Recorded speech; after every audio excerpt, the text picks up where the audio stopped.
Little Women by Louisa May Alcott. Part 2. In order that we may start afresh and go to Meg's wedding. Chapter 24. Gossip.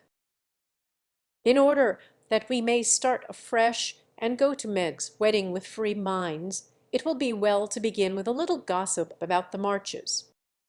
And here let me premise that if any of the elders think there is too much lovering in the story, as I fear they may, I'm not afraid the young folks will make that objection. I can only say with Mrs. March, what can you expect when I have for gay girls in the house, and a dashy young neighbor over the way? The 3 years that have passed have brought but few changes to the quiet family. The war is over, and Mr. March safely at home, busy with his books and the small parish which found in him a minister by nature as by grace, a quiet, studious man, rich in the wisdom that is better than learning, the charity which calls all mankind brother, the piety that blossoms into character, making it august and lovely. These attributes, in spite of poverty and the strict integrity which shut him out from the more worldly successes, attracted to him many admirable persons, as naturally as sweet herbs draw bees, and as naturally he gave them the honey into which 50 years of hard experience had distilled no bitter drop. Earnest young men found the gray-headed scholar as young at heart as they. Thoughtful or troubled women instinctively brought their doubts to him, sure of finding the gentlest sympathy, the wisest counsel. Sinners told their sins to the pure-hearted old man, and were both rebuked and saved. Gifted men found a companion in him. Ambitious men caught glimpses of nobler ambitions than their own, and even worldlings confessed that his beliefs were beautiful and true, although they wouldn't pay. To outsiders the 5 energetic women seemed to rule the house, and so they did in many things, but the quiet scholar, sitting among his books, was still the head of the family, the household conscience, anchor, and comforter, for to him the busy, anxious women always turned in troublous times, finding him, in the truest sense of those sacred words, husband and father.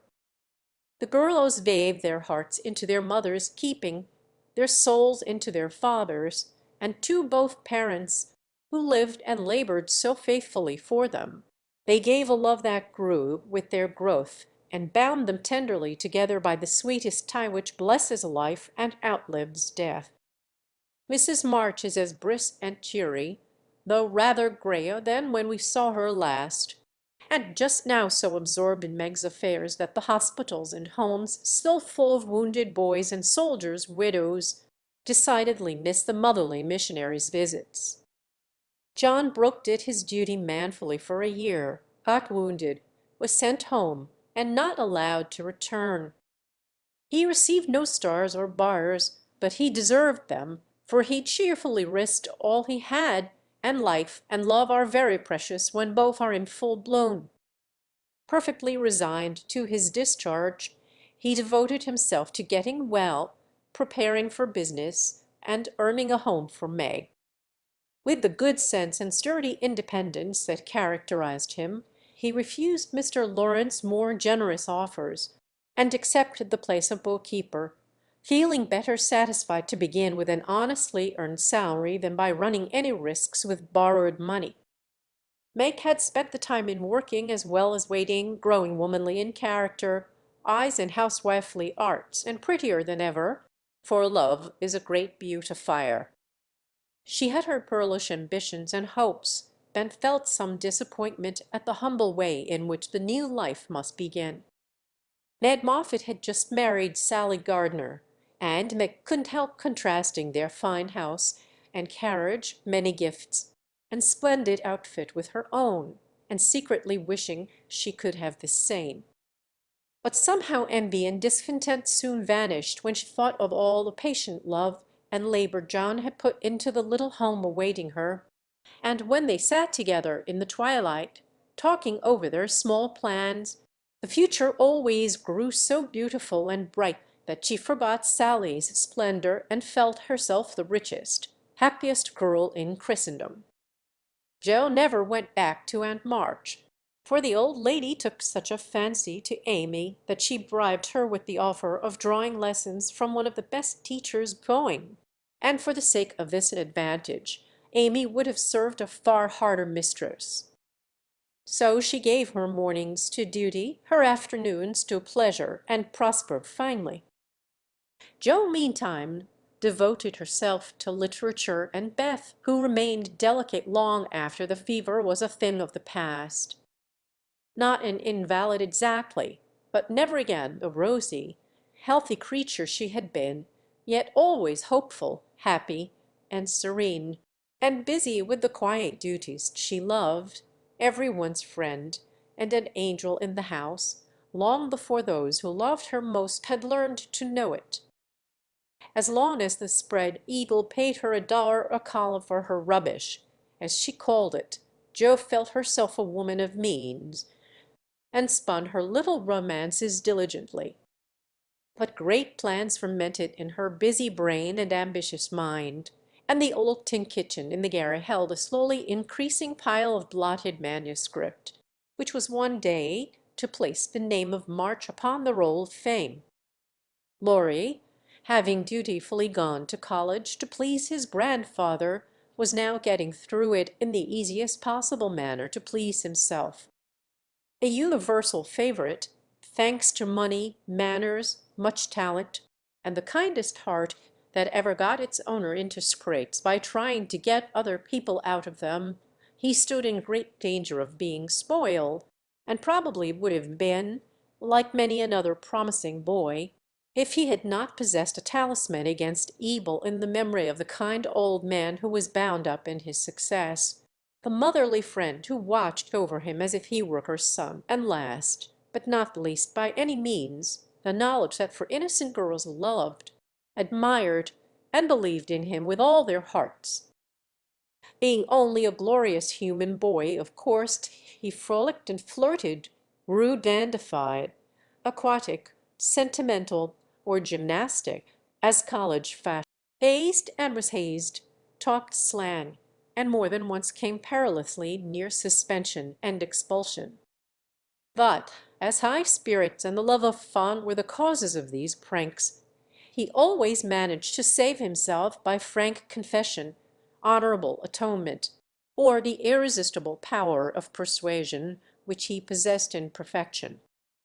In fact, he rather prided himself on his narrow escapes, and liked to thrill the girls with graphic accounts of his triumphs over wrathful tutors, dignified professors, and vanquished enemies.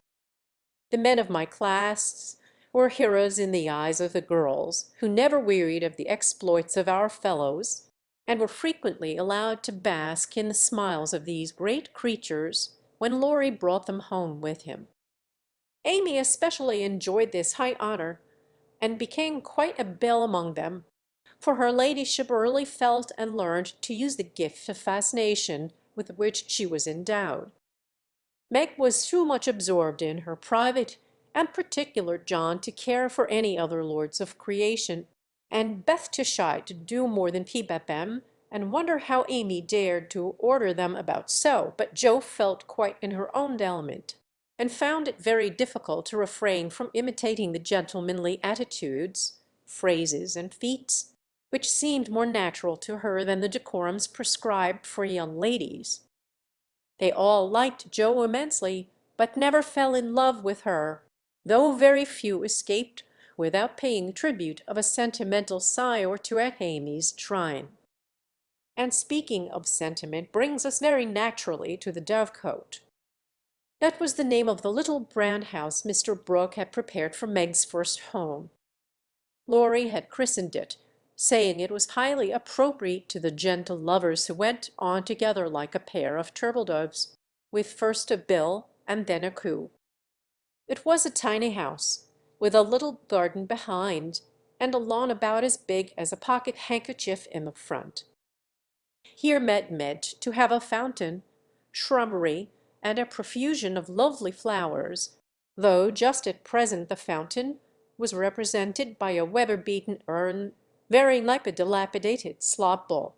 The shrubbery consisted of several young larches, undecided whether to live or die, and the profusion of flowers was merely hidden by regiments of sticks to show where seeds were planted.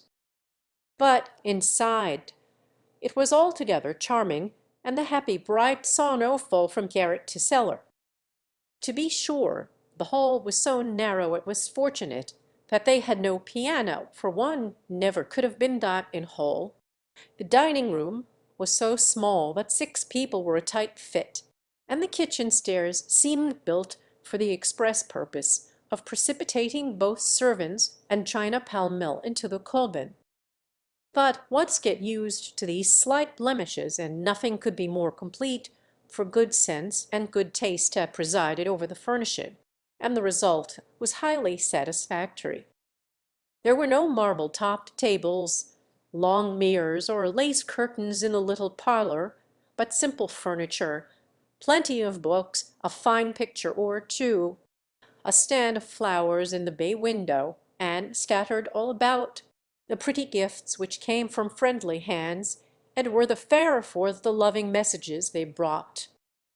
I don't think the Perry and Psyche Laurie gave lost any of its beauty because John put up the bracket it stood upon, that any upholsterer could have draped the plain muslin curtains more gracefully than Amy's artistic hand, or that any store-room was ever better provided with good wishes, merry words, and happy hopes than that in which Joe and her mother put away Meg's few boxes, barrels, and bundles, and I am morally certain that the spandy new kitchen never could have looked so cozy and neat if Hannah had not arranged every pot and pan a dozen times over and laid the fire all ready for lighting the minute Miss Brooke came home.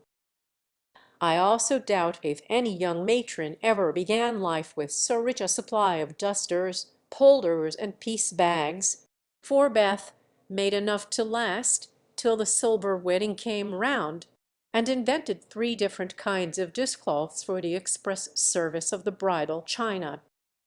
People who hire all these things done for them never know what they lose, for the humblest tasks get beautified if loving hands do them, and Meg found so many proofs of this that everything in her smallness, from the kitchen roller to the silver vase on her parlor table, was eloquent of home love and tender forethought. What happy times they had planning together, what solemn shopping excursions, what funny mistakes they made, and what shouts of laughter arose over Laurie's ridiculous bargains. In his love of jokes, this young gentleman, though nearly through college, was as much of a boy as ever. His last one had been to bring with him on his weekly visits some new, useful, and ingenious article for the young housekeeper.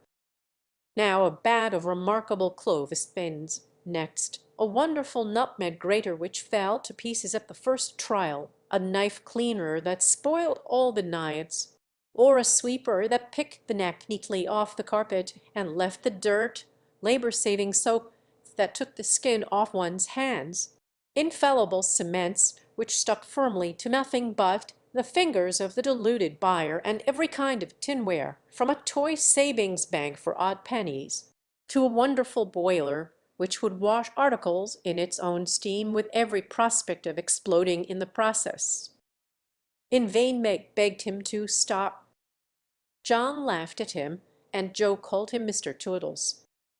He was possessed with a mania for patronizing Yankee ingenuity, and seeing his friends fitly furnished forth. So each week beheld some fresh absurdity. Everything was done at last, even to Amy's arranging different colored soaps to match the different colored rooms, and Beth's setting the table for the first meal. Are you satisfied? Does it seem like home? And do you feel as if you should be happy here?" asked Mrs. March, as she and her daughter went through the new kingdom arm in arm, for just then they seemed to cling together more tenderly than ever. "Yes, mother, perfectly satisfied, thanks to you all, and so happy that I can't talk about it," with a look that was far better than words. "If she only had a servant or two it would be all right," said Amy, coming out of the parlor, where she had been trying to decide whether the bronze Mercury looked best on the whatnot or the mantelpiece. "Mother and I have talked that over, and I have made up my mind to try her way first. There will be so little to do that with Lottie to run my errands and help me here and there, I shall only have enough work to keep me from getting lazy or homesick," answered Meg tranquilly. "Sally Moffat has four," began Amy. "If Meg had four, the house wouldn't hold them, and Master and Mrs. would have to camp in the garden," broke in Joe, who, enveloped in a big blue pinafore, was giving the last polish to the door handles. "Sally isn't a poor man's wife, and many maids are in keeping with her fine establishment. Meg and John begin humbly, but I have a feeling that there will be quite as much happiness in the little house as in the big one. It's a great mistake for young girls like Meg to leave themselves nothing to do but dress, give orders, and gossip.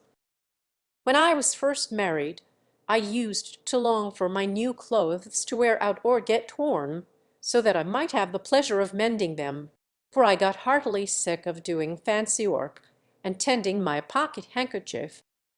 Why didn't you go into the kitchen and make messes, as Sally says she does to amuse herself, though they never turn out well and the servants laugh at her?" said Meg.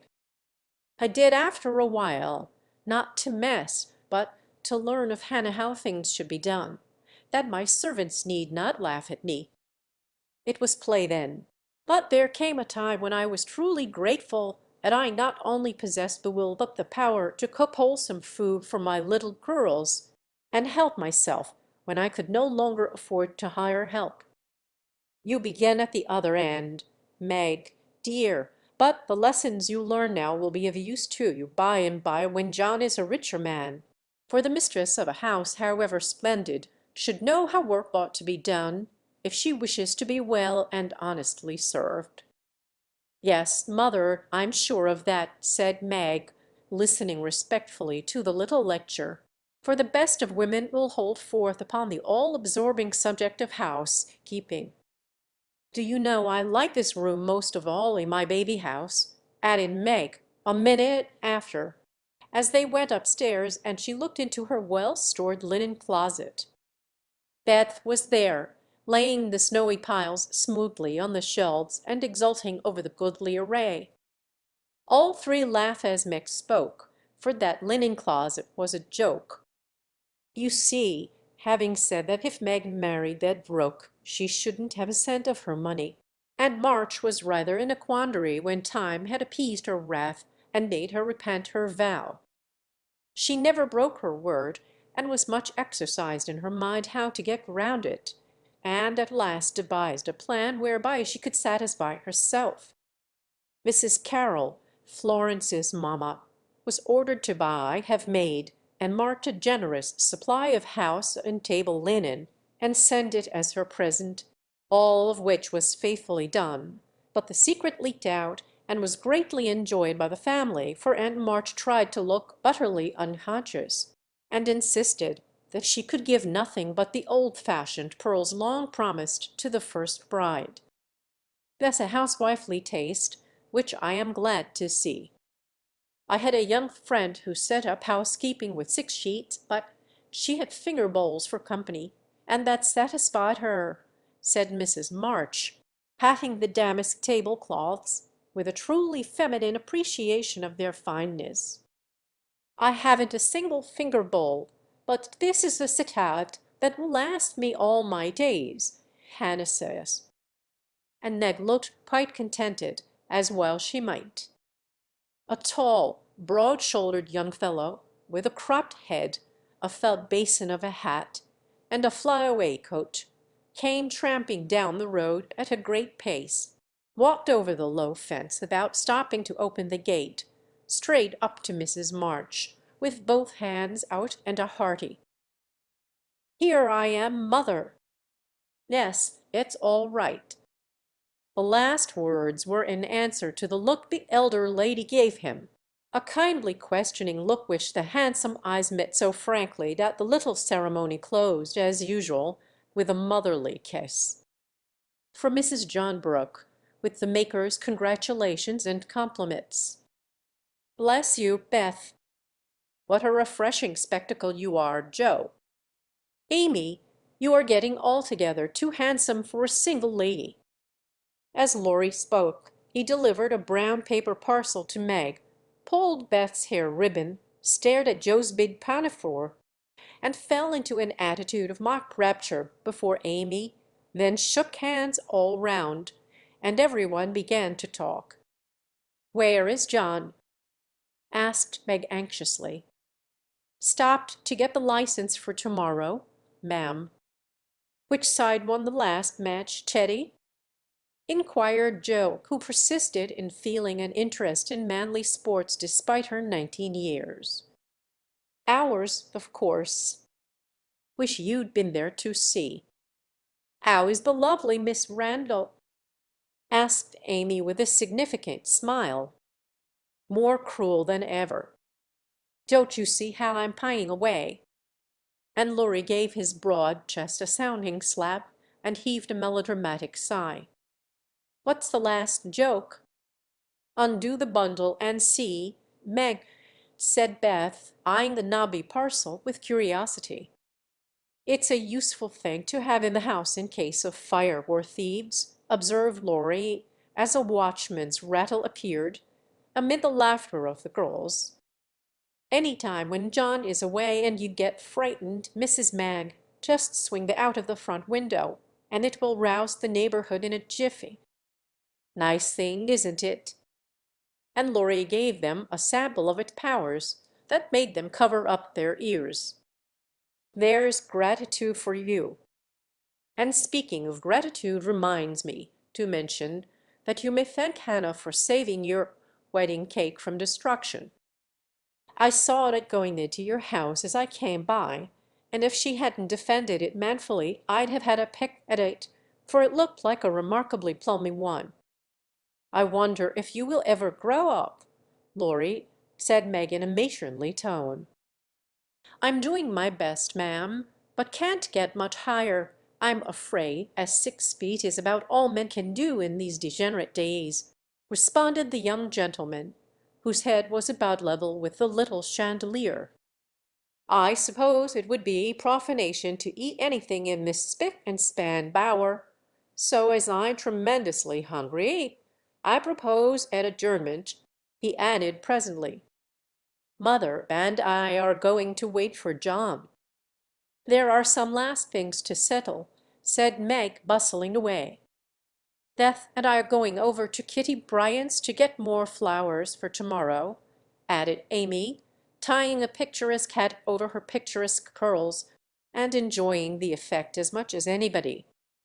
"Come, Joe, don't desert a fellow." "I'm in such a state of exhaustion I can't get home without help." "Don't take off your apron, whatever you do. It's peculiarly becoming," said Lory, as Joe bestowed his especial aversion in her capacious pocket and offered her arm to support his feeble steps. "Now, Teddy, I want to talk seriously to you about tomorrow," began Joe, as they strolled away together.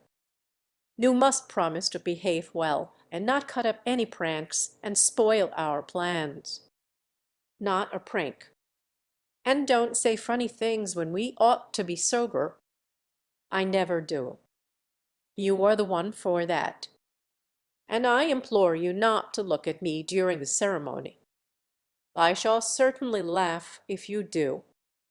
"You won't see me, you'll be crying so hard. that the thick fog round you will obscure the prospect. I never cry unless for some great affliction. Such as fellows going to college, hey?" cut in Laurie with suggestive laugh. "Don't be a peacock. I only moaned a trifle to keep the girls company." "Exactly. I say, Joe, how is grandpa this week?" "Pretty amiable." "Very. Why, have you got into a scrape and want to know how he'll take it?" asked Joe rather sharply. "Now, Joe, do you think I'd look your mother in the face and say all right if it wasn't—" And Laurie stopped short with an injured air. "No, I don't." "Then don't go and be suspicious." "I only want some money," said Laurie, walking on again, appeased by her hearty tone. "You spend a great deal." Teddy. "Bless you, I don't spend it. It spends itself somehow, and is gone before I know it." "You are so generous and kind-hearted that you let people borrow, and can't say no to anyone. We heard about Henshot and all you did for him. If you always spent money in that way, no one would blame you," said Joe warmly. "Oh, he made a mountain out of a molehill." "You wouldn't have me let the fine fellow work himself to death just for want of a little help, when he is worth a dozen of us lazy chacks, would you?" "Of course not. But I don't see the use of your having 17 waistcoats, endless neckties, and a new head every time you come home. I've thought you'd got over the dandy period, but every now and then it breaks out in a new spot. Just now it's the fashion to be hideous, to make your head look like a scrubbing brush, wear a straight jacket, orange gloves, and clumping square-toed boots. If it was cheap ugliness, I'd say nothing, but it costs as much as the other, and I don't get any satisfaction out of it." Laurie threw back his head and laughed so heartily at this attack that the felt hat fell off, and Joe walked on it, which insult only afforded him an opportunity for expatiating on the advantages of a rough and ready costume, as he folded up the maltreated hat and stuffed it into his pocket. "Don't lecture any more, there's a good soul. I have enough all through the week, and like to enjoy myself when I come home. I'll get myself up regardless of expense tomorrow, and be a satisfaction to my friends. I'll leave you in peace if you'll only let your hair grow. I'm not aristocratic, but I do object to being seen with a person who looks like a young prize fighter," observed Joe severely. "This unassuming style promotes study. That's why we adopt it," returned Laurie, who certainly could not be accused of vanity, having voluntarily sacrificed a handsome curly crop to the demand for quarter-inch long stubble. "By the way, Joe, I think that little Parker is really getting desperate about Amy.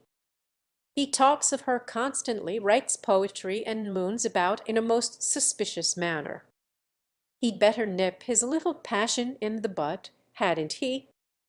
added Laurie in a confidential, elder brotherly tone, after a minute's silence. "Of course he had. We don't want any more marrying in this family for years to come. Mercy on us, what are the children thinking of?" And Joel looked as much scandalized as if Amy and little Parker were not yet in their teens. "It's a fast age, and I don't know what we are coming to, ma'am." "You are a mere infant, but you'll go next, Joe, and we'll be left lamenting," said Laurie, shaking his head over the degeneracy of the times. "Don't be alarmed. I'm not one of the agreeable sort. Nobody will want me, and it's a mercy, for there should always be one old maid in a family." "You won't give any one a chance," said Laurie, with a sidelong glance and a little more color than before in his sunburnt face. "You won't show the soft side of your character, and if a fellow gets a peep at it by accident, and can't help showing that he likes it, you treat him as Mrs. Gummidge did her sweetheart, throw cold water over him, and get so thorny no one dares touch or look at you. I don't like that sort of thing. I'm too busy to be worried with nonsense, and I think it's dreadful to break up families so. Now don't say any more about it. Meg's wedding has turned all our heads, and we talk of nothing but lovers and such absurdities. I don't wish to get cross, so let's change the subject." And Joe looked quite ready to fling cold water on the slightest provocation. Whatever his feelings might have been, Laurie found a vent for them in a long, low whistle and the fearful prediction as they parted at the gate, "Mark my words, Joe, you'll go next." Chapter 25. A First Wedding. The June roses over the porch were awake bright and early on that morning, rejoicing with all their hearts in the cloudless sunshine, like friendly little neighbors as they were. Quite flushed with excitement were their ruddy faces as they swung in the wind, whispering to one another what they had seen. For some peeked in at the dining-room windows where the feast was spread. Some climbed up to nod and smile at the sisters as they dressed the bride. Others waved a welcome to those who came and went on various errands in garden, porch, and hall and all, from the rosiest full-blown flower to the palest baby bud, offered their tribute of beauty and fragrance to the gentle mistress who had loved and tended them so long. Meg looked very like a rose herself, for all that was best and sweetest in heart and soul seemed to bloom into her face that day, making it fair and tender, with the charm more beautiful than beauty. Neither silk, lace, nor orange flowers would she have. "I don't want a fashionable wedding, but only those about me whom I love, and to them I wish to look and be my familiar self." So she made her wedding gown herself, sewing into it the tender hopes and innocent romances of a girlish heart. Her sisters braided up her pretty hair, and the only ornaments she wore were the lilies of the valley, which her John liked best of all the flowers that grew. "You do look just like our own dear Mag, only so very sweet and lovely that I should hug you, it wouldn't crumple your dress," cried Amy, surveying her with delight when all was done. "Then I am satisfied. But please hug and kiss me, every one, and don't mind my dress. I want a great many crumples of this sort put into it today," and Meg opened her arms to her sisters, who clung about her with April faces for a minute, feeling that the new love had not changed the old. "Now I am going to tie John's cravat for him, and then to stay a few minutes with father quietly in the study." And men ran down to perform these little ceremonies, and then to follow her mother wherever she went, conscious that in spite of the smiles on the motherly face, there was a secret sorrow hid in the motherly heart at the flight of the first bird from the nest. As the younger girls stand together, giving the last touches to their simple toilet, it may be a good time to tell of a few changes which 3 years have wrought in their appearance, for all are looking their best just now. Jo's angles are much softened. She has learned to carry herself with ease, if not grace. The curly crop has lengthened into a thick coil, more becoming to the small head atop of the tall figure. There is a fresh color in her brown cheeks, a soft shine in her eyes, and only gentle words fall from her sharp tongue today. Beth has grown slender, pale, and more quiet than ever. The beautiful, kind eyes are larger, and in them lies an expression that saddens one, although it is not sad itself. It is the shadow of pain which touches the young face with such pathetic patience, but Beth seldom complains and always speaks hopefully of being better soon. Amy is with truth considered the flower of the family, for at 16 she has the air and bearing of a full-grown woman, not beautiful, but possessed of that indescribable charm called grace. One saw it in the lines of her figure, the make and motion of her hands, the flow of her dress, the droop of her hair, unconscious yet harmonious, and as attractive to many as beauty itself. Amy's nose still afflicted her, for it never would grow Grecian, so did her mouth, being too wide, and having a decided chin. These offending features gave character to her whole face, but she never could see it, and consoled herself with her wonderfully fair complexion, keen blue eyes, and curls more golden and abundant than ever. All three wore suits of thin silver braid, their best gowns for the summer, with blush roses in hair and bosom, and all three looked just what they were, fresh-faced, happy-hearted girls, pausing a moment in their busy lives to read with wistful eyes the sweetest chapter one, and the romance of womanhood. There were to be no ceremonious performances. Everything was to be as natural and homelike as possible. So when Aunt March arrived, she was scandalized to see the bride come running to welcome and lead her in, to find the bridegroom fastening up a garland that had fallen down, and to catch a glimpse of the paternal minister marching upstairs, with a grave countenance and a wine bottle under each arm. "Upon my word, here's a state of things!" cried the old lady, taking the seat of honor prepared for her, and settling the folds of her lavender moire with a great rustle. "You oughtn't to be seen till the last minute, child. I'm not a show, auntie, and no one is coming to stare at me, to criticize my dress or count the cost of my luncheon.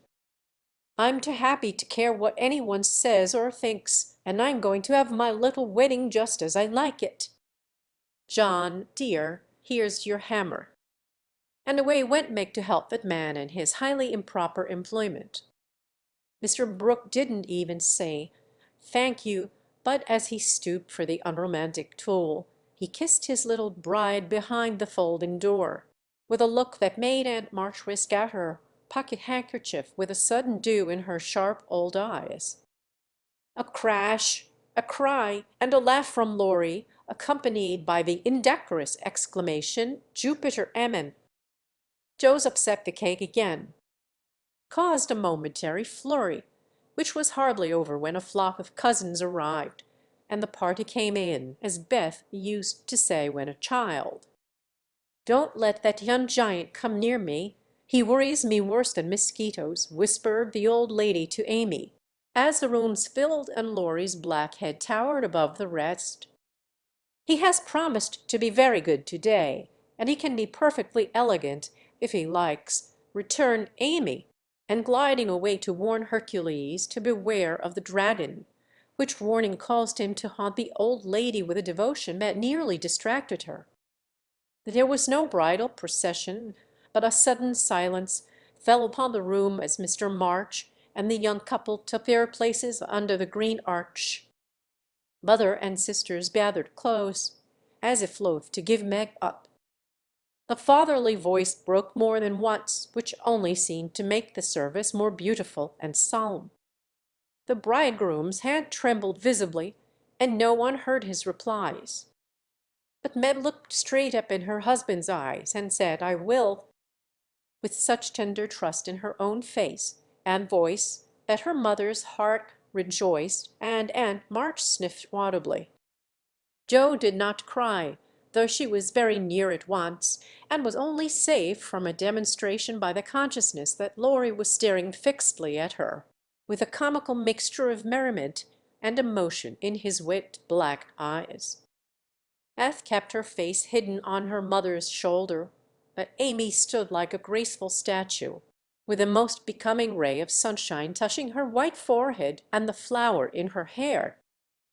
It wasn't at all the thing, I'm afraid, but the minute she was fairly married, Meg cried the first kiss for Marmee, and turning, gave it with her heart on her lips. During the next 15 minutes she looked more like a rose than ever, for everyone availed themselves of their privileges to the fullest extent, from Mr. Lawrence to old Hannah, who, adorned with a headdress fearfully and wonderfully made, fell upon her in the hall, crying with a sob and a chuckle, "Bless you, dearie," 100 times. "The cake ain't hurt a mite, and everything looks lovely." Everybody cleared up after that and said something brilliant, or tried to, which did just as well, for laughter is ready when hearts are light.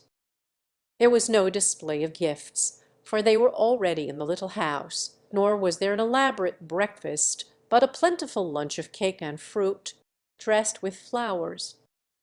Mr. Lawrence and Aunt March shrugged and smiled at one another when water, lemonade, and coffee were found to be two only sorts of nectar which the three Hebes carry round.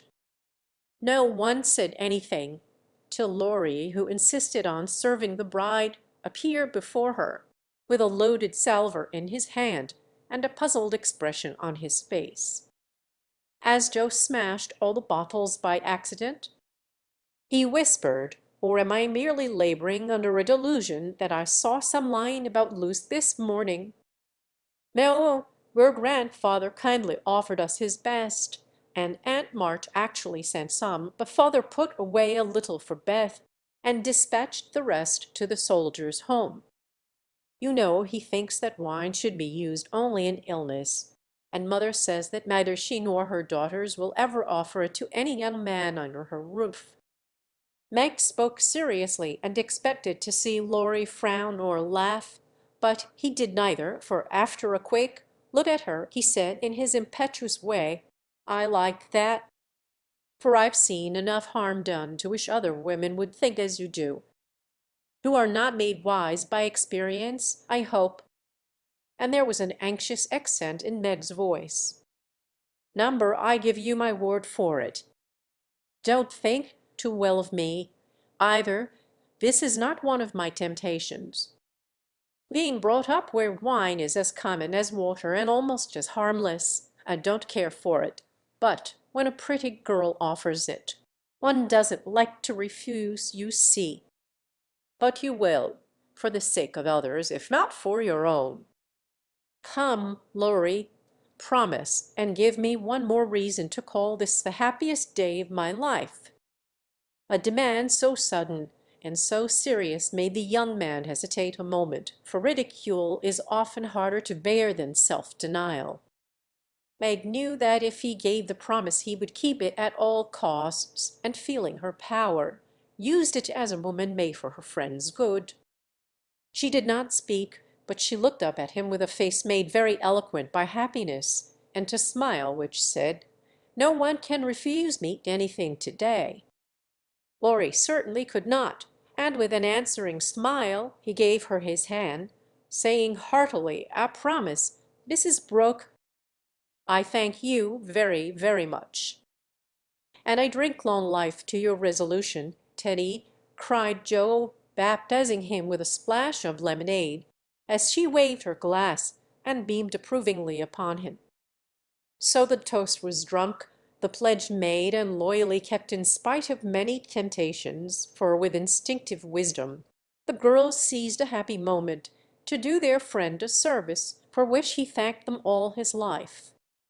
After lunch, people strolled about by twos and threes through the house and garden, enjoying the sunshine without and within. Meg and John happened to be standing together in the middle of the grass plot, when Laurie was seized with an inspiration which put the finishing touch to this unfashionable wedding. All the married people take hands and dance round the new-made husband and wife, as the Germans do, while we bachelors and spinsters prance in couples outside," cried Laurie, promenading down the path with Amy with such infectious spirit and skill that every one else followed their example without a murmur. Mr. and Mrs. March, Aunt and Uncle Carroll began it, others rapidly joined in, even Sally Moffat, after a moment's hesitation, threw her train over her arm and whisked Net into the ring. But the crowning joke was Mr. Lawrence and Aunt March, for when the stately old gentleman chasseyed solemnly up to the old lady, she just tucked her cane under her arm and hopped briskly away to join hands with the rest and dance about the bridal pair, while the young folks pervaded the garden like butterflies on a midsummer day. Want of breath brought the impromptu ball to a close, and then people began to bow. I wish you well, my dear, I heartily wish you well, but I think you'll be sorry for it," said Aunt March to Mag, adding to the bridegroom, as he led her to the carriage, "You've got a treasure. Young man, see that you deserve it." "That is the prettiest wedding I've been to for an age, Ned, and I don't see why, for there wasn't a bit of style about it," observed Mrs. Moffat to her husband, as they drove away. "Lory, my lad, if you ever want to indulge in this sort of thing, get one of those little girls to help you, and I shall be perfectly satisfied," said Mr. Lawrence, settling himself in his easy chair to rest after the excitement of the morning. "I'll do my best to gratify you, sir," was Lory's unusually dutiful reply, as he carefully unpinned the posy Joe had put in his buttonhole. The little house was not far away, and the only bridal journey Mag had was the quiet walk with John from the old home to the new. When she came down, looking like a pretty Quakeress in her dove-colored suit and straw bonnet tied with white, they all gathered about her to say good bye, as tenderly as if she had been going to make the grand tour. "Don't feel that I am separated from you, Marmee dear, or that I love you any the less for loving John so much," she said, clinging to her mother with full eyes for a moment. "I shall come every day, father, and expect to keep my old place in all your hearts, though I am married. Beth is going to be with me a great deal, and the other girls will drop in now and then to laugh at my housekeeping struggles. Thank you all for my happy wedding day. Goodbye, goodbye." They stood watching her, with faces full of love and hope and tender pride as she walked away, leaning on her husband's arm, with her hands full of flowers and the June sunshine brightening her happy face. And so Meg's married life began. Chapter 26. Artistic Attempts. It takes people a long time to learn the difference between talent and genius, especially ambitious young men and women. Amy was learning this distinction through much tribulation, for mistaking enthusiasm for inspiration. She attempted every branch of art with youthful audacity. For a long time there was a lull in the mud pie business, and she devoted herself to the finest pen and ink drawing, in which she showed such taste and skill that her graceful handiwork proved both pleasant and profitable. But overstrained eyes paused pen and ink to be laid aside for a bold attempt at poker sketching. While this attack lasted, the family lived in constant fear of a conflagration, for the odor of burning would pervaded the house at all hours. Smoke issued from attic and shed with alarming frequency. Red-hot pokers lay about promiscuously, and Hannah never went to bed without a pail of water and the dinner bell at her door in case of fire. Raphael's face was found boldly executed on the underside of the moulding board, and Bacchus on the head of a beer barrel. A chanting cherub adorned the cover of the sugar bucket, and attempts to portray Romeo and Juliet supplied kindling for some time. From fire to oil was a natural transition for burned fingers, and Amy fell to painting with undiminished ardor. An artist friend fitted her out with his cast-off palettes, brushes, and colors, and she daubed away, producing pastoral and marine views such as were never seen on land or sea. Her monstrosities in the way of cattle would have taken prizes at an agricultural fair, and the perilous pitching of her vessels would have produced seasickness in the most nautical observer, if the utter disregard to all known rules of shipbuilding and rigging had not convulsed him with laughter at the first glance. Swarthy boys and dark-eyed Madonnas, staring at you from one corner of the studio, suggested Murillo. Oily brown shadows of faces with a lurid streak in the wrong place meant Rembrandt. Buxom ladies and dropsical infants, Rubens, and Turner appeared in tempests of blue thunder, orange lightning, brown rain, and purple clouds, with a tomato-colored splash in the middle, which might be the sun or a boy, a sailor's shirt or a king's robe, as the spectator pleased. Charcoal portraits came next, and the entire family hung in a row, looking as wild and crocky as if just evoked from a Colbin. Softened into crayon sketches, they did better, for the likenesses were good, and Amy's hair, Joe's nose, Meg's mouth, and Laurie's eyes were pronounced wonderfully fine. A return to clay and plaster followed, and ghostly casts of her acquaintances haunted corners of the house, or tumbled off closet shelves onto people's heads. Children were enticed in as models, till their incoherent accounts of her mysterious doings caused Miss Amy to be regarded in the light of a young ogress. Her efforts in this line, however, were brought to an abrupt close by an untoward accident, which quenched her ardor. Other models failing her for a time, she undertook to cast her own pretty foot, and the family were one day alarmed by an unearthly bumping and screaming, and running to the rescue, found the young enthusiast hopping wildly about the shed with her foot held fast in a pan full of plaster, which had hardened with unexpected rapidity. With much difficulty and some danger she was dug out, for Joe was so overcome with laughter while she excavated that her knife went too far, cut the poor foot, and left a lasting memorial of one artistic attempt at least.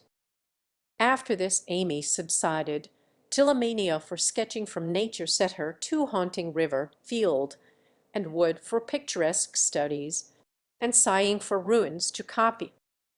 She caught endless colds sitting on damp grass to book a delicious bait, composed of a stone, a stump, one mushroom, and a broken mullein stalk, or a heavenly mass of clouds that looked like a choice display of feather beds when done. She sacrificed her complexion floating on the river in the midsummer sun to study light and shade, and got a wrinkle over her nose trying after points of sight, or whatever the squint and string performance is called. If genius is eternal patience, as Michelangelo affirms, Amy had some claim to the divine attribute, for she persevered in spite of all obstacles, failures, and discouragements, firmly believing that in time she should do something worthy to be called high art. She was learning, doing, and enjoying other things, meanwhile, for she had resolved to be an attractive and accomplished woman, even if she never became a great artist. Here she succeeded better, for she was one of those happily created beings who please without effort, make friends everywhere, and take life so gracefully and easily that less fortunate souls are tempted to believe that such are born under a lucky star. Everybody liked her, for among her good gifts was tact. She had an instinctive sense of what was pleasing and proper, always said the right thing to the right person, did just what suited the time and place, and was so self-possessed that her sisters used to say, if Amy went to court without any rehearsal beforehand, she'd know exactly what to do. One of her weaknesses was a desire to move in our best society, without being quite sure what the best really was. Money, position, fashionable accomplishments, and elegant manners were most desirable things in her eyes, and she liked to associate with those who possessed them, often mistaking the false for the true, and admiring what was not admirable. Never forgetting that by birth she was a gentlewoman, she cultivated her aristocratic tastes and feelings, so that when the opportunity came she might be ready to take the place from which poverty now excluded her. My lady, as her friends called her, sincerely desired to be a genuine lady, and was so at heart, that had yet to learn that money cannot by refinement of nature, that rank does not always confer nobility, and that true breeding makes itself felt in spite of external drawbacks. "I want to ask a favor of you, mamma," Amy said, coming in with an important air one day. "Well, little girl, what is it?" replied her mother, in whose eyes the stately young lady still remained the baby. "Our drawing class breaks up next week, and before the girls separate for the summer, I want to ask them out here for a day. They are wild to see the river, sketch the broken bridge, and copy some of the things they admire in my book.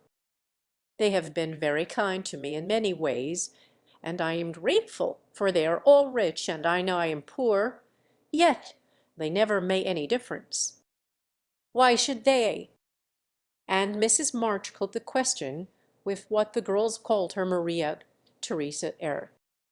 You know as well as I that it does make a difference with nearly every one, so don't ruffle up like a dear, motherly hen when your chickens get pecked by smarter birds. The ugly duckling turned out a swan, you know. And Amy smiled without bitterness, for she possessed a happy temper and hopeful spirit. Mrs. March laughed and smoothed down her maternal pride as she asked, "Well, my swan, what is your plan?" "I should like to ask the girls out to lunch next week, to take them for a drive to the places they want to see, a row on the river perhaps, and make a little artistic fete for them." "That looks feasible. What do you want for lunch?"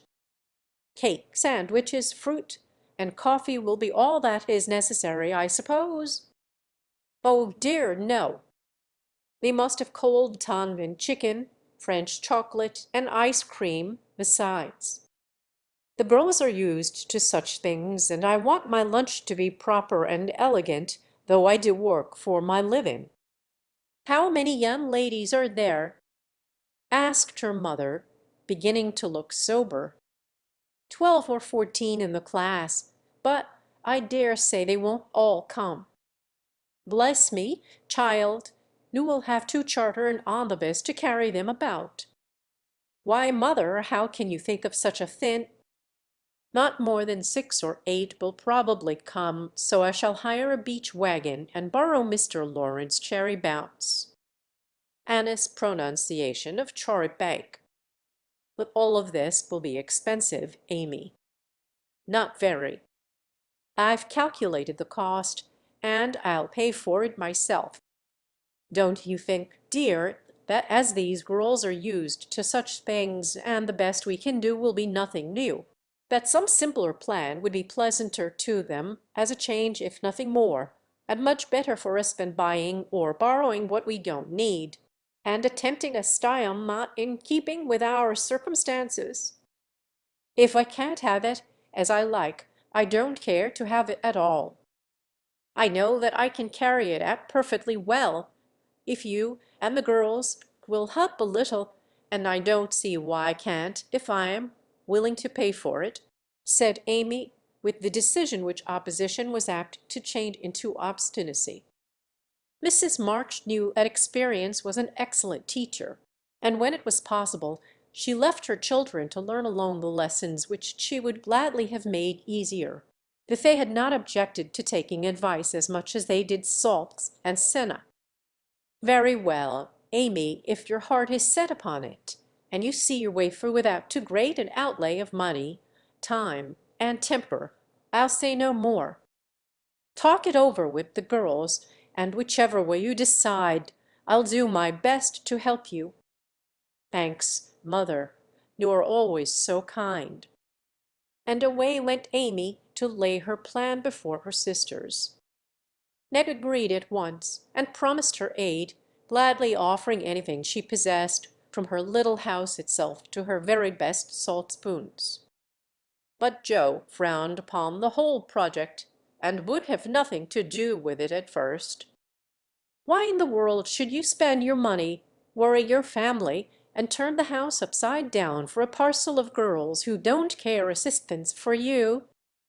I thought you had too much pride and sense to truckle to any mortal woman just because she wears French boots and rides in a coupe," said Joe, who, being called from the tragic climax of her novel, was not in the best mood for social enterprises. "I don't truckle, and I hate being patronized as much as you do," returned Amy indignantly, for the two still jangled when such questions arose. "The girls do care for me, and I for them, and there's a great deal of kindness and sense and talent among them. in spite of what you call fashionable nonsense. You don't care to make people like you, to go into good society, and cultivate your manners and tastes. I do, and I mean to make the most of every chance that comes. You can go through the world with your elbows out and your nose in the air, and call it independence if you like. That's not my way.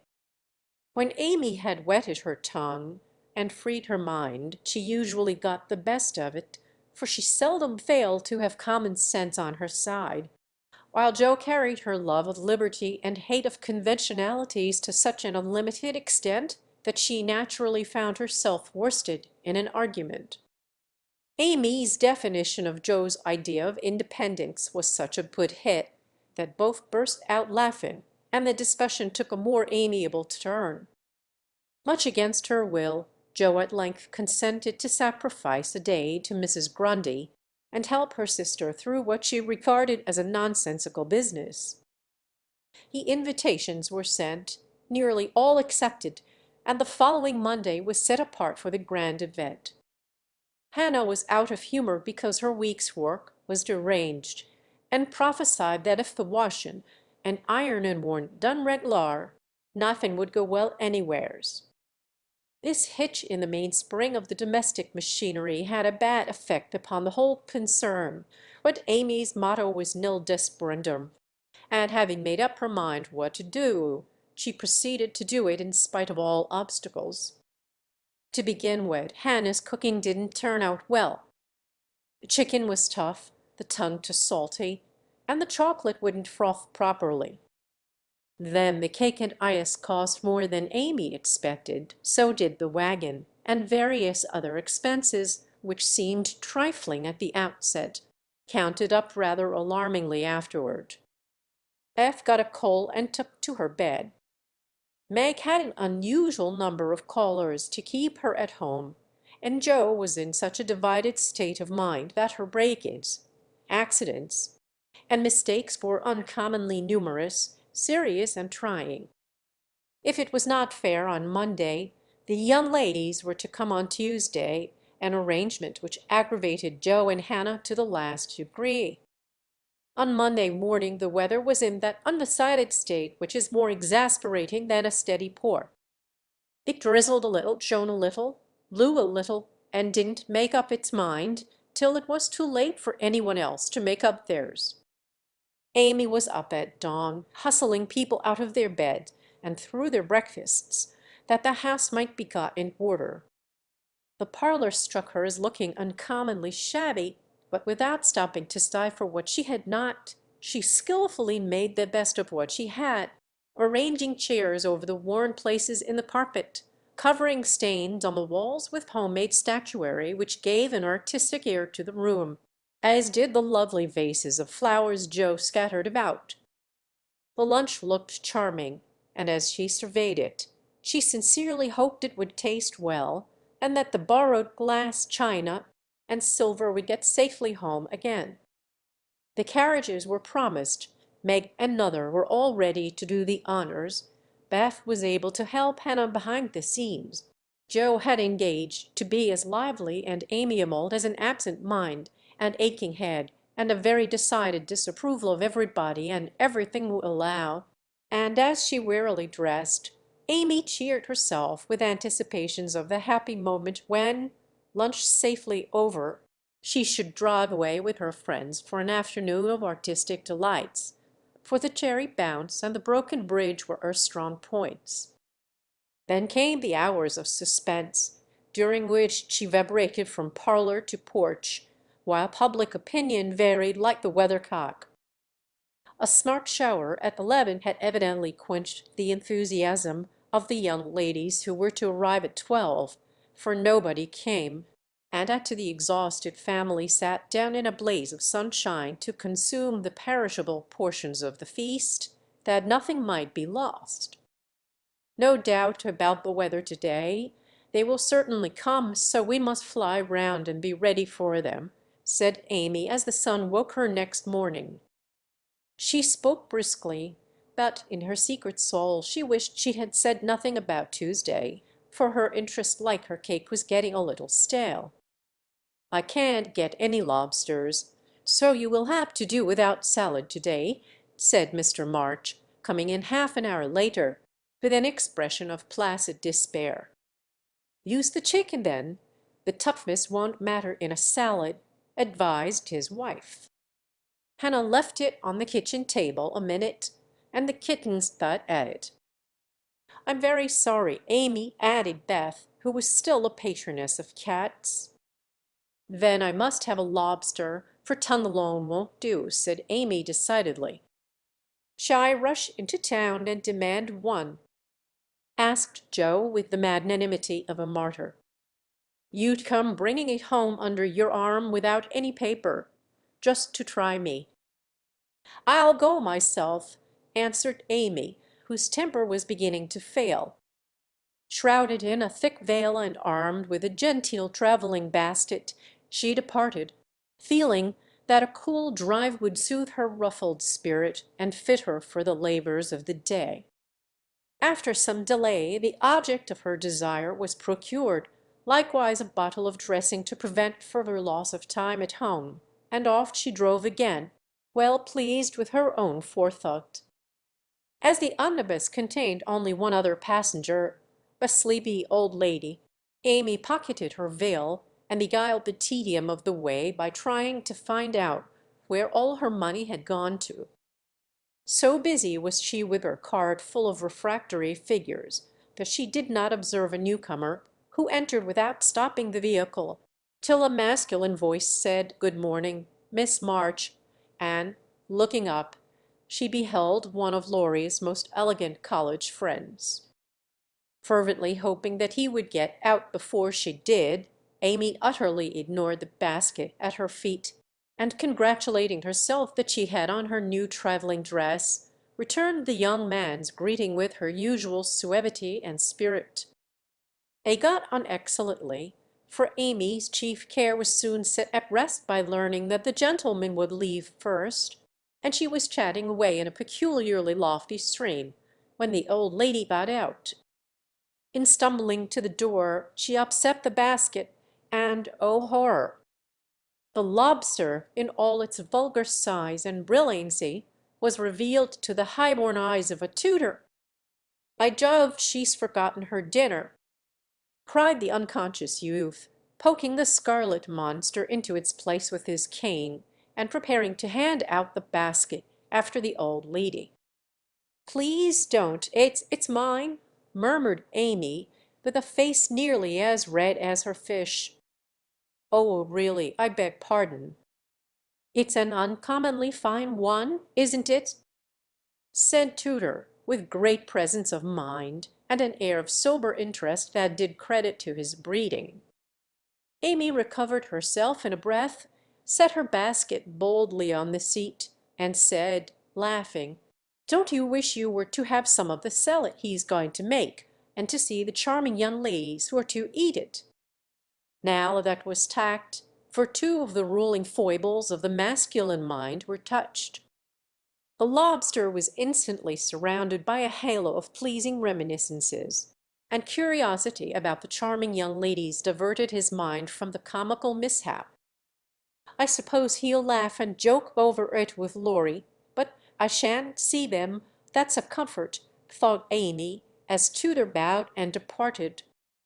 She did not mention this meeting at home, though she discovered that, thanks to the upset, her new dress was much damaged by the rivulets of dressing that meandered down the skirt, but went through with the preparations, which now seemed more irksome than before, and at 12 o'clock all was ready again. Feeling that the neighbours were interested in her movements, she wished to efface the memory of yesterday's failure by a grand success to-day. So she ordered the cherry bounce, and drove away in state to meet and escort her guests to the banquet. "There's the rumble, they're coming." "I'll go on to the porch and meet them." "It looks hospitable, and I want the poor child to have a good time after all her trouble," said Mrs. March, suiting the action to the word. But after one glance she retired, with an indescribable expression for looking quite lost in the big carriage, sat Amy and one young lady. "Run, Beth, and help Hannah clear half the things off the table. It will be too absurd to put a luncheon for 12 before a single girl," cried Joe, hurrying away to the lower regions, too excited to stop even for a laugh. In came Amy, quite calm and delightfully cordial to the one guest who had kept her promise. The rest of the family, being of a dramatic turn, played their parts equally well, and Miss Elliott found them a most hilarious set, for it was impossible to control entirely the merriment which possessed them. The remodelled lunch being gaily partaken of, the studio and garden visited, and are discussed with enthusiasm. Amy ordered a buggy, alas for the elided Cherry Bounce, and drove her friend quietly about the neighbourhood till sunset, when the park it went out. As she came walking in, looking very tired but as composed as ever, she observed that every vestige of the unfortunate fate had disappeared, except a suspicious pucker about the corners of Joe's mouth. "You've had a lubberly afternoon for your drive, dear," said her mother, as respectfully as if the whole 12 had come. "Miss Elliott is a very sweet girl, and seemed to enjoy herself, I've thought," observed Beth, with unusual warmth. "Could you spare me some of your cake?" "I really need some. I have so much company, and I can't make such delicious stuff as yours," asked Meg soberly. "Take it all. I'm the only one here who likes sweet things, and it will mold before I can dispose of it," answered Amy, thinking with a sigh of the generous store she had laid in for such an end as this. "It's a pity Laurie isn't here to help us," began Joe, as they sat down to ice cream and salad for the second time in 2 days. A warning look from her mother checked any further remarks, and the whole family ate in heroic silence, till Mr. March mildly observed, "Salad was one of the favourite dishes of the ancients and Evelyn." Here a general explosion of laughter cut short the history of salads, to the great surprise of the learned gentleman. "Bundle everything into a basket and send it to the Hummels. Germans like messes. I'm sick of the sight of this, and there's no reason you should all die of a surfeit because I've been a fool," cried Amy, wiping her eyes. "I thought I should have died when I sawed you two girls rattling about in the what you call it, like to little colonels in a very big nutshell, and mother waiting in state to receive the throne," sighed Joe, quite spent with laughter. "I'm very sorry you were disappointed, dear, but we all did our best to satisfy you," said Mrs. March in a tone full of motherly regret. "I am satisfied. I've done what I undertook, and it's not my fault that it failed. I comfort myself with that," said Amy with a little quiver in her voice. "I thank you all very much for helping me, and I'll thank you still more if you won't allude to it for a month at least." No one did for several months, but the word fate always produced a general smile, and Laurie's birthday gift to Amy was a tiny coral lobster in the shape of a charm for her watch guard. Chapter 27. Literary Lessons. Fortune suddenly smiled upon Joe and dropped a good luck penny in her path. Not a golden penny, exactly, but I doubt if 500,000 would have given more real happiness than did the little sum that came to her in this wise. Every few weeks she would shut herself up in her room, put on her scribbling suit, and fall into vortexes, as she expressed it, writing away at her novel with all her heart and soul, for till that was finished she could find no peace. Her scribbling suit consisted of a black woolen pinafore on which she could wipe her pen at will, and a cap of the same material, adorned with a cheerful red bow, into which she bundled her hair when the decks were cleared for action. This cap was a beacon to the inquiring eyes of her family, who during these periods kept their distance, merely popping in their heads semi-occasionally to ask, with interest, "Does genius burn, Joe?" They did not always venture even to ask this question, but took an observation of the cap, and judged accordingly. If this expressive article of dress was drawn low upon the forehead, it was a sign that hard work was going on. In exciting moments it was pushed rakishly askew, and when despair seized the author it was plucked wholly off and cast upon the floor. At such times the intruder silently withdrew, and not until the red bow was seen gaily erect upon the gifted brow did anyone dare address Joe. She did not think herself a genius by any means, but when the writing fit came on, she gave herself up to it with entire abandon, and led a blissful life, unconscious of want, care, or bad weather, while she sat safe and happy in an imaginary world, full of friends almost as real and dear to her as any in the flesh. Sleep forsook her eyes, meals stood untested, day and night were all too short to enjoy the happiness which blessed her only at such times, and made these hours worth living, even if they bore no other fruit. The divine afflatus usually lasted a week or two, and then she emerged from her vortex hungry, sleepy, cross, or despondent. She was just recovering from one of these attacks when she was prevailed upon to escort Miss Crocker to a lecture, and in return for her virtue was rewarded with a new idea. It was a people's course, the lecture on the pyramids, and Joe rather wondered at the choice of such a subject for such an audience, but took it for granted that some great social evil would be remedied, or some great want supplied, by unfolding the glories of the Pharaohs to an audience whose thoughts were busy with the press of coal and flour, and whose lives were spent in trying to solve harder riddles than that of the Sphinx. They were early, and while Miss Crocker set the heel of her stocking, Joe amused herself by examining the faces of the people who occupied the seat with them. On her left were two matrons, with massive foreheads and bonnets to match, discussing women's rights and making tatting. Beyond sat a pair of humble lovers, artlessly holding each other by the hand, a sombre spinster eating peppermints out of a paper bag, and an old gentleman taking his preparatory nap behind a yellow bandana. On her right, her only neighbor was a studious-looking lad absorbed in a newspaper. It was a pictorial sheet, and Joe examined the work of art nearest her, idly wondering what fortuitous concatenation of circumstances needed the melodramatic illustration of an Indian in full war costume, tumbling over a precipice with a wolf at his throat, while two infuriated young gentlemen, with unnaturally small feet and big eyes, were stabbing each other close by, and a dishevelled female was flying away in the background with her mouth wide open. Pausing to turn a page, the lad saw her looking, and with boyish good nature offered half his paper, saying bluntly, "Want to read it?" "That's a first-rate story."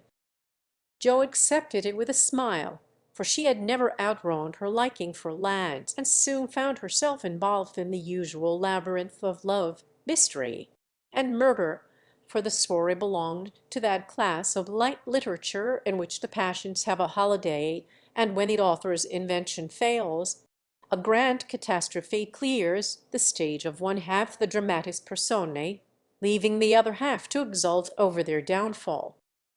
"Prime, isn't it?" asked the boy, as her eye went down the last paragraph of her portion. "I think you and I could do as well as if we tried," returned Joe, amused at his admiration of the trash. "I should think I was a pretty lucky chap if I could. She makes a good living out of such stories, they say." And he pointed to the name of Mrs. Slang Northbury, under the title of the tale. "Do you know her?"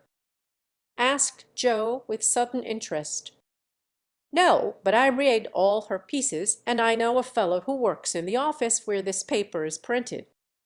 Do you say she makes a good living out of stories like this?" And Joe looked more respectfully at the agitated group and thickly sprinkled exclamation points that adorned the page. "Guess she does. She knows just what folks like, and gets paid well for writing it."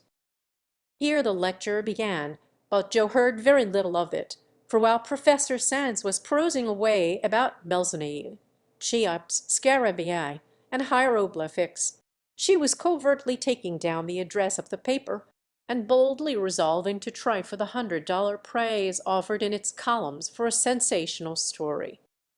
By the time the lecture ended and the audience awoke, she had built up a splendid fortune for herself, not the first founded on paper, and was already deep in the concoction of her story, being unable to decide whether the duel should come before the elopement or after the murder. She said nothing of her plan at home, but fell to work next day, much to the disquiet of her mother, who always looked a little anxious when genius took to burning. Joe had never tried this style before, contenting herself with very mild romances for the Spread Eagle. Her experience and miscellaneous reading were of service now, for they gave her some idea of dramatic effect and supplied plot, language, and costumes. Her story was as full of desperation and despair as her limited acquaintance with those uncomfortable emotions enabled her to make it, and having located it in Lisbon, she wound up with an earthquake as a striking and appropriate denouement. The manuscript was privately dispatched, accompanied by a note, modestly saying that if the tale didn't get the prize, which the writer hardly dared expect, she would be very glad to receive any sum it might be considered worth. 6 weeks is a long time to wait, and a still longer time for a girl to keep a secret, but Joe did both, and was just beginning to give up all hope of ever seeing her manuscript again when a letter arrived which almost took her breath away, for on opening it, a check for $100 fell into her lap. For a minute she stared at it as if it had been a snake, then she read her letter and began to cry. If the amiable gentleman who wrote the kindly note could have known what intense happiness he was giving a fellow creature, I think he would devote his leisure hours, if he has any, to that amusement, for Joe valued the letter more than the money because it was encouraging, and after years of effort it was so pleasant to find that she had learned to do something, though it was only to write a sensation story. That prouder young woman was seldom seen than she when, having composed herself, she electrified the family by appearing before them with the letter in one hand, the check in the other, announcing that she had won the prize. Of course, there was a great jubilee, and when the story came everyone read and praised it, though after her father had told her that the language was good, the romance fresh and hearty, and the tragedy quite thrilling, he shook his head and said in his unworldly way, "You can do better than this, Joe. Aim at the highest and never mind the money. I think the money is the best part of it. What would you do with such a fortune?" asked Amy, regarding the magic slip of paper with a reverential eye. "Send Beth and mother to the seaside for a month or two," answered Joe promptly. To the seaside they went, after much discussion, and though Beth didn't come home as plump and rosy as could be desired, she was much better, while Mrs. March declared she felt 10 years younger. So Joe was satisfied with the investment of her prize money, and fell to work with a cheery spirit, bent on earning more of those delightful checks. She did earn several that year, and began to feel herself a power in the house, for, by the magic of a pen, her rubbish turned into comforts for them all. The Duke's daughter paid the butcher's bill, a phantom hand put down a new carpet, and the curse of the Coventrys proved the blessing of the Marches in the way of groceries and gowns. Wealth is certainly a most desirable thing, but poverty has its sunny side, and one of the sweet eases of adversity is the genuine satisfaction which comes from hearty work of head or hand, and to the inspiration of necessity we owe half the wise, beautiful, and useful blessings of the world. Joe enjoyed a taste of this satisfaction, and ceased to envy richer girls, taking great comfort in the knowledge that she could supply her own wants, and need ask no one for a penny. Little notice was taken of her stories, but they found a market, and, encouraged by this fact, she resolved to make a bold stroke for fame and fortune. Having copied her novel for the fourth time, read it to all her confidential friends, and submitted it with fear and trembling to 3 publishers, she at last disposed of it on condition that she would cut it down 1/3 and omit all the parts which she particularly admired. Now I must either bundle it back into my tin kitchen to mould, pay for printing it myself, or chop it up to suit purchasers and get what I can for it. Fame is a very good thing to have in the house, but cash is more convenient, so I wish to take the sense of the meeting on this important subject," said Joe, calling a family council. "Don't spoil your book, my girl, for there is more in it than you know, and the idea is well worked out." "Let it wait and ripen," was her father's advice, and he practiced what he preached, having waited patiently 30 years for fruit of his own to ripen, and being in no haste to gather even now when it was sweet and mellow. "It seems to me that Joe will profit more by taking the trial than by waiting," said Mrs. March. "Criticism is the best test of such work, for it will show her both unsuspected merits and faults, and help her to do better next time. We are too partial, but the praise and blame of outsiders will prove useful, even if she gets but little money." "Yes," said Joe, knitting her brows, "that's just it. I've been fussing over the thing so long, I really don't know whether it's good, bad, or indifferent. It will be a great help to have cool, impartial persons take a look at it, and tell me what they think of it. I wouldn't leave a word out of it. You'll spoil if you do, for the interest of the story is more in the minds than in the actions of the people, and it will be all a muddle if you don't explain as you go on," said Mag, who firmly believed that this book was the most remarkable novel ever written. "But Mr. Allen says, leave out the explanations, make it brief and dramatic, and let the characters tell the story," interrupted Joe, turning to the publisher's note. "Do as he tells you. He knows what will sell, and we don't. Make a good, popular book, and get as much money as you can. By and by, when you've got a name, you can afford to digress and have philosophical and metaphysical people in your novels," said Amy, who took a strictly practical view of the subject. "Well," said Joe, laughing, "if my people are philosophical and metaphysical, it isn't my fault, for I know nothing about such things, except what I hear father say sometimes. If I've got some of his wise ideas jumbled up with my romance, so much the better for me. Now, Beth, what do you say?" "I should so like to see it printed soon," was all Beth said, and smiled in saying it. But there was an unconscious emphasis on the last word, and a wistful look in the eyes that never lost their childlike canter, which chilled Joe's heart for a minute with a foreboding fear, and decided her to make her little venture soon. So, with Spartan firmness, the young authoress laid her firstborn on her table, and chalked it up as ruthlessly as any ogre. In the hope of pleasing every one, she took every one's advice, and like the old man and his donkey in the fable suited nobody. Her father liked the metaphysical streak which had unconsciously got into it, so that was allowed to remain though she had her doubts about it. Her mother thought that there was a trifle too much description. Out therefore it came, and with it many necessary links in the story. Meg admired the tragedy, so Joe piled up the agony to suit her, while Amy objected to the fun, and, with the best intentions in life, Joe quenched the sprightly scenes which relieved the sombre character of the story. Then, to complicate the ruin, she cut it down one third, and confidingly sent the poor little romance, like a picked robin, out into the big, busy world to try its fate.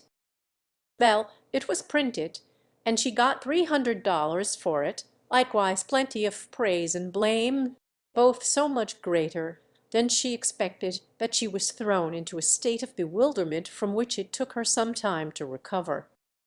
You said, mother, that criticism would help me.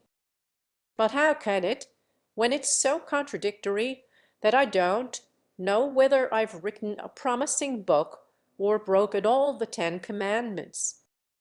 Cried poor Joe, turning over a heap of notices, the perusal of which filled her with pride and joy one minute, wrath and dismay the next.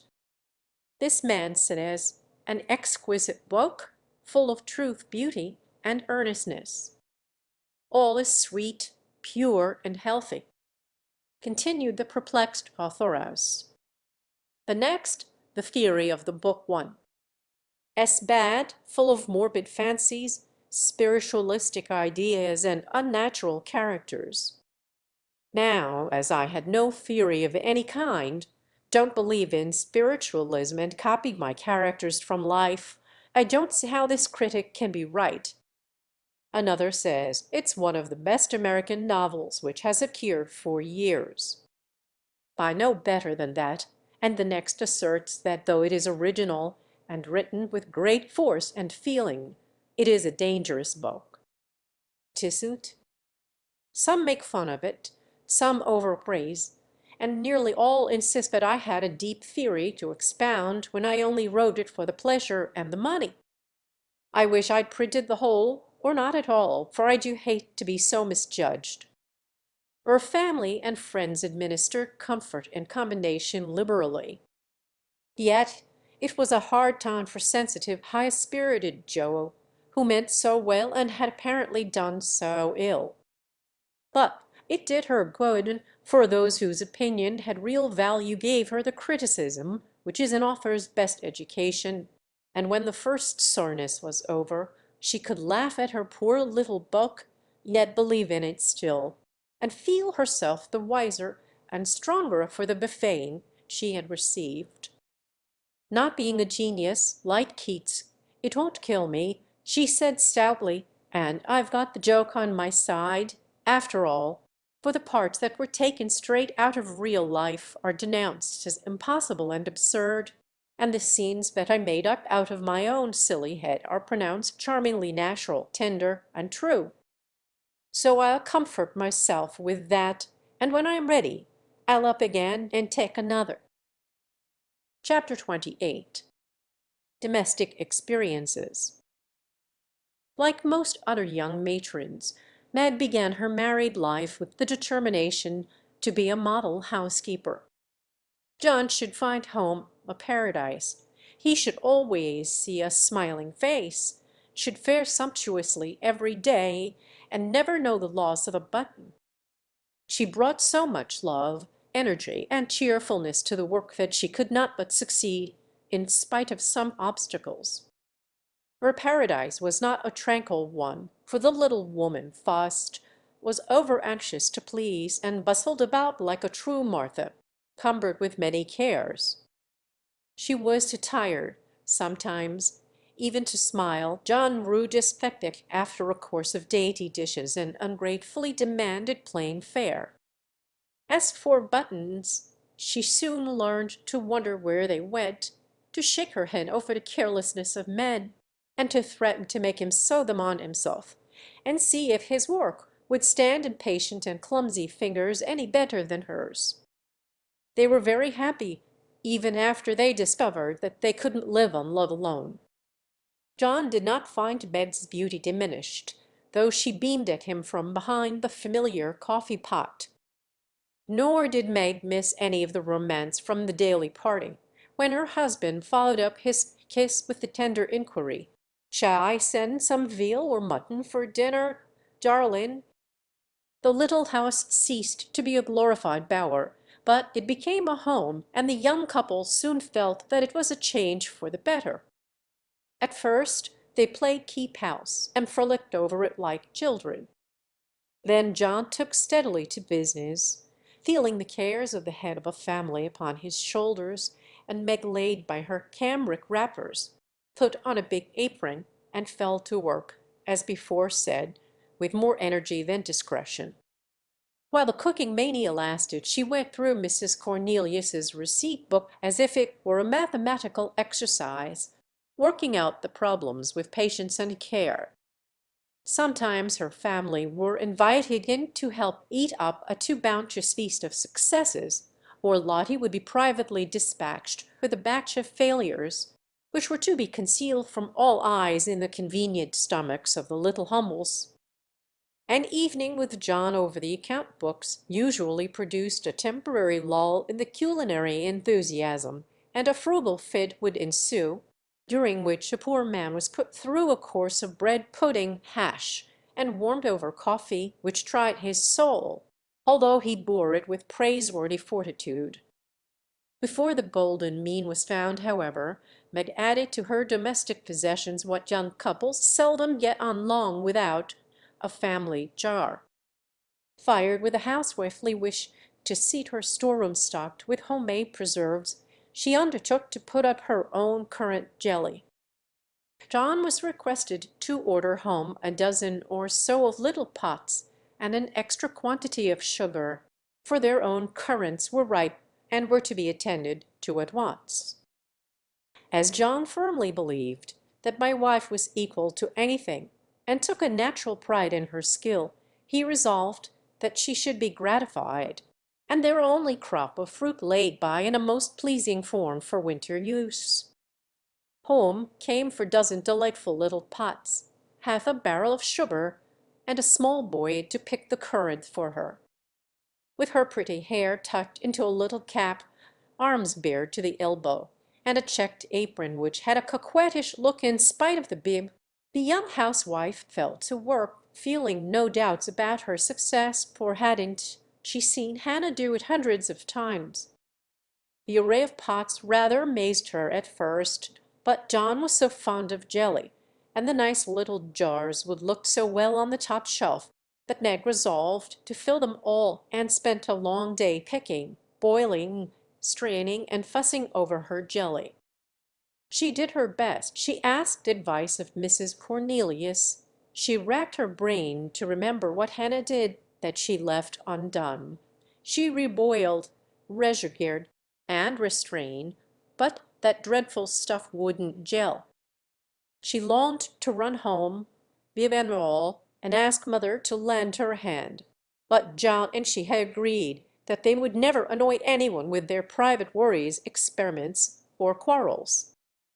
They had laughed over that last word as if the idea it suggested was a most preposterous one, but they had held to their resolve, and whenever they could get on without help they did so, and no one interfered, for Mrs. March had advised to plan. So Meg wrestled alone with the refractory sweetmeats all the hot summer day, and at 5 o'clock sat down in her topsy-turvy kitchen, wrung her bedecked hands, lifted up her voice, and wept. Now, in the first flush of the new life, she had often said, "My husband shall always feel free to bring a friend home whenever he likes. I shall always be prepared. There shall be no flurry, no scolding, no discomfort, but a neat house, a cheerful wife, and a good dinner. John, dear, never stop to ask my leave, invite whom you please, and be sure of a welcome from me."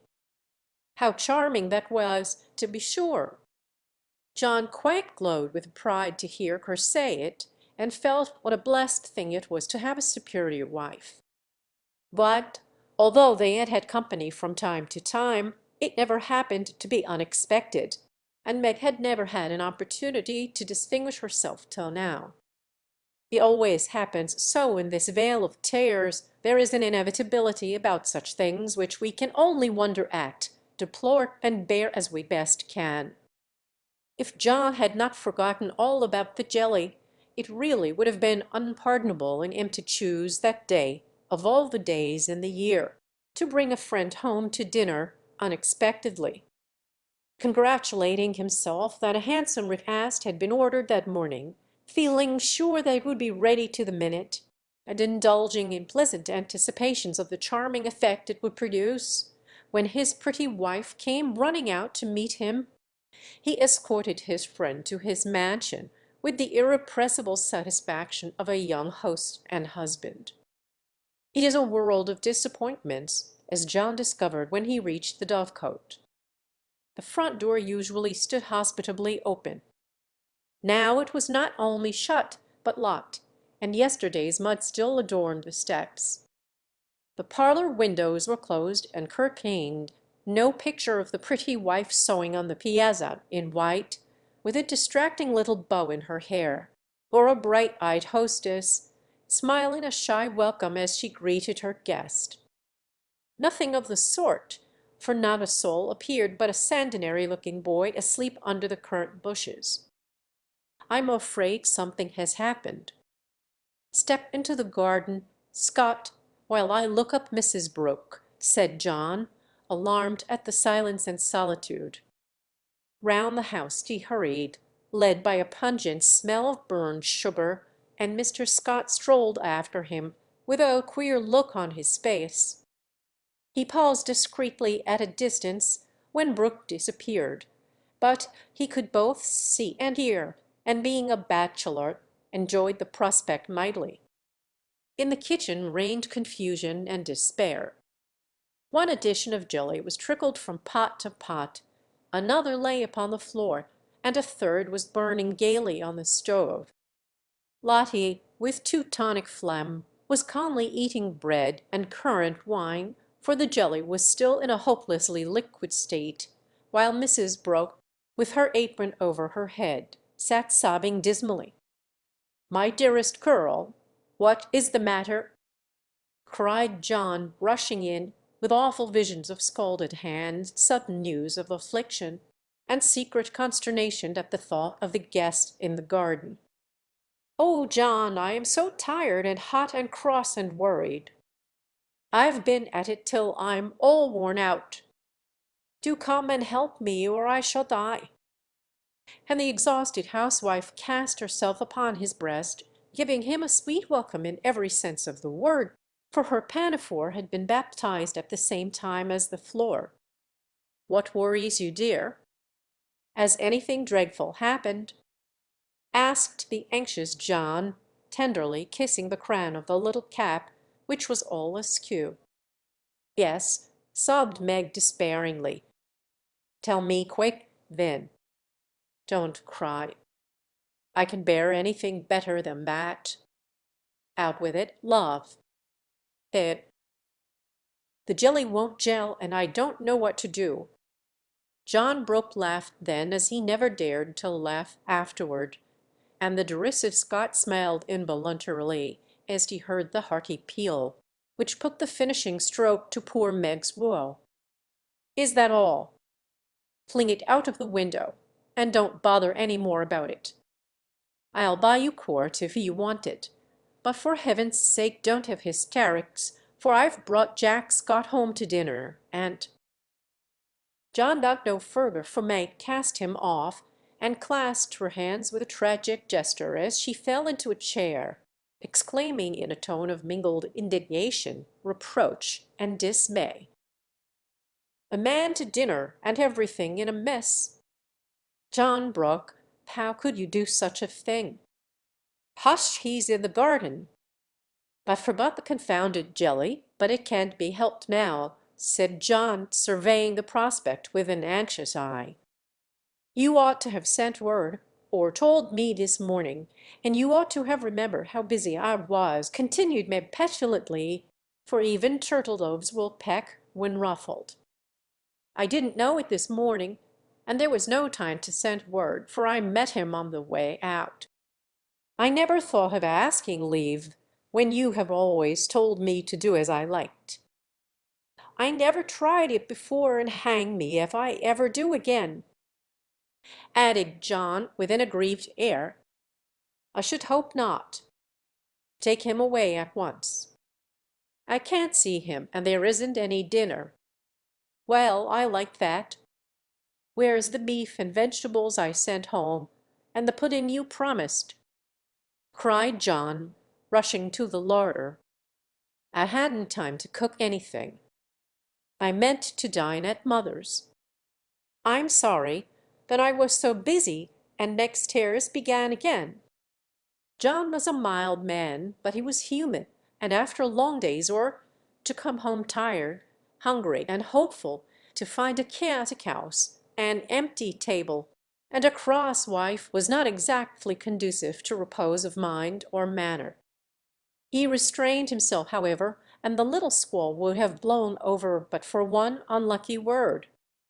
"It's a scrape, I acknowledge, but if you will lend a hand, we'll pull through and have a good time yet. Don't cry, dear, but just exert yourself a bit and fix us up something to eat. We're both as hungry as hunters, so we shan't mind what it is. Give us the cold meat, then bread and cheese. We won't ask for jelly." He meant it to be a good-natured joke, but that one word sealed his fate. Meg thought it was too cruel to hint about her sad failure, and the last atom of patience vanished as he spoke. "You must get yourself out of this scrape as you can. I'm too used up to exert myself for any one. It's like a man to propose a bone and vulgar bread and cheese for company. I won't have anything of the sort in my house. Take that Scott up to mother's and tell him I'm away sick, dead, anything. I won't see him, and you two can laugh at me and my jelly as much as you like. You won't have anything else, dear." And having delivered her defiance all on one breath, Meg cast away her pinafore and precipitately left the field to bemoan herself in her own room. What those two creatures did in her absence, she never knew, but Mr. Scott was not taken up to mother's, and when Meg descended, after they had strolled away together, she found traces of a promiscuous lunch which filled her with horror. Lottie reported that they had eaten a much and greatly laughed, and the master bid her throw away all the sweet stuff and hide the pots. Meg longed to go and tell mother, but a sense of shame at her own shortcomings of loyalty to John, who might be cruel, but nobody should know it, restrained her, and after a summary cleaning up, she dressed herself prettily and sat down to wait for John to come and be forgiven. Unfortunately, John didn't come, not seeing the matter in that light. He had carried it off as a good joke with Scott, excused his little wife as well as he could, and played the host so hospitably that his friend enjoyed the impromptu dinner and promised to come again. But John was angry, though he did not show it. He felt that Meg had deserted him in his hour of need. It wasn't fair to tell a man to bring folks home any time, with perfect freedom, and when he took you at your word, to flame up and blame him, and leave him in the lurch to be laughed at or pitied. No, by George, it wasn't. And Meg must know it. He had fumed inwardly during the feast, but when the flurry was over, and he strolled home after seeing Scott off, a milder mood came over him. Poor little Finn! It was hard upon her when she tried so heartily to please me. She was wrong, of course, but then she was young. I must be patient and teach her. He hoped she had not gone home. He hated gossip and interference. For a minute he was ruffled again at the mere thought of it, and then the fear that Meg would cry herself sick softened his heart, and sent him on at a quicker pace, resolving to be calm and kind, but firm, quite firm, and show her where she had failed in her duty to her spouse. Meg likewise resolved to be calm and kind, but firm, and show him his duty. She longed to run to meet him and beg pardon and be kissed and comforted as she was sure of being, but of course she did nothing of the sort. and when she saw John coming began to hum quite naturally as she rubbed and sewed, like a lady of leisure in her best parlour. Don was a little disappointed not to find a tender Niobe, but feeling that his dignity demanded the first apology, he made none, only came leisurely in and laid himself upon the sofa with the singularly relevant remark, "We are going to have a new moon, my dear." "I've no objection," was Meg's equally soothing remark. A few other topics of general interest were introduced by Mr. Brooke and wet blanketed by Mrs. Brooke, and conversation languished. John went to one window, unfolded his paper, and wrapped himself in it, figuratively speaking. Meg went to the other window, and sewed as if new rosettes for slippers were among the necessaries of life. Neither spoke. Both looked quite calm and firm, and both felt desperately uncomfortable. "Oh dear," thought Meg, "married life is very trying, and does need infinite patience as well as love, as mother says." The word mother suggested other maternal counsels given long ago and received with unbelieving protests. "John is a good man, but he has his faults, and you must learn to see and bear with them, remembering your own. He is very decided, but never will be obstinate, if you reason kindly, not oppose impatiently. He is very accurate and particular about the truth, a good trait, though you call him fussy. Never deceive him by look or word, Meg, and he will give you the confidence you deserve, the support you need. He has a temper not like ours, one flash, and then all over but the white. Still anger is seldom stirred, but once kindled is hard to quench. Be careful, be very careful, not to wake his anger against yourself, for peace and happiness depend on keeping his respect. Watch yourself, be the first to ask pardon if you both err, and guard against the little piques, misunderstandings, and hasty words that often pave the way for bitter sorrow and regret." These words came back to Meg as she sat sewing in the sunset, especially the last. This was the first serious disagreement. Her own hasty speeches sounded both silly and unkind as she recalled them. Her own anger looked childish now, and thoughts of poor John coming home to such a scene quite melted her heart.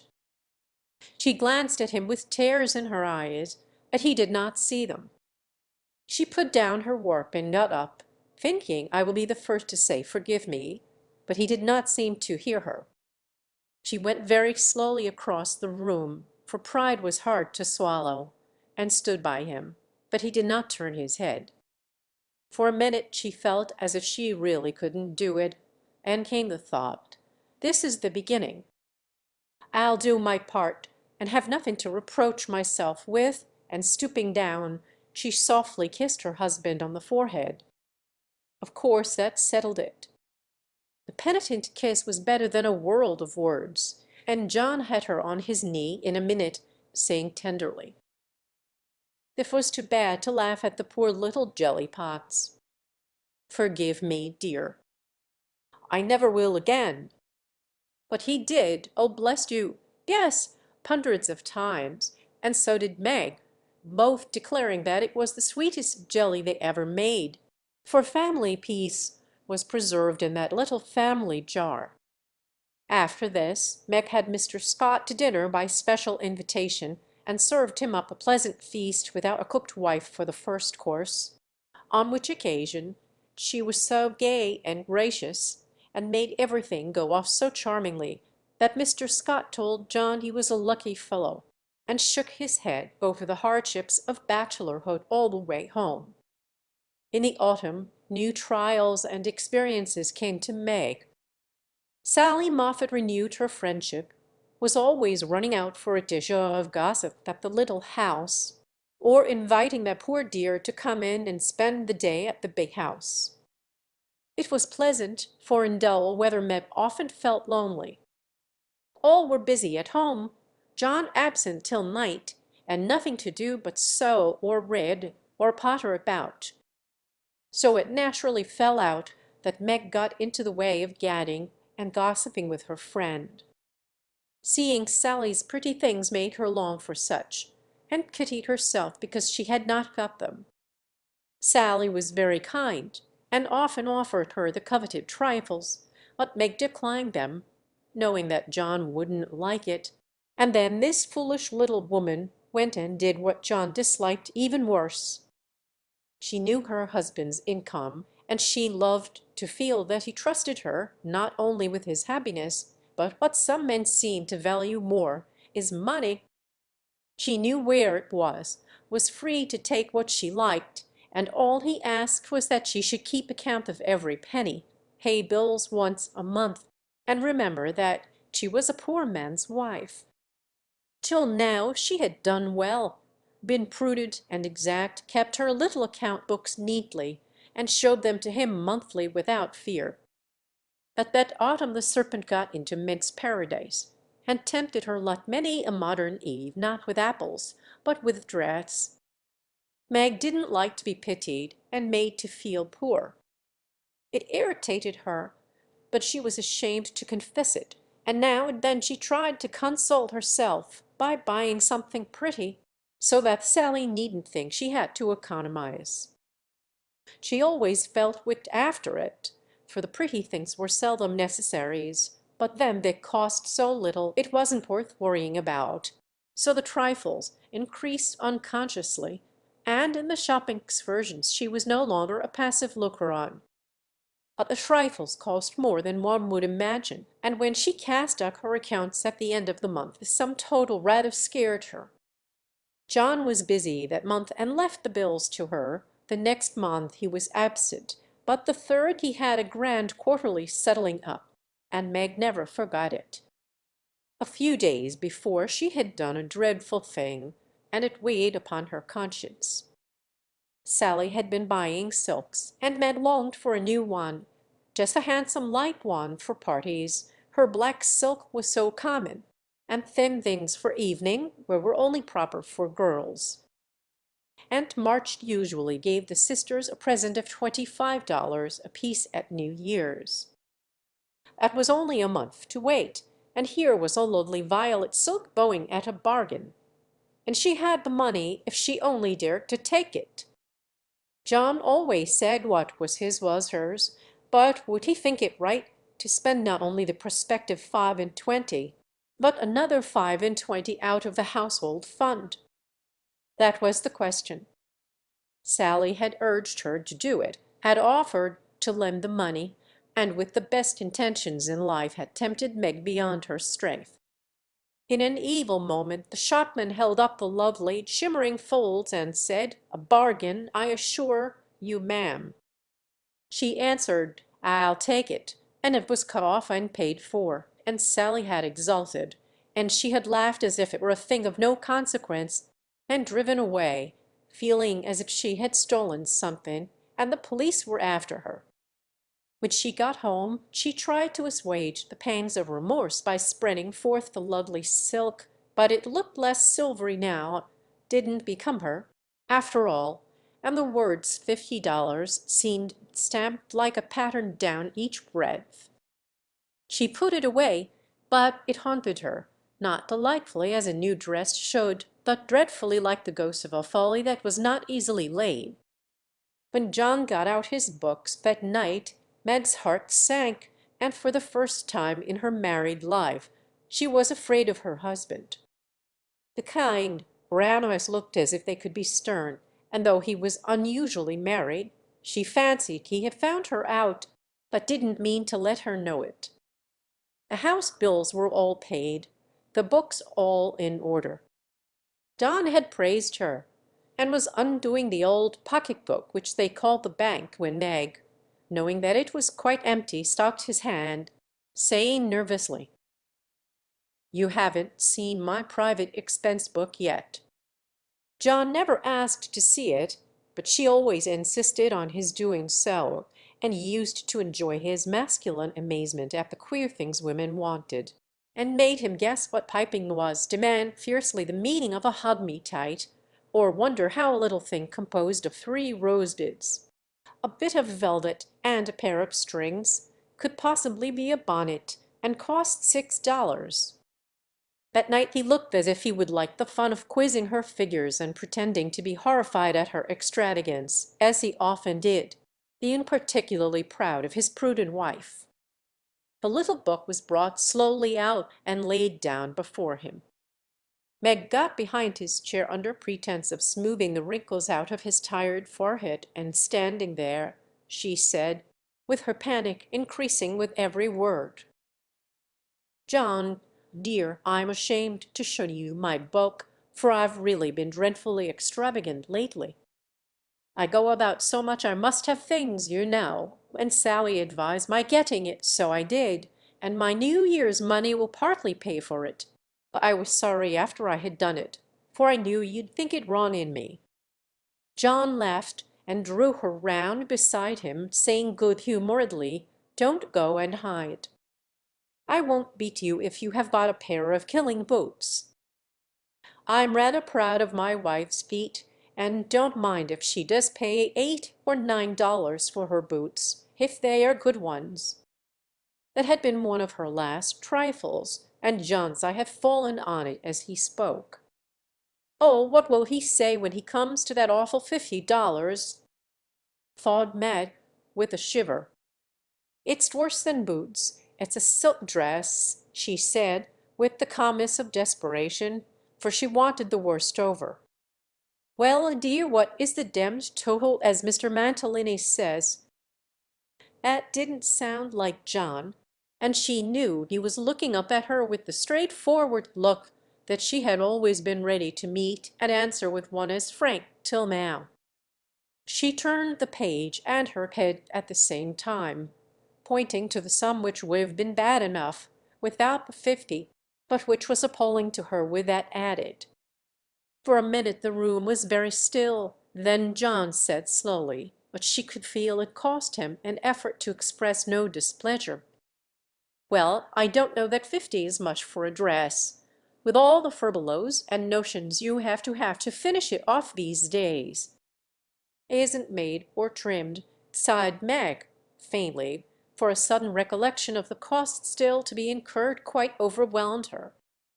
25 yards of silk seems a good deal to cover one small woman, but I've no doubt my wife will look as fine as Ned Moffat's when she gets it on," said John dryly. "I know you are angry, John, but I can't help it." "I don't mean to waste your money, and I didn't think those little things would count up so.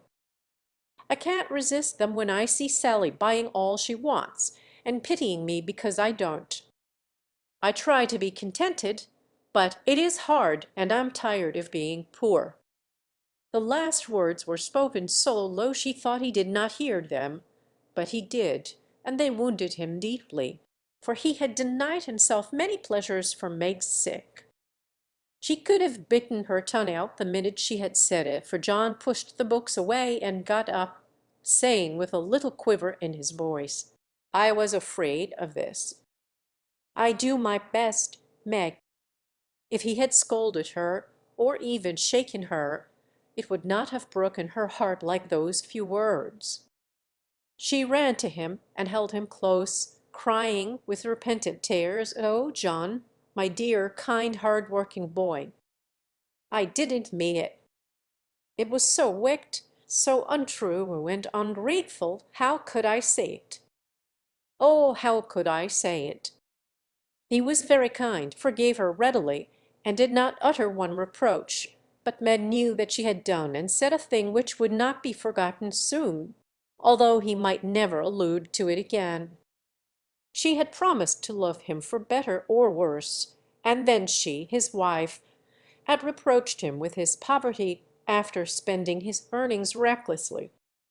It was dreadful, and the worst of it was John went on so quietly afterward, just as if nothing had happened, except that he stayed in town later, and worked at night when she had gone to cry herself to sleep. A week of remorse nearly made Mick sick, and the discovery that John had countermanded the order for his new greatcoat reduced her to a state of despair which was pathetic to behold. He had simply said, in answer to her surprised inquiries as to the change, "I can't afford it, my dear." Meg said no more, but a few minutes after he found her in the hall with her face buried in the old grey coat, crying as if her heart would break. They had a long talk that night, and Meg learned to love her husband better for his poverty, because it seemed to have made a man of him, given him the strength and courage to fight his own way, and taught him a tender patience with which to bear and comfort the natural longings and failures of those he loved. Next day she put her pride in her pocket, went to Sally, told the truth, and asked her to buy the silk as a favor. The good-natured Mrs. Moffat willingly did so, and had the delicacy not to make her a present of it immediately afterward. Then Meg ordered home the grey coat, and when John arrived she put it on and asked him how he liked her new silk gown. One can imagine what answer he made, how he received his present, and what a blissful state of things ensued. John came home early, Meg gadded no more, and that greatcoat was put on in the morning by a very happy husband, and taken off at night by a most devoted little wife. So the year rolled round, and at midsummer there came to Meg a new experience, the deepest and tenderest of a woman's life. Laurie came sneaking into the kitchen of the Dovecot one Saturday with an excited face, and was received with the clash of cymbals, for Hannah clapped her hands with a saucepan in one and the cover in the other. "How's the little mamma?" "Where's everybody?" "Why didn't you tell me before I came home?" began Laurie in a loud whisper. "Happy as a queen, the dear. Every soul of 'em is upstairs a worshipping. We didn't want no hurricanes round. Now you go into the parlor, and I'll send him down to you," with which somewhat involved reply Hannah vanished, chuckling ecstatically. Presently Joe appeared, proudly bearing a flannel bundle laid forth upon a large pillow. Joe's face was very sober, but her eyes twinkled, and there was an odd sound in her voice of repressed emotion of some sort. "Shut your eyes and hold out your arms," she said invitingly. Laurie backed precipitately into a corner and put his hands behind him with an imploring gesture. "No, thank you. I'd rather not. I shall drop it or smash it, as sure as fate." "Then you shan't see your nevy," said Joe decidedly, turning as if to go. "I will, I will. Only you must be responsible for damages." And obeying orders, Laurie heroically shut his eyes while something was put into his arm as a peal of laughter from Joe, Amy, Mrs. March, Hannah, and John caused him to open them the next minute to find himself invested with two babies instead of one. No wonder they laughed, for the expression of his face was droll enough to convulse a Quaker, as he stood and stared wildly from the unconscious innocents to the hilarious spectators with such dismay that Joe sat down on the floor and screamed. "Twins, by Jupiter!" was all he said for a minute. Then turning to the women with an appealing look that was comically piteous, he added, "Take him quick, somebody. I'm going to laugh, and I shall drop him." Joe rescued his babies and marched up and down, with one on each arm, as if already initiated into the mysteries of baby tending, while Laurie laughed till the tears ran down his cheeks. "It's the best joke of the season, isn't it?" "I wouldn't have told you, for I set my heart on surprising you, and I flatter myself I've done it," said Joe when she got her breath. "I never was more staggered in my life. Isn't it fun?" "Are they boys?" "But are you going to name them?" "Let's have another look." "Hold me up, Joe, for upon my life it's one too many for me," returned Laurie, regarding the infants with the air of a big, benevolent Newfoundland looking at a pair of infantile kittens. "Boy and girl." "Aren't they beauties?" said the proud papa, beaming upon the little red squirmers as if they were unfledged angels. "Most remarkable children I ever saw. Which is which?" And Loring bent like a well sweep to examine the prodigies. Amy put a blue ribbon on the boy and a pink on the girl, French fashion, so you can always tell. Besides, one has blue eyes and one brown. "Kiss them, Uncle Teddy," said Wicht Joe. "I'm afraid they mightn't like it," began Laurie with unusual timidity in such matters. "Of course they will. They are used to it now." "Do it this minute, sir," commanded Joe, fearing he might propose a proxy. Laurie screwed up his face and obeyed with a gingerly peck at each little cheek that produced another laugh and made the babies squeal. "There, I knew they didn't like it." "That's the boy. See him kick. He hits out with his fists like a good one. Now then, young Broek, hitch into a man of your own size, will you?" cried Laurie, delighted with a poke in the face from a tiny fist flapping aimlessly about. "He's to be named John Lawrence, and the girl Margaret, after mother and grandmother. We shall call her Daisy, so as not to have two mates, and I suppose the Mannie will be Jack, unless we find a better name," said Amy, with ant-like interest. "Name him Demijohn, and call him Demi for short," said Laurie. "Daisy and Demi just the thing." "I knew Teddy would do it," cried Joe, clapping her hands. Teddy certainly had done it that time, for the babies were Daisy and Demi to the end of the chapter. Chapter 29. Calls. "Come, Joe, it's time." "For what?" "You don't mean to say you have forgotten that you promised to make half a dozen calls with me to-day?" "I've done a good many rash and foolish things in my life, but I don't think I ever was mad enough to say I make 6 calls in one day, when a single one upsets me for a week." "Yes, you did. It was a bargain between us. I was to finish the Crayon of Beth for you, and you were to go properly with me and return our neighbors' visits. If it was fair, that was in the bond, and I stand to the letter of my bond, Shylock. There's a pile of clouds in the east, it's not fair, and I don't go. Now, that's shirking. It's a lovely day, no prospect of rain, and you pride yourself on keeping promises, so be honorable, come and do your duty, and then be at peace for another 6 months."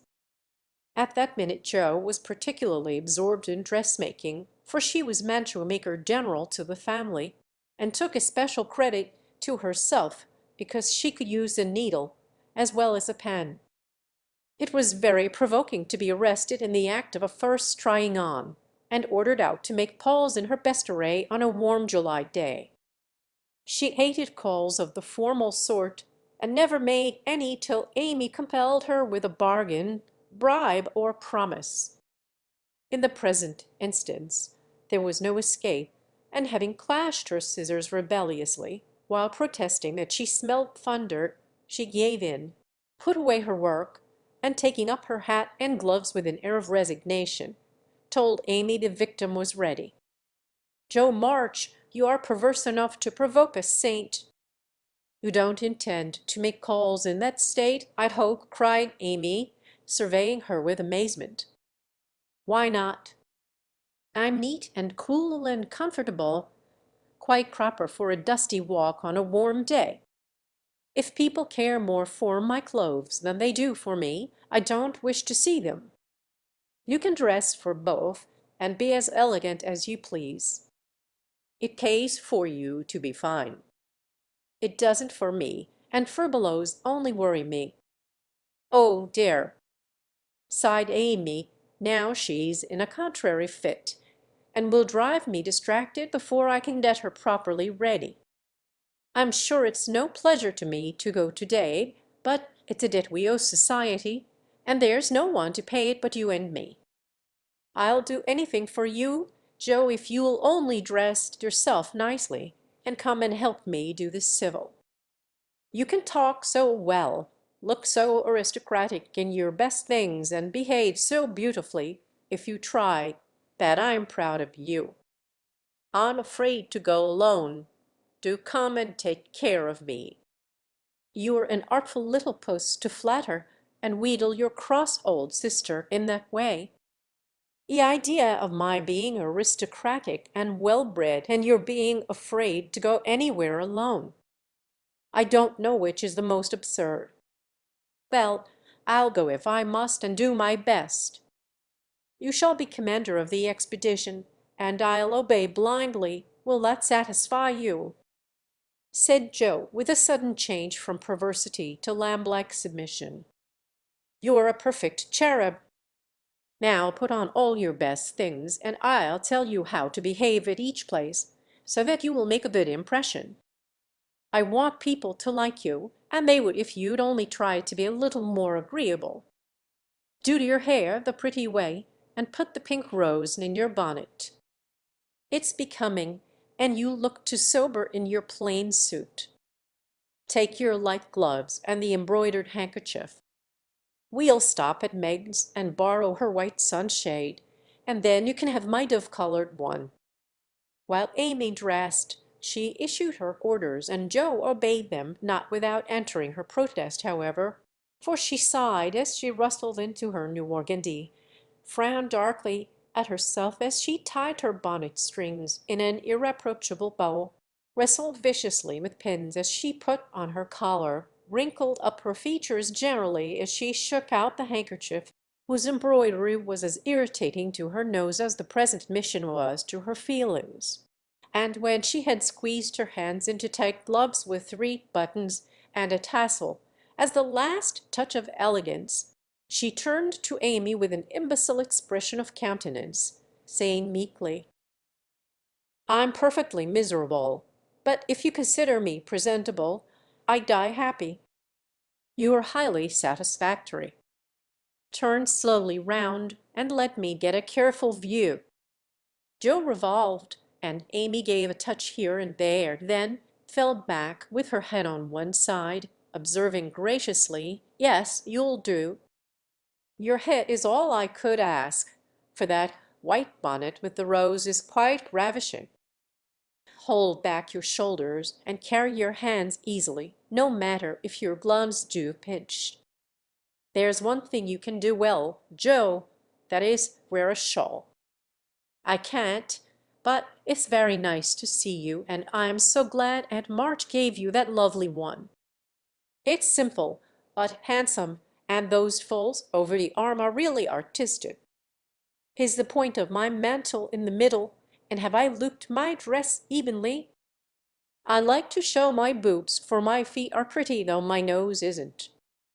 You are a thing of beauty, and a joy forever," said Joe, looking through her hand with the air of a connoisseur at the blue feather against the golden hair. "Am I to drag my best dress through the dust, or loop it up? Please, ma'am, hold it up when you walk, but drop it in the house. The sweeping style suits you best, and you must learn to trail your skirt gracefully. You haven't half buttoned one cuff, do it at once. You'll never look finished if you are not careful about the little details, for they make up the pleasing whole." Joe sighed and proceeded to burst the buttons off her glove in doing up her cuff, but at last both were ready and sailed away, looking as pretty as pictures, Hannah said, as she hung out of the upper window to watch them. "Now, Joe dear, the Chesters consider themselves very elegant people, so I want you to put on your best deportment. Don't make any of your abrupt remarks, or do anything odd, will you? Just be calm, cool, and quiet. That's safe and ladylike, and you can easily do it for 15 minutes," said Amy as they approached the first place, having borrowed the white parasol and been inspected by Meg, with a baby on each arm. "Let me see. Calm, cool, and quiet. Yes, I think I can promise that. I've played the part of a prim young lady on the stage, and I'll try it off. My powers are great, as you shall see, so be easy in your mind, my child." Amy looked relieved, but Naughty Joe took her at her word, for during the first call she sat with every limb gracefully composed, every fold correctly draped, palm as a summer seed, cool as a snowbank, and as silent as the Sphinx. In vain Mrs. Chester alluded to her charming novel, and the Mrs. Chester introduced parties, picnics, the opera, and the fashions. Each and all were answered by a smile, a bow, and a demure yes or no with the chill on. In vain Amy telegraphed the word "talk," tried to draw her out, and administered covert pokes with her foot. Joe sat as if blandly unconscious of it all, with deportment like Ma's face, icily regular, splendidly null. "What a haughty, uninteresting creature that oldest Miss March is!" was the unfortunately audible remark of one of the ladies, as the door closed upon their guests. Joe laughed noiselessly all through the hall, but Amy looked disgusted at the failure of her instructions, and very naturally laid the blame upon Joe. "How could you mistake me so? I merely meant you to be properly dignified and composed, and you made yourself a perfect stock and stone. Try to be sociable at the Lambs. Gossip as other girls do, and be interested in dress and flirtations and whatever nonsense comes up. They move in the best society, are valuable persons for us to know, and I wouldn't fail to make a good impression there for anything. I'll be agreeable. I'll gossip and giggle and have horrors and raptures over any trifle you like. I rather enjoy this, and now I'll imitate what is called a charming girl. I can do it, for I have May Chester as a model, and I'll improve upon her. See if the Lambs don't say, 'What a lively, nice creature that Joe March is!'" Amy felt anxious, as well she might, for when Joe turned freakish there was no knowing where she would stop. Amy's face was a study when she saw her sister skim into the next drawing-room, kiss all the young ladies with effusion, beam graciously upon the young gentlemen, and join in the chat with a spirit which amazed the beholder. Amy was taken possession of by Mrs. Lamb, with whom she was a favourite, and forced to hear a long account of Lucretia's last attack, while three delightful young gentlemen hovered near, waiting for a pause when they might rush in and rescue her. So situated, she was powerless to check Joe, who seemed possessed by a spirit of mischief, and talked away as volubly as the lady. A knot of heads gathered about her, and Amy strained her ears to hear what was going on, for broken sentences filled her with curiosity, and frequent peals of laughter made her wild to share the fun. One may imagine her suffering on overhearing fragments of this sort of conversation.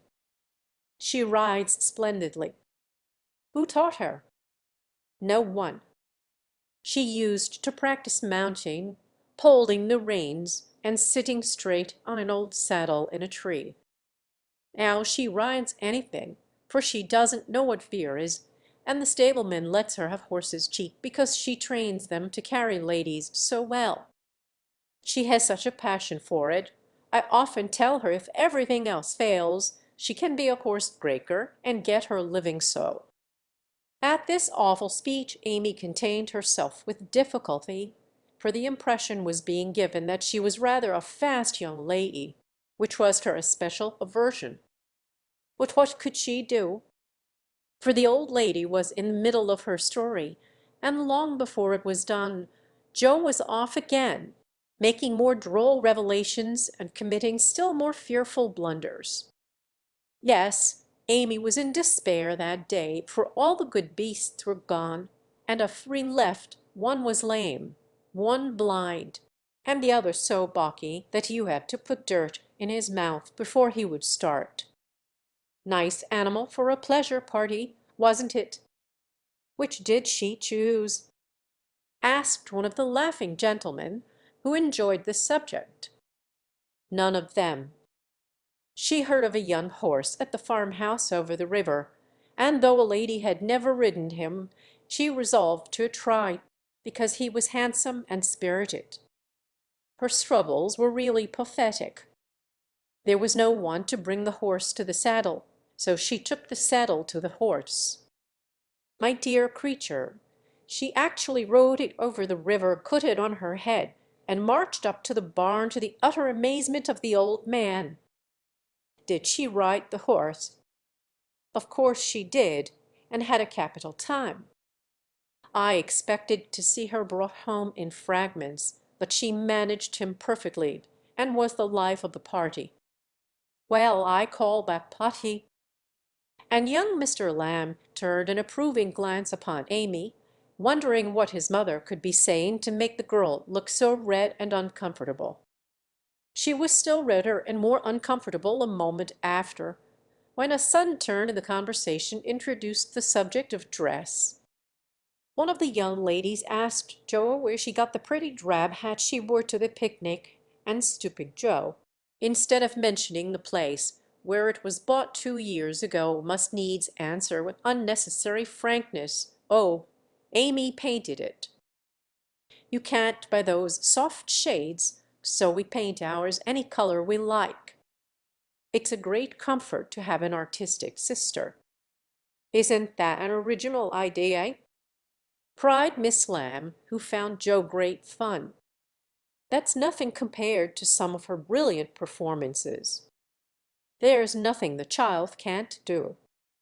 Why, she wanted a pair of blue boots for Sally's party, so she just painted her soiled white ones the loveliest shade of sky blue you ever saw, and they looked exactly like satin," added Joe, with an air of pride in her sister's accomplishments that exasperated Amy, till she felt that it would be a relief to throw her carcase at her.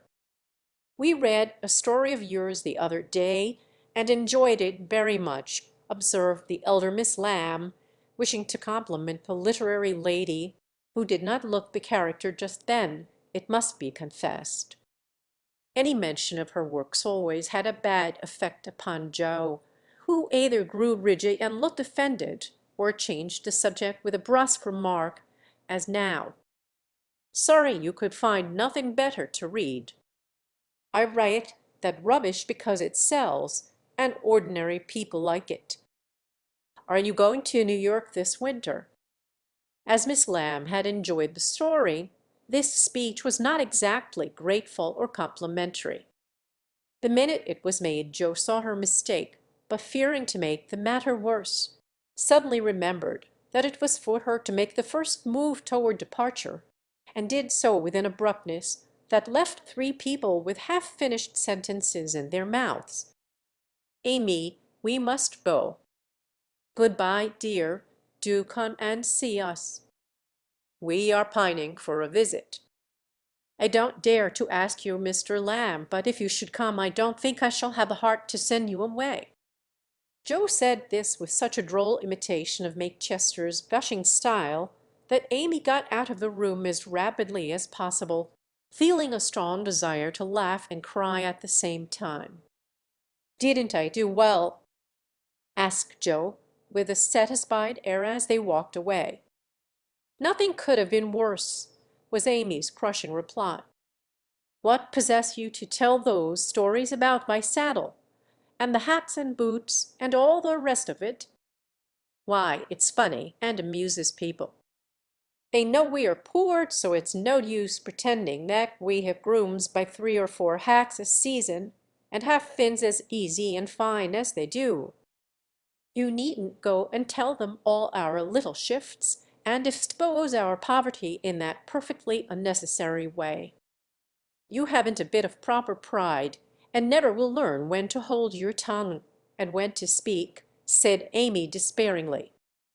Poor Joe looked abashed, and silently chafed the end of her nose with the stiff handkerchief, as if performing a penance for her misdemeanours. "How shall I behave here?" she asked as they approached the third mansion. "Just as you please." "I wash my hands of you," was Amy's short answer. "Then I'll enjoy myself. The boys are at home and we'll have a comfortable time. Goodness knows I need a little change, for elegance has a bad effect upon my constitution," returned Joe roughly, being disturbed by her failure to suit. An enthusiastic welcome from three big boys and several pretty children speedily soothed her ruffled feelings, and leaving Amy to entertain the hostess and Mr. Tudor, who happened to be calling likewise, Joe devoted herself to the young folks and found the change refreshing.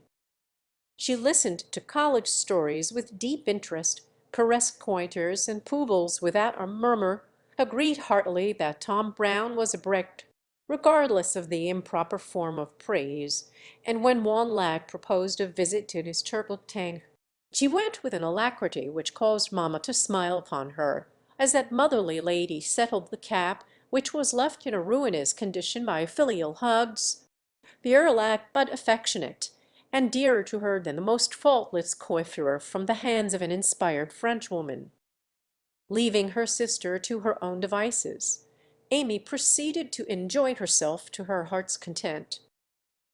Mr. Tudor's uncle had married an English lady who was third cousin to a living lord, and Amy regarded the whole family with great respect, for in spite of her American birth and breeding, she possessed a reverence for titles which haunts the best of us, that unacknowledged loyalty to the early faith in kings which set the most democratic nation under the sun and ferment at the coming of a royal, yellow-haired laddie some years ago, and which still has something to do with the love the young country bears the old, like that of a big son for an imperious little mother who held him while she could and let him go with a farewell scolding when he rebelled. But even the satisfaction of talking with a distant connection of the British nobility did not render Amy forgetful of time, and when the proper number of minutes had passed she reluctantly tore herself from this aristocratic society and looked about for Joe, fervently hoping that her incorrigible sister would not be found in any position which should bring disgrace upon the name of March. It might have been worse, but Amy considered it bad. For Joe sat on the grass, with an encampment of boys about her, and a dirty-footed dog reposing on the skirt of her state and festival dress, as she related one of Laurie's pranks to her admiring audience. One small child was poking turtles with Amy's cherished parasol, a second was eating gingerbread over Joe's best bonnet, and a third playing ball with her gloves, but all were enjoying themselves, and when Joe collected her damaged property to go, her escort accompanied her, begging her to come again, it was such fun to hear about Laurie's larks. Capital boys, aren't they?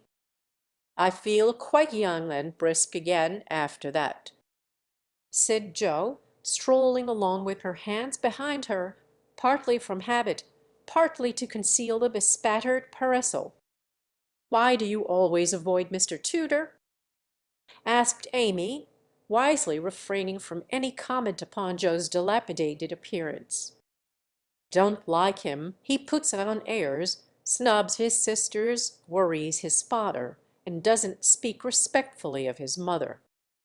Laurie says he is fast, and I don't consider him a desirable acquaintance, so I'd let him alone.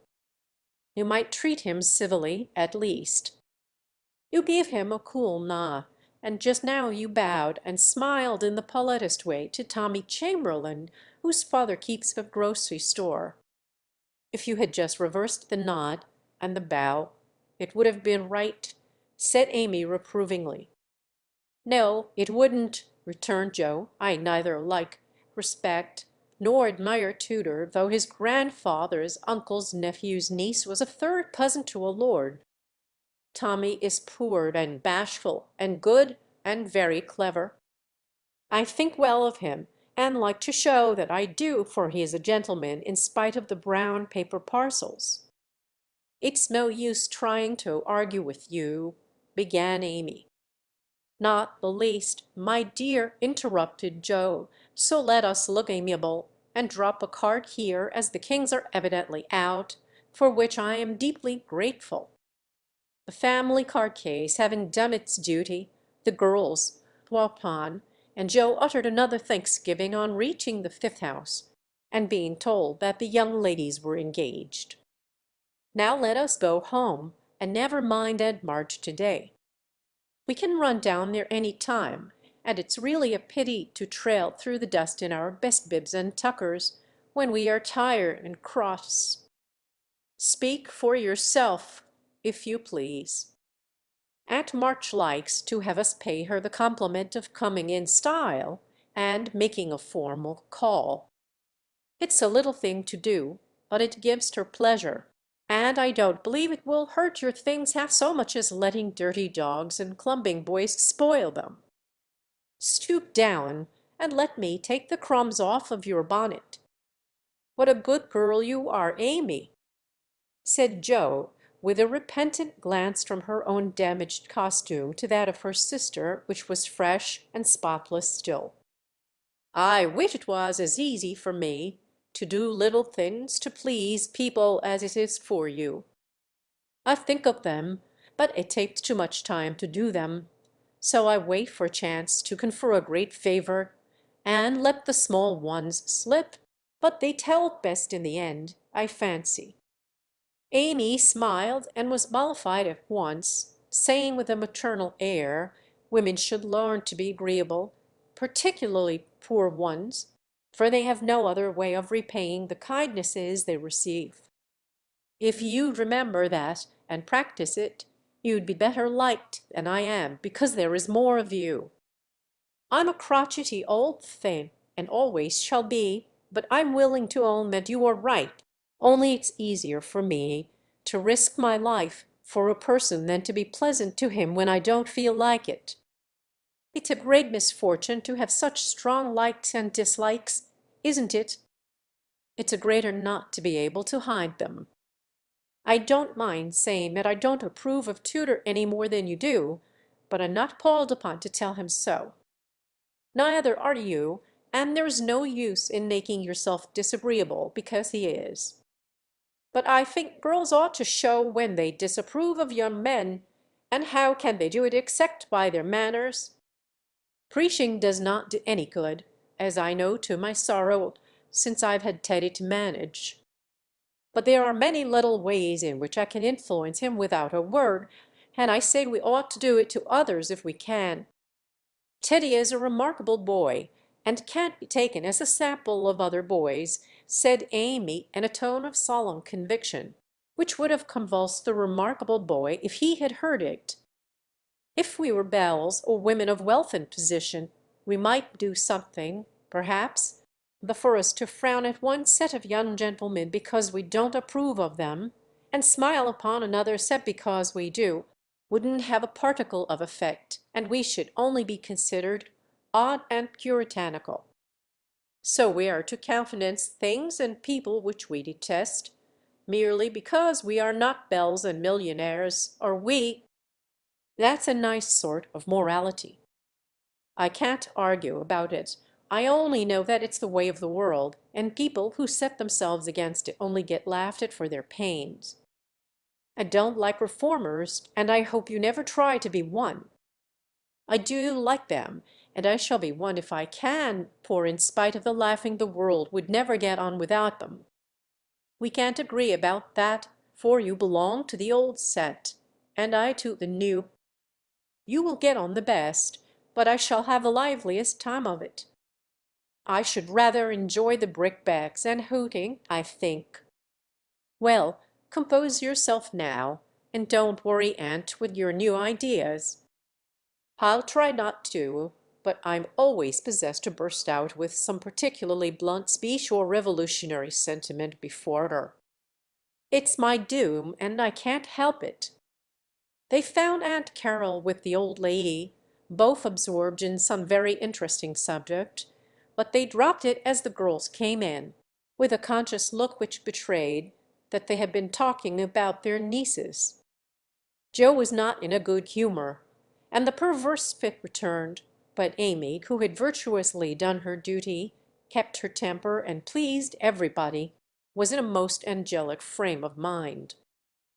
This amiable spirit was felt at once, and both aunts my deared her affectionately, looking what they afterwards said emphatically, "That child improves every day." "Are you going to help about the fair, dear?" asked Mrs. Carroll, as Amy sat down beside her with the confiding air elderly people like so well in the young. "Yes, aunt. Mrs. Chester asked me if I would, and I offered to tend a table, as I'd have nothing but my time to give." "I'm not," put in Joe decidedly. "I hate to be patronized, and the Chesters think it's a great favor to allow us to help with their highly connected fair." "I wonder you consented, Amy. They only want you to work." "I am willing to work." "It's for the freedmen as well as the Chesters, and I think it very kind of them to let me share the labor and the fun. Patronage does not trouble me when it is well meant." "Quite right and proper. I like your grateful spirit, my dear. It's a pleasure to help people who appreciate our efforts." "Some do not, and that is trying," observed Aunt March, looking over her spectacles at Joe, who sat apart rocking herself with the somewhat morose expression.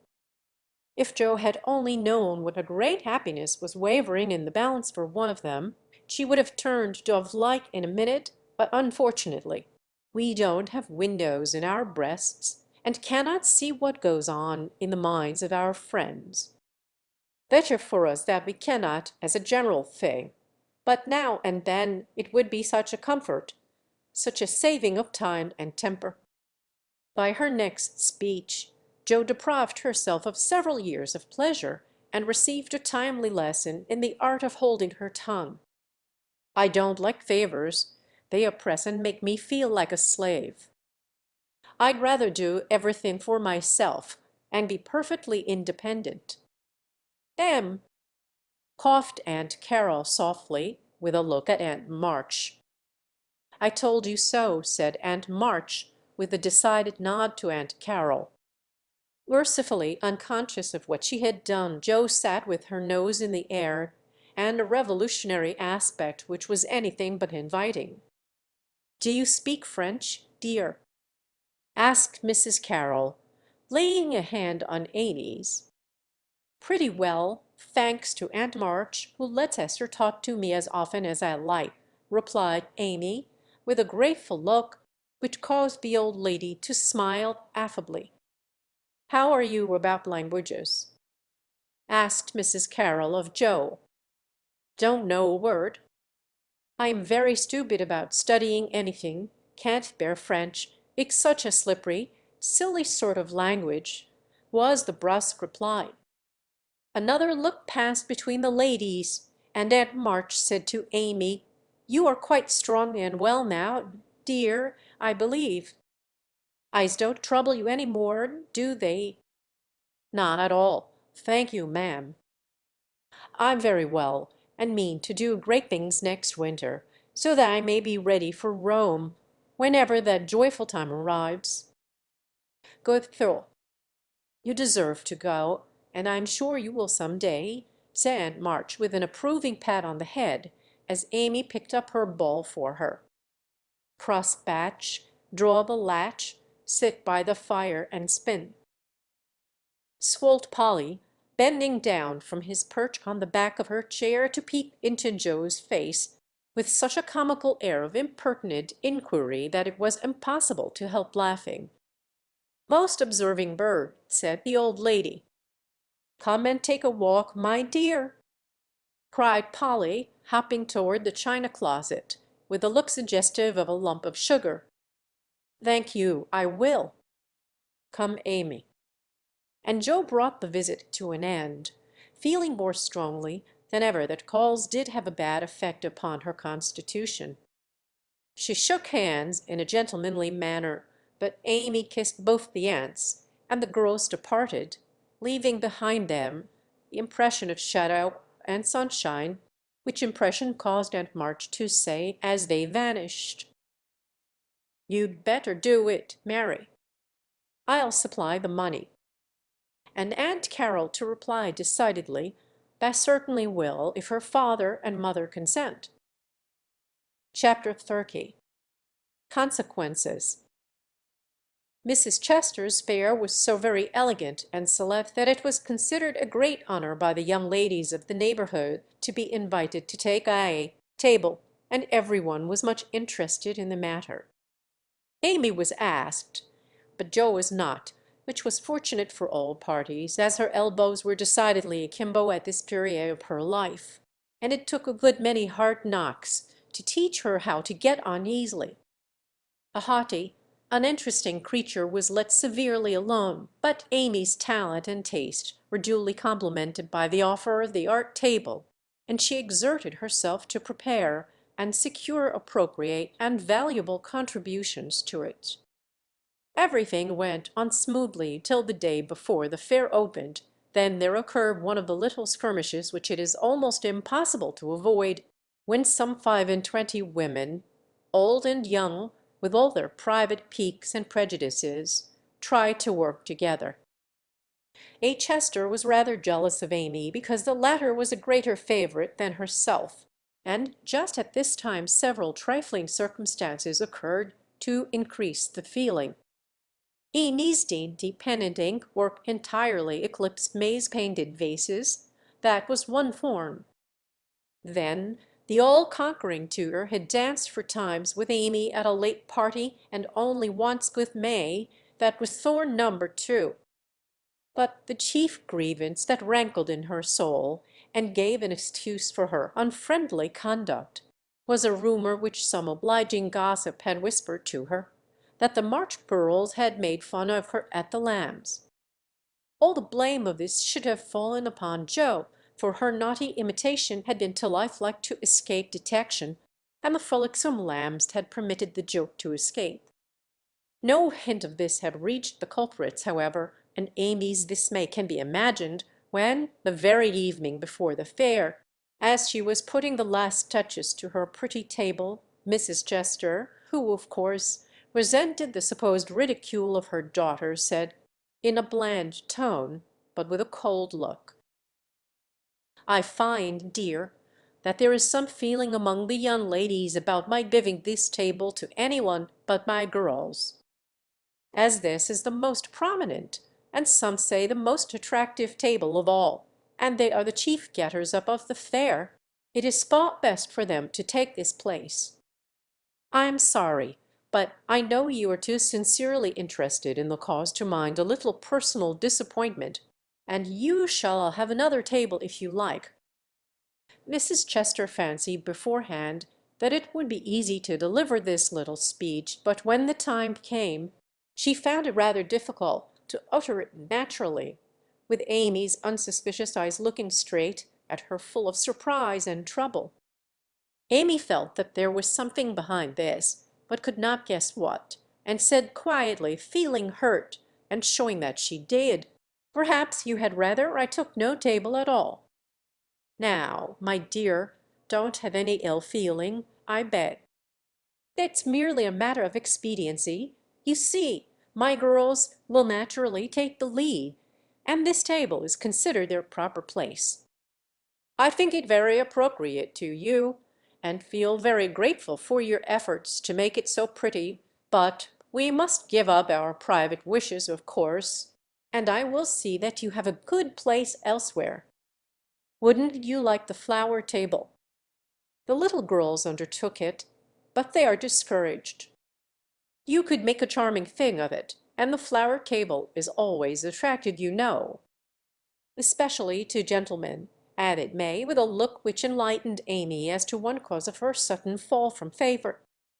She coloured angrily, but took no other notice of that girlish sarcasm, and answered with unexpected amiability, "It shall be as you please, Mrs. Chester. I'll give up my place here at once and attend to the flowers if you like." "You can put your own things on your own table, if you prefer," began May, feeling a little conscience-stricken as she looked at the pretty rats, the painted shells, and quaint illuminations Amy had so carefully made and so gracefully arranged. She meant it kindly, but Amy mistook her meaning and said quickly, "Oh, certainly, if they are in your way," and sweeping her contributions into her apron, pell-mell, she walked off, feeling that herself and her works of art had been insulted past forgiveness. Now she's mad. "Oh dear, I wish I hadn't asked you to speak," Mamma said May, looking disconsolately at the empty spaces on her table. "Girls' quarrels are soon over," returned her mother, feeling a trifle ashamed of her own part won. And this won, as well she might. The little girls hailed Amy and her treasures with delight, which cordial reception somewhat soothed her perturbed spirit, and she fell to work, determined to succeed florally, if she could not artistically. But everything seemed against her. It was late, and she was tired. Every one was too busy with their own affairs to help her, and the little girls were only hindrances, for the dears fussed and chattered like so many magpies, making a great deal of confusion in their artless efforts to preserve the most perfect order. The evergreen arch wouldn't stay firm after she got it out, but wiggled and threatened to tumble down on her head when the hanging baskets were filled.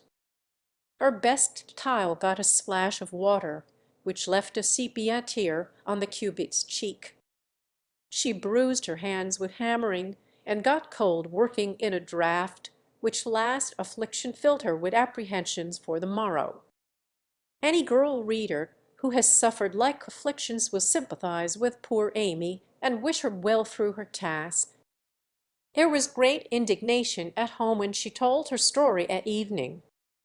Her mother said it was a shame, but told her she had done right. Beth declared she wouldn't bow to the fair at all, and Joe demanded why she didn't take all her pretty things and leave those mean people to get on without her. "Because they are mean is no reason why I should be. I hate such things, and though I think I've a right to be hurt, I don't intend to show it. They will feel that more than angry speeches or huffy actions, won't they, Marmee? That's the right spirit, my dear. A kiss for a blow is always best, though it's not very easy to give it sometimes," said her mother, with the air of one who had learned the difference between preaching and practicing. In spite of various very natural temptations to resent and retaliate, Amy adhered to her resolution all the next day, bent on conquering her enemy by kindness. She began well, thanks to a silent reminder that came to her unexpectedly, but most opportunely. As she arranged her table that morning, while the little girls were in the anteroom filling the baskets, she took up her pet production, a little book, the antique cover of which her father had found among his treasures, and in which on leaves of vellum she had beautifully illuminated different texts. As she turned the pages rich in dainty devices with very pardonable pride, her eye fell upon one verse that made her stop and think. Framed in a brilliant scroll-work of scarlet, blue and gold, with little spirits of wood, will helping one another up and down among the thorns and flowers, were the words, "Thou shalt love thy neighbor as thyself." "I ought, but I don't," thought Amy as her eye went from the bright page to May's discontented face behind the bid vases that could not hide the vacancies her pretty work had once filled. Amy stood a minute, turning the leaves in her hand, reading on each some sweet rebuke for all heart-burnings and uncharitableness of spirit. Many wise and true sermons are preached us every day by unconscious ministers in street, school, office, or home. Even a fair table may become a pulpit, if it can offer the good and helpful words which are never out of season. Amy's conscience preached her a little sermon from that text then and there, and she did what many of us do not always do, took the sermon to heart, and straightway put it in practice. A group of girls were standing about May's table, admiring the pretty things and talking over the change of saleswomen. They dropped their voices, but Amy knew they were speaking of her, hearing one side of the story and judging accordingly. It was not pleasant, but a better spirit had come over her, and presently a chance offered for proving it. She heard May say sorrowfully, "It's too bad, for there is no time to make other things, and I don't want to fill up with odds and ends." The table was just complete then. "Now it's spoiled." "I dare say she'd put them back if you asked her," suggested someone. "How could I after all the fuss?" began May, but she did not finish, for Amy's voice came across the hall, saying pleasantly, "You may have them and welcome without asking if you want them. I was just thinking I'd offer to put them back, for they belong to your table rather than mine. Here they are. Please take them, and forgive me if I was hasty in carrying them away last night." As she spoke, Amy returned her contribution with a nod and a smile, and hurried away again, feeling that it was easier to do a friendly thing than it was to stay and be thanked for it. "Now I call that lovely of her, don't you?" cried one girl. May's answer was inaudible, but another young lady, whose temper was evidently a little soured by making lemonade, added, with a disagreeable laugh, "Very lovely, for she knew she wouldn't sell them at her own table." Now, that was hard. When we make little sacrifices, we like to have them appreciated, at least, and for a minute Amy was sorry she had done it, feeling that virtue was not always its own reward. But it is as she presently discovered, for her spirit began to rise and her table to blossom under her skilful hands. The girls were very kind, and that one little act seemed to have cleared the atmosphere amazingly. It was a very long day, and a hard one for Amy, as she sat behind her table, often quite alone, for the little girls deserted very soon. Few cared to buy flowers in summer, and her bouquets began to droop long before night. The art table was the most attractive in the room. There was a crowd about it all day long, and the tenders were constantly flying to and fro with important faces and rattling money boxes.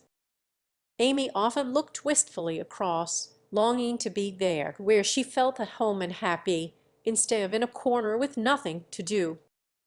It might seem no hardship to some of us, but to a pretty, blithe young girl it was not only tedious, but very trying, and the thought of Laurie and his friends made it a real martyrdom. She did not go home till night, and then she looked so pale and quiet that they knew the day had been a hard one, though she made no complaint, and did not even tell what she had done. Her mother gave her an extra cordial cup of tea. That helped her dress, and made a charming little wreath for her hair, while Joe astonished her family by getting herself up with unusual care, and hinting darkly that the tables were about to be turned. "Don't do anything rude, pray, Joe. I won't have any fuss made, so let it all pass and behave yourself," begged Amy as she departed early, hoping to find a reinforcement of flowers to refresh her poor little table. "I merely intend to make myself entrancingly agreeable to every one I know, and to keep them in your corner as long as possible. Teddy and his boys will lend a hand, and we'll have a good time yet," returned Joe, leaning over the key to watch for Laurie. Presently the familiar tramp was heard in the dusk, and she ran out to meet him. "Is that my boy?" "As sure as this is my girl." And Laurie tucked her hand under his arm with the air of a man whose every wish was gratified. "Oh, Teddy, such doings!" And Joe told Amy's wrongs with sisterly zeal. "A flock of our fellows are going to drive over by and by, and I'll be hanged if I don't make them buy every flower she's got, and camp down before her table afterward," said Laurie, espousing her cause with warmth. "The flowers are not at all nice, Amy says, and the fresh ones may not arrive in time. I don't wish to be unjust or suspicious, but I shouldn't wonder if they never came at all. When people do one mean thing they are very likely to do another," observed Joe in a disgusted tone. "Didn't Hayes give you the best out of our gardens?" "I told him to." "I didn't know that. He forgot, I suppose, and as your grandpa was poorly, I didn't like to worry him by asking, though I did want some." "Now, Joe, how could you think there was any need of asking? They are just as much yours as mine. Don't we always go halves in everything?" began Lory in the tone that always made Joe turn thorny. "Gracious, I hope not. Half of some of your things wouldn't suit me at all. But we mustn't stand philandering here. I've got to help Amy, so you go and make yourself splendid, and if you'll be so very kind as to let Hayes take a few nice flowers up to the hall, I'll bless you forever." "Couldn't you do it now?"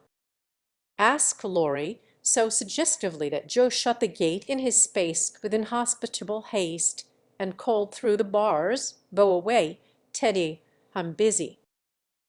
Thanks to the conspirators, the tables were turned that night, for Hayes sent up a wilderness of flowers, with a lovely basket arranged in his best manner for centerpiece.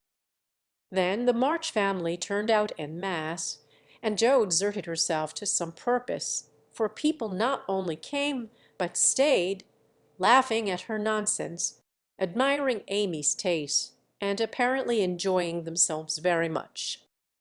Lory and his friends gallantly threw themselves into the breach, bought up the bouquets, encamped before the table, and made that corner the liveliest spot in the room. Amy was in her element now, and out of gratitude, if nothing more, was as sprightly and gracious as possible, coming to the conclusion, about that time, that virtue was its own reward after all. Joe behaved herself with exemplary propriety, and when Amy was happily surrounded by her guard of honor, Joe circulated about the hall, picking up various bits of gossip, which enlightened her upon the subject of the Chester change of base. She reproached herself for her share of the ill feeling, and resolved to exonerate Amy as soon as possible.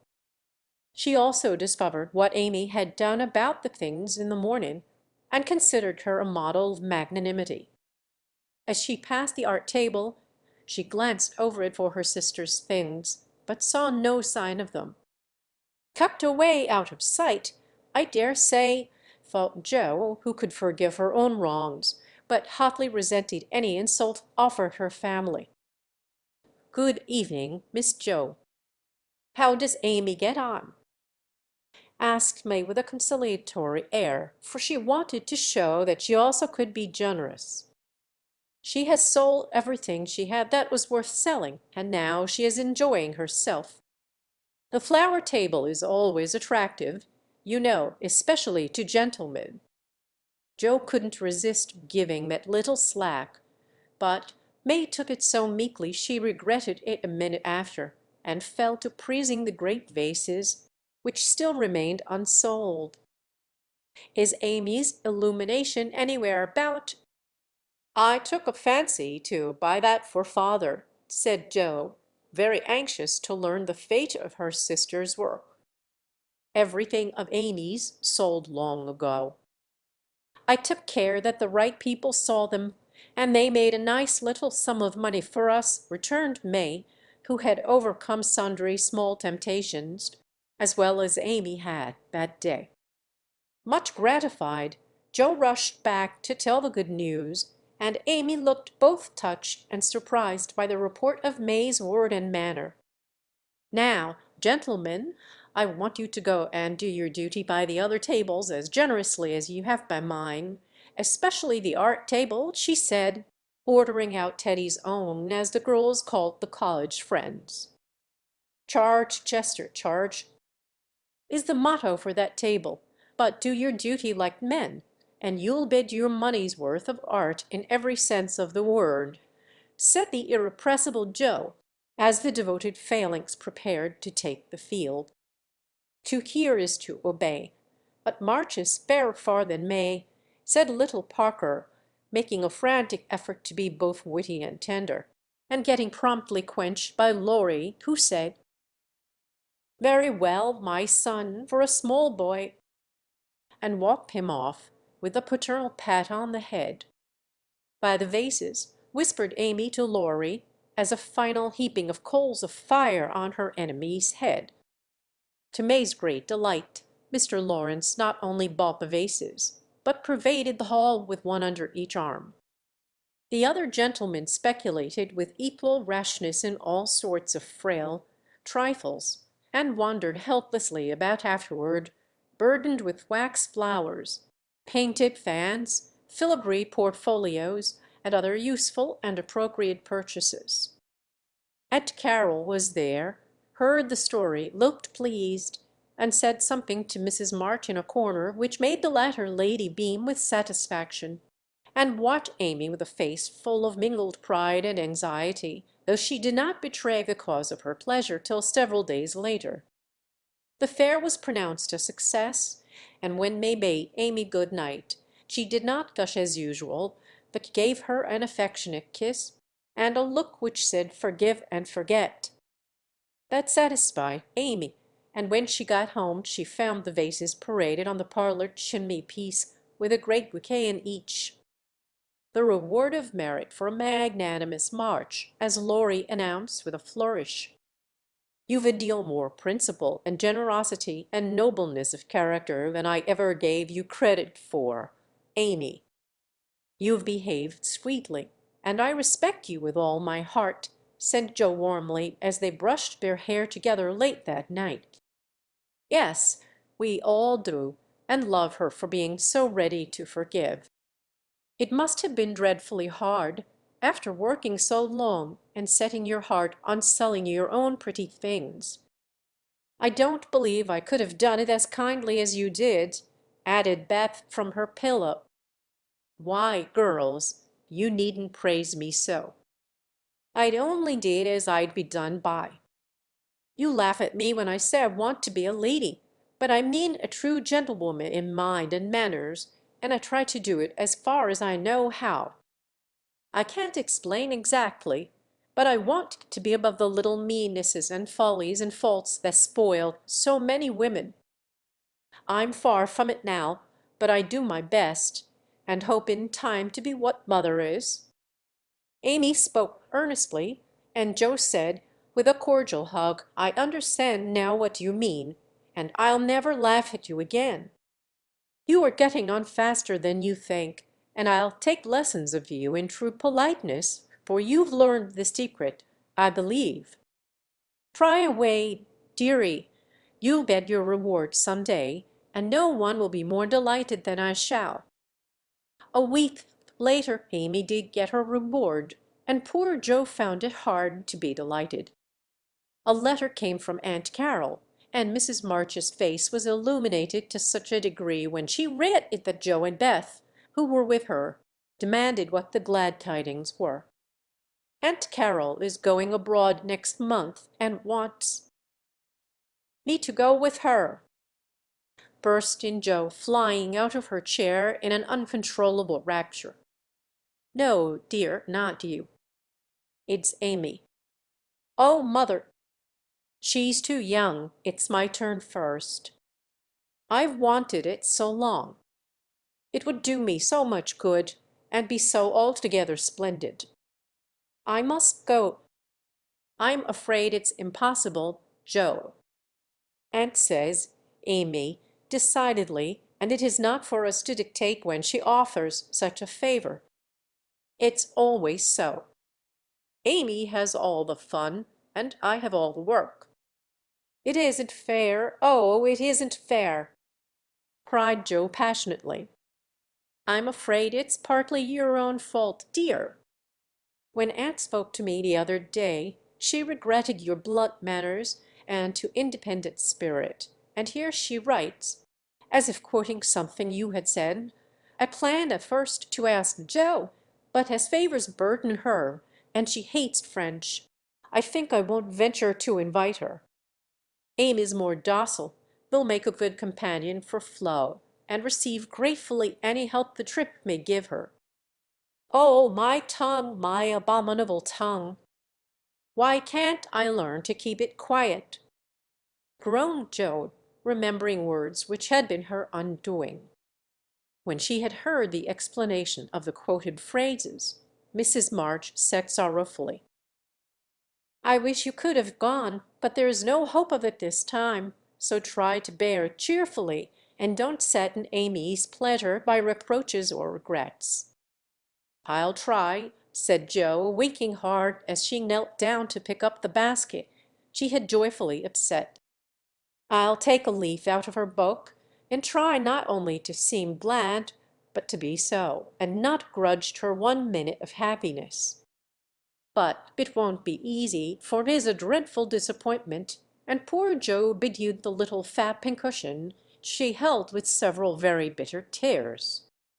"Joe dear, I'm very selfish, but I couldn't spare you, and I'm glad you are not going quite yet," whispered Beth, embracing her, basket and all, with such a clinging touch and loving face that Joe felt comforted in spite of the sharp regret that made her want to box her own ears, and humbly beg Aunt Carroll to burden her with this favor, and see how gratefully she would bear it.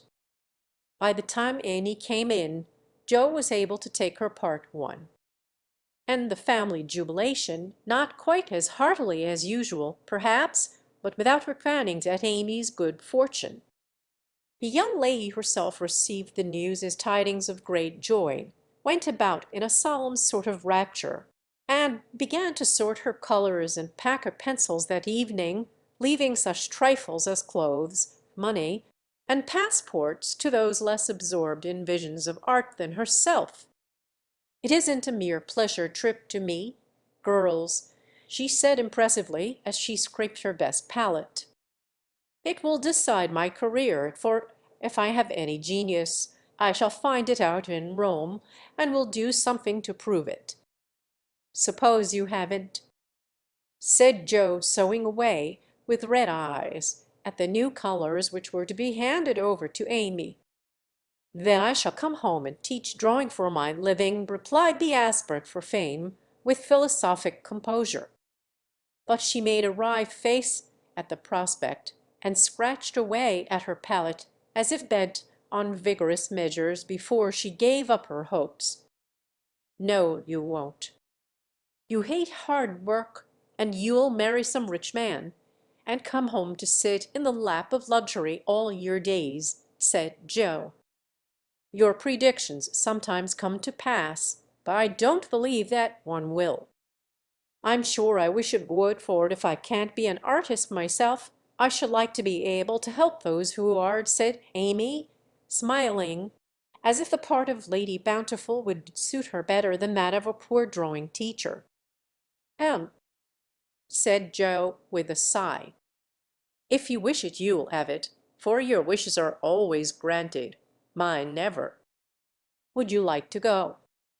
asked Amy, thoughtfully patting her nose with her knife. "Rather. Well, in a year or two I'll send for you, and we'll dig in the Forum for relics, and carry out all the plans we've made so many times." "Thank you. I'll remind you of your promise when that joyful day comes, if it ever does," returned Joe, accepting the vague but magnificent offer as gratefully as she could. There was not much time for preparation, and the house was in a ferment till Amy was off. Joe bore up very well till the last flutter of blue ribbon vanished, when she retired to her refuge, a garret, and cried till she couldn't cry any more. Amy likewise bore up stoutly till the steamer sailed. Then, just as the gangway was about to be withdrawn, it suddenly came over her that a whole ocean was soon to roll between her and those who loved her best, and she clung to Laurie, the last lingerer, saying with a sob, "Oh, take care of them for me, and if anything should happen—" "I will, dear, I will, and if anything happens, I'll come and comfort you," whispered Laurie, little dreaming that he would be called upon to keep his word.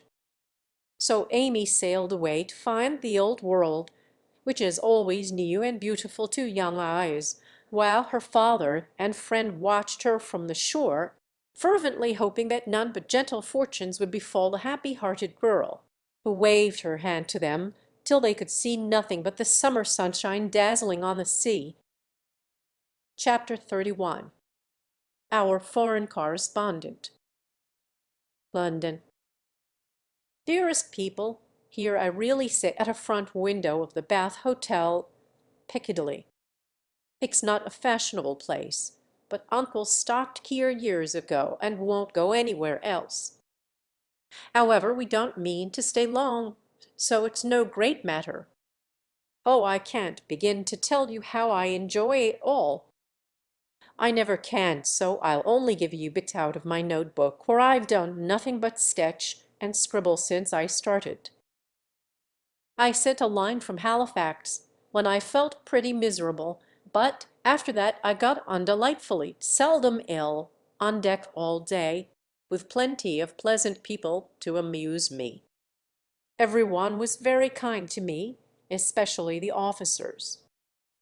Don't laugh, Joe. Gentlemen really are very necessary aboard ship, to hold on to, or to wait upon one, and as they have nothing to do, it's a mercy to make them useful, otherwise they would smoke themselves to death, I'm afraid.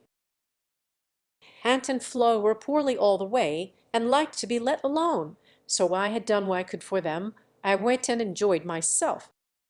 Such walks on deck, such sunsets, such splendid air and waves! It was almost as exciting as riding a fast horse, when we went rushing on so grandly. I wish Beth could have come, it would have done her so much good.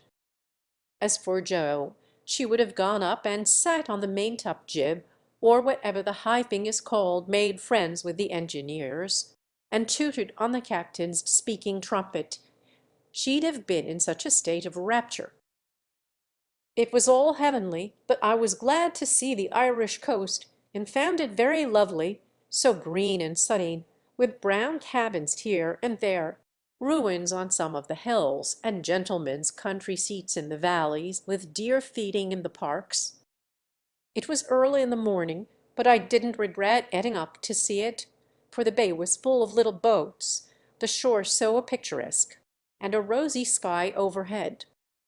I never shall forget it. At Queenstown one of my new acquaintances left us, Mr. Lennox, and when I said something about the lakes of Killarney, he sighed and sung, with a look at me. "Oh, have you heard of Kate Kearney? She lives on the banks of Killarney. From the glance of her eye, shun danger and fly, for fatal's the glance of Kate Kearney." Wasn't that nonsensical? We only stopped at Liverpool a few hours. It's a dirty, noisy place, and I was glad to leave it.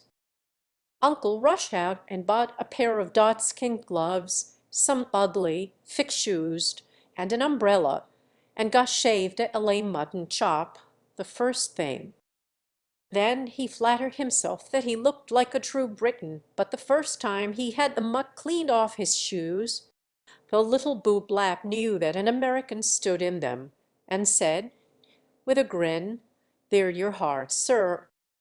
I've given him the latest Yankee shine. It amused uncle immensely. Oh, I must tell you what that absurd Lennox did. He got his friend Ward, who came on with us, to order a bouquet for me, and the first thing I saw in my room was a lovely one, with Robert Lennox compliments on the card.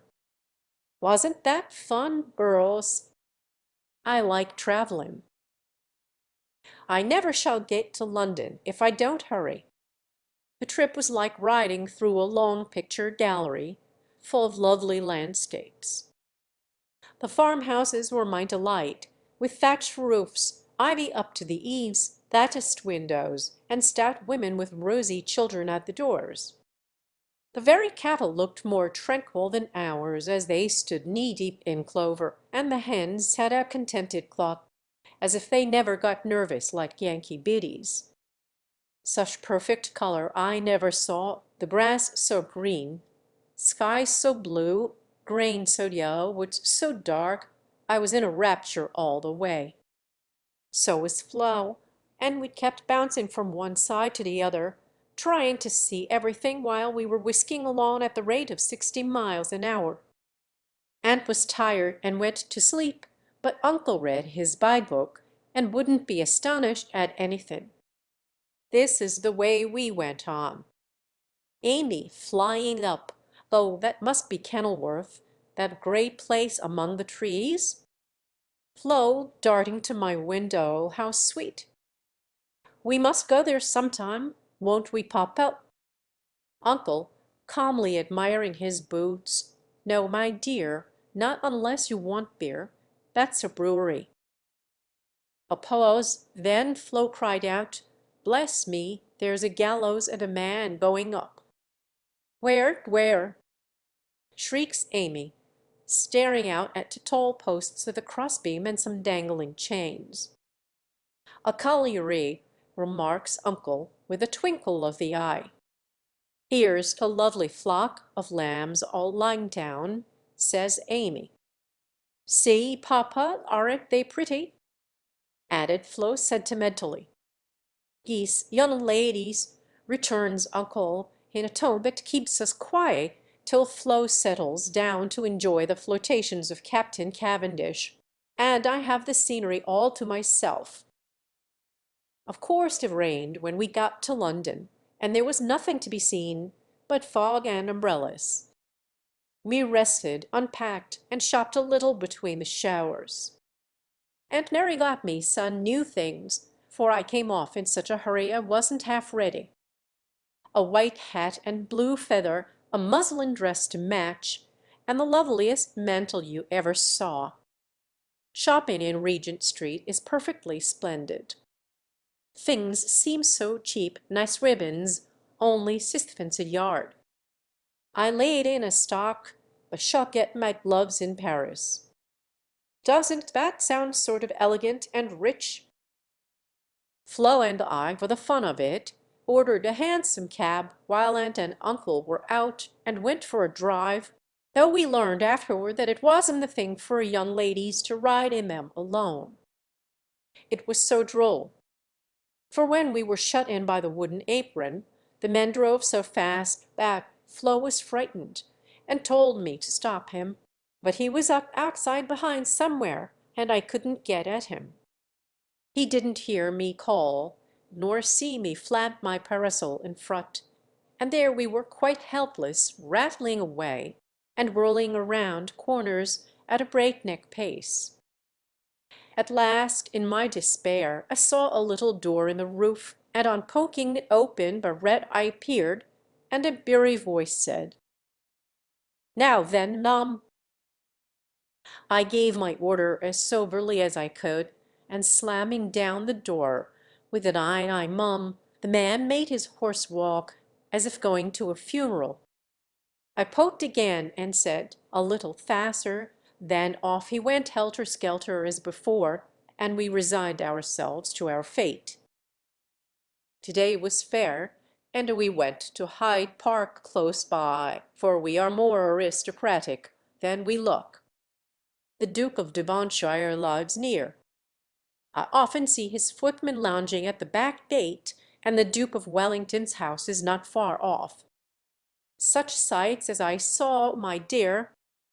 It was as good as punch, for there were fat dowagers rolling about in their red and yellow coaches, with gorgeous Jameses in silk stockings and velvet coats up behind, and powdered coachmen in front. Smart maids, with the rosiest children I ever saw, handsome girls, looking half asleep, dandies in queer English hats and lavender kids, lounging about, and tall soldiers in short red jackets and muffin caps stuck on one side, looking so fine I longed to sketch them. Rotten Row means Rat de Roy, or the King's Way, but now it's more like a riding school than anything else. The horses are splendid, and the men, especially the grooms, ride well, but the women are stiff and bounce which isn't according to our rules. I longed to show them a tearing American gallop, for they trotted solemnly up and down in their scant habits and high hats, looking like the women in a toy Noah's Ark. Every one rides, old men, stout ladies, little children, and the young folks do a deal of flirting here. I saw a pair exchange rosebuds, for it's the thing to wear one in the buttonhole, and I thought it rather a nice little idea. In the afternoon to Westminster Abbey, but don't expect me to describe it, that's impossible, so I'll only say it was sublime. This evening we are going to see Fector, which will be an appropriate end to the happiest day of my life. It's very late, but I can't let my letter go in the morning without telling you what happened last evening. Who do you think came in as we were at tea? Laurie's English friends, Fred and Frank Vaughan. I was so surprised, for I shouldn't have known them but for the cards. Both are tall fellows with whiskers, Fred handsome in the English style, and Frank much better, for he only limps slightly and uses no crutches. They had heard from Laurie where we were to be, and came to ask us to their house, but uncle won't go, so we shall return the call and see them as we can. They went to the theatre with us, and we did have such a good time, for Frank devoted himself to Flo, and Fred and I talked over past, present, and future fun as if we had known each other all our days. Tell Beth Frank asked for her, and was sorry to hear of her ill health. Fred laughed when I spoke of Joe, and sent his respectful compliments to the big hat. Either of them had forgotten Camp Lawrence, or the fun we had there. What ages ago it seems, doesn't it? Aunt is tapping on the wall for the third time, so I must stop. I really feel like a dissipated London fine lady, writing here so late, with my room full of pretty things, and in my head a jumble of parks, theatres, new gowns, and gallant creatures who say "oh," and twirl their blond mustaches with the true English lordliness. I long to see you all, and in spite of my nonsense am, as ever, your loving Amy. Thérèse. Dear girls, in my last I told you about our London visit, how kind the Vaughans were, and what pleasant parties they made for us. I enjoyed the trips to Hampton Court and the Kensington Museum more than anything else, for at Hampton I saw Raphael's cartoons, and at the museum rooms full of pictures by Turner, Lawrence, Reynolds, Hogarth, and the other great creatures. The day in Richmond Park was charming, for we had a regular English picnic, and I had more splendid oaks and groups of deer than I could copy. Also heard a nightingale, and saw larks go up. We did London to our heart's content, thanks to Fred and Frank, and were sorry to go away, for though English people are slow to take you in, when they once make up their minds to do it they cannot be outdone in hospitality, I think. The Vaughans hope to meet us in Rome next winter, and I shall be dreadfully disappointed if they don't, for Grace and I are great friends, and the boys very nice fellows, especially Fred. Well, we were hardly settled here when he turned up again, saying he had come for a holiday and was going to Switzerland. Aunt looked sober at first, but he was so cool about it she couldn't say a word. And now we get on nicely, and are very glad he came, for he speaks French like a native, and I don't know what we should do without him. Uncle doesn't know 10 words, and insists on talking English very loud, as if it would make people understand him. Aunt's pronunciation is old-fashioned, and Flo and I, though we flatter ourselves that we knew a good deal, find we don't, and are very grateful to a friend du the parley voint, as uncle calls it. Such delightful times as we are having!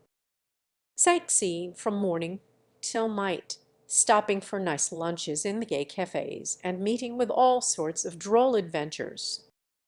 Rainy days I spend in the Louvre revelling in pictures. Jo would turn up her naughty nose at some of the finest, because she has no soul for art, but I have, and I'm cultivating eye and taste as fast as I can. She would like the relics of great people better, for I've seen her Napoleon's cocked hat and grey coat, his baby's cradle, and his old toothbrush, also Marie Antoinette's little shoe, the ring of St. Denis, Charlemagne's sword, and many other interesting things. I'll talk for hours about them when I come, but haven't time to write. The Palais Royal is a heavenly place, so full of bijouterie and lovely things that I'm nearly distracted because I can't buy them. Fred wanted to get me some, but of course I didn't allow it. Then the Bois and Champs Elysees are très magnifiques. I've seen the imperial family several times, the emperor an ugly, hard-looking man, the empress pale and pretty, but dressed in bad taste, I thought, purple dress, green hat, and yellow gloves. Little Map is a handsome boy, who sits chatting to his tutor, and kisses his hand to the people as he passes in his four-horse barouche, with postilions in red satin jackets and a mounted guard before and behind. We often walk in the Tuileries gardens, for they are lovely, though the antique Luxembourg gardens suit me better. Père Lachaise is very curious, for many of the tombs are like small rooms, and looking in one sees a table with images or pictures of the dead, and chairs for the mourners to sit in when they come to lament. That is so Frenchy. Our rooms are on the Rue du Rivoli, and sitting on the balcony, we look up and down the long, brilliant street. It is so pleasant that we spend our evenings talking there when too tired with our day's work to go out. Fred is very entertaining, and is altogether the most agreeable young man I ever knew, except Laurie, whose manners are more charming. I wish Fred was dark, for I don't fancy, like men, however, the Vaughans are very rich and come of an excellent family, so I won't find fault with their yellow hair, as my own is yellower. Next week we are off to Germany and Switzerland, and as we shall travel fast, I shall only be able to give you hasty letters. I keep my diary and try to remember correctly and describe clearly all that I see and admire, as father advised. It is good practice for me, and with my sketch book will give you a better idea of my tour than these scribbles. Adieu. I embrace you tenderly. Votre Ami. Heidelberg.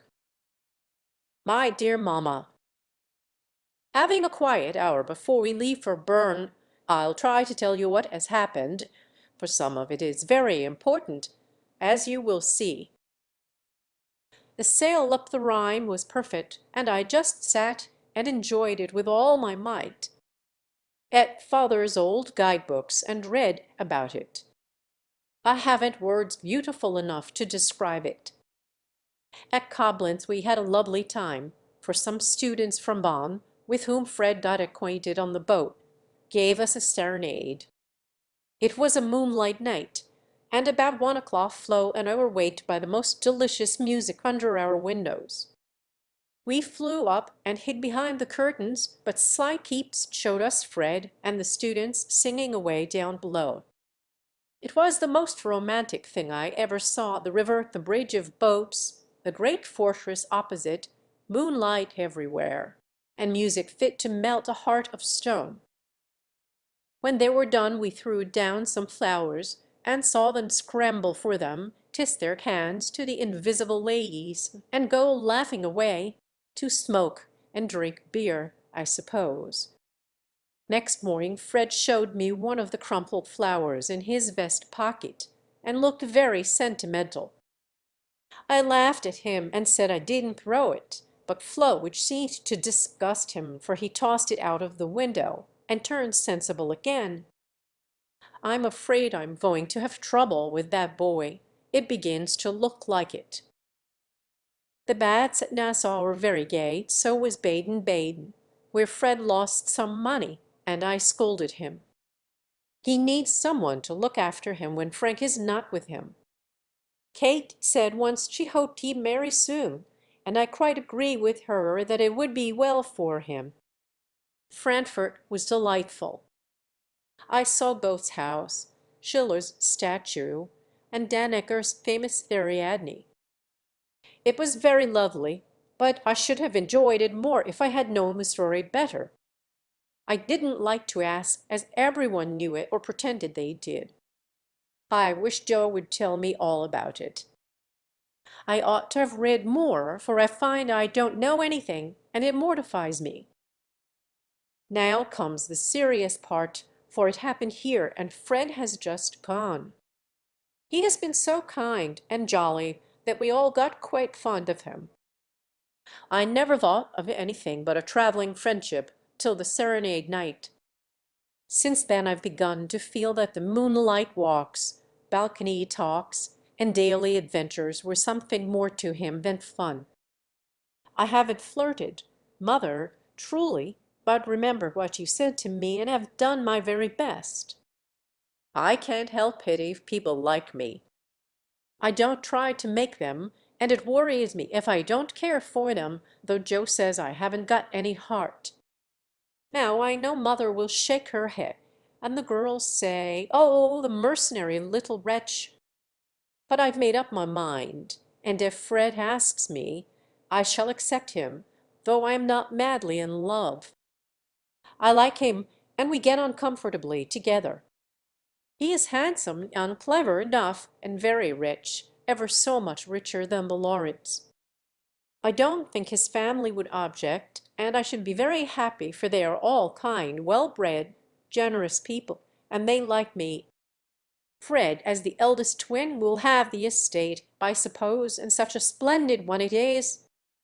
A city house in a fashionable street, not so showy as our big houses, but twice as comfortable and full of solid luxury, such as English people live in. I like it, for it's genuine. I've seen the plate, the family jewels, the old servants, and pictures of the country place, with its park, great house, lovely grounds, and fine horses. Oh, it would be all I should ask. And I'd rather have it than any title such as girls snap up so readily and find nothing behind. I may be mercenary, but I hate poverty and don't mean to bear it a minute longer than I can help. One of us must marry well. Meg didn't, Joe won't, Beth can't yet, so I shall, and make everything okay all round. I wouldn't marry a man I hated or despised. You may be sure of that, and though Fred is not my model hero, he does very well, and in time I should get fond enough of him if he was very fond of me, and let me do just as I liked. So I've been turning the matter over in my mind the last week, for it was impossible to help seeing that Fred liked me.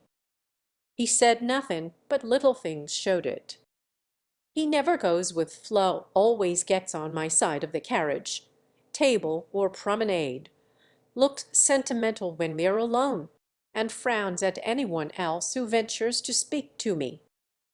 Yesterday at dinner, when an Austrian officer stared at us and then said something to his friend, the rakish-looking baron, about ein wunderschönes Blondchen, Fred looked as fierce as a lion, and cut his meat so savagely it nearly flew off his plate. He isn't one of the cool, stiff Englishmen, but is rather peppery, for he has Scotch blood in him, as one might guess from his bonny blue eyes.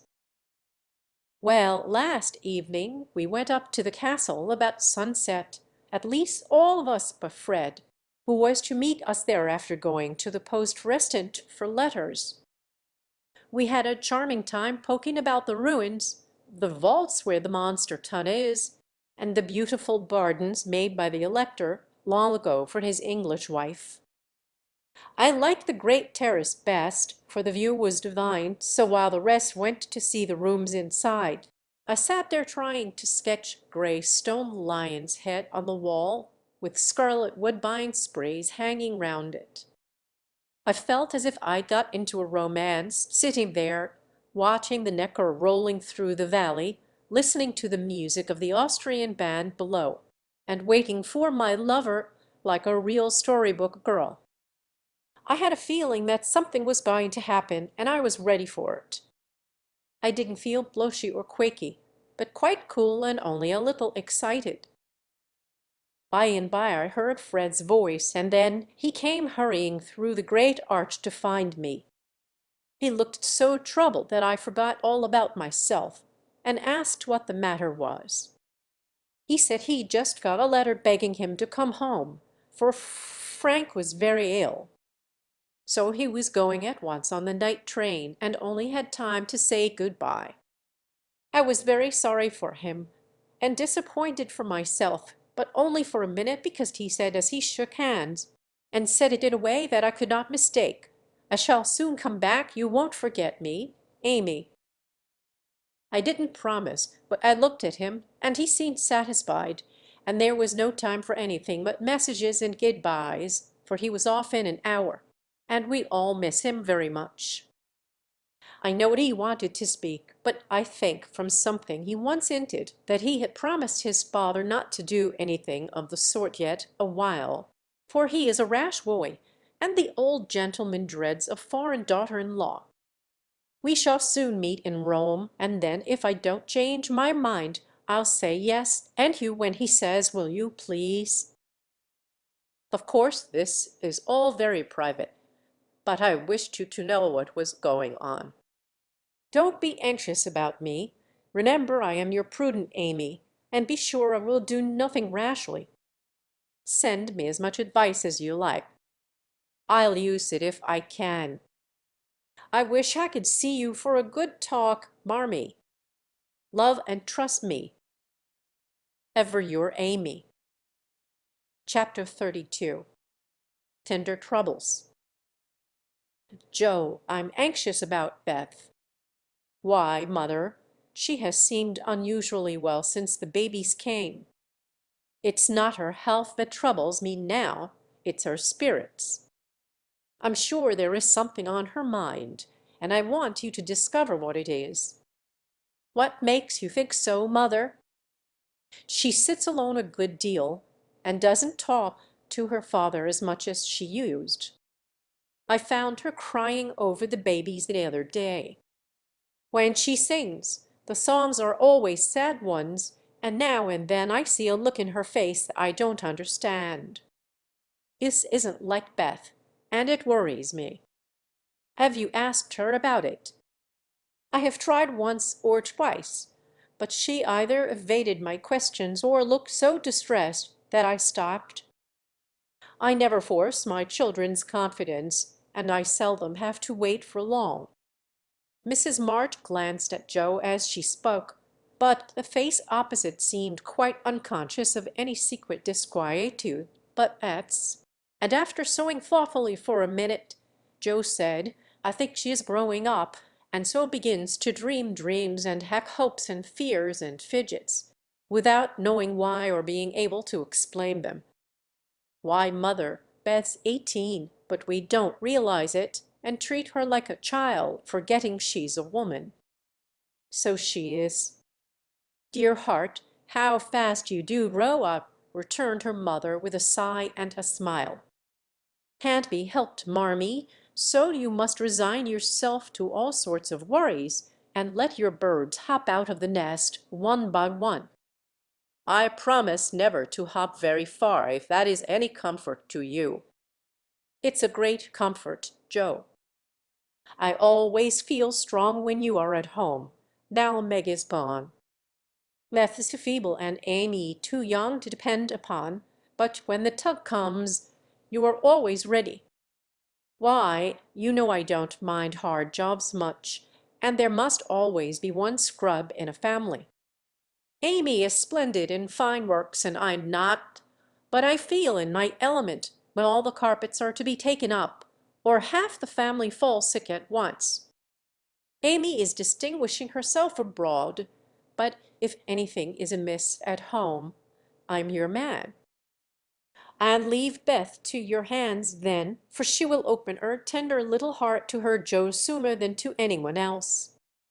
Be very kind, and don't let her think anyone watches or talks about her.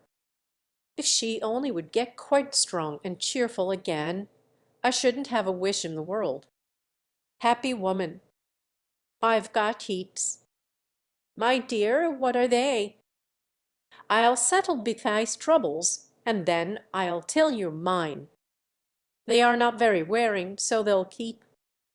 And Joe stitched away, with a wise nod which set her mother's heart at rest about her for the present at least. While apparently absorbed in her own affairs, Joe watched Beth, and after many conflicting conjectures, finally settled upon one which seemed to explain the change in her. A slight incident gave Joe the clue to the mystery, she thought, and lively fancy, loving heart did the rest. She was affecting to write busily one Saturday afternoon, when she and Beth were alone together. Yet as she scribbled she kept her eye on her sister, who seemed unusually quiet. Sitting at the window, Beth's work often dropped into her lap, and she leaned her head upon her hand in a dejected attitude, while her eyes rested on the dull autumnal landscape. Suddenly some one passed below, whistling like an operatic blackbird, and a voice called out, "All serene. Coming in tonight." Beth started, leaned forward, smiled and nodded, watched the passer-by till his quick tramp died away, then said softly, as if to herself, "How strong and well and happy that dear boy looks." "Am," said Joe, still intent upon her sister's face, for the bright color faded as quickly as it came, the smile vanished, and presently a tear lay shining on the window ledge. Beth whisked it off, and in her half-averted face read a tender sorrow that made her own eyes fill. Fearing to betray herself, she slipped away, murmuring something about needing more paper. "Mercy on me, Beth loves Laurie," she said, sitting down in her own room, pale with the shock of the discovery which she believed she had just made. "I never dreamed of such a thing. What will mother say? I wonder if her—" There Joe stopped and turned scarlet with a sudden thought. If he shouldn't love back again, how dreadful it would be. He must. I'll make him. And she shook her head threateningly at the picture of the mischievous-looking boy laughing at her from the wall. Oh dear, we are growing up with a vengeance. Here is Meg married and a mamma, Amy flourishing away at Paris, and Beth in love. I'm the only one that has sense enough to keep out of mischief. Joe thought intently for a minute with her eyes fixed on the picture. Then she smoothed out her wrinkled forehead and said, with a decided nod at the face opposite, "No, thank you, sir, you're very charming, but you've no more stability than a weathercock. So you needn't write touching notes and smile in that insinuating way, for it won't do a bit of good, and I won't have it." Then she sighed and fell into a reverie from which she did not wake till the early twilight sent her down to take new observations, which only confirmed her suspicion. Though Laurie flirted with Amy and joked with Joe, his manner to Beth had always been peculiarly kind and gentle, but so was everybody's. Therefore, no one thought of imagining that he cared more for her than for the others. Indeed, a general impression had prevailed in the family of late that our boy was getting fonder than ever of Joe, who, however, wouldn't hear a word upon the subject and scolded violently if anyone dared to suggest it. If they had known the various tender passages which had been nipped in the bud, they would have had the immense satisfaction of saying, "I told you so." But Joe hated philandering, and wouldn't allow it, always having a joke or a smile ready at the least sign of impending danger. When Laurie first went to college, he fell in love about once a month, but these small flames were as brief as ardent, did no damage, and much amused Joe, who took great interest in the alternations of hope, despair, and resignation which were confided to her in their weekly conferences. But there came a time when Laurie ceased to worship at many shrines, hinted darkly at one all-absorbing passion, and indulged occasionally in Byronic fits of gloom. Then he avoided the tender subject altogether, wrote philosophical notes to Joe, turned studious, and gave out that he was going to Diggs, intending to graduate in a blaze of glory. This suited the young lady better than twilight confidences, tender pressures of the hand, and eloquent glances of the eye, for with Joe, brain developed earlier than heart, and she preferred imaginary heroes to real ones because when tired of them, the former could be shut up in the tin kitchen till called for, and the latter were less manageable. Things were in this state when a grand discovery was made, and Joe watched Laurie that night as she had never done before. If she had not got the new idea into her head, she would have seen nothing unusual in the fact that Bep was very quiet and Laurie very kind to her. But having given the rein to her lively fancy, it galloped away with her at a great pace, and common sense, being rather weakened by a long course of romance writing, did not come to the rescue. As usual, Beth lay on the sofa and Laurie sat in a low chair close by, amusing her with all sorts of gossip, for she depended on her weekly spin, and he never disappointed her. But that evening Joe fancied that Beth's eyes rested on the lively, dark face beside her with peculiar pleasure, and that she listened with intense interest to an account of some exciting cricket match, though the phrases "caught off a tice," "stump off his ground," and "the leg hit for three" were as intelligible to her as Sanskrit. She also fancied, having set her heart upon seeing it, that she saw a certain increase of gentleness in Laurie's manner, that he dropped his voice now and then, laughed less than usual, was a little absent-minded, and settled the Afghan over Beth's beat with an assiduity that was really almost tender. Who knows? Stranger things had happened, thought Joe, as she fussed about the room. She will make quite an angel of him, and he will make life delightfully easy and pleasant for the dear, if they only love each other. I don't see how he can help it, and I do believe he would if the rest of us were out of the way.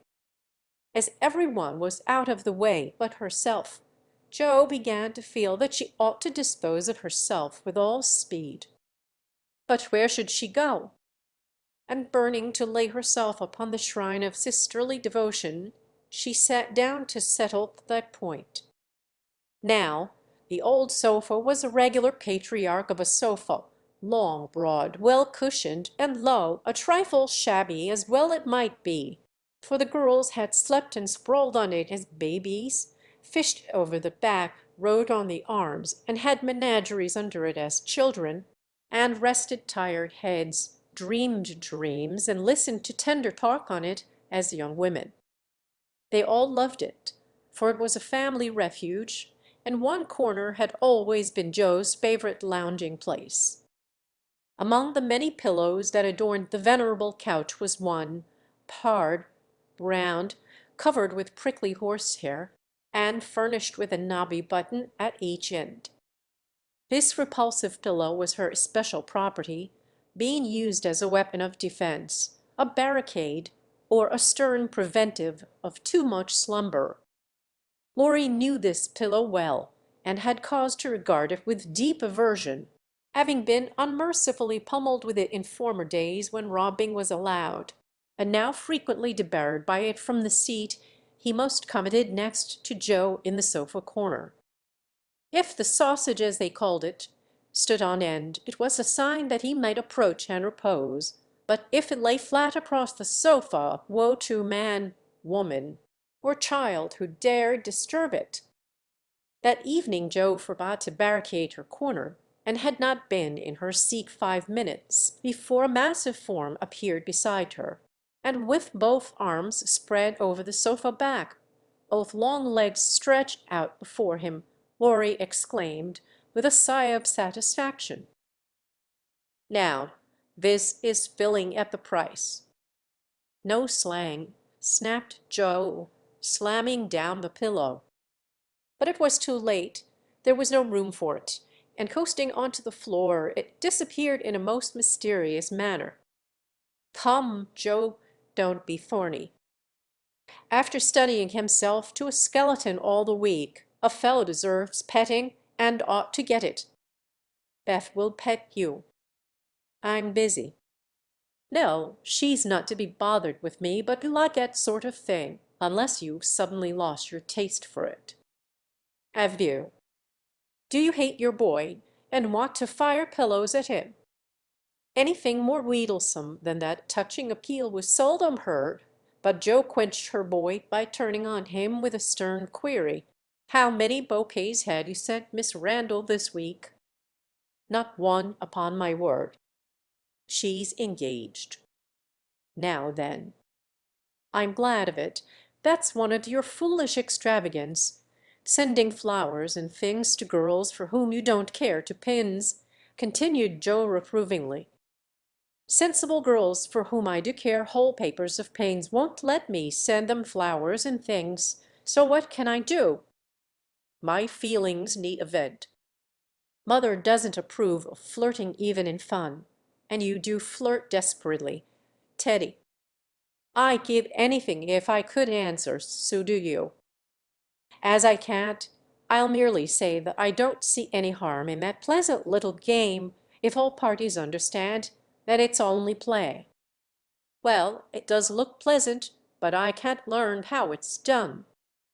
I've tried, because one feels awkward in company not to do as everybody else is doing, but I don't seem to get on," said Joe, forgetting to play mentor. "Take lessons of Amy. She has a regular talent for it." "Yes, she does it very prettily and never seems to go too far. I suppose it's natural to some people to please without trying, and others to always say and do the wrong thing in the wrong place. I'm glad you can't flirt. It's really refreshing to see a sensible, straightforward girl who can be jolly and kind without making a fool of herself. Between ourselves, Joe, some of the girls I know really do go on at such a rate I'm ashamed of them. They don't mean any harm, I'm sure, but if they knew how we fellows talked about them afterward, they'd mend their ways, I fancy. They do the same, and as their tongues are the sharpest, you fellows get the worst of it, for you are as silly as they every bit. If you behaved properly, they would, but no, you like their nonsense. They keep it up, and then you blamed 'em. What you know about it, ma'am," said Lory in a superior tone. "We don't like romps and flirts, though we may act as if we did sometimes. The pretty, modest girls are never talked about, except respectfully, among gentlemen. Bless your innocent soul! If you could be in my place for a month, you'd see things that would astonish you a trifle. Upon my word, when I see one of those harum-scarum girls, I always want to say with our friend Cock Robin, 'Out upon you, fie upon you, bold-faced jay.'" It was impossible to help laughing at the funny conflict between Lory's chivalrous reluctance to speak ill of womankind and his very natural dislike of the unfeminine folly of which fashionable society showed him many samples. Joe knew that young Lawrence was regarded as a most eligible party by worldly mammas, was much smiled upon by their daughters, and flattered enough by ladies of all ages to make a coxcomb of him, so she watched him rather jealously, fearing he would be spoiled, and rejoiced more than she confessed to find that he still believed in modest girls. Returning suddenly to her admonitory tone, she said, dropping her voice, "If you must have a vent, Teddy, go and devote yourself to one of the pretty, modest girls whom you do respect, and not waste your time with the silly ones. You really advise it?" And Lory looked at her with an odd mixture of anxiety and merriment in his face. Yes, I do. You'd better wait till you are through college, on the whole, and be fitting yourself for the place meantime. You're not half good enough for, well, whoever the modest girl may be. And Joe looked a little queer likewise, for a name had almost escaped her. That I'm not, acquiesced Laurie, with an expression of humility quite new to him, as he dropped his eyes and absently wound Joe's apron tassel round his finger. Mercy on us, this will never do, thought Joe, adding aloud, go and sing to me. I'm dying for some music, and always like yours. I'd rather stay here, thank you. Well, you can't, there isn't room. Go and make yourself useful, since you are too big to be ornamental. I thought you hated to be tied to a woman's apron string, retorted Joe, quoting certain rebellious words of his own. Ah, that depends on who wears the apron.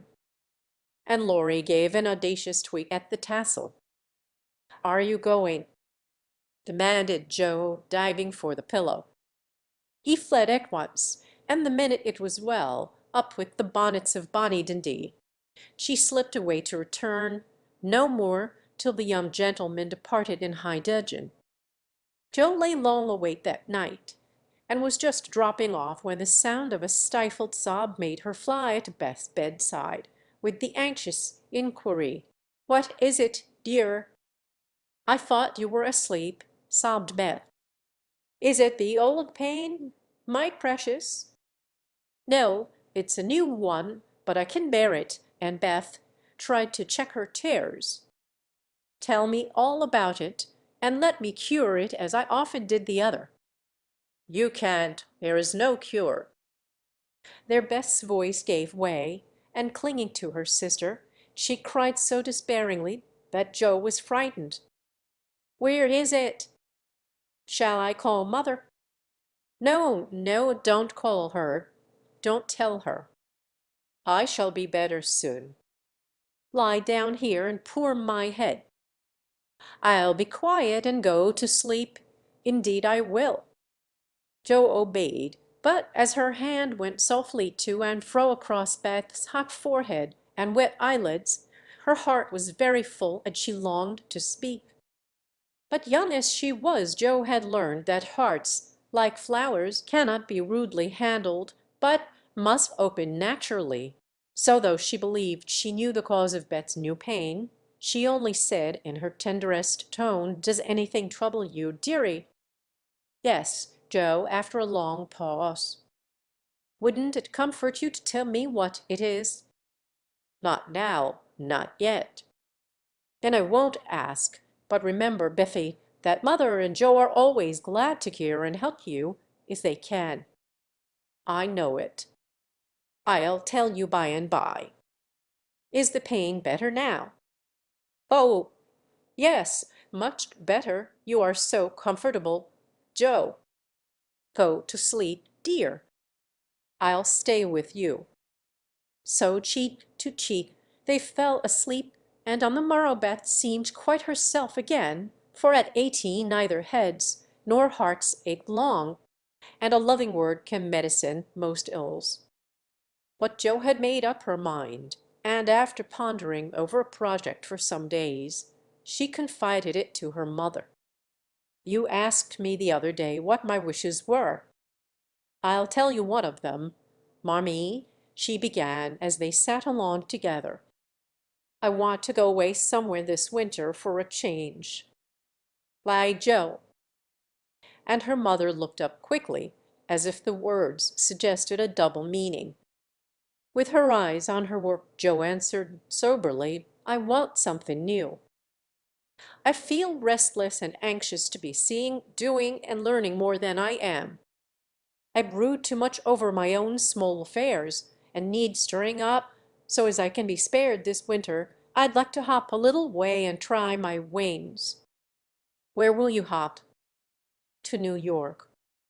I had a bright idea yesterday, and this is it. You know Mrs. Kirke wrote to you for some respectable young person to teach her children, and so. It's rather hard to find just the thing, but I think I should suit if I tried. My dear, go out to service in that great boarding house." And Mrs. March looked surprised, but not displeased. "It's not exactly going out to service, for Mrs. Kirke is your friend, the kindest soul that ever lived, and would make things pleasant for me, I know. Her family is separate from the rest, and no one knows me there. Don't care if they do. It's honest work, and I'm not ashamed of it." "Nor I. But you're writing. All the better for the change. I shall see and hear new things, get new ideas, and even if I haven't much time there, I shall bring home quantities of material for my rubbish." "I have no doubt of it. But are these your only reasons for this sudden fancy?" "No, mother." "May I know the others?" Joe looked up and Joe looked down, then said slowly, with sudden color in her cheeks, "It may be vain and wrong to say it, but I'm afraid Lory is getting too fond of me." "Then you don't care for him in the way it is evident he begins to care for you?" And Mrs. March looked anxious as she put the question. "Mercy, no. I love the dear boy, as I always have, and am immensely proud of him. But as for anything more, it's out of the question." "I'm glad of that, Joe." "Why, please?" "Because, dear, I don't think you suited to one another. As friends you are very happy, and your frequent quarrels soon blow over, but I fear you would both ribald if you were mated for life. You are too much alike and too fond of freedom, not to mention hot tempers and strong wills, to get on happily together in a relation which needs infinite patience and forbearance as well as love. That's just the feeling I had. Oh, I couldn't express it. I'm glad you think he is only beginning to care for me. It would trouble me sadly to make him unhappy, for I couldn't fall in love with the dear old fellow merely out of gratitude, could I?" "You are sure of his feeling for you?" The color deepened in Joe's cheeks as she answered, with the look of mingled pleasure, pride, and pain which young girls wear when speaking of first lovers. "I am afraid it is so, mother. He hasn't said anything, but he looks a great deal. I think I had better go away before it comes to anything." "I agree with you, and if it can be managed you shall go." Joel looked relieved, and after a pause said, smiling, "How Mrs. Moffat would wonder at your want of management if she knew, and how she will rejoice that Annie may still hope." "Ah, Joe, mothers may differ in their management, but the hope is the same in all, the desire to see their children happy. Meg is so, and I am content with her success. You I leave to enjoy your liberty till you tire of it, for only then will you find that there is something sweeter. Amy is my chief care now, but her good sense will help her. For Beth, I indulge no hopes except that she may be well. By the way, she seems brighter this last day or two. Have you spoken to her?" "Yes, she owned she had a trouble and promised to tell me by and by." I said no more, for I think I know it, and Joe told her little story. Mrs. March shook her head, and did not take so romantic a view of the case, but looked grave, and repeated her opinion that for Lory's sake Joe should go away for a time. "Let us say nothing about it to him till the plan is settled, then I'll run away before he can collect his wits and be tragic. Eth must think I'm going to please myself, as I am, for I can't talk about Lory to her. But she can pet and comfort him after I'm gone, and so cure him of this romantic notion. He's been through so many little trials of the sort, he's used to it, and will soon get over his lovelornity." Joe spoke hopefully, but could not rid herself of the foreboding fear that this little trial would be harder than the others. and that Laurie would not get over his lovelornity as easily as heretofore. The plan was talked over in a family council and agreed upon, for Mrs. Kirke gladly accepted Joe, and promised to make a pleasant home for her. The teaching would render her independent, and such leisure as she got might be made profitable by writing, while the new scenes and society would be both useful and agreeable. Joe liked the prospect and was eager to be gone, for the home nest was growing too narrow for her restless nature and adventurous spirit. When all was settled, with fear and trembling she told Laurie, but to her surprise he took it very quietly. He had been graver than usual of late, but very pleasant, and when jokingly accused of turning over a new leaf, he answered soberly, "So I am, and I mean this one shall stay turned." Joe was very much relieved that one of his virtuous fits should come on just then, and made her preparations with a lightened heart, for Beth seemed more cheerful and hoped she was doing the best for all. "One thing I leave in your special care," she said the night before she left. "You mean your papers?" asked Beth. "No, my boy." "Be very good to him, won't you?" "Of course I will, but I can't fill your place, and he'll miss you sadly."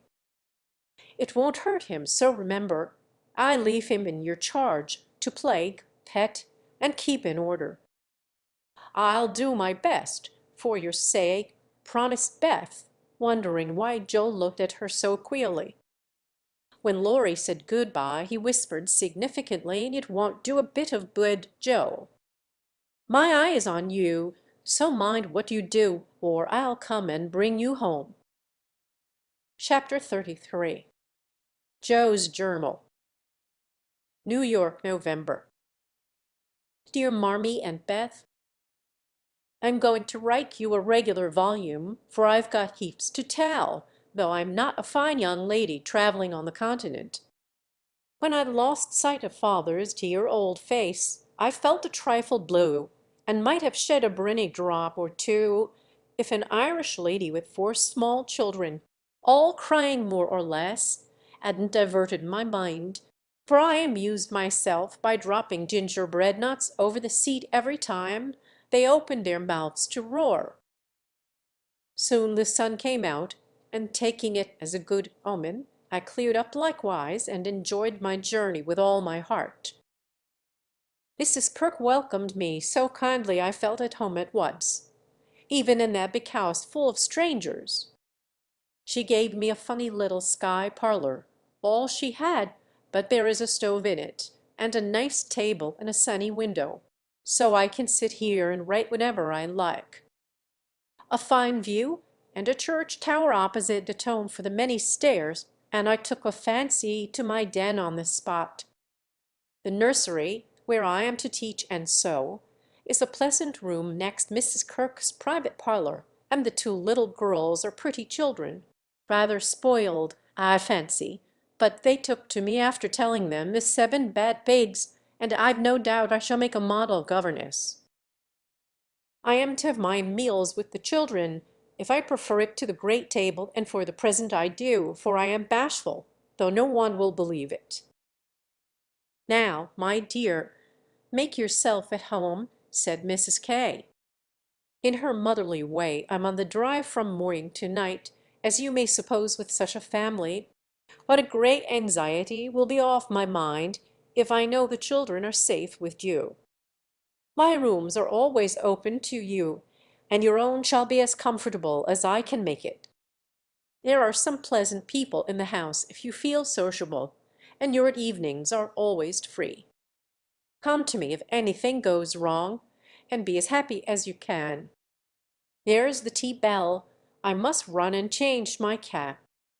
And off she bustled, leaving me to settle myself in my new nest. As I went downstairs soon after, I saw something I liked.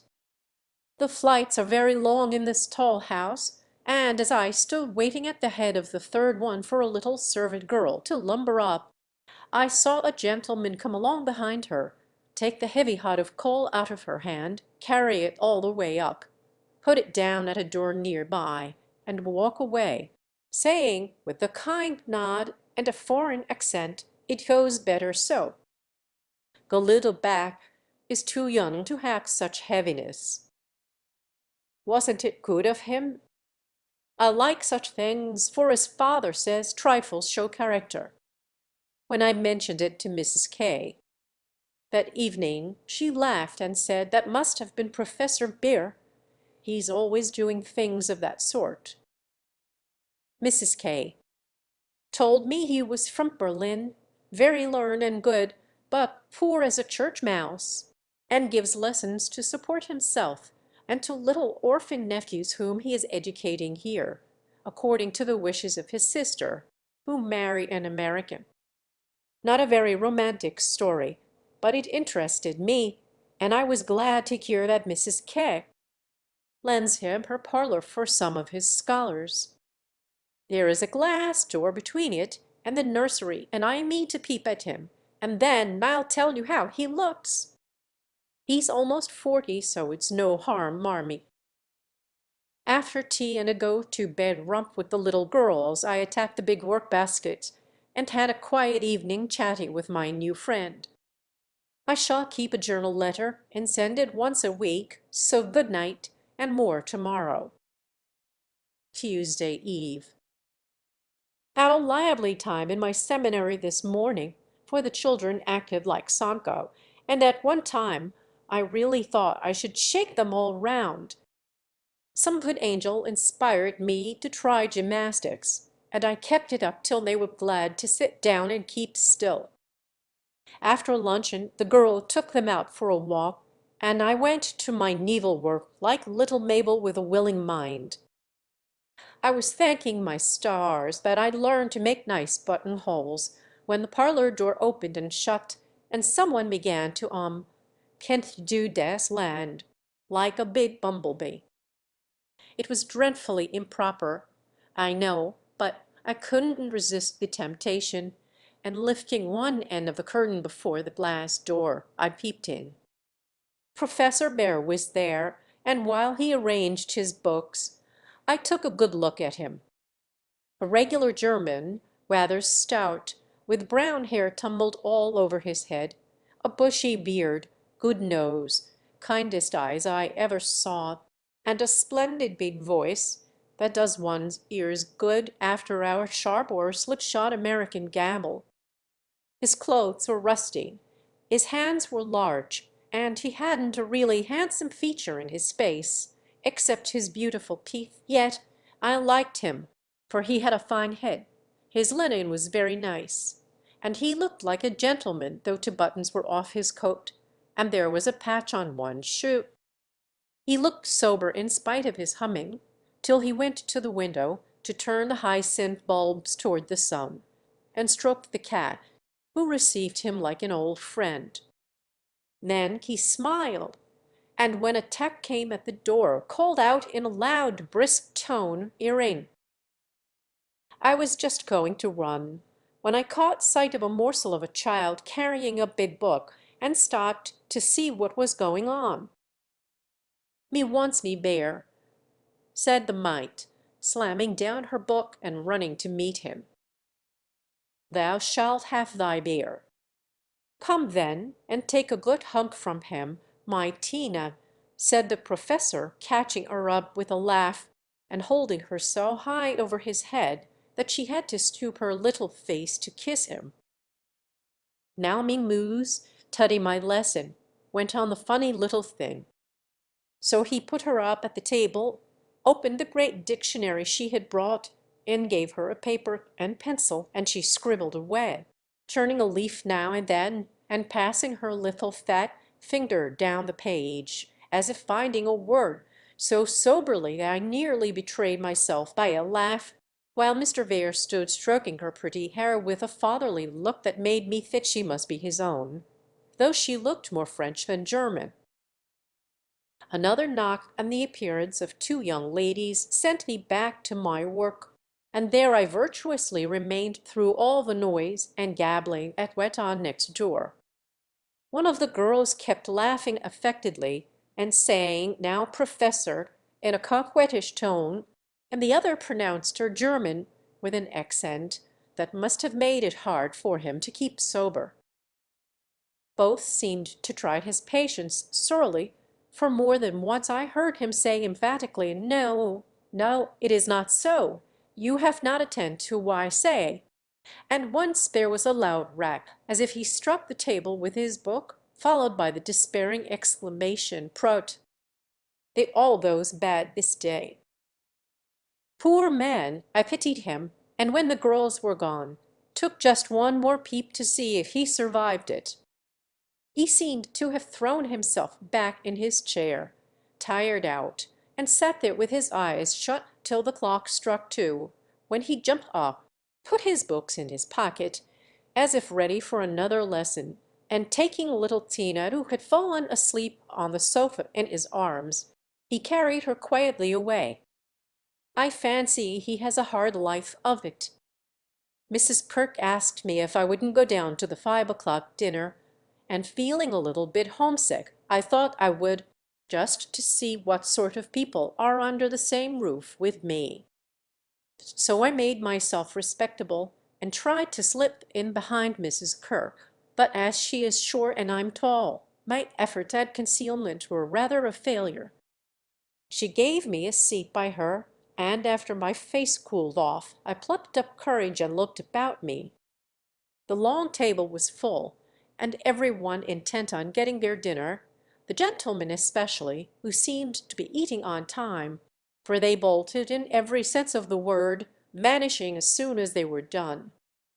There was the usual assortment of young men absorbed in themselves, young couples absorbed in each other, married ladies in their babies, and old gentlemen in politics. I don't think I shall care to have much to do with any of them, except one sweet-faced maiden lady who looks as if she had something in her. Cast away at the very bottom of the table was the professor, shouting answers to the questions of a very inquisitive, deaf old gentleman on one side, and talking philosophy with a Frenchman on the other. If Amy had been here, she'd have turned her back on him forever because, sad to relate, he had a great appetite, and shovelled in his dinner in a manner which would have horrified her ladyship. I didn't mind, for I like to see folks eat with a relish, as Hannah says, and the poor man must have needed a deal of food after teaching idiots all day. As I went upstairs after dinner, 2 of the young men were settling their hats before the hall mirror, and I heard one say low to the other, "Who's the new party?" "Governess, or something of that sort." "What the deuce is she at our table for?" "Friend of the old lady's." "Handsome head, but no style." "Not a bit of it." "Give us a light and come on." I felt angry at first, and then I didn't care, for a governess is as good as a clerk, and I've got sense, if I haven't style, which is more than some people have, judging from the remarks of the elegant beings who clattered away, smoking like bad chimneys. I hate ordinary people. Thursday. Yesterday was a quiet day spent in teaching, sewing, and writing in my little room, which is very cozy, with a light and fire. I picked up a few bits of news and was introduced to the professor. It seems that Tina is the child of the Frenchwoman who does the fine ironing in the laundry here. The little thing has lost her heart to Mr. Bear, and follows him about the house like a dog whenever he is at home, which delights him, as he is very fond of children, though a bachelor. Kitty and Minnie Kirk likewise regard him with affection, and tell all sorts of stories about the plays he invents, the presents he brings, and the splendid tales he tells. The younger men quiz him, it seems, call him old Fritz, Lager Beer, Ursa Major, and make all manner of jokes on his name. But he enjoys it like a boy, Mrs. Kirk says, and takes it so good-naturedly that they all like him in spite of his foreign ways. The maiden lady is a Miss Norton, rich, cultivated, and kind. She spoke to me at dinner to-day, for I went to table again, it's such fun to watch people, and asked me to come and see her at her room. She has fine books and pictures, knows interesting persons, and seems friendly, so I shall make myself agreeable, for I do want to get into good society, only it isn't the same sort that Amy likes. I was in our parlor last evening when Mr. Bear came in with some newspapers from Mrs. Kerr. She wasn't there, but Minnie, who is a little old woman, introduced me very prettily. This is mamma's friend, Miss March. Yes, and she's jolly, and we like her lots, added Kitty, who is an enfant terrible. We both bowed, and then we laughed, for the prim introduction and the blunt addition were rather a comical contrast. "Ah, yes, I hear these naughty ones go to vex you, Mees Marsh." "If so again, call at me and I come," he said, with a threatening frown that delighted the little wretches. I promised I would, and he departed, but it seems as if I was doomed to see a good deal of him, for to-day as I passed his door on my way out, by accident I knocked against it with my umbrella. It flew open, and there he stood in his dressing gown, with the big blue sock on one hand and a darning needle in the other. He didn't seem at all ashamed of it, for when I explained and hurried on, he waved his hand, sock and all, saying in his loud, cheerful way, "You have a fine day to make your walk." "On voyage, mademoiselle." I laughed all the way downstairs, but it was a little pathetic also to think of the poor man having to mend his own clothes. The German gentlemen embroider, I know, but darning hose is another thing and not so pretty. Saturday. Nothing has happened to write about except a call on Miss Norton, who has a room full of pretty things, and who was very charming, for she showed me all her treasures and asked me if I would sometimes go with her to lectures and concerts as her escort, if I enjoyed them. She put it as a favor, but I'm sure Mrs. Kirk has told her about us, and she does it out of kindness to me. I'm as proud as Lucifer, but such favors from such people don't burden me, and I accepted gratefully. When I got back to the nursery there was such an uproar in the parlor that I looked in, and there was Mr. Beard down on his hands and knees, with Tina on his back, Kitty leading him with a jump rope, and Minnie feeding two small boys with sea cakes, as they roared and ramped in cages built of chairs. "We are playing nursery," explained Kitty. "This is mine Effluent," added Tina, holding on by the professor's hair. "Mamma always allows us to do what we like Saturday afternoon, when Franz and Emil come, doesn't she, Mr. Bear?" said Minnie.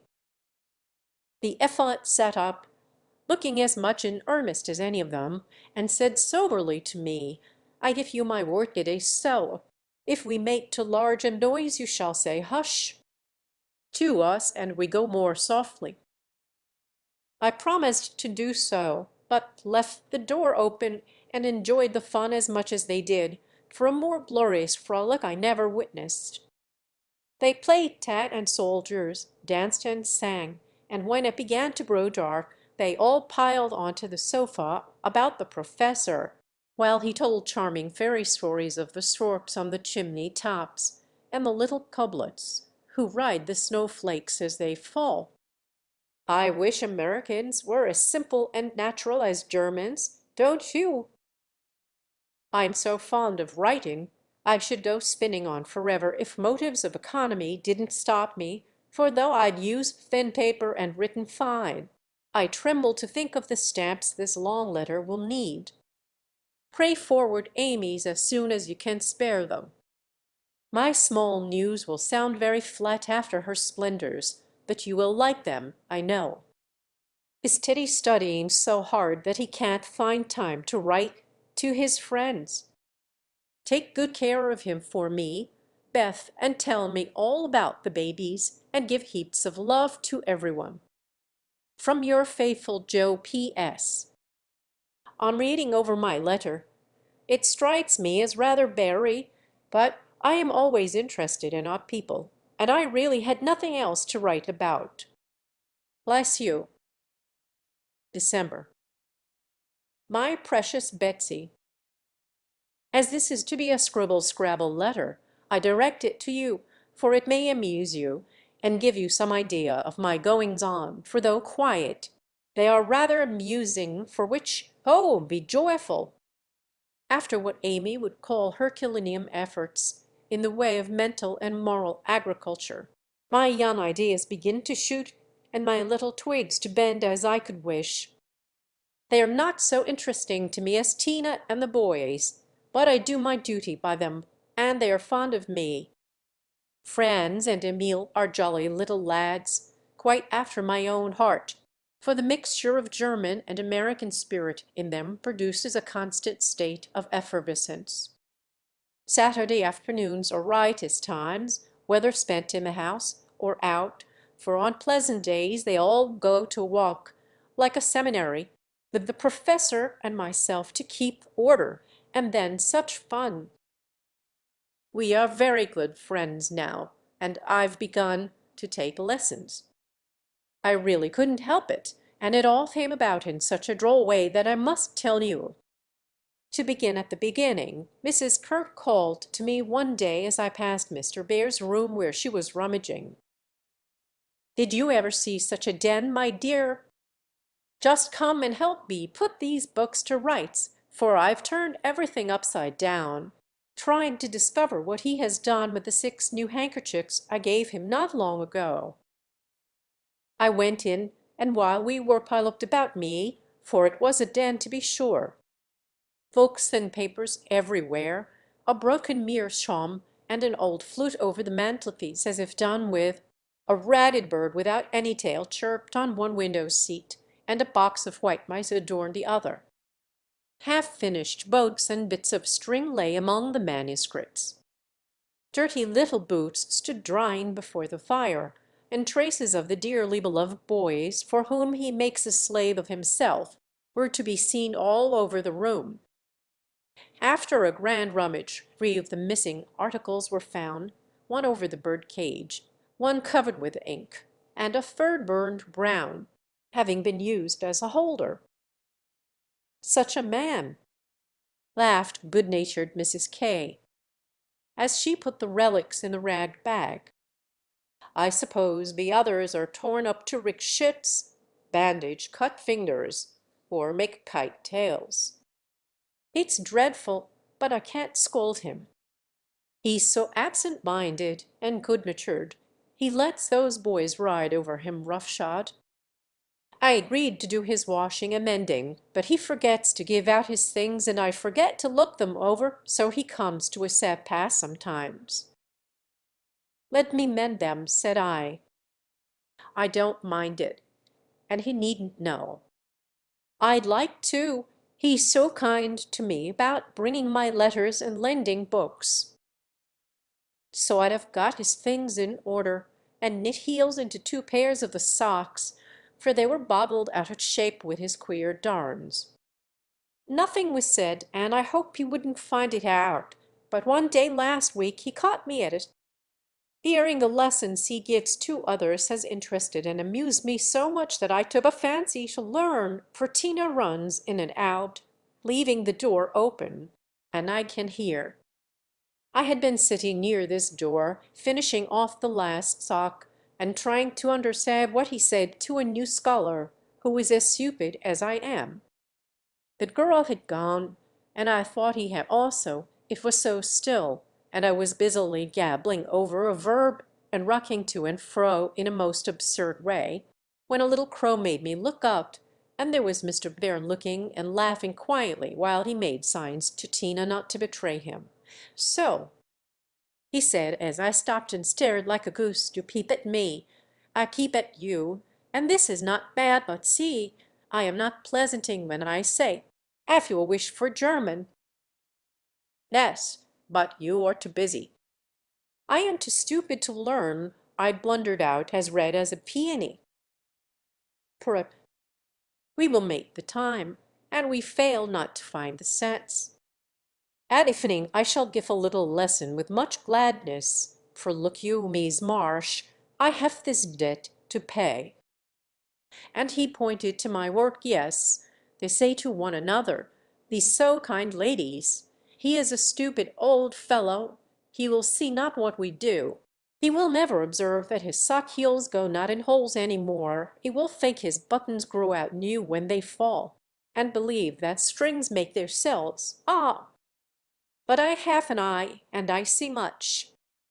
I have a heart, and I feel thanks for this. Come, a little lesson then, and now, or no more good fairy works from me and mine. Of course I couldn't say anything after that, and as it really is a splendid opportunity, I made the bargain and we began. I took for lessons, and then I stuck fast in a grammatical bog. The professor was very patient with me, but it must have been torment to him. And now and then he'd look at me with such an expression of mild despair that it was a toss-up with me whether to laugh or cry. I tried both ways, and when it came to a sniff or utter mortification and woe, he just threw the grammar onto the floor and marched out of the room. I felt myself disgraced and deserted forever, but didn't blame him a particle, and was scrambling my papers together, meaning to rush upstairs and shake myself hard, when in he came, as brisk and beamy as if I covered myself in glory. Now we shall try a new way. You and I will bed these pleasant little marchen together, and dig no more in that dry book that goes in the corner for making us trouble. He spoke so kindly, and opened Hans Andersen's fairy tales so invitingly before me, that I was more ashamed than ever, and went at my lesson in a neck-or-nothing style that seemed to amuse him immensely. I forgot my bashfulness, and pegged away, no other word will express it, with all my might, tumbling over long words, pronouncing according to inspiration of the minute, and doing my very best. When I finished reading my first page, and stopped for breath, he clapped his hands and cried out in his hearty way, "Das ist gut! Now we go well." My turn. I do him in German, "If me your ear." And away he went, rumbling out the words with his strong voice, and a relish which was good to see as well as hear. Fortunately the story was the Constant Tin Soldier, which is droll, you know, so I could laugh, and I did, though I didn't understand half he read, for I couldn't help it, he was so earnest, I so excited, and the whole thing so comical. After that we got on better, and now I read my lessons pretty well, for this way of studying suits me, and I can see that the grammar gets tucked into the tales and poetry as one gets pills in jelly. I like it very much, and he doesn't seem tired of it yet, which is very good of him, isn't it? I mean to give him something on Christmas, for I dare not offer money. Tell me something nice, Marmee. I'm glad Laurie seems so happy and busy that he has given up smoking and lets his hair grow. You see Beth manages him better than I did. I'm not jealous, dear, do your best, only don't make a saint of him. I'm afraid I couldn't like him without a spice of human naughtiness. Read him bits of my letters. I haven't time to write much, and that will do just as well. Thank heaven Beth continues so comfortable. January. A happy new year to you all, my dearest family, which of course includes Mr. L. and a young man by the name of Teddy. I can't tell you how much I enjoyed your Christmas bundle, for I didn't get it till night and had given up hoping. Your letter came in the morning, but you said nothing about a parcel, meaning it for a surprise, so I was disappointed, for I'd had a kind of feeling that you wouldn't forget me. I felt a little low in my mind as I sat up in my room after tea, and when the big, muddy, battered-looking bundle was brought to me, I just hugged it and pranced. It was so homey and refreshing that I sat down on the floor and read and looked and ate and laughed and cried in my usual absurd way. The things were just what I wanted, and all the better for being made instead of bought. F's new ink bib was capital, and Hannah's box of hard gingerbread will be a treasure. I'll be sure and wear the nice flannels you sent, Marmee, and read carefully the books father has marked. Thank you all, heaps and heaps. Speaking of books reminds me that I'm getting rich in that line, for on New Year's Day Mr. Baird gave me a fine Shakespeare. It is one he values much, and I've often admired it, set up in the place of honor with his German Bible, Plato, Homer, and Milton. So you may imagine how I felt when he brought it down, without its cover, and showed me my own name in it, from my friend Friedrich Bayer. You say often you wish a library. Here I give you one, for between these lids, he meant covers, is many books in one. Read him well, and he will help you much, for the study of character in this book will help you to read it in the world and paint it with your pen. I thanked him as well as I could, and talked now about my library, as if I had 100 books. I never knew how much there was in Shakespeare before, but then I never had a bear to explain it to me. Now don't laugh at his horrid name. It isn't pronounced either bear or beer, as people will say it, but something between the two, as only Germans can give it. I'm glad you both like what I tell you about him, and hope you will know him some day. Mother would admire his warm heart, father his wise head. I admire both, and feel rich in my new friend Friedrich Baer. Not having much money, or knowing what he'd like, I got several little things, and put them about the room, where he would find them unexpectedly. They were useful, pretty, or funny: a new standish on his table, a little vase for his flower, he always has one, or a bit of green in a glass, to keep him fresh, he says, and a holder for his blower, so that he needn't burn up what Amy calls motors. I made it like those Beth invented, a big butterfly with a fat body and black and yellow wings, worsted feelers and bead eyes. It took his fancy immensely, and he put it on his mantelpiece as an article of virtue, so it was rather a failure after all. Poor as he is, he didn't forget a servant or a child in the house, and not a soul here, from the French laundrywoman to Miss Norton, forgot him. I was so glad of that. They got up a masquerade, and had it gate time New Year's Eve. I didn't mean to go down, having no dress. But at the last minute Mrs. Kerr remembered some old brocades, and Miss Norton lent me lace and feathers. So I dressed up as Mrs. Malaprop and sailed in with a mask on. No one knew me, for I disguised my voice, and no one dreamed of the silent, haughty Miss March, for they think I am very stiff and cool, most of them, and so I am to whippersnappers, could dance and dress, and burst out into a nice derangement of epitaphs, like an allegory on the banks of the Nile. I enjoyed it very much, and when we unmasked it was fun to see them stare at me. I heard one of the young men tell another that he knew I'd been an actress. In fact, he thought he remembered seeing me at one of the minor theaters. Mag will relish that joke. Mr. Bear was Nick Bottom, and Tina was Titania.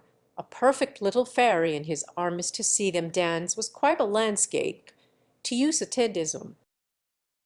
I had a very happy New Year, after all, and when I thought it over in my room, I felt as if I was getting on a little in spite of my many failures. For I'm cheerful all the time now, work with a will, and take more interest in other people than I used to, which is satisfactory. Bless you all. Ever your loving Joe. Chapter 34. Friend. Though very happy in the social atmosphere about her, and very busy with the daily work that earned her bread and made it sweeter for the effort, Joe still found time for literary labors. The purpose which now took possession of her was a natural one to a poor and ambitious girl, but the means she took to gain her end were not the best. She saw that money conferred power, money and power, therefore, she resolved to have, not to be used for herself alone, but for those whom she loved more than life. The dream of filling home with comforts, giving Beth everything she wanted, from strawberries in winter to an organ in her bedroom, Poilbro herself, and always having more than enough, so that she might indulge in the luxury of charity, had been for years Joe's most cherished castle in the air. The prize story experienced had seemed to open a way which might, after long travelling and much uphill work, lead to this delightful chateau en Espagne. But the novel disaster quenched her courage for a time, for public opinion is a giant which has frightened stouter-hearted Jacks on bigger beanstalks than hers. Like that immortal hero, she reposed a while after the first attempt, which resulted in a tumble and the least lovely of the giant's treasures, if I remember rightly. But the up again and take another spirit was as strong in Joe as in Jack, so she scrambled up on a shady side this time and got more booty, but nearly left behind her what was far more precious than the money bets. She took to writing sensation stories, for in those dark ages even old perfect America read rubbish.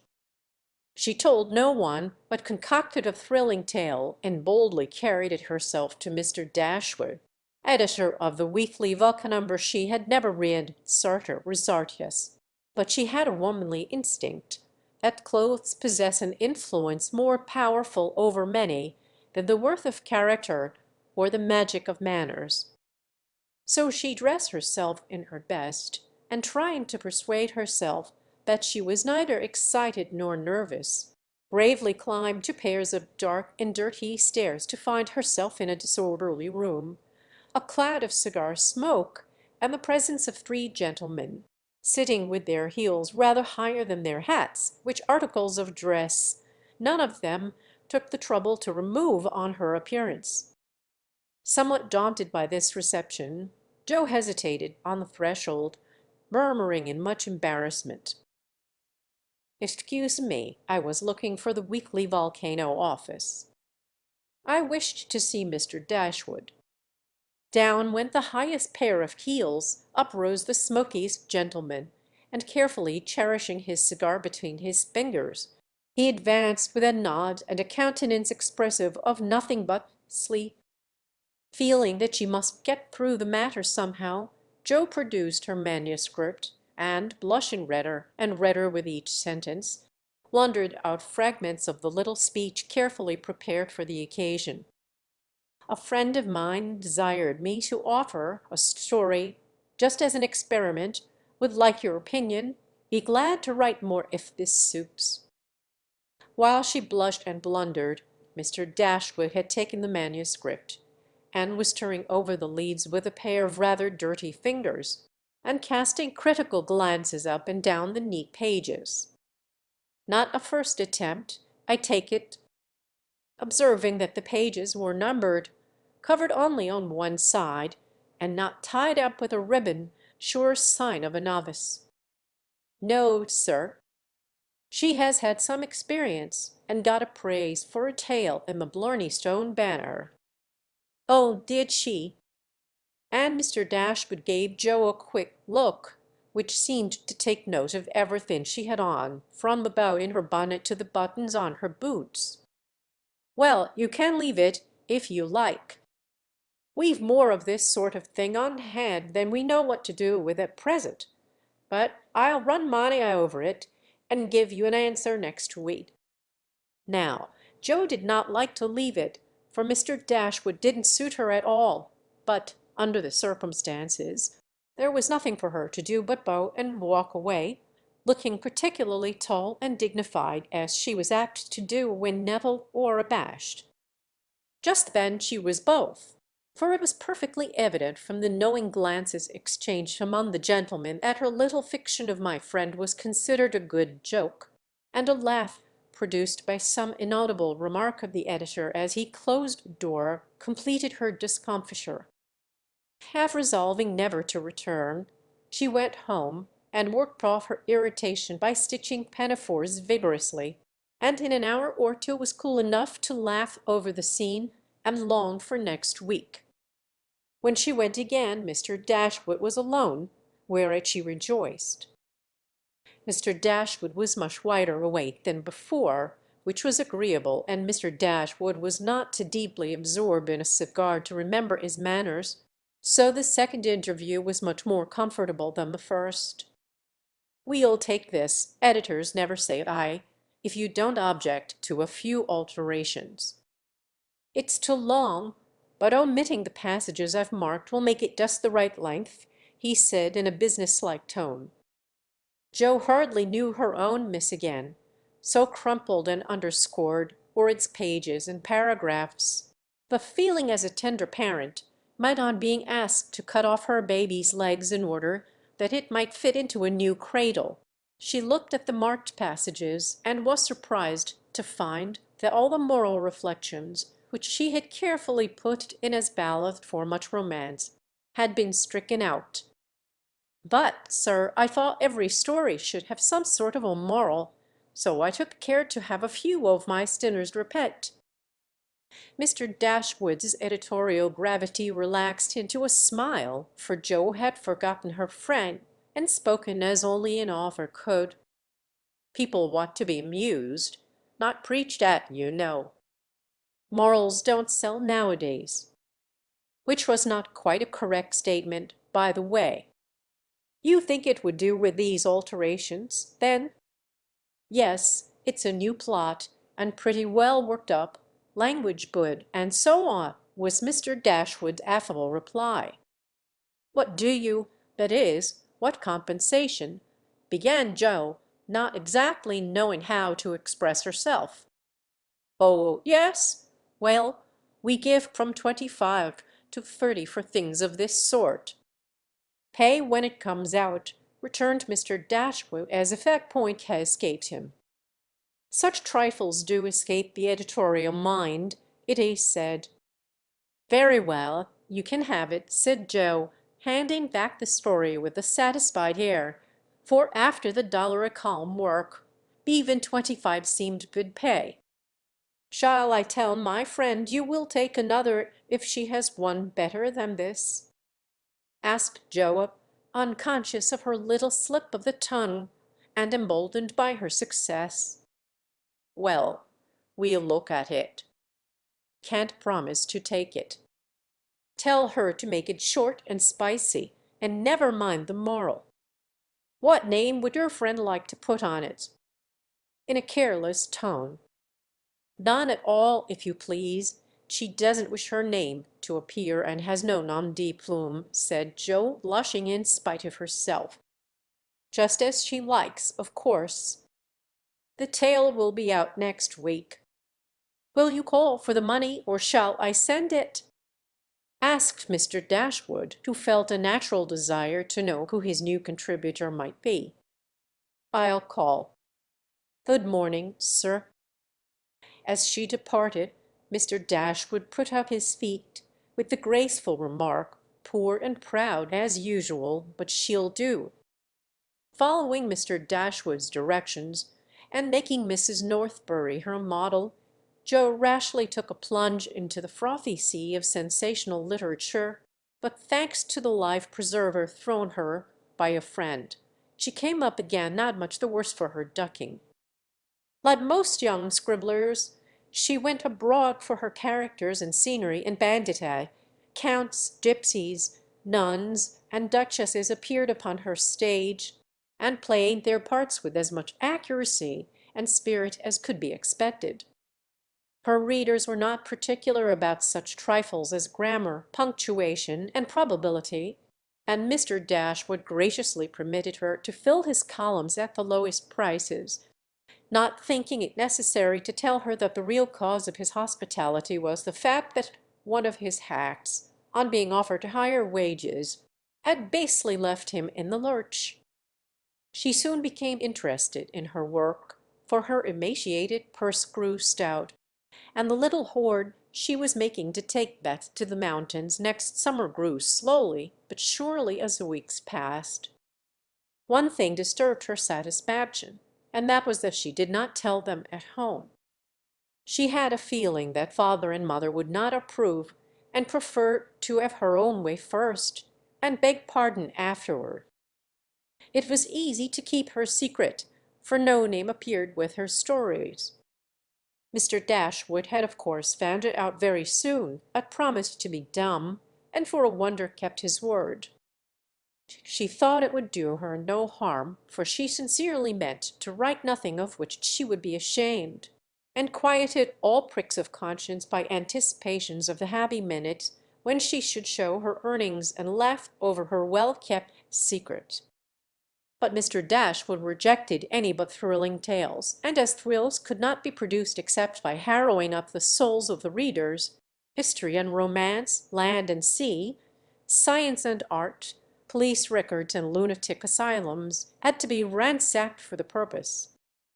Jo soon found that her innocent experience had given her but few glimpses of the tragic world which underlies society, so regarding it in a business light, she set about supplying her deficiencies with characteristic energy.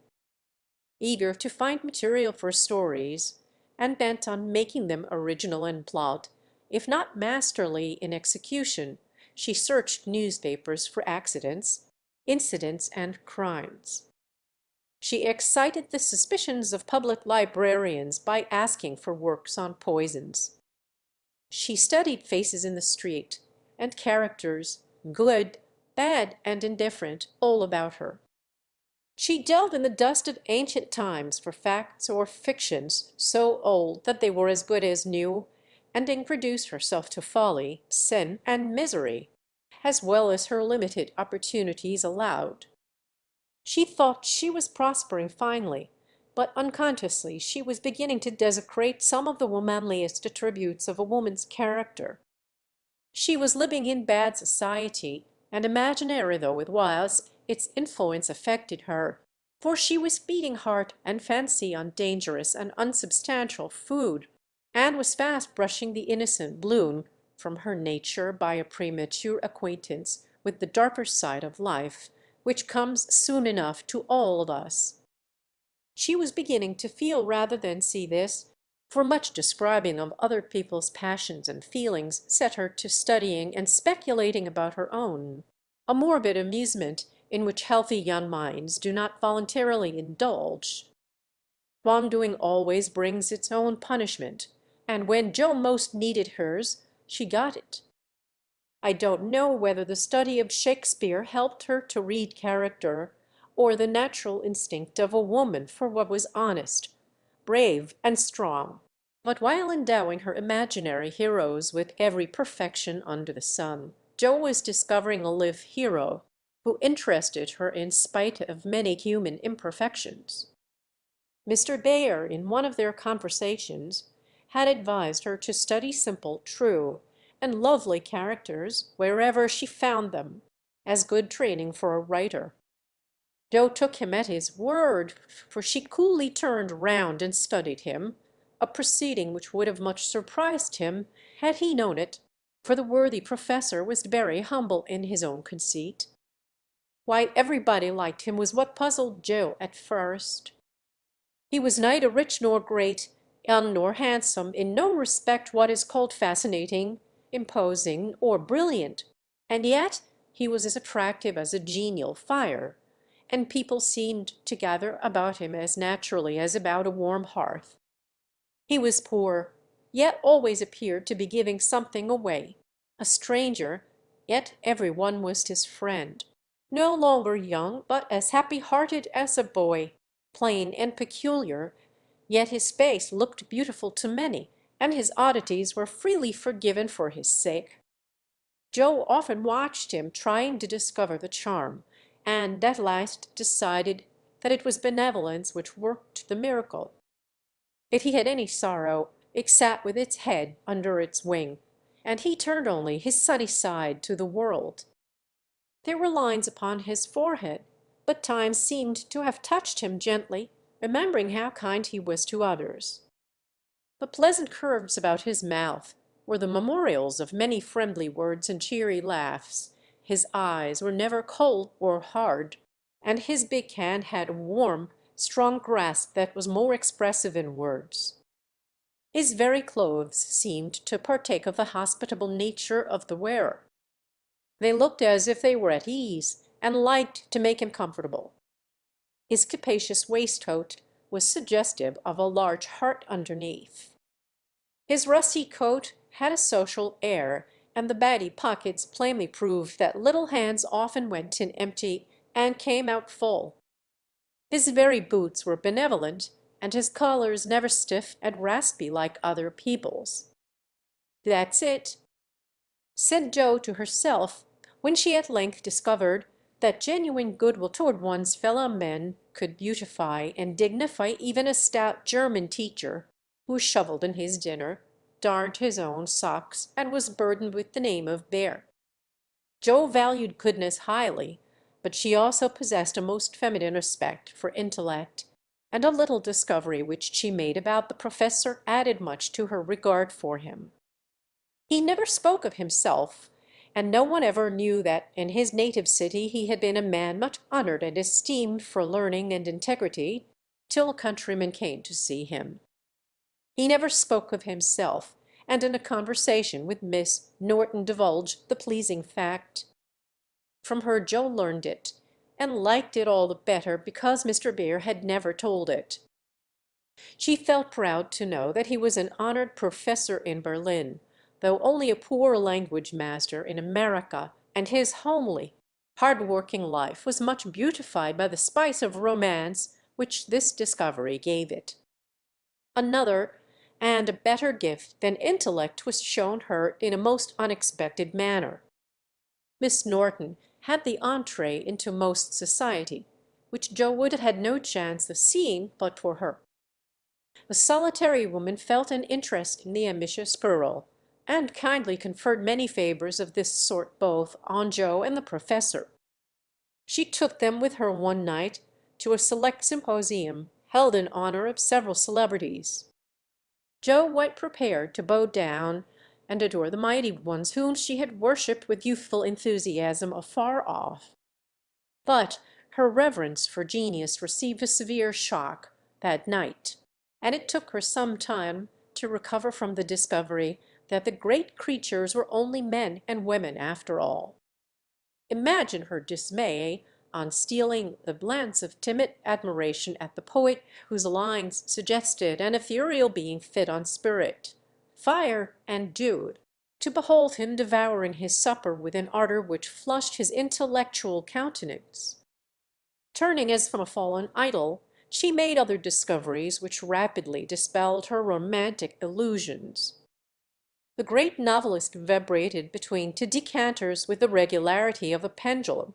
The famous divine flirted openly with one of the Madame de Staëls of the age, who looked daggers at another Corinne, who was amiably satirizing her, after outmanoeuvring her in efforts to absorb the profound philosopher, who imbibed tea Johnsonenely and appeared to slumber, the loquacity of the lady rendering speech impossible. The scientific celebrities, forgetting their mollusks and glacial periods, gossiped about art, while devoting themselves to oysters and ices with characteristic energy. A young musician who was charming the city like a second Orpheus hawked horses, and the specimen of the British nobility present happened to be the most ordinary man of the party. Before the evening was half over, Joe felt so completely disillusioned that she sat down in a corner to recover herself. Mr. Bear soon joined her, looking rather out of his element, and presently several of the philosophers, each mounted on his hobby, came ambling up to hold an intellectual tournament in the recess. The conversations were miles beyond Joe's comprehension, but she enjoyed it, though Kant and Havel were unknown gods, the subjective and objective unintelligible terms, and the only thing evolved from her air consciousness was a bad headache after it was all over. It dawned upon her gradually that the world was being picked to pieces and put together on new and, according to the talkers, on infinitely better principles than before, that religion was an affair way to be reasoned into nothingness, and intellect was to be the only God. Joe knew nothing about philosophy or metaphysics of any sort, but a curious excitement, half pleasurable, half painful, came over her as she listened, with a sense of being turned adrift into time and space, like a young balloon out on a holiday.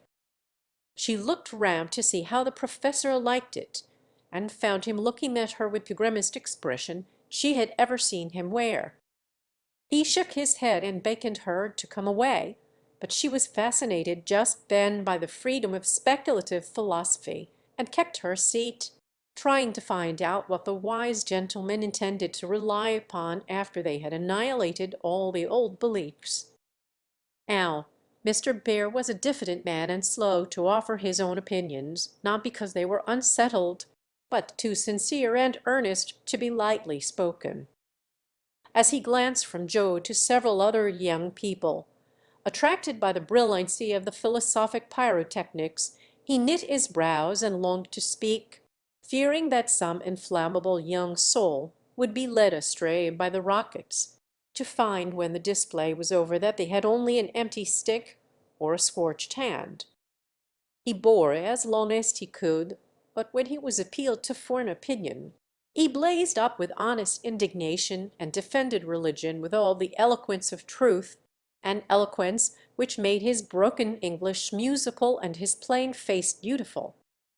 He had a hard fight, for the wise men argued well, but he didn't know when he was beaten, and stood to his colors like a man. Somehow, as he talked, the world got right again to Joe. The old beliefs that had lasted so long seemed better than the new. God was not a blind force, and immortality was not a pretty fable, but a blessed fact. She felt as if she had solid ground under her feet again, and when Mr. Bear paused, out-talked but not one whit convinced, Joe wanted to clap her hands and thank him. She did neither, but she remembered the scene, and gave the professor her heartiest respect, for she knew it cost him an effort to speak out then and there, because his conscience would not let him be silent.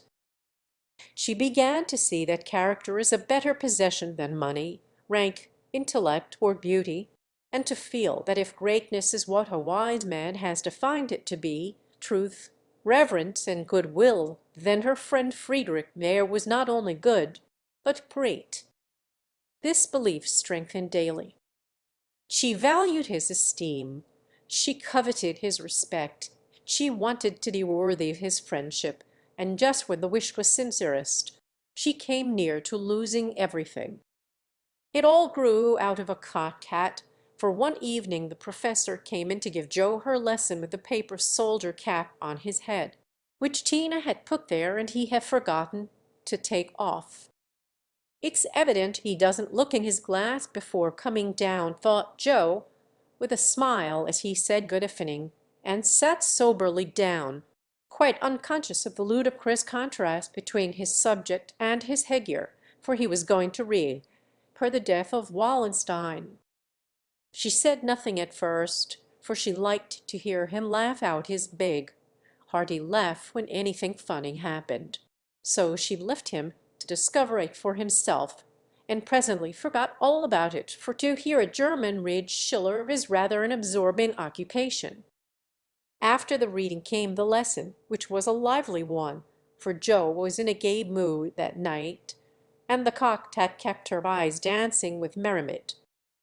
The professor didn't know what to make of her, and stopped at last to ask, with an air of mild surprise that was irresistible, "Mees Marsh, for what do you laugh in your master's face?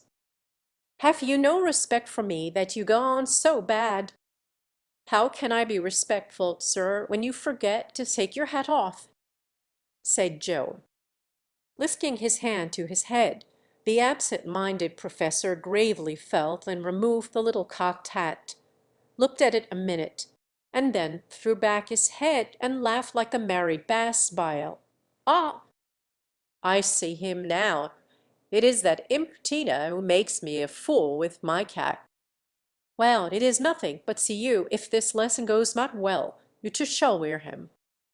But the lesson did not go at all for a few minutes, because Mr. Bear caught sight of a picture on the hat, and unfolding it, said with great disgust, "I wish these papers did not come in the house. They are not for children to see, nor young people to read. It is not well, and I have no patience with those who make this harm."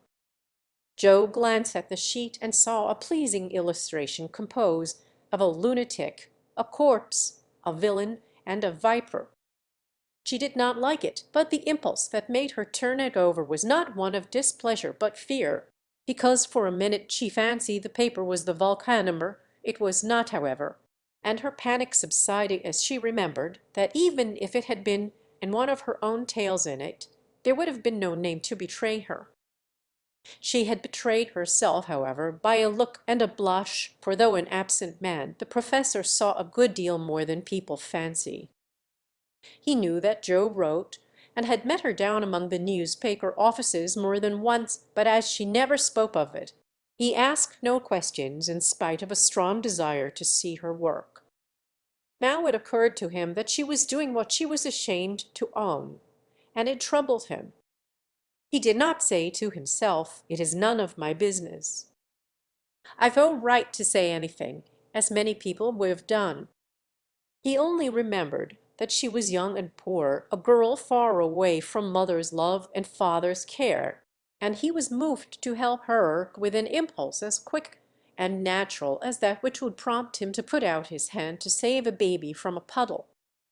All this flashed through his mind in a minute, but not a trace of it appeared in his face, and by the time the paper was turned and Joe's needle threaded, he was ready to say quite naturally, but very gravely, "Yes, you are right to put it from you. I do not think that good young girls should see such things. They are made pleasant to some, but I would more rather give my boys gunpowder to play with than this bad trash. All may not be bad, only silly, you know, and if there is a demand for it, I don't see any harm in supplying it. Many very respectable people make an honest living out of what are called sensation stories," said Joe, scratching gathers so energetically that a row of little slits followed her pin. "There is a demand for whiskey, but I think you, and I do not care to sell it. If the respectable people knew what harm they did, they would not feel that the living was honest. They have no right to put poison in the sugar plum and let the small ones eat it. No, they should think a little and sweep mud in the street before they do this thing." Mr. Bear spoke warmly and walked to the fire, crumpling the paper in his hands. Joe sat still, looking as if the fire had come to her, for her cheeks burned long after the cocked hat had turned to smoke and gone harmlessly up the chimney. "I should like much to send all the rest after him," muttered the professor, coming back with a relieved air. Joe thought what a blazer pile of papers upstairs would make, and her hard-earned money lay rather heavily on her conscience at that minute. Then she thought consolingly to herself, "Mine are not like that, they're only silly, never bad, so I won't be worried," and taking up her book, she said, with a studious face, "Shall we go on, sir?" "I'll be very good and proper now." "I shall hope so," was all he said, but he meant more than she imagined, and the grave, kind look he gave her made her feel as if the words "weekly volcano" were printed in large type on her forehead. As soon as she went to her room, she got out her papers and carefully reread every one of her stories. Being a little short-sighted, Mr. Bear sometimes used eye-glasses, and Joe had tried them once, smiling to see how they magnified the fine print of her book. Now she seemed to have on the professor's mental or moral spectacles also, for the faults of these poor stories glared at her dreadfully and filled her with dismay. They are trash, and will soon be worse trash if I go on, for each is more sensational than the last. I've gone blindly on, hurting myself and other people for the sake of money. I know it's so, for I can't read this stuff in sober earnest without being horribly ashamed of it. And what should I do if they were seen at home, or Mr. Bear got hold of them? Joe turned hot at the bear idea, and stuffed the whole bundle into her stove, nearly setting the chimney afire with the blaze. Yes, that's the best place for such inflammable nonsense. I'd better burn the house down, I suppose, than let other people blow themselves up with my gunpowder, she thought as she watched the demon of the Jura whisk away, a little black cinder with fiery eyes. But when nothing remained of all her 3 months' work except a heap of ashes and the money in her lap, Joe looked sober as she sat on the floor, wondering what she ought to do about her wages.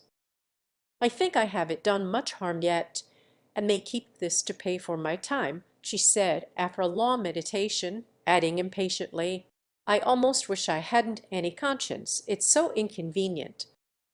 If I didn't care about doing right, and didn't feel uncomfortable when doing wrong, I should get on capitally. I can't help wishing sometimes that mother and father hadn't been so particular about such things. Aunt Joe, instead of wishing that, thank God that father and mother were particular, and pity from your heart those who have no such guardians to hedge them round with principles which may seem like prison walls to impatient youth, but which will prove sure foundations to build character upon in womanhood. Joe wrote no more sensational stories, deciding that the money did not pay for her share of the sensation, but going to the other extreme. As is the way with people of her stamp, she took a course of Mrs. Sherwood, Miss Edgeworth, and Hannah More, and then produced a tale which might have been more properly called an essay or a sermon, so intensely moral was it. She had her doubts about it from the beginning, for her lively fancy and girlish romance felt as ill at ease in the new style as she would have done masquerading in the stiff and cumbrous costume of the last century. She sent this didactic gem to several markets, but it found no purchaser, and she was inclined to agree with Mr. Dashwood that morals didn't sell. And she tried a child's story, which she could easily have disposed of if she had not been mercenary enough to demand filthy lucre for it. The only person who offered enough to make it worth her while to try juvenile literature was a worthy gentleman who felt it his mission to convert all the world to his particular belief. But much as she liked to write for children, Jill could not consent to depict all her naughty boys as being eaten by bears or tossed by mad bulls, because they did not go to a particular Sabbath school, nor all the good infants who did go as rewarded by every kind of bliss, from gilded gingerbread to escorts of angels, when they departed this life with psalms or sermons on their lisping tongues. So nothing came of these trials, and Joe corked up her inkstand, and said in a fit of very wholesome humility, I don't know anything. I'll wait until I do before I try again, and meantime sweep mud in the street if I can't do better, that's honest at least. Which decision proved that her second tumble down the beanstalk had done her some good. While these internal revolutions were going on, her external life had been as busy and eventful as usual, and if she sometimes looked serious or a little said no one observed it but Professor Bear.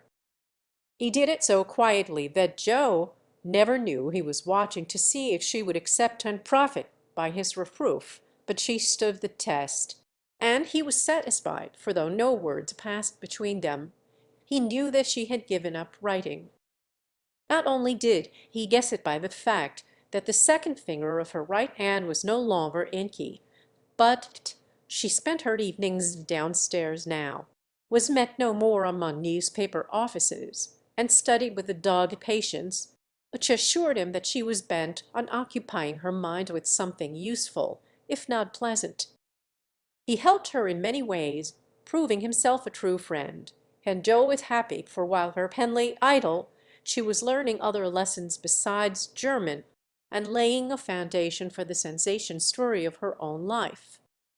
It was a pleasant winter, and a long one, for she did not leave Mrs. Kirk till June. Every one seemed sorry when the time came.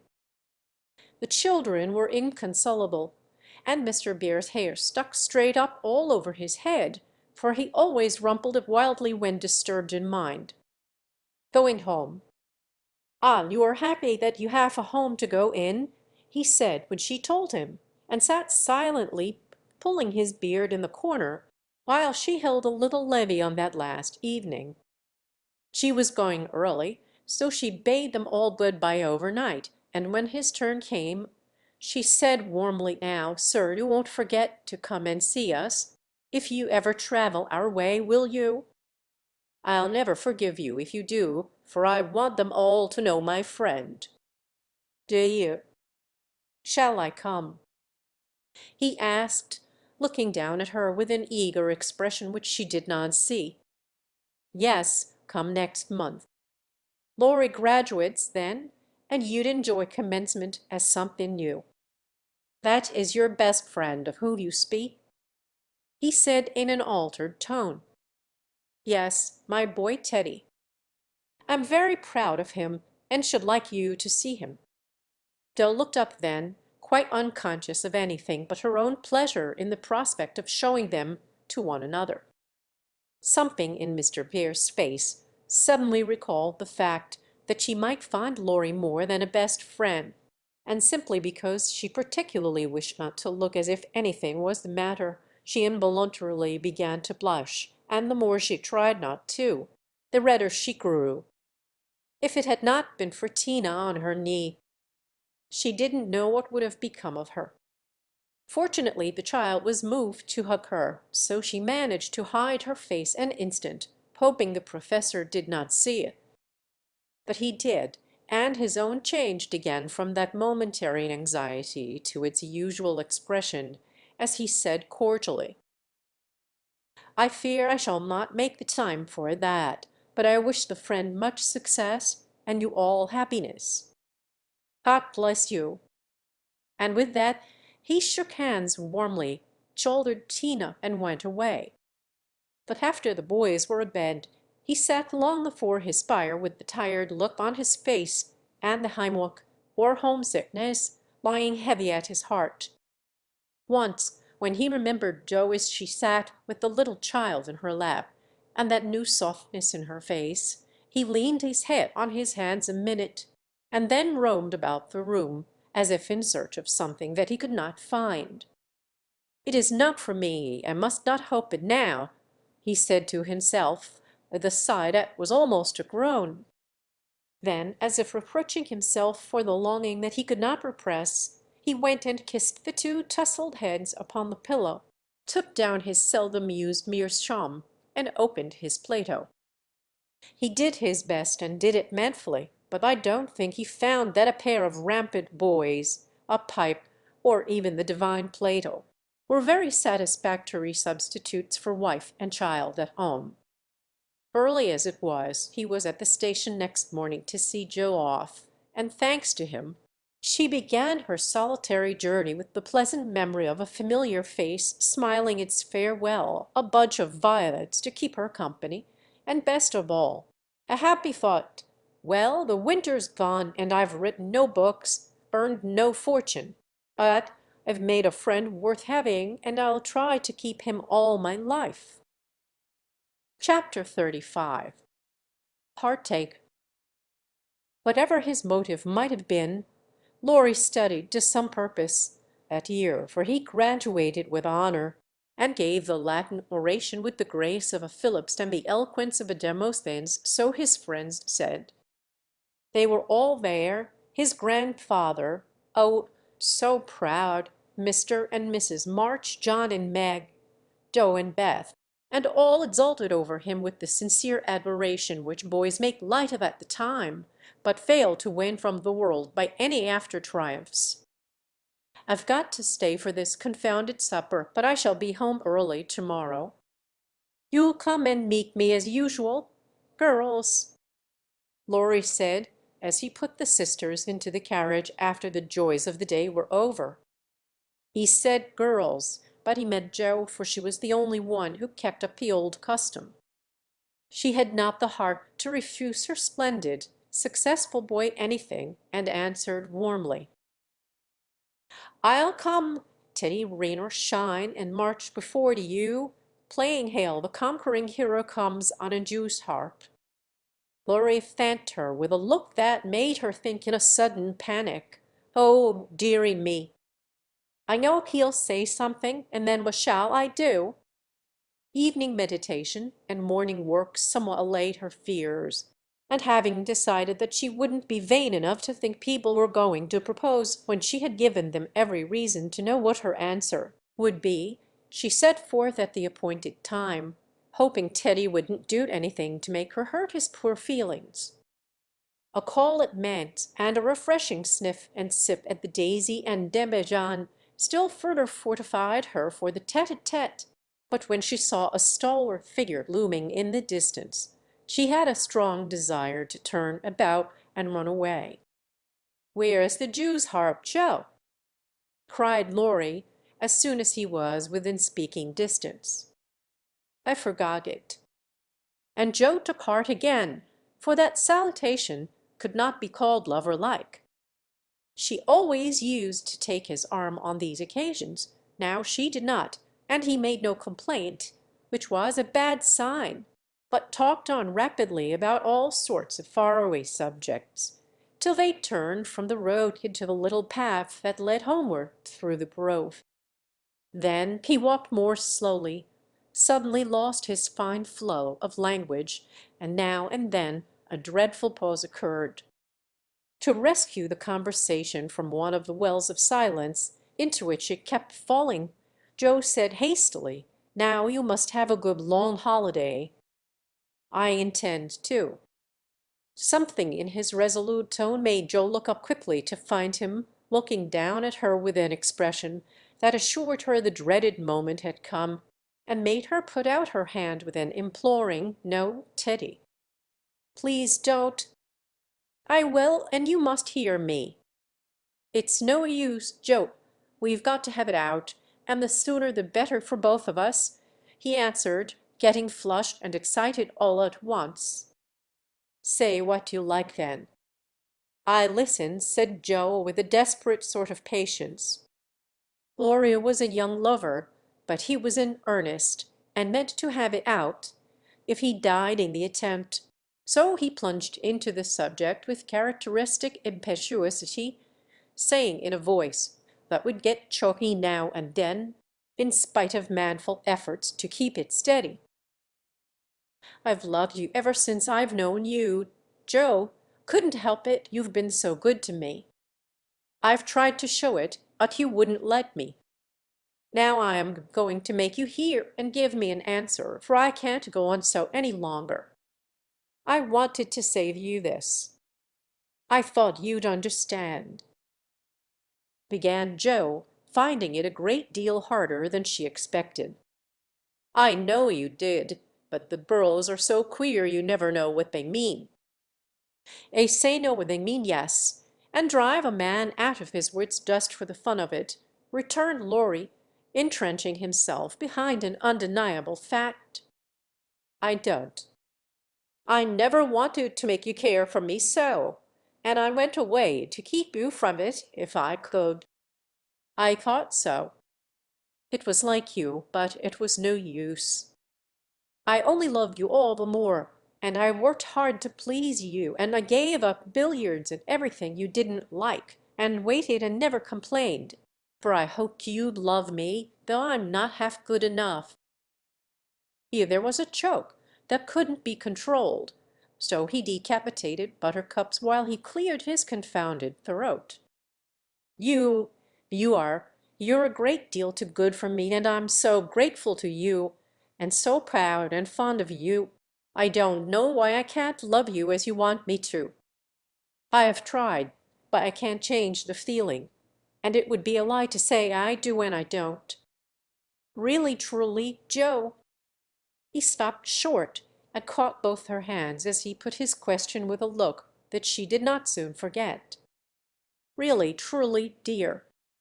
They were in the grove now, close by the stile, and when the last words fell reluctantly from Joe's lips, Laurie dropped her hands and turned as if to go on. But for once in his life the fence was too much for him. So he just laid his head down on the mossy post and stood so still that Joe was frightened. "Oh, Teddy, I'm sorry, so desperately sorry. I could kill myself if it would do any good." "I wish you wouldn't take it so hard. I can't help it." "You know it's impossible for people to make themselves love other people if they don't," cried Joe inelegantly but remorsefully, as she softly patted his shoulder, remembering the time when he had comforted her so long ago. "They do sometimes," said a muffled voice from the post. "I don't believe it's the right sort of love, and I'd rather not try it," was the decided answer. There was a long pause, while a blackbird sung blithely on the willow by the river, and the tall grass rustled in the wind. Presently Joe said very soberly, as she sat down on the step of the stile, "Laurie, I want to tell you something." He started as if he had been shot, threw up his head, and cried out in a fierce tone, "Don't tell me that, Joe! I can't bear it now!" "Tell what?" she asked, wondering at his violence. "That you love that old man." "What old man?" demanded Joe, thinking he must mean his grandfather. "That devilish professor you were always writing about. If you say you love him, I know I shall do something desperate." And he looked as if he would keep his word, as he clenched his hands with a wrathful spark in his eyes. Joe wanted to laugh, but restrained herself and said warmly, for she too was getting excited with all this, "Don't swear, Teddy. He isn't old, nor anything bad, but good and kind, and the best friend I've got, next to you. Pray don't fly into a passion. I want to be kind, but I know I shall get angry if you abuse my professor. I haven't the least idea of loving him or anybody else. But you will after a while, and then what will become of me? You'll love someone else too, like a sensible boy, and forget all this trouble." "I can't love anyone else, and I'll never forget you, Joe. Never, never," with a stamp to emphasize his passionate words. "What shall I do with him?" sighed Joe, finding that emotions were more unmanageable than she expected. "You haven't heard what I wanted to tell you. Sit down and listen, for indeed I want to do right and make you happy," she said, hoping to soothe him with a little reason, which proved that she knew nothing about love. Seeing a ray of hope in that last speech, Laurie threw himself down on the grass at her feet, leaned his arm on the lower step of the stile, and looked at her with an expectant face. Now that arrangement was not conducive to calm speech or clear thought on Joe's part, for how could she say hard things to her boy while he watched her with eyes full of love and longing, and lashes still wet with the bitter drop or to her hardness of heart had run from him? She gently turned his head away, saying, as she stroked the wavy hair which had been allowed to grow for her sake, "How touching that was, to be sure! I agree with mother that you and I are not suited to each other, because our quick tempers and strong wills would probably make us very miserable if we were so foolish as to." Joe paused a little over the last word, but Laurie uttered it with a rapturous expression. "Marry, no, we shouldn't. If you loved me, Joe, I should be a perfect saint, for you could make me anything you like." "No, I can't. I've tried and failed, and I won't risk our happiness by such a serious experiment. We don't agree, and we never shall, so we'll be good friends all our lives, but we won't go and do anything rash." "Yes, we will if we get the chance," muttered Laurie rebelliously. "Now to be reasonable, and take a sensible view of the case," implored Joe, almost at her wit's end. "I won't be reasonable. I don't want to take what you call a sensible view.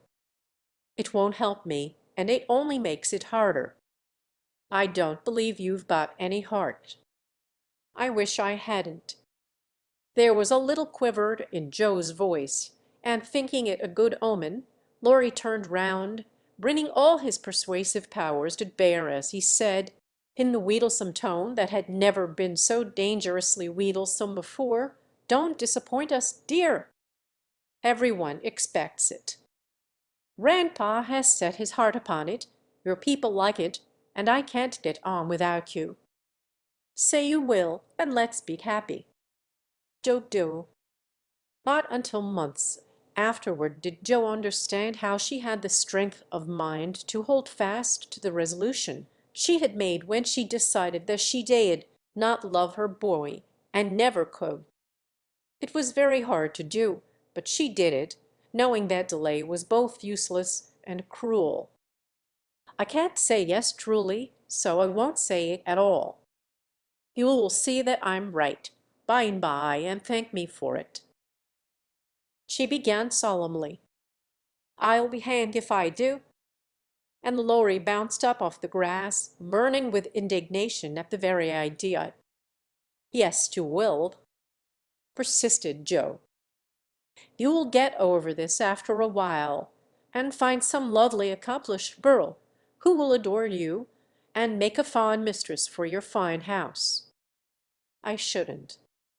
I'm homely and awkward and odd and old, and you'd be ashamed of me, and we should quarrel. We can't help it even now, you see, and I shouldn't like elegant society, and you would, and you hate my scribbling, and I couldn't get on without it, and we should be unhappy, and wish we hadn't done it, and everything would be horrid." "Anything more?" asked Laurie, finding it hard to listen patiently to this prophetic burst. "Nothing more, except that I don't believe I shall ever marry. I am happy as I am, and love my liberty too well to be in a hurry to give it up for any mortal man." "I know better," broke in Laurie. "You think so now, but there'll come a time when you will care for somebody, and you love him tremendously, and live and die for him. I know you will, it's your way, and I shall have to stand by and see it." And the despairing lover cast his hat upon the ground with a gesture that would have seemed comical if his face had not been so tragic. "Yes, I will live and die for him, if he ever comes and makes me love him in spite of myself, and you must do the best you can," cried Joe, losing patience with poor Teddy. "I've done my best, but you won't be reasonable, and it's selfish of you to keep teasing for what I can't give. I shall always be fond of you, very fond indeed, as a friend. I'll never marry you, and the sooner you believe it the better for both of us. So now—" That speech was like gunpowder. Laurie looked at her a minute as if he did not quite know what to do with himself, then turned sharply away, saying in a desperate sort of tone, "You'll be sorry some day, Joe." "Oh, where are you going?" she cried, for his face frightened her. "To the devil," was the consoling answer. For a minute Joe's heart stood still as he swung himself down the bank toward the river, but it takes much folly, sin or misery, to send a young man to a violent death, and Laurie was not one of the weak sort who are conquered by a single failure. He had no thought of a melodramatic plunge, but some blind instinct led him to fling hat and coat into his boat and row away with all his might, making better time up the river than he had done in any race. Joe drew a long breath and unclasped her hands as she watched the poor fellow trying to outstrip the trouble which he carried in his heart. "That will do him good, and he'll come home in such a tender, penitent state of mind that I shan't dare to see him," she said, adding, as she went slowly home, feeling as if she had murdered some innocent thing and buried it under the leaves, "Now I must go and prepare Mr. Lawrence to be very kind to my poor boy. I wish he'd love Beth. Perhaps he may in time, but I begin to think I was mistaken about her. Oh, dear! How can girls like to have lovers and refuse them? I think it's dreadful." Being sure that no one could do it so well as herself, she went straight to Mr. Lawrence, told the hard story bravely through, and then broke down, crying so dismally over her own insensibility that the kind old gentleman, though sorely disappointed, did not utter a reproach. He found it difficult to understand how any girl could help loving Laurie, and hoped she would change her mind. But he knew even better than Joe that love cannot be forced. So he shook his head sadly and resolved to carry his boy out of harm's way.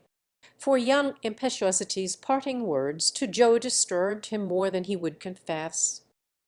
When Laurie came home, dead tired but quite composed, his grandfather met him as if he knew nothing, and kept up the delusion very successfully for an hour or two. But when they sat together in the twilight, the time they used to enjoy so much, it was hard work for the old man to ramble on as usual, and harder still for the young one to listen to praises of the last year's success, which to him now seemed like love's labor lost. He bore it as long as he could, then went to his piano and began to play. The windows were open, and Joe, walking in the garden with Beth, for once understood music better than her sister, for he played the Sonata Pathetic, and played it as he never did before. "That's very fine. I dare say that it's sad enough to make one cry." "Give us something gayer, lad," said Mr. Lawrence, whose kind old heart was full of sympathy which he longed to show but knew not how. Laurie dashed into a livelier strain, played stormily for several minutes, and would have got through bravely if in a momentary lull Mrs. March's voice had not been heard calling, "Joe, dear, come in. I want to." Just what Laurie longed to say, with a different meaning. As he listened, he lost his place. The music ended with a broken chord, and the musician sat silent in the dark. "I can't stand this," muttered the old gentleman. Up he got, groped his way to the piano, laid a kind hand on either of the broad shoulders, and said, as gently as a woman, "I know, my boy, I know." No answer for an instant, then Laurie asked sharply, "Who told you?" "Joe herself." "Then there's an end of it." And he shook off his grandfather's hands with an impatient motion, for though grateful for the sympathy, his man's pride could not bear a man's pity. "Not quite." "I want to say one thing, and then there shall be an end of it," returned Mr. Lawrence with unusual mildness. "You won't care to stay at home now, perhaps. I don't intend to run away from a girl. Joe can't prevent my seeing her, and I shall stay and do it as long as I like," interrupted Laurie in a defiant tone. "Not if you are the gentleman I think you. I'm disappointed, but the girl can't help it, and the only thing left for you to do is to go away for a time." "Where will you go?" "Anywhere." "I don't care what becomes of me," and Laurie got up with a reckless laugh that grated on his grandfather's ear. "Take it like a man, and don't do anything rash, for God's sake. Why not go abroad, as you planned, and forget it?" "I can't." "But you've been wild to go, and I promised you should when you got through college." "Oh, but I didn't mean to go alone." and Laurie walked fast through the room with an expression which it was well his grandfather did not see. "I don't ask you to go alone. There's someone ready and glad to go with you anywhere in the world." "Who, sir?" "Stopping to listen." "Myself." Laurie came back as quickly as he went and put out his hand, saying huskily, "I'm a selfish brute, but, grandfather, Lord help me, yes, I do know, for I've been through it all before, once in my own young days, and then with your father. Now, my dear boy, just sit quietly down and hear my plan." "It's all settled and can be carried out at once," said Mr. Lawrence, keeping hold of the young man, as if fearful that he would break away as his father had done before him.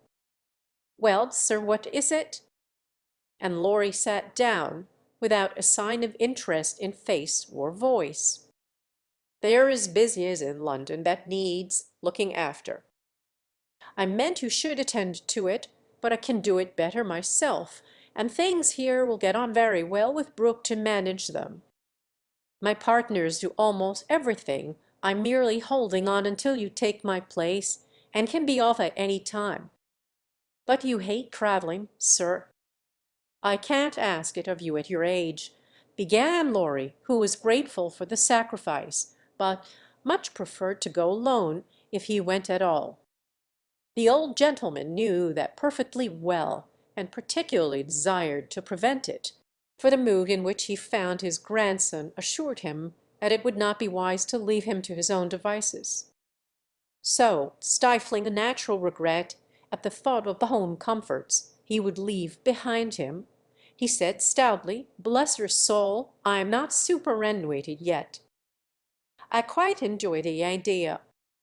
It will do me good, and my old bones won't suffer, for traveling nowadays is almost as easy as sitting in a chair." A restless movement from Laurie suggested that his chair was not easy, or that he did not like the plan, and made the old man add hastily, "I don't mean to be a marplot or a burden. I go because I think you'd feel happier than if I was left behind. I don't intend to gad about with you, but leave you free to go where you like, while I amuse myself in my own way. I've friends in London and Paris, and should like to visit them.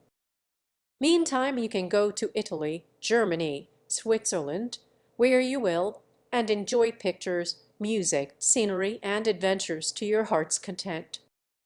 Now, Laurie felt just then that his heart was entirely broken and the world a howling wilderness, but at the sound of certain words which the old gentleman artfully introduced into his closing sentence, the broken heart gave an unexpected leap, and a green oasis or two suddenly appeared in the howling wilderness. He sighed, and then said in a spiritless tone, "Just as you like, sir. It doesn't matter where I go or what I do." "It does to me. Remember that, my lad. I give you entire liberty, but I trust you to make an honest use of it. Promise me that, Laurie." "Anything you like, sir." "Good," thought the old gentleman. "You don't care now, but there'll come a time when that promise will keep you out of mischief, or I'm much mistaken." Being an energetic individual, Mr. Lawrence struck while the iron was hot, and before the blighted being recovered spirit enough to rebel, they were off. During the time necessary for preparation, Laurie bore himself as young gentlemen usually do in such cases. He was moody, irritable, and pensive by turns, lost his appetite, neglected his dress, and devoted much time to playing tempestuously on his piano, avoided Joe, but consoled himself by staring at her from his window with a tragic face that haunted her dreams by night and oppressed her with a heavy sense of guilt by day. Unlike some sufferers, he never spoke of his unrequited passion, and will allow no one, not even Mrs. March, to attempt consolation or offer sympathy. On some accounts This was a relief to his friends, but the weeks before his departure were very uncomfortable, and every one rejoiced that the poor, dear fellow was going away to forget his trouble and come home happy. Of course, he smiled darkly at their delusion, but passed it by with the sad superiority of one who knew that his fidelity, like his love, was unalterable. When the parting came he affected high spirits, to conceal certain inconvenient emotions which seemed inclined to assert themselves. This gaiety did not impose upon anybody, but they tried to look as if it did for his sake, and he got on very well till Mrs. March kissed him with a whisper full of motherly solicitude. Then, feeling that he was going very fast, he hastily embraced them all round, not forgetting the afflicted Hannah, and ran downstairs as if for his life. Joe followed a minute after to wave her hand to him if he looked round. He did look round, came back, put his arms about her as she stood on the step above him, and looked up at her with a face that made his short appeal eloquent and pathetic. "Own, Joe, can't you?" "Teddy, dear, I wish I could." That was all, except a little pause. Then Lory straightened himself up, said, "It's all right, never mind," and went away without another word. Ah, but it wasn't all right, and Joe did mind. For a while the curly head lay on her arm a minute after her hard answer. She felt as if she had stabbed her dearest friend, and when he left her without a look behind him, she knew that the boy Lory never would come again. Chapter 36. Beth's Secret. When Joe came home that spring, she had been struck with the change in Beth. No one spoke of it or seemed aware of it, for it had come to gradually to startle those who saw her daily, but to eyes sharpened by absence it was very plain, and a heavy weight fell on Joe's heart as she saw her sister's face. It was no paler and but littler thinner than in the autumn, yet there was a strange, transparent look about it, as if the mortal was being slowly refined away, and the immortal shining through the frail flesh with an indescribably pathetic beauty. Joe saw and felt it, but said nothing at the time, and soon the first impression lost much of its power, for Beth seemed happy. No one appeared to doubt that she was better, and presently in other cares Joe for a time forgot her fear. But when Lory was gone and peace prevailed again, the vague anxiety returned and haunted her. She had confessed her sins and been forgiven, but when she showed her savings and proposed a mountain trip, Beth had thanked her heartily, but begged not to go so far away from home. Another little visit to the seashore would suit her better, and as Grandma could not be prevailed upon to leave the babies, Joe took Beth down to the quiet place, where she could live much in the open air, and let the fresh sea breezes blow a little color into her pale cheeks. It was not a fashionable place, but even among the pleasant people there, the girls made few friends, preferring to live for one another. Beth was too shy to enjoy society, and Joe too wrapped up in her to care for any one else. So they were all in all to each other, and came and went, quite unconscious of the interest they excited in those about them, who watched with sympathetic eyes the strong sister and the feeble one, always together, as if they felt instinctively that a long separation was not far away. They did feel it, yet neither spoke of it, for often between ourselves and those nearest and dearest to us there exists a reserve which it is very hard to overcome. Joe felt as if a veil had fallen between her heart and Beth's, but when she put out her hand to lift it up, there seemed something sacred in the silence, and she waited for Beth to speak. She wondered, and was thankful also, that her parents did not seem to see what she saw, and during the quiet weeks when the shadows grew so plain to her, she said nothing of it to those at home, believing that it would tell itself when Beth came back no better. She wondered still more if her sister really guessed the hard truth, and what thoughts were passing through her mind during the long hours when she lay on the warm rocks with her head in Joe's lap, while the wings blew healthfully over her and the sea made music at her feet. One day Beth told her. Joe thought she was asleep. She lay so still, and putting down her book, sat looking at her with wistful eyes, trying to see signs of hope in the faint color on Beth's cheeks. But she could not find enough to satisfy her, for the cheeks were very thin, and the hand seemed too feeble to hold even the rosy little shells they had been collecting. It came to her then, more bitterly than ever, that Beth was slowly drifting away from her, and her arms instinctively taking their hold upon the dearest treasure she possessed. For a minute her eyes were too dim for seeing, and when they cleared, Beth was looking up at her so tenderly that there was hardly any need for her to say, "Joe, dear, I'm glad you know it. I've tried to tell you, but I couldn't."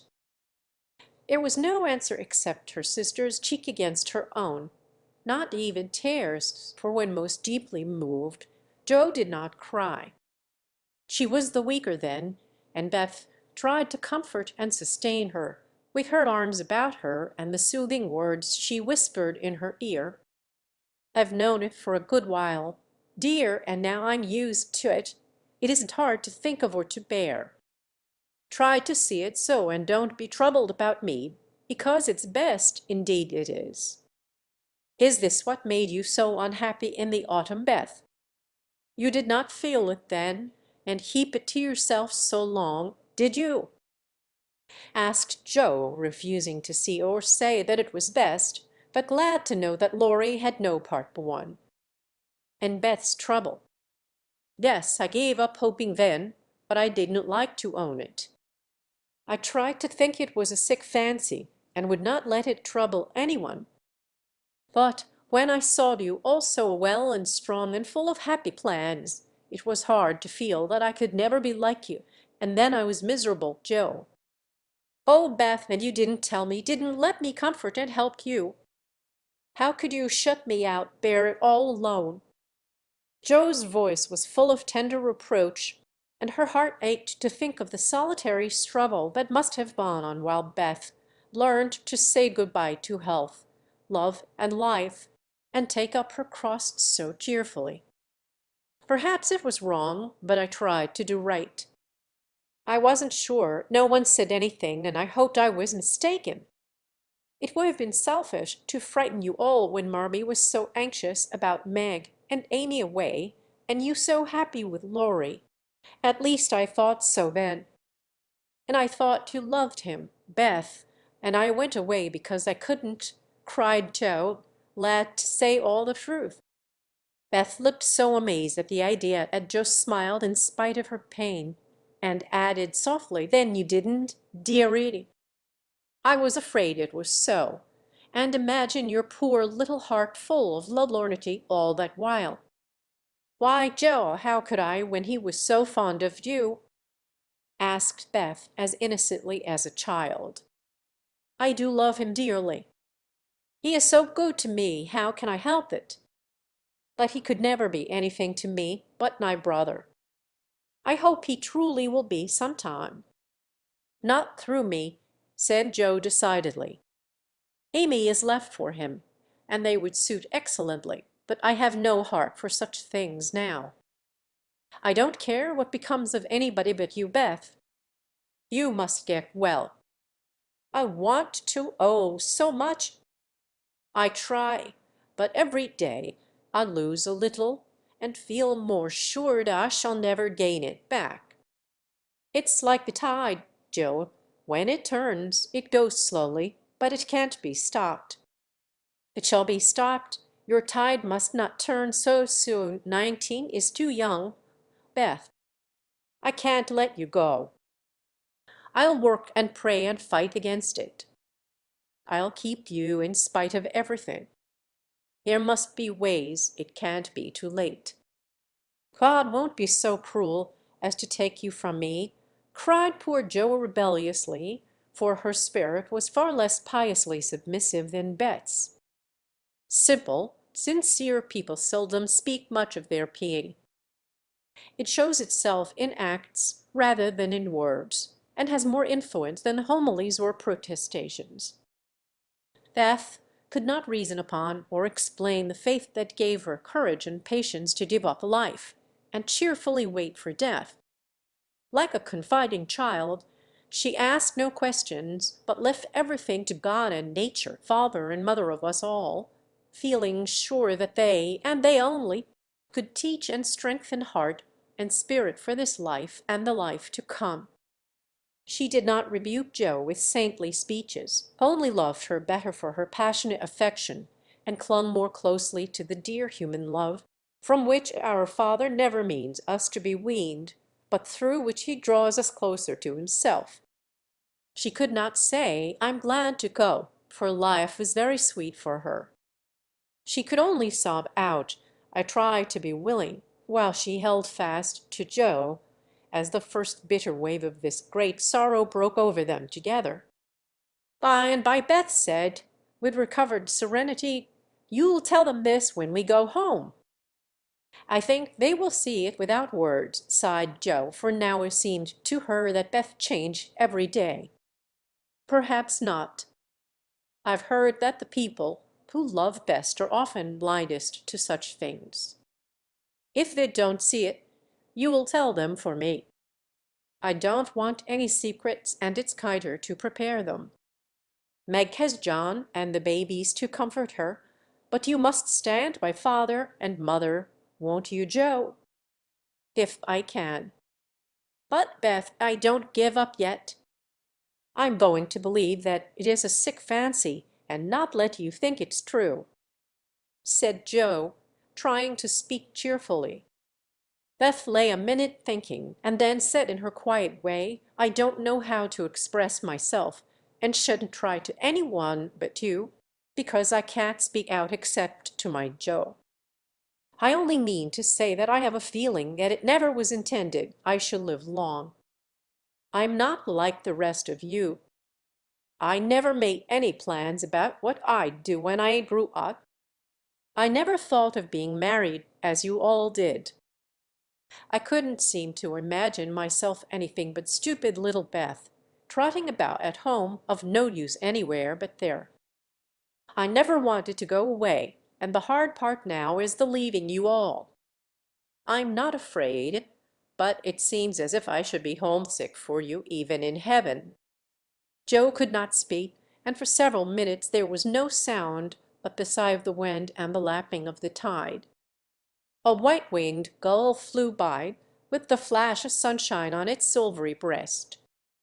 Beth watched it till it vanished, and her eyes were full of sadness.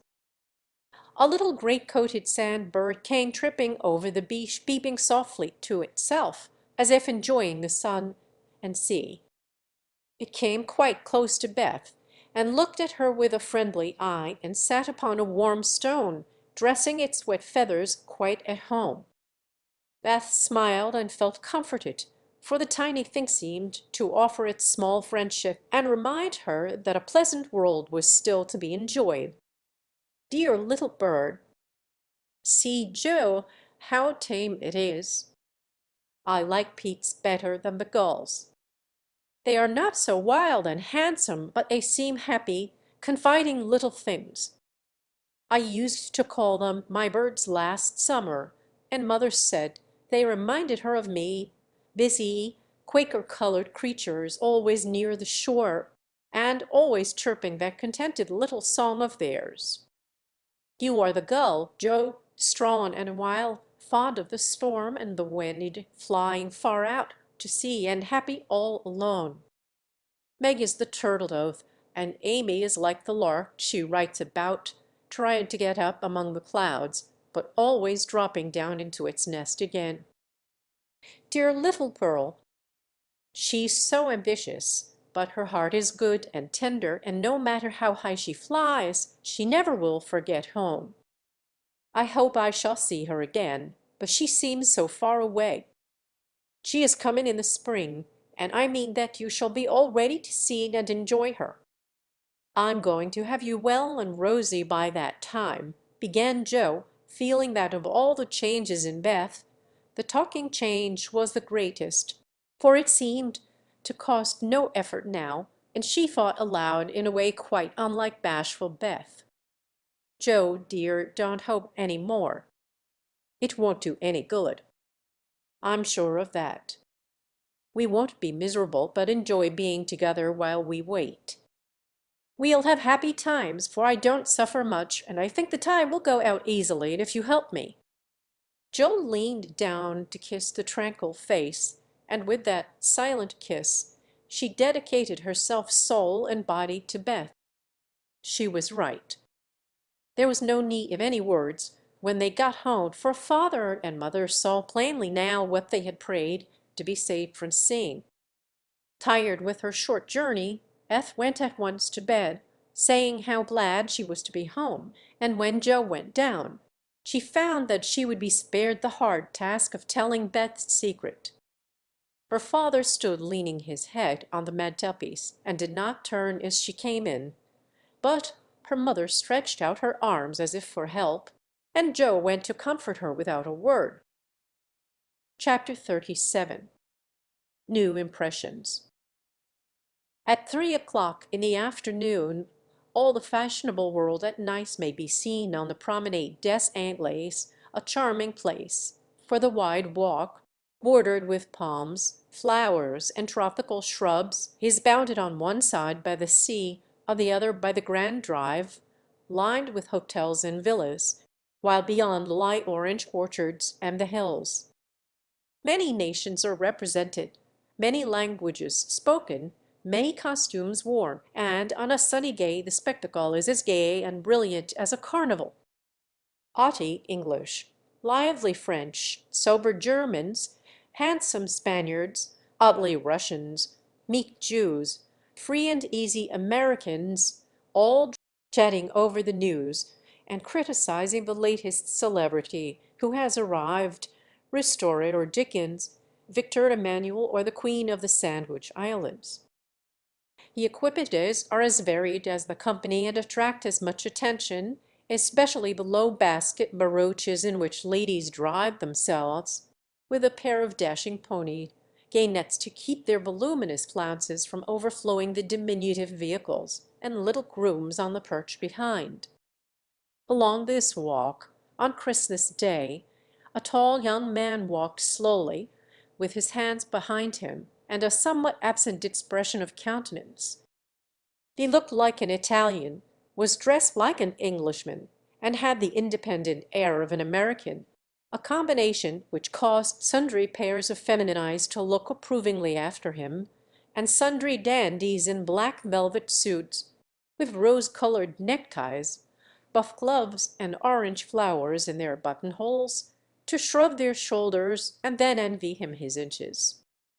There were plenty of pretty faces to admire, but the young man took little notice of them, except to glance now and then at some blonde girl in blue.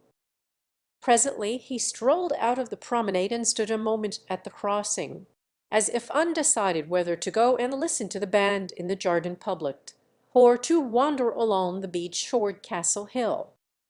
The quick trot of ponies' feet made him look up as one of the little carriages, containing a single young lady, came rapidly down the street. The lady was young, blonde, and dressed in blue. He stared a minute, then his whole face woke up, and waving his hat like a boy, he hurried forward to meet her. "Oh, Lori, is it really you? I thought you'd never come," cried Amy, dropping the reins and holding out both hands, to the great scandalization of a French mamma who hastened her daughter's steps, lest she should be demoralized by beholding the free manners of these mad English. "I was detained by the way, but I promised to spend Christmas with you, and here I am. How is your grandfather? When did you come? Where are you staying?" "Very well, last night at the Chauvet." "I called at your hotel, but you were out." "I have so much to say I don't know where to begin." "Get in and we can talk at our ease." I was going for a drive and longing for company. Flo's saving up for tonight. What happens then? A ball. A Christmas party at our hotel. There are many Americans there, and they give it in honor of the day. You'll go with us, of course. Aunt will be charmed. Thank you. Where now? Asked Laurie, leaning back and folding his arms, a proceeding which suited Amy, who preferred to drive, for her parasol whip and blue reins over the white ponies' backs afforded her infinite satisfaction. I'm going to the banker's first for letters, and then to Castle Hill. The view is so lovely, and I like to feed the peacocks. Have you ever been there? Often, years ago, but I don't mind having a look at it. Now tell me all about yourself. The last I heard of you, your grandfather wrote that he expected you from Berlin. Yes, I spent a month there, and then joined him in Paris, where he has settled for the winter. He has friends there, and finds plenty to amuse him, so I go and come, and we get on capitally. As a sociable arrangement, said Amy, missing something in Laurie's manner, though she couldn't tell what. Why, you see, he hates to travel, and I hate to keep still, so we each suit ourselves, and there is no trouble. I am often with him, and he enjoys my adventures, while I like to feel that someone is glad to see me when I get back from my wanderings. Dirty old hole, isn't it? He added, with a look of disgust as they drove along the boulevard to the Place Napoleon in the old city. The dirt is picturesque, so I don't mind.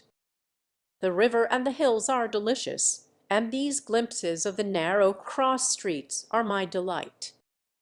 Now we shall have to wait for that procession to pass. It's going to the Church of Street. Joan.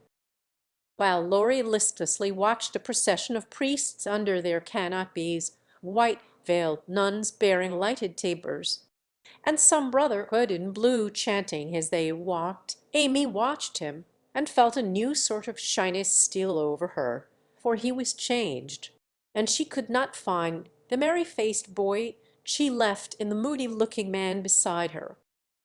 He was handsomer than ever and greatly improved, she thought, but now that the flush of pleasure at meeting her was over, he looked tired and spiritless, not sick, nor exactly unhappy, but older and graver than a year or two of prosperous life should have made him.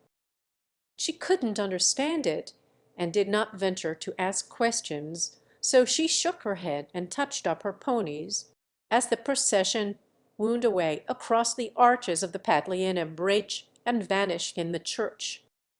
"Hugh Pencescu," she said, airing her French, which had improved in quantity, if not in quality, since she came abroad. "That mademoiselle has made good use of her time, and the result is charming," replied Laurie, bowing with his hand on his heart and an admiring look. She blushed with pleasure, but somehow the compliment did not satisfy her like the blunt praises he used to give her at home, when he promenaded round her on festival occasions, and told her she was altogether jolly, with a hearty smile and an approving pat on the head. She didn't like the new tone, for though not Blaise, it sounded indifferent in spite of the look. "If that's the way he is going to grow up, I would he'd stay a boy," she thought with a curious sense of disappointment and discomfort, trying meantime to seem quite easy and gay. At Védor's she found the precious home letters, and giving the reins to Laurie, read them luxuriously as they wound up the shady road between green hedges, where tea roses bloomed as freshly as in June. "Beth is very poorly, mother says.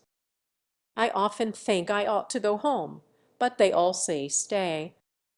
So I do, for I shall never have another chance like this," said Amy, looking sober over one page. "I think you are right there. You could do nothing at home, and it is a great comfort to them to know that you are well and happy, and enjoying so much, my dear." He drew a little nearer, and looked more like his old self as he said that, and the fear that sometimes weighed on Amy's heart was lightened, for the look, the act, the brotherly "my dear," seemed to assure her that if any trouble did come, she would not be alone in a strange land. Presently she laughed and showed him a small sketch of Jo in her scribbling suit, with the bow rampantly erect upon her cap, and issuing from her mouth the words "Genius Burns." Laurie smiled, took it, put it in his vest pocket to keep it from blowing away, and listened with interest to the lively letter Amy read him. "This will be a regularly Merry Christmas to me, with presents in the morning, you and letters in the afternoon, and a party at night," said Amy, as they alighted among the ruins of the old fort, and a flock of splendid peacocks paid trooping about them, tamely waiting to be fed. While Amy stood laughing on the bank above them as she scattered crumbs to the brilliant birds, Laurie looked at her as she had looked at him, with a natural curiosity to see what changes time and absence had wrought. He found nothing to perplex or disappoint, much to admire and approve, for overlooking a few little affectations of speech and manner, she was as sprightly and graceful as ever, with the addition of that indescribable something in dress and bearing which we call elegance. Always mature for her age, she had gained a certain aplomb in both carriage and conversation, which made her seem more of a woman of the world than she was, but her old petulance now and then showed itself, her strong will still held its own, and her native frankness was unspoiled by foreign polish. Laurie did not read all this while he watched her feed the peacocks, but he saw enough to satisfy and interest him, and carried away a pretty little picture of a bright-faced girl standing in the sunshine, which brought out the soft hue of her dress, the fresh color of her cheeks, the golden gloss of her hair, and made her a prominent figure in the pleasant scene. As they came up onto the stone plateau that crowns the hill, Amy waved her hand, as if welcoming him to her favorite haunt, and said, pointing here and there, "Do you remember the cathedral and the Corso, the fishermen dragging their nets in the bay, and the lovely route to Villa Franca, Schubert's Tower just below, and best of all, that speck far out to sea which they say is Corsica?" "I remember." "It's not much changed," he answered without enthusiasm. "What Joe would give for a sight of that famous speck," said Amy, feeling in good spirits and anxious to see him so also. "Yes," was all he said, but he turned and strained his eyes to see the island which a greater usurper than even Napoleon now made interesting in his sight. "Take a good look at it for her sake, and then come and tell me what you have been doing with yourself all this while," said Amy, seating herself, ready for a good talk. But she did not get it, for though he joined her and answered all her questions freely, she could only learn that he had roved about the continent and been to Greece. So after idling away an hour, they drove home again, and having paid his respects to Mrs. Carroll, Laurie left them, promising to return in the evening. It must be recorded of Amy that she deliberately prinked that night. Time and absence had done its work on both the young people. She had seen her old friend in a new light, not as our boy, but as a handsome and agreeable man, and she was conscious of a very natural desire to find favor in his sight. Amy knew her good points, and made the most of them with the taste and skill which is a fortune to a poor and pretty woman. Tarleton and tulle were cheap at Nice, so she enveloped herself in them on such occasions, and following the sensible English fashion of simple dress for young girls, got up charming little toilets with fresh flowers, a few trinkets, and all manner of dainty devices, which were both inexpensive and effective. It must be confessed that the artist sometimes got possession of the woman, and indulged in antique coiffures, statuesque attitudes, and classic draperies. But, dear heart, We all have our little weaknesses, and find it easy to pardon such in the young who satisfy our eyes with their comeliness, and keep our hearts merry with their artless vanities. I do want him to think I look well, and tell them so at home," said Amy to herself as she put on Flo's old white silk ball dress, and covered it with a cloud of fresh illusion, out of which her white shoulders and golden head emerged with a most artistic effect. Her hair she had the sense to let alone, after gathering up the thick waves and curls into a heap-like knot at the back of her head. "It's not the fashion, but it's becoming, and I can't afford to make a fright of myself," she used to say when advised to frizzle, puff, or braid, as the latest style commanded. Having no ornaments fine enough for this important occasion, Amy looped her fleecy skirts with rosy clusters of azalea, and framed the white shoulders in delicate green vines. Remembering the painted boots, she surveyed her white satin slippers with girlish satisfaction, and chasseyed down the room, admiring her aristocratic feet all by herself. "My new fan just matches my flowers, my gloves fit to a charm, and the real lace on Aunt's mouture gives an air to my whole dress. If I'd only had a classical nose and mouth I should be perfectly happy," she said, surveying herself with a critical eye and a candle in each hand. In spite of this affliction, she looked unusually gay and graceful as she glided away. She seldom ran; it did not suit her style, she thought, for being tall. The stately and Jonas was more appropriate than the sportive or piquant. She walked up and down the long saloon while waiting for Laurie, and once arranged herself under the chandelier, which had a good effect upon her hair. Then she thought better of it, and went away to the other end of the room, as if ashamed of the girlish desire to have the first view a propitious one. It so happened that she could not have done a better thing, for Laurie came in so quietly she did not hear him, and as she stood at the distant window, with her head half turned and one hand gathering up her dress, the slender, white figure against the red curtains was as effective as a well-placed statue. "Good evening, Diana," said Laurie, with the look of satisfaction she liked to see in his eyes when they rested on her. "Good evening, Apollo," she answered, smiling back at him, for he too looked unusually debonair, and the thought of entering the ballroom on the arm of such a personable man caused Amy to pity, before playing Mrs. Davis from the bottom of her heart. "Here are your flowers."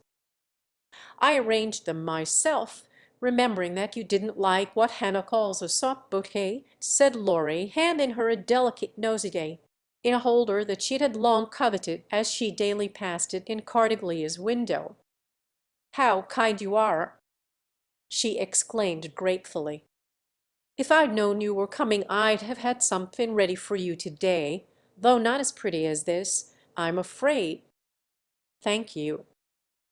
"It isn't what it should be, but you have improved it," he added, as she snapped a silver bracelet on her wrist.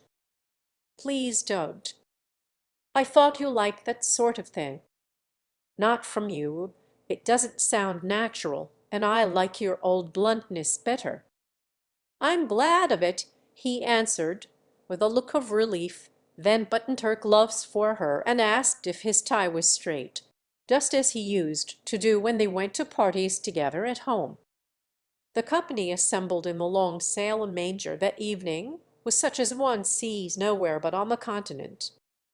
The hospitable Americans had invited every acquaintance they had in Nice, and having no prejudice against titles, secured a few to add lustre to their Christmas ball. A Russian prince condescended to sit in a corner for an hour and talk with a massive lady, dressed like Hamlet's mother in black velvet with a pearl bridle under her chin. A Polish count, age 18, devoted himself to the ladies, who pronounced him a fascinating dear, and a German serene something, having come to supper alone, roamed vaguely about, seeking what he might devour. Aaron Rothschild's private secretary, a large-nosed Jew in tight boots, affably beamed upon the world, as if his master's name crowned him with a golden halo. A stout Frenchman who knew the emperor came to indulge his mania for dancing, and Lady D. Jones, a British matron, adorned the scene with her little family of 8. Of course, there were many light-footed, shrill-voiced American girls, handsome, lifeless-looking English ditto, and a few plain but piquant French demoiselles, likewise the usual set of travelling young gentlemen who disported themselves daily, while mammas of all nations lined the walls and smiled upon them maniacally when they danced with their daughters. Any young girl can imagine Amy's state of mind when she took the stage that night, leaning on Laurie's arm. She knew she looked well, she loved to dance, she felt that her foot was on her native heath in a ballroom, and enjoyed the delightful sense of power which comes when young girls first discover the new and lovely kingdom they are born to rule by virtue of beauty, youth, and womanhood. She did pity the Davis girls, who were awkward, plain, and destitute of escort, except a grim papa and 3 grimmer maiden aunts, and she bowed to them in her friendliest manner as she passed, which was good of her, as it permitted them to see her dress, and burn with curiosity to know who her distinguished-looking friend might be. With the first burst of the band, Amy's color rose, her eyes began to sparkle, and her feet to tap the floor impatiently, for she danced well and wanted Laurie to know it. Therefore the shock she received can better be imagined than described, when he said in a perfectly tranquil tone, "Do you care to dance?" One usually does at a ball. Her amazed look and quick answer caused Laurie to repair his error as fast as possible. "I meant the first dance." "May I have the honor?" "I can give you one if I put off the count." "He dances divinely, but he will excuse me, as you are an old friend," said Amy, hoping that the name would have a good effect, and show Laurie that she was not to be trifled with.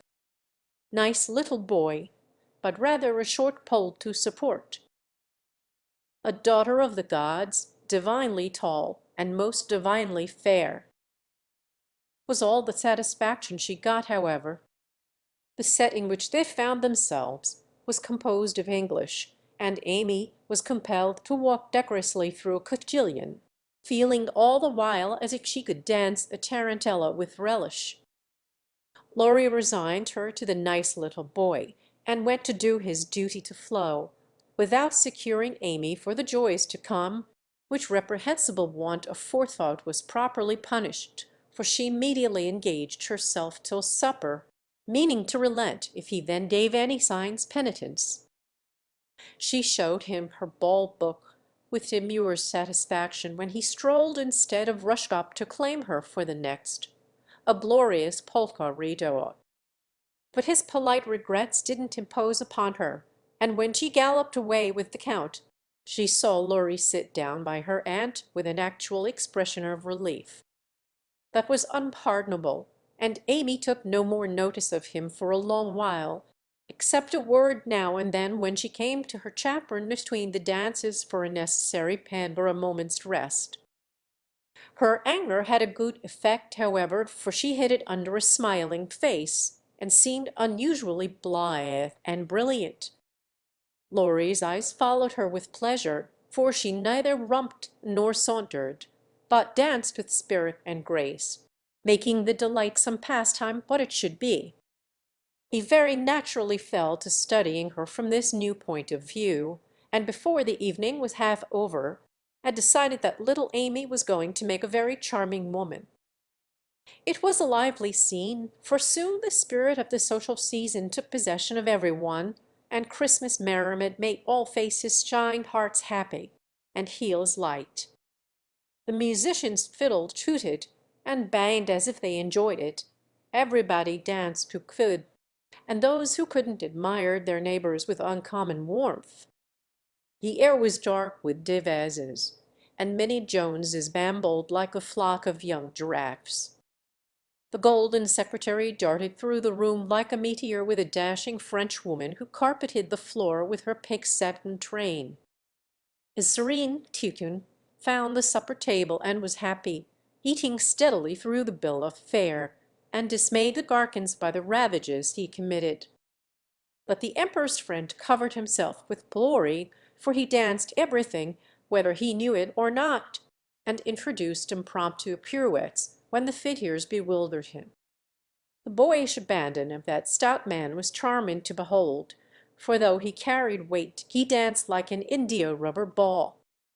He ran, he flew, he pranced, his face glowed, his bald head shone, his coat-tails waved wildly, his pumps actually twinkled in the air, and when the music stopped he wiped the drops from his brow and beamed upon his fellow-men like a French Pickwick without glasses. Amy and her Pole distinguished themselves by equal enthusiasm, but more graceful agility, and Laurie found himself involuntarily keeping time to the rhythmic rise and fall of the white slippers as they flew by as indefatigably as if winged. When little Vladimir finally relinquished her, with assurances that he was desolated to leave so early, she was ready to rest, and see how her recreant knight had borne his punishment. It had been successful, for at 23 blighted affections find a balm in friendly society, and young nerves will thrill, young blood dance, and healthy young spirits rise when subjected to the enchantment of beauty, light, music, and motion. Laurie had a waked-up look as he rose to give her his seat, and when he hurried away to bring her some supper, she said to herself, with a satisfied smile, "Ah, I thought that would do him good." "You look like Balzac's femme peinte par elle-même," he said, as he fanned her with one hand and held her coffee-cup in the other. "My rouge won't come off." And Amy rubbed her brilliant cheek and showed him her white glove with a sober simplicity that made him laugh outright. "What do you call this stuff?" he asked, touching a fold of her dress that had blown over his knee. "Illusion. Good name for it. It's very pretty new thing, isn't it? It's as old as the hills. You have seen it on dozens of girls, and you never found out that it was pretty till now. It's stupid. I never saw it on you before, which accounts for the mistake, you see. None of that, it is forbidden. I'd rather take coffee than compliments just now. No, don't lounge. It makes me nervous." Laurie sat bolt upright and meekly took her empty plate, feeling an odd sort of pleasure in having little Amy order him about, for she had lost her shyness now, and felt an irresistible desire to trample on him, as girls have a delightful way of doing when lords of creation show any signs of subjection. "Where did you learn all this sort of thing?" he asked with a quizzical look. "As this sort of thing is rather a vague expression, would you kindly explain?" returned Amy, knowing perfectly well what he meant, but wickedly leaving him to describe what is indescribable. "Well, the general air, the style, the self-possession, the illusion, you know," laughed Laurie, breaking down and helping himself out of his quandary with the new word. Amy was gratified, but of course didn't show it, and demurely answered, "Foreign life polishes one in spite of one's self.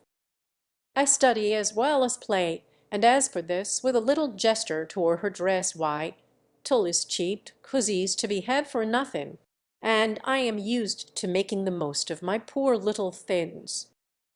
Amy rather regretted that last sentence, fearing it wasn't in good taste, but Laurie liked her better for it, and found himself both admiring and respecting the brave patience that made the most of opportunity, and the cheerful spirit that covered poverty with flowers. Amy did not know why he looked at her so kindly, nor why he filled up her book with his own name, and devoted himself to her for the rest of the evening in the most delightful manner, but the impulse But wrought this agreeable change was the result of one of the new impressions which both of them were unconsciously giving and receiving. Chapter 38. On the Shelf. In France the young girls have a dull time of it till they are married, when vive la liberté becomes their motto. In America, as everyone knows, girls early sign the Declaration of Independence and enjoy their freedom with republican zest, but the young matrons usually add to kick with the first heir to the throne and go into a seclusion almost as close as a French nunnery, though by no means as quiet. Whether they like it or not, they are virtually put upon the shelf as soon as the wedding excitement is over, and most of them might exclaim, as did a very pretty woman the other day, "I'm as handsome as ever, but no one takes any notice of me because I'm married." Not being a belle or even a fashionable lady, Meg did not experience this affliction till her babies were a year old, for in her little world primitive customs prevailed, and she found herself more admired and beloved than ever. As she was a womanly little woman, the maternal instinct was very strong, and she was entirely absorbed in her children, to the utter exclusion of everything and everybody else. Day and night she brooded over them with tireless devotion and anxiety, leaving John to the tender mercies of the help, for an Irish lady now presided over the kitchen department. Being a domestic man, John decidedly missed the wifely attentions he had been accustomed to receive, but as he adored his babies, he cheerfully relinquished his comfort for a time, supposing with masculine ignorance that peace would soon be restored. But 3 months passed, and there was no return of repose. Meg looked worn and nervous, the babies absorbed every minute of her time, a house was neglected, and Kitty, the cook, who took life easy, kept him on short commons. When he went out in the morning he was bewildered by small commissions for the captive mamma if he came gaily in at night. Eager to embrace his family, he was quenched by a hush. They are just asleep after worrying all day. If he proposed a little amusement at home, no, it would disturb the babies. If he hinted at a lecture or a concert, he was answered with a reproachful look and a decided "Leave my children for pleasure." Never! His sleep was broken by infant wails and visions of a phantom figure pacing noiselessly to and fro in the watches of the night. His meals were interrupted by the frequent flight of the presiding genius, who deserted him, half helped if a muffled chirp sounded from the nest above. And when he read his paper of an evening, Demi's collect got into the shipping list, and Daisy's fall affected the price of stocks, for Mrs. Brooke was only interested in domestic news. The poor man was very uncomfortable, for the children had bereft him of his wife, home was merely a nursery, and the perpetual hushing made him feel like a brutal intruder whenever he entered the sacred precincts of Babylon. He bore it very patiently for 6 months, and when no signs of amendment appeared, he did what other paternal exiles do, try to get a little comfort elsewhere. Scott had married and gone to housekeeping not far off, and John fell into the way of running over for an hour or two of an evening when his own parlor was empty, and his own wife singing lullabies that seemed to have no end. Mrs. Scott was a lively, pretty girl, with nothing to do but be agreeable, and she performed her mission most successfully. The parlor was always bright and attractive, the chessboard ready, the piano in tune, plenty of gay gossip, and a nice little supper set forth in tempting style. John would have preferred his own fireside if it had not been so lonely, but as it was he gratefully took the next best thing and enjoyed his neighbor's society. Meg rather approved of the new arrangement at first, and found it a relief to know that John was having a good time instead of dozing in the parlor, or tramping about the house and waking the children. But by and by, when the teething worry was over and the idols went to sleep at proper hours, Leaving mamma time to rest, she began to miss John, and find her work basket dull company when he was not sitting opposite in his old dressing gown, comfortably scorching his slippers on the fender. She would not ask him to stay at home, that felt injured because he did not know that she wanted him without being told, entirely forgetting the many evenings he had waited for her in vain. She was nervous and worn out with watching and worry, and in that unreasonable frame of mind which the best of mothers occasionally experience when domestic cares oppress them. Want of exercise robs them of cheerfulness, and too much devotion to that idol of American women, the teapot, makes them feel as if they were all nerve and no muscle. Yes, she would say, looking in the glass, I'm getting old and ugly. John doesn't find me interesting any longer, so he leaves his faded wife and goes to see his pretty neighbor, who has no encumbrances. Well, the babies love me. They don't care if I am thin and pale and haven't time to crimp my hair. They are my comfort. And some day John will see what I've gladly sacrificed for them, won't he, my precious? To which pathetic appeal Daisy would answer with a coo, or Demi with a crow, and Meg would put by her lamentations for a maternal revel, which soothed her solitude for the time being. But the pain increased as politics absorbed John, who was always running over to discuss interesting points with Scott, quite unconscious that Meg missed him. Not a word did she say, however, till her mother found her in tears one day and insisted on knowing what the matter was, for Meg's drooping spirits had not escaped her observation. "I wouldn't tell anyone except you, mother, but I really do need advice, for if John goes on much longer I might as well be widowed," replied Mrs. Brooke, drying her tears on Daisy's bib with an injured air. "Goes on how, my dear?" asked her mother anxiously.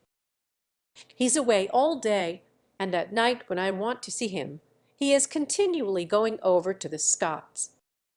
It isn't fair that I should have the hardest work, and never any amusement. Men are very selfish, even the best of 'em. So are women. Don't blame John till you see where you are wrong yourself. But it can't be right for him to neglect me. Don't you neglect him. Why, mother, I thought you'd take my part." "So I do, as far as sympathizing goes, but I think the fault is yours, Meg." "I don't see how." "Let me show you. Did John ever neglect you, as you call it, while you made it a point to give him your society of an evening, his only leisure time?" "No, but I can't do it now, with two babies to tend." "I think you could, dear, and I think you ought." "May I speak quite freely, and will you remember that it's mother who blames as well as mother who sympathizes?" "Indeed I will. Speak to me as if I were little Meg again. I often feel as if I needed teaching more than ever since these babies look to me for everything." Meg drew her low chair beside her mother's, and with a little interruption in either lap, the two women rocked and talked lovingly together, feeling that the tie of motherhood made them more one than ever. "You have only made the mistake that most young wives make, forgotten your duty to your husband in your love for your children.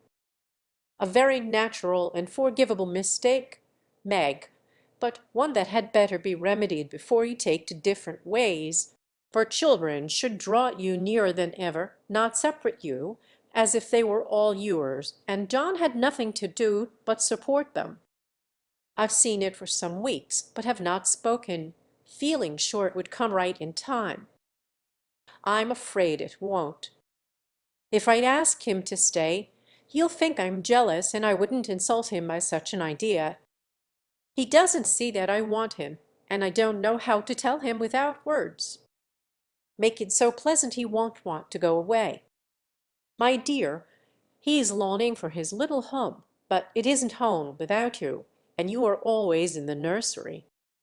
Oughtn't I to be there?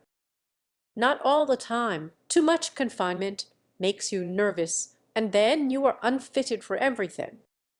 Besides, you owe something to John as well as to the babies.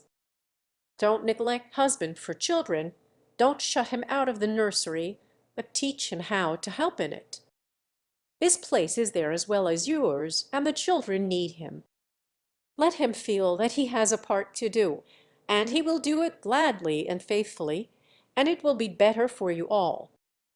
You really think so, mother? I know it, Meg, for I've tried it, and I seldom give advice unless I've proved its practicability. When you and Joe were little, I went on just as you are, feeling as if I didn't do my duty unless I devoted myself wholly to you. Poor father took to his books after I had refused all offers of help, and left me to try my experiment alone.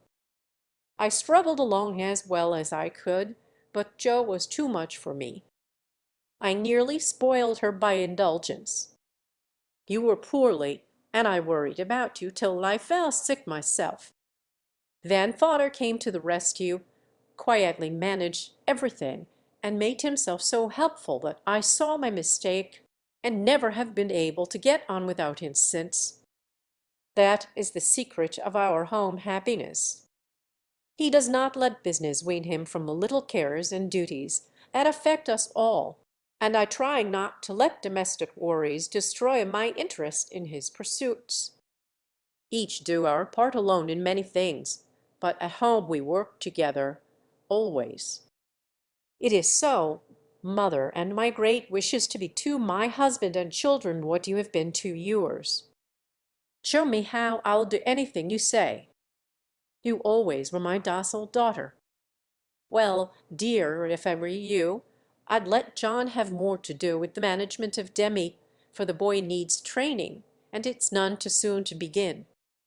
Then I'd do what I have often proposed, let Hannah come and help you. She is a capital nurse, and you may trust the precious babies to her while you do more housework. You need the exercise, Hannah would enjoy the rest, and John would find his wife again. Go about more, keep cheerful as well as busy, for you are the sunshine maker of the family, and if you get dismal there is no fair weather. Then I'd try to take an interest in whatever John likes, talk with him, let him read to you, exchange ideas, and help each other in that way. Don't chuck yourself up in a bandbox because you are a woman, but understand what is going on and educate yourself to take your part one. And the world's work, for it all affects you and yours. John is so sensible, I'm afraid he will think I'm stupid if I ask questions about politics and things. I don't believe he would. Love covers a multitude of sins, and of whom could you ask more freely than of him? Try it, and see if he doesn't find your society far more agreeable than Mrs. Scott's suppers. Well. Poor John! I'm afraid that I have neglected him sadly, but I thought I was right, and he never said anything. He tried not to be selfish, but he has felt rather forlorn, I fancy. This is just the time, Meg, when young married people are apt to grow apart, and the very time when they ought to be most together. For the first tenderness soon wears off, unless care is taken to preserve it. And no time is so beautiful and precious to parents as the first years of the little lives given to them to train. Don't let John be a stranger to the babies, for they will do more to keep him safe and happy in this world of trial and temptation than anything else, and through them you will learn to know and love one another as you should. Now, dear, good-bye. Think over mother's preachment, act upon it if it seems good, and God bless you all. Meg did think it over, found it good, and acted upon it, though the first attempt was not made exactly as she planned to have it. Of course, the children tyrannized over her, and ruled the house as soon as they found out that kicking and scolding brought them whatever they wanted. Mamma was an abject slave to their caprices, but Papa was not so easily subjugated, and occasionally afflicted his tender spouse, by an attempt at paternal discipline with his obstreperous son. For Demi inherited a trifle of his sire's firmness of character, we won't call it obstinacy, and when he made up his little mind to have or to do anything, all the king's horses and all the king's men could not change that pertinacious little mind. Mamma thought the dear too young to be taught to conquer his prejudices, but papa believed that it never was too soon to learn obedience. So Master Demi early discovered that when he undertook to wrestle with Parper he always got the worst of it, yet like the Englishman, Avy respected the man who conquered him, and loved the father whose grave no, no, was more impressive than all mamma's love pats. A few days after the talk with her mother, Meg resolved to try a social evening with John, so she ordered a nice supper, set the parlour in order, dressed herself prettily, and put the children to bed early that nothing should interfere with her experiment. But unfortunately Demi's most unconquerable prejudice was against going to bed, and that night he decided to go on a rampage. So poor Meg sat and rocked, told stories and tried every sleep-provoking while she could devise, but all in vain. The big eyes wouldn't shut, and long after Daisy had gone to Bilo, like the chubby little bunch of good nature she was, naughty Demi lay staring at the light, with the most discouragingly wide-awake expression of countenance. Will Demi lie still like a good boy, while mamma runs down and gives poor papa his tea? Asked Meg as the hall door softly closed and the well-known step went tiptoeing into the dining-room. "Me his tea," said Demi, preparing to join in the revel. "No, but I'll save you some little cakeys for breakfast, if you'll go by like Daisy." "Will you, love? Is." And Demi shut his eyes tight, as if to catch sleep and hurry the desired day. Taking advantage of the propitious moment, Meg slipped away and ran down to greet her husband with a smiling face and the little blue bow in her hair which was his especial admiration. He saw it at once and said with pleased surprise, "Why, little mother, how gay we are tonight! Do you expect company?" "Only you, dear." "Is it a birthday, anniversary, or anything?" "No, I'm tired of being dowdy, so I dress up as a change."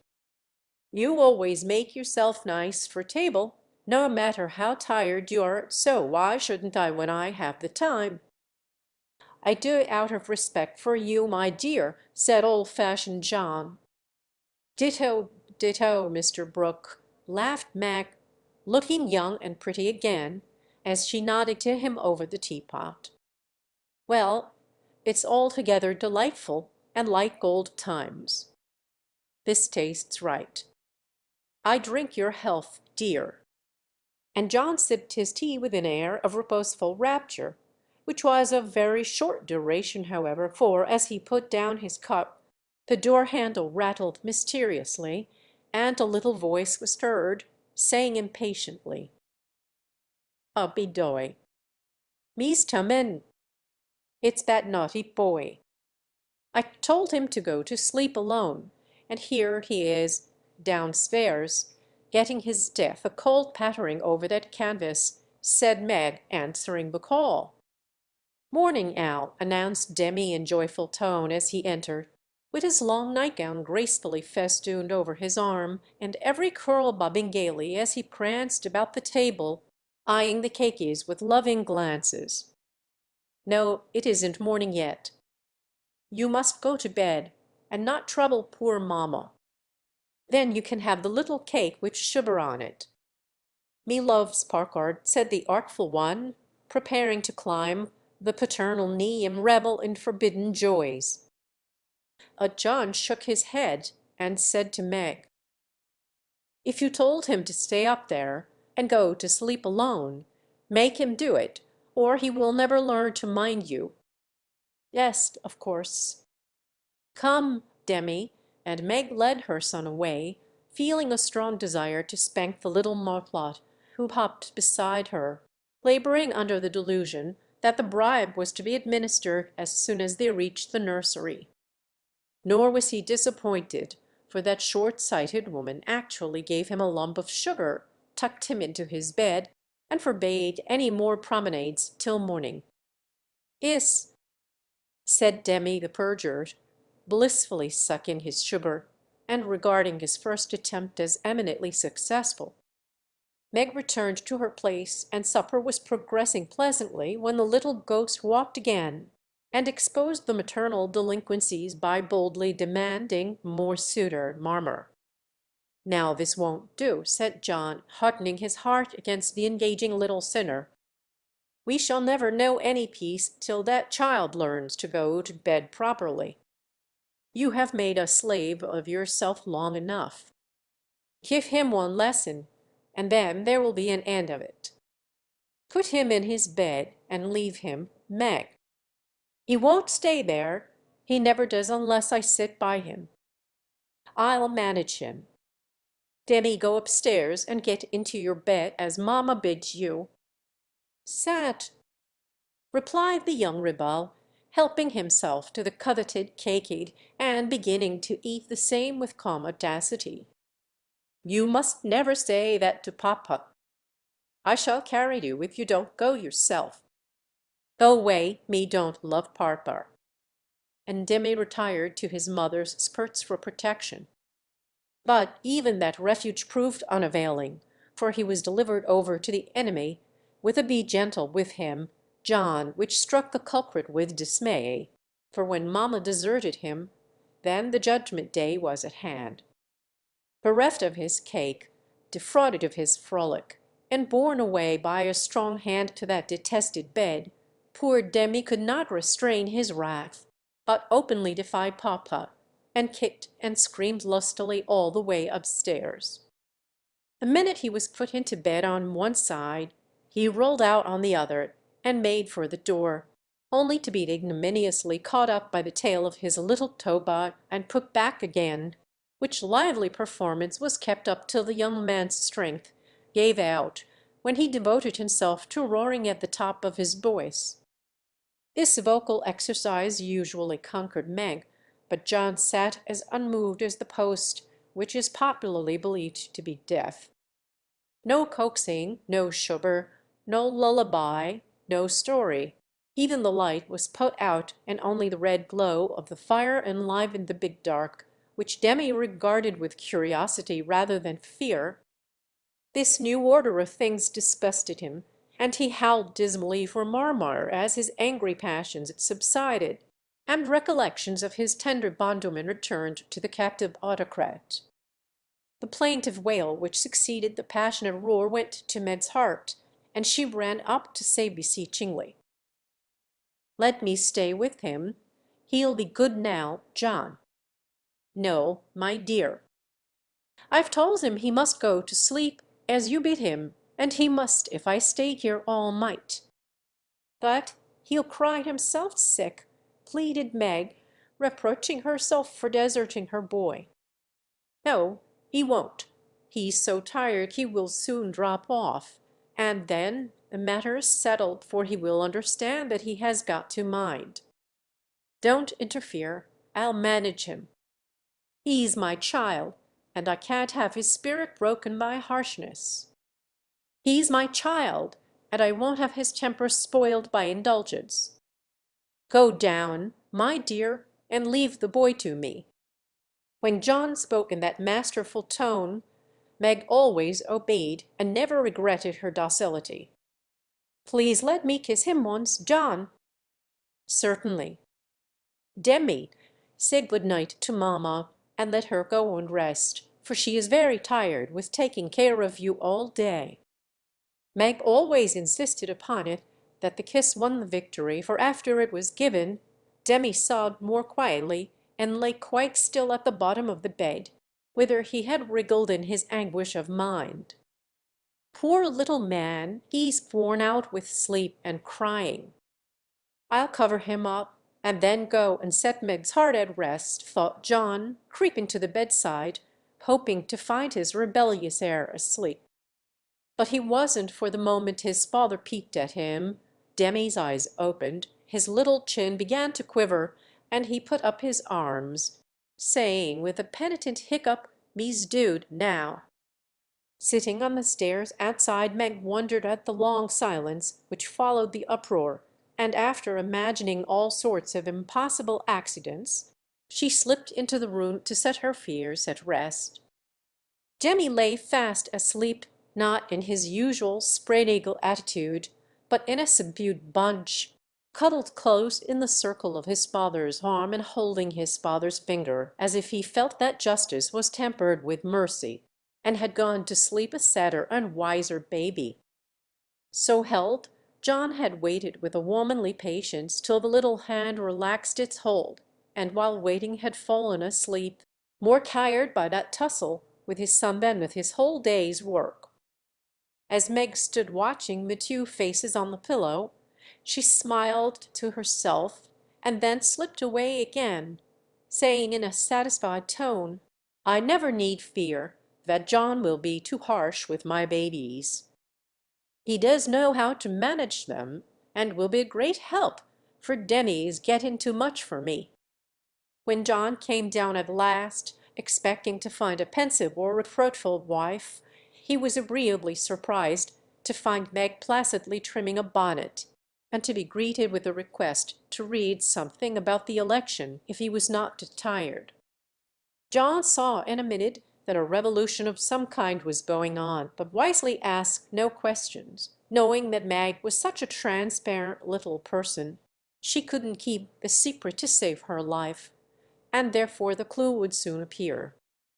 He read a long debate with the most amiable readiness, and then explained it in his most lucid manner, while Meg tried to look deeply interested, to ask intelligent questions, and keep her thoughts from wandering from the state of the nation to the state of her bonnet.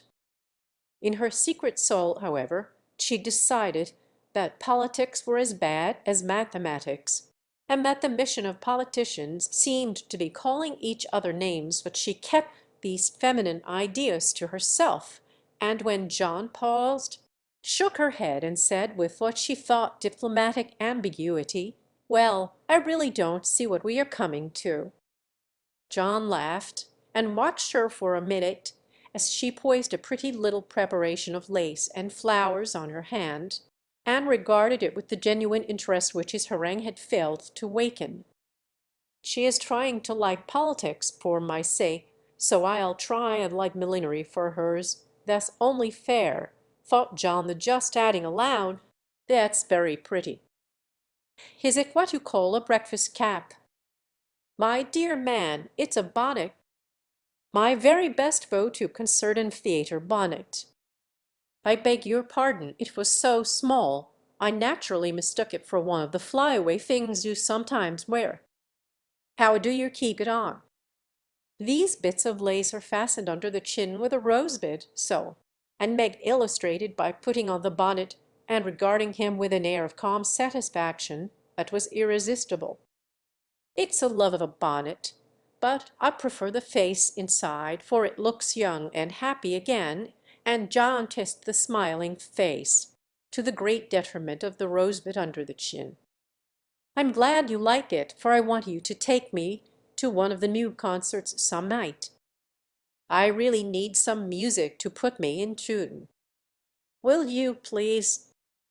"Of course I will, with all my heart, or anywhere else you like. You have been shut up so long, it will do you no end of good, and I shall enjoy it of all things." "What put it into your head, little mother?" "Well, I had a talk with Marmee the other day, and told her how nervous and cross and out of sorts I felt, and she said I needed change and less care. So Hannah is to help me with the children, and I'm to see to things about the house more, and now and then have a little fun, just to keep me from getting to be a fidgety, broken down old woman before my time. It's only an experiment, John, and I want to try it for your sake as much as for mine, because I've neglected you shamefully lately, and I'm going to make home what it used to be if I can. You don't object, I hope?" "Never mind what John said, or what a very narrow estate the little Bonnick had from utter ruin. All that we have any business to know is that John did not appear to object, judging from the changes which gradually took place in the house and its inmates. It was not all paradise by any means, but every one was better for the division of labor system. The children throve under the paternal rule, for accurate, steadfast John brought order and obedience into babydom, while Meg recovered her spirits and composed her nerves by plenty of wholesome exercise, a little pleasure, and much confidential conversation with her sensible husband. Home grew homelike again, and John had no wish to leave it, unless he took Meg with him. The Scots came to the Brooks now, and every one found the little house a cheerful place, full of happiness, content, and family love. Even Sally Moffat liked to go there. "It is always so quiet and pleasant here, it does me good, Meg," she used to say, looking about her with wistful eyes, as if trying to discover the charm, that she might use it in her great house, full of splendid loneliness, for there were no riotous, sunny-faced babies there, and Ned lived in a world of his own, where there was no place for her. This household happiness did not come all at once, but John and Meg had found the key to it, and each year of married life taught them how to use it, unlocking the treasuries of real home love and mutual helpfulness which the poorest may possess and the richest cannot buy. This is the sort of shelf on which young wives and mothers may consent to be laid, safe from the restless fret and fever of the world, finding loyal lovers in the little sons and daughters who cling to them, undaunted by sorrow, poverty, or age, walking side by side through fair and stormy weather with a faithful friend who is, in the true sense of the good old Saxon word, the house band, and learning, as Meg learned, that a woman's happiest kingdom is home, her highest honor the art of ruling it not as a queen, but as a wise wife, the mother. Chapter 39. Lazy Lawrence. Laurie went to Nice intending to stay a week, and remained a month. He was tired of wandering about alone, and Amy's familiar presence seemed to give a homelike charm to the foreign scenes in which she bore a part. He rather missed the petting he used to receive, and enjoyed a taste of it again, for no attentions, however flattering, from strangers were half so pleasant as the sisterly adoration of the girls at home. Amy never would pet him like the others, but she was very glad to see him now, and quite clung to him, feeling that he was the representative of the dear family for whom she longed more than she would confess. They naturally took comfort in each other's society, and were much together, riding, walking, dancing, or dawdling, for at Nice no one can be very industrious during the gay season. But while apparently amusing themselves in the most careless fashion, they were half consciously making discoveries and forming opinions about each other. Amy rose daily in the estimation of her friend, but he sank in hers, and each felt the truth before a word was spoken. Amy tried to please, and succeeded, for she was grateful for the many pleasures he gave her, and repaid him with the little services to which womanly women know how to lend an indescribable charm. Orry made no effort of any kind, but just let himself drift along as comfortably as possible, trying to forget, and feeling that all women owed him a kind word because one had been cold to him. It cost him no effort to be generous, and he would have given Amy all the trinkets in Nice if she would have taken them, but at the same time he felt that he could not change the opinion she was forming of him, and he rather dreaded the keen blue eyes that seemed to watch him with such half sorrowful, half scornful surprise. All the rest have gone to Monaco for the day. I preferred to stay at home and write letters. They are done now, and I am going to Valrosa to sketch. Will you come?" said Amy as she joined Laurie one lovely day when he lounged in as usual about noon. "Well, yes, but isn't it rather warm for such a long walk?" He answered slowly, for the shaded salon looked inviting after the glare without. "I'm going to have a little carriage, and Baptiste can drive, so you'll have nothing to do but hold your umbrella and keep your bloods nice," returned Amy, with a sarcastic glance at the immaculate kids, which were a weak point with Laurie. "Then I'll go with pleasure." And he put out his hand for her sketch book. But she tucked it under her arm with a sharp, "Don't trouble yourself. It's no exertion to me. Bet you don't look equal to it." Laurie lifted his eyebrows and followed at a leisurely pace as she ran downstairs. But when they got into the carriage he took the reins himself, and left little Baptiste nothing to do but fold his arms and fall asleep on his perch. The two never quarreled. Amy was too well bred, and just now Laurie was too lazy, so in a minute he peeped under her hat brim with an inquiring air. She answered him with a smile, and they went on together in the most amicable manner. It was a lovely drive, along winding roads rich in the picturesque scenes that delight beauty-loving eyes. Here an ancient monastery, whence the solemn chanting of the monks came down to them. Their bare-legged shepherd, in wooden shoes, pointed hat, and rough jacket over one shoulder, sat piping on a stone while his goats stepped among the rocks or lay at his feet. Meek, mouse-colored donkeys, laden with panniers of freshly cut grass, passed by, with a pretty girl in a kepeline sitting between the green piles, or an old woman spinning with a distaff as she went. Brown, soft-eyed children ran out from the quaint stone hovels to offer nosegays or bunches of oranges still on the bough. Gnarled olive trees covered the hills with their dusky foliage, fruit hung golden in the orchard, and great scarlet anemones fringed the roadside, while beyond green slopes and craggy heights the maritime Alps rose sharp and white against the blue Italian sky. Valrosa well deserved its name, for in that climate of perpetual summer roses blossomed everywhere. They overhung the archway, thrust themselves between the bars of the great gate with a sweet welcome to passers-by, and lined the avenue, winding through lemon trees and feathery palms up to the villa on the hill. Every shadowy nook where seats invited one to stop and rest was a mass of bloom. Every cool grotto had its marble nymphs smiling from a veil of flowers, and every fountain reflected crimson, white, or pale pink roses, leaning down to smile at their own beauty. Roses covered the walls of the house, draped the cornices, climbed the pillars, and ran right over the balustrade of the wide terrace, whence one looked down on the sunny Mediterranean and the white-walled city on its shore. This is a regular honeymoon paradise, isn't it? Did you ever see such roses?" asked Amy, pausing on the terrace to enjoy the view and a luxurious whiff of perfume that came wandering by.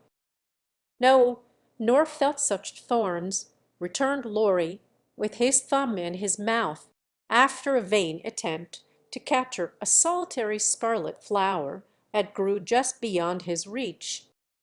"Try lower down and pick those that have no thorns," said Amy, gathering 3 of the tiny cream-colored ones that starred the wall behind her. She put them in his buttonhole as a peace offering, and he stood a minute looking down at them with a curious expression, for in the Italian part of his nature there was a touch of superstition, and he was just then in that state of half-sweet, half-bitter melancholy when imaginative young men find significance in trifles and food for romance everywhere. He had thought of Joe in reaching after the thorny red rose, for vivid flowers became her, and she had often worn ones like that from the greenhouse at home. The pale roses Amy gave him were the sort that the Italians lay in dead hands, never in bridal wreaths, and for a moment he wondered if the omen was for Joe or for himself, But the next instant his American common sense got the better of sentimentality, and he laughed a heartier laugh than Amy had heard since he came.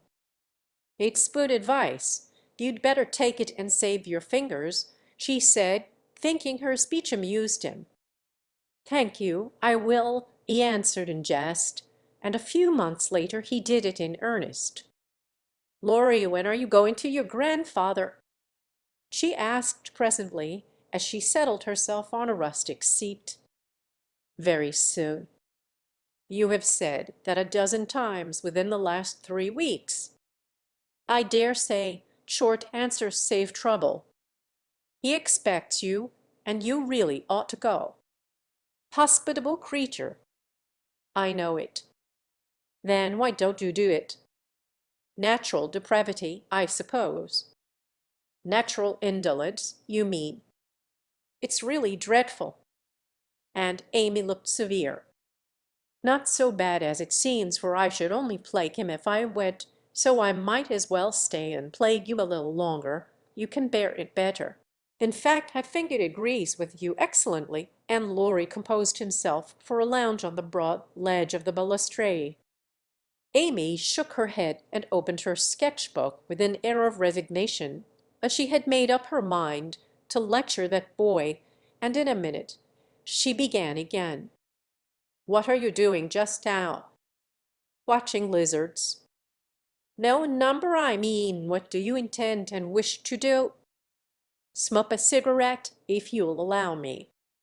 "How provoking you are."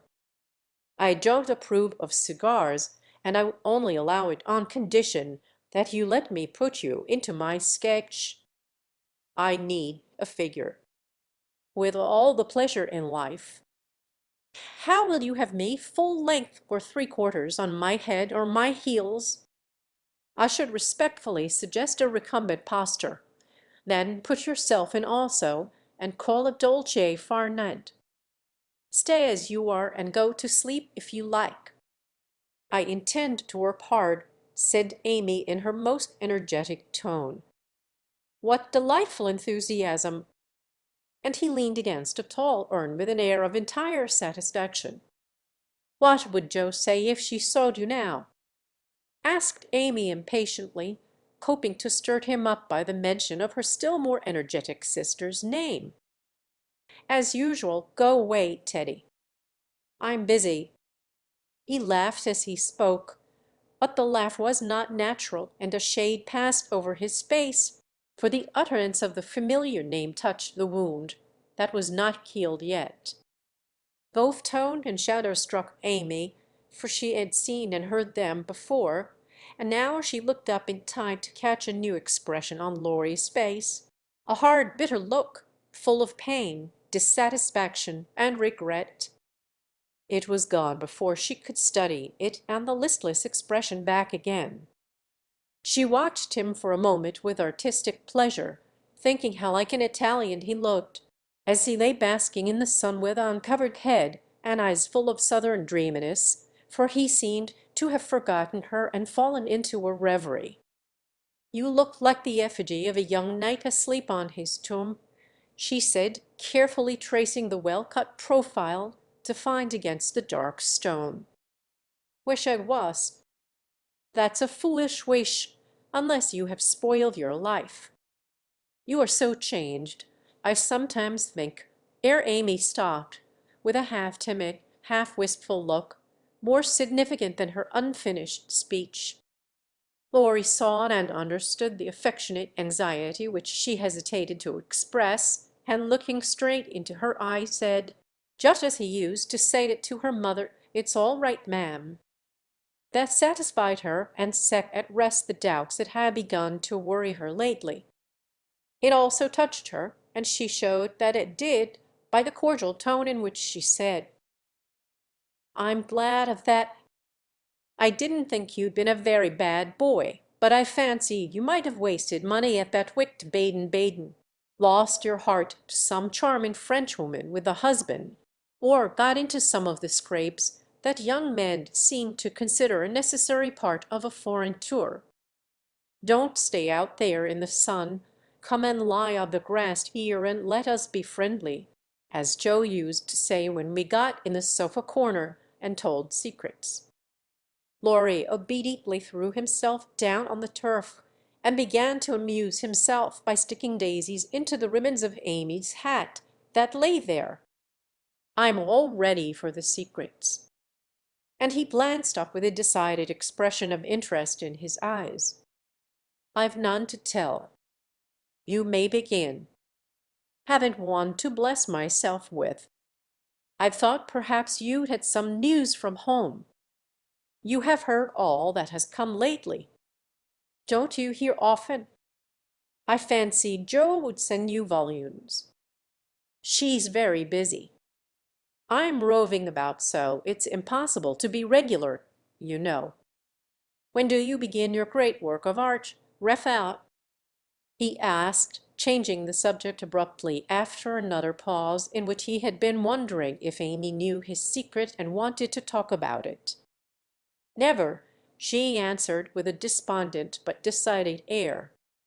"Rome took all the vanity out of me, for after seeing the wonders there, I felt too insignificant to live and gave up all my foolish hopes in despair." "Why should you with so much energy and talent?" "That's just why, because talent isn't genius, and no amount of energy can make it so. I want to be great or nothing. I won't be a commonplace dauber, so I don't intend to try any more." "And what are you going to do with yourself now, if I may ask?" "Polish up my other talents and be an ornament to society if I get the chance." It was a characteristic speech and sounded daring, but audacity becomes young people, and Amy's ambition had a good foundation. Laurie smiled, but he liked the spirit with which she took up a new purpose when a long-cherished one died, and spent no time lamenting. "Good. And here is where Fred Vaughan comes in, I fancy." Amy preserved a discreet silence, but there was a conscious look in her downcast face that made Laurie sit up and say gravely, "Now I'm going to play brother and ask questions." "May I?" "I don't promise to answer." "Your face will, if your tongue won't. You aren't a woman of the world enough yet to hide your feelings, my dear. I heard rumors about Fred and you last year, and it's my private opinion that if he had not been called home so suddenly and detained so long, something would have come of it, hey?" "That's not for me to say," was Amy's grim reply, but her lips would smile, and there was a traitorous sparkle of the air which betrayed that she knew her power and enjoyed the knowledge. "You are not engaged, I hope?" And Laurie looked very elder brotherly and grave all of a sudden. "Number that you will be if he comes back and goes properly down on his knees. Won't you?" "Very likely." "Then you are fond of old Fred?" "I could be if I tried." "But you don't intend to try till the proper moment?" "Bless my soul, what unearthly prudence!" "He's a good fellow, Amy, but not the man I fancied you'd like. He is rich, a gentleman, and has delightful manners," began Amy, trying to be quite cool and dignified, but feeling a little ashamed of herself in spite of the sincerity of her intentions. "I understand. Queens of society can't get on without money, so you mean to make a good match and start in that way. Quite right and proper, as the world goes, but it sounds up from the lips of one of your mother's girls." "True, nevertheless." A short speech, but the quiet decision with which it was uttered contrasted curiously with the young speaker. Laurie felt this instinctively and laid himself down again with a sense of disappointment which he could not explain. His look and silence, as well as a certain inward self-disapproval, ruffled Amy and made her resolve to deliver her lecture without delay. "I wish you'd do me the favor to rouse yourself a little," she said sharply. "Do it for me, there's a dear girl." I could if I try." And she looked as if she would like doing it in the most summary style. "Try, then." "I give you leave," returned Lory, who enjoyed having someone to tease after his long abstinence from his favorite pastime. "You'd be angry in 5 minutes." "I'm never angry with you." "It takes two flints to make a fire." "You are as cool and soft as snow." "You don't know what I can do." "Snow produces a glow and a tingle, if applied rightly." "Your indifference is half affectation, and a good stirring up would prove it." "Stir away. It won't hurt me, and it may amuse you, as the big man said when his little wife beat him.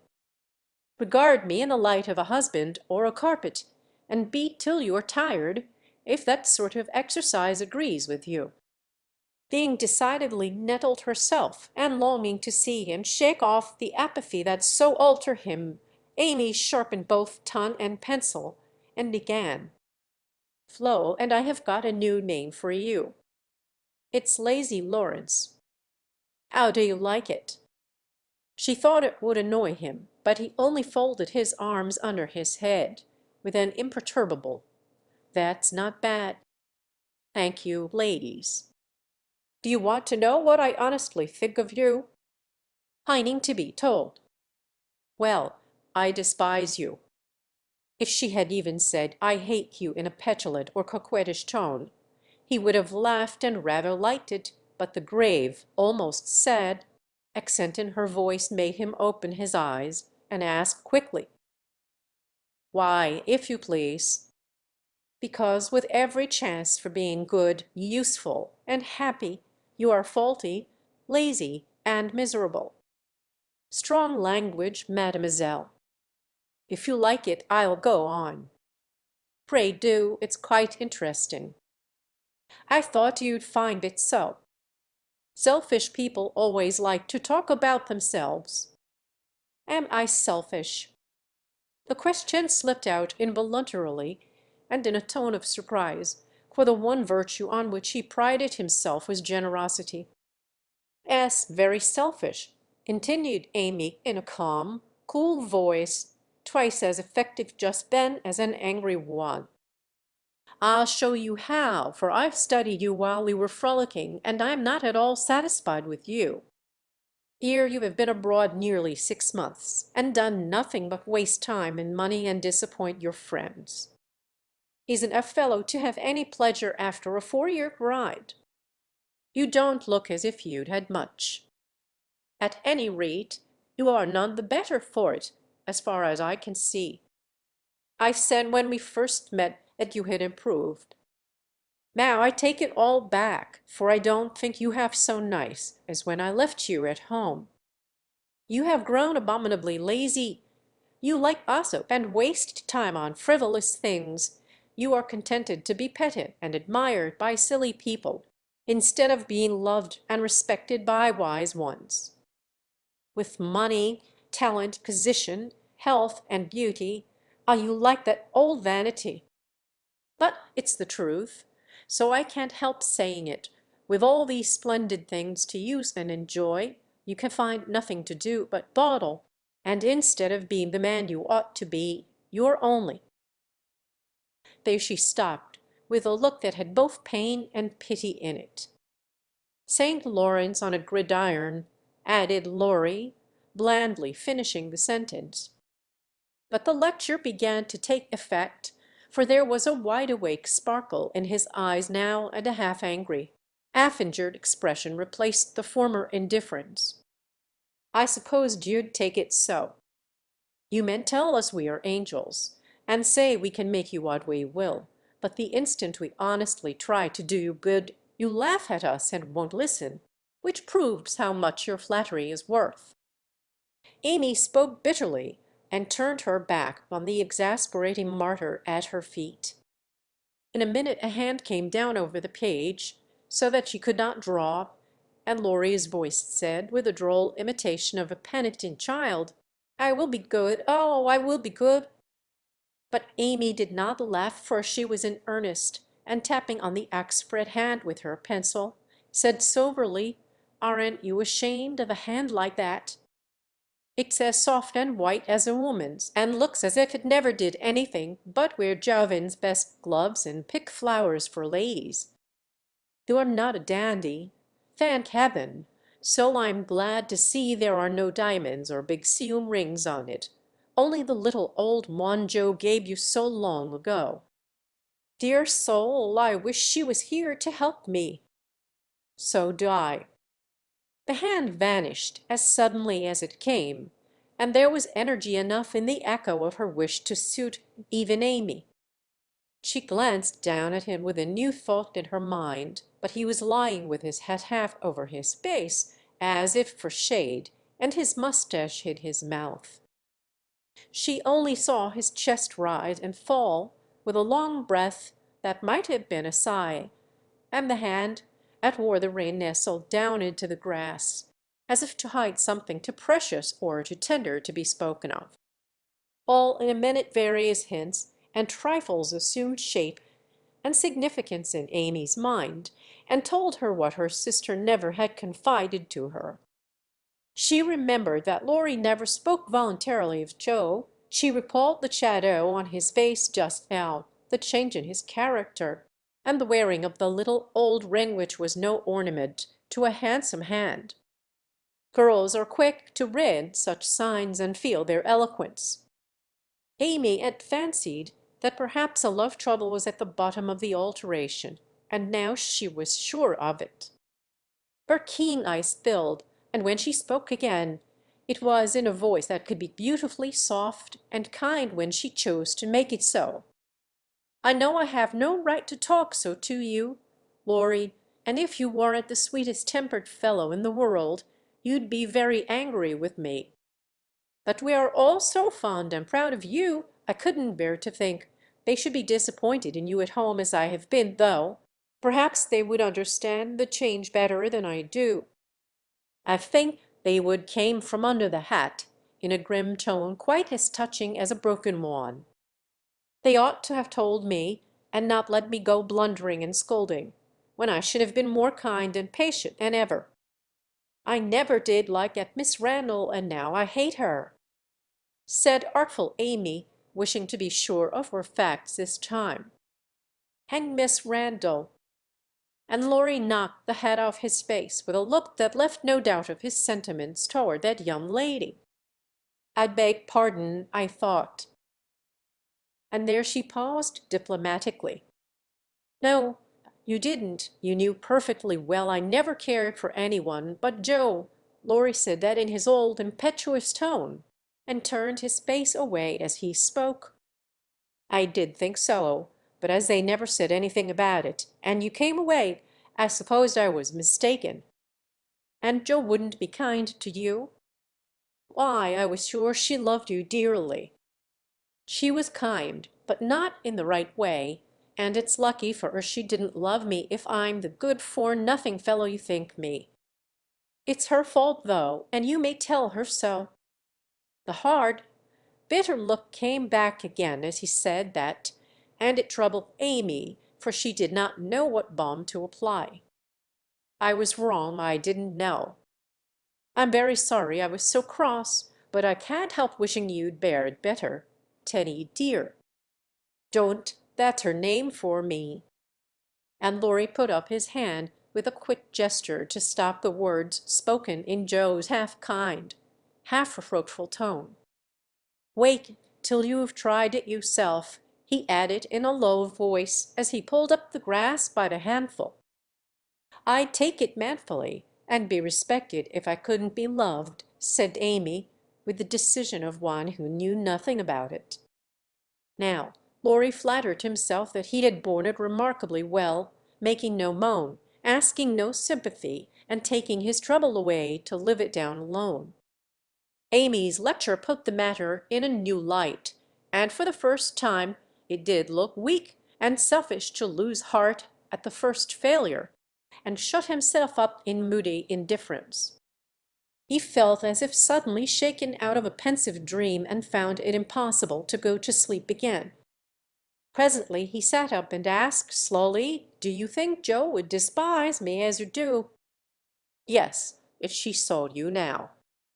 "She hates lazy people."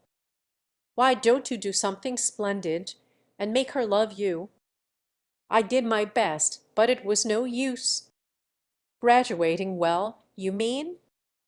"It was no more than you ought to have done, for your grandfather's sake." "It would have been shameful to fail after spending so much time and money, when every one knew that you could do well."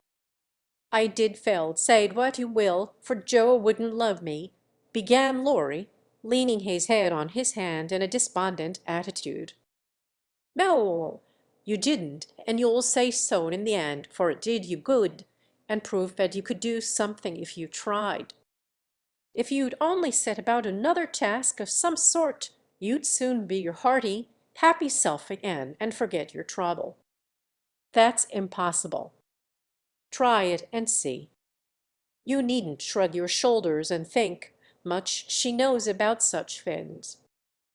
"I don't pretend to be wise, but I'm observing, and I see a great deal more than you'd imagine." "I'm interested in other people's experiences and inconsistencies, and though I can't explain, I remember and use them for my own benefit."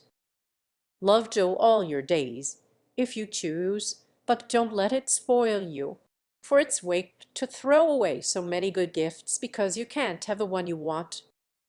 There, I won't lecture any more, for I know you'll wake up and be a man in spite of that hard-hearted girl." Neither spoke for several minutes.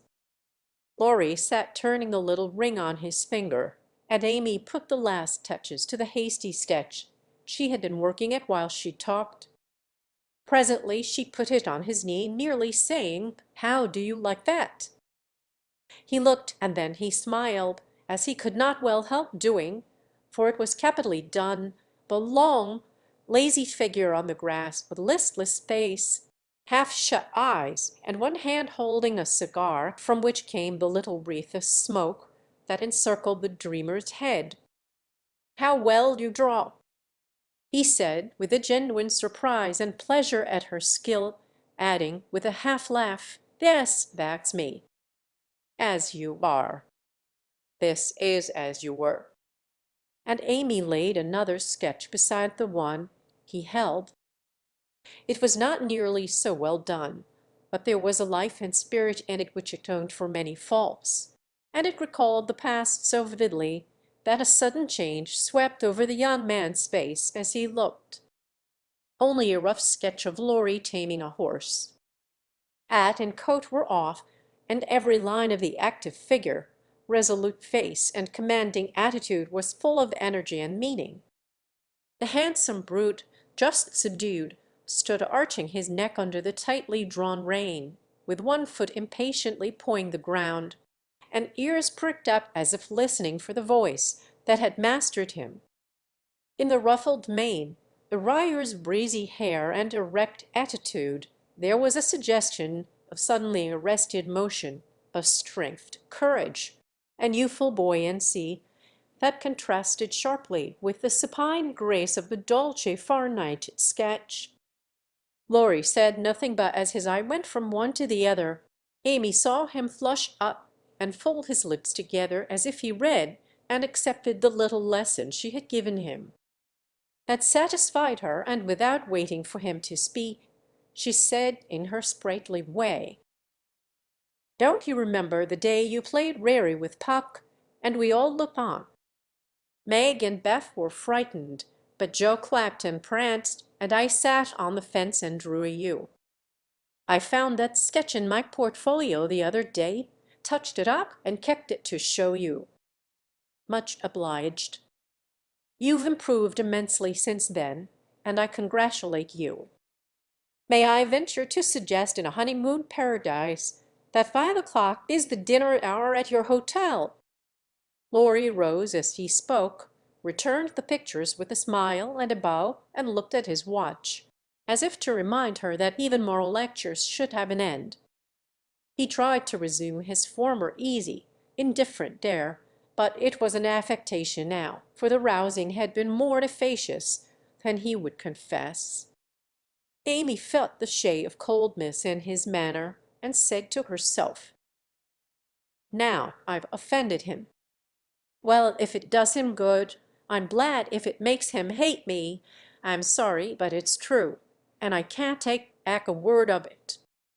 They laughed and chatted all the way home, and little Baptiste, up behind, thought that Monsieur and Mademoiselle were in charming spirits. But both felt ill at ease. The friendly frankness was disturbed, the sunshine had a shadow over it, and despite their apparent gaiety, there was a secret discontent in the heart of each. "Shall we see you this evening, mon frère?" asked Amy as they parted at her aunt's door. "Unfortunately, I have an engagement." "Au revoir, mademoiselle," and Lorry bent as if to kiss her hand, in the foreign fashion which became him better than many men. Something in his face made Amy say quickly and warmly, "No, be yourself with me, Lorry, and part one." And the good old way. "I'd rather have a hearty English handshake than all the sentimental salutations in France. Goodbye, dear." And with these words, uttered in the tone she liked, Lorry left her, after a handshake almost painful in its heartiness.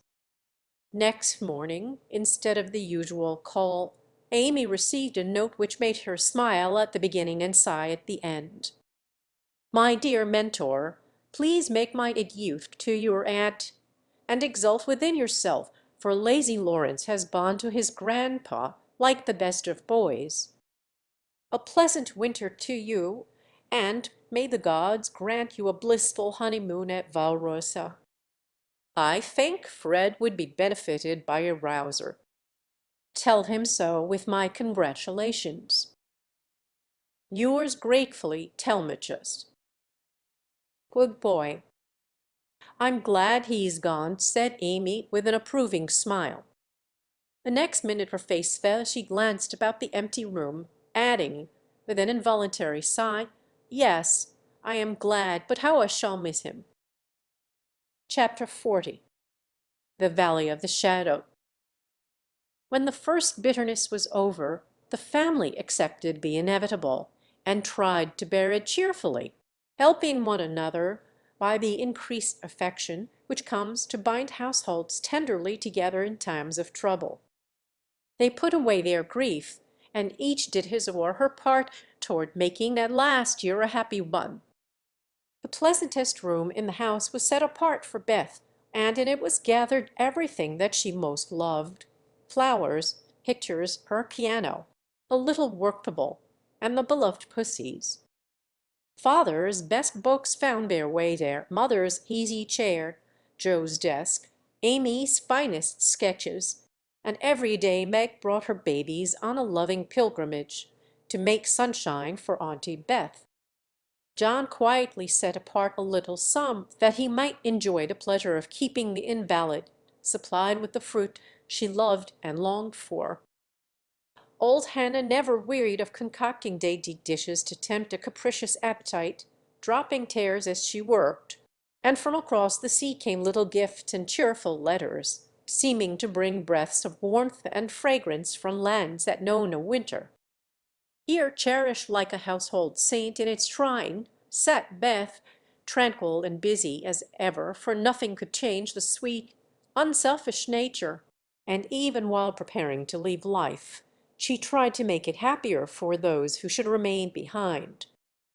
The feeble fingers were never idle, and one of her pleasures was to make little things for the school children daily passing to and fro, to drop a pair of mittens from her window for a pair of purple hands, a needle-book for some small mother of many dolls, pin-webbers for young penmen toiling through forests of pothooks, scrap-books for picture-loving eyes, and all manner of pleasant devices, till the reluctant climbers of the ladder of learning found their way strewn with flowers, as it were, and came to regard the gentle Gibber as a sort of fairy godmother who sat above there, and showered down gifts miraculously suited to their tastes and needs.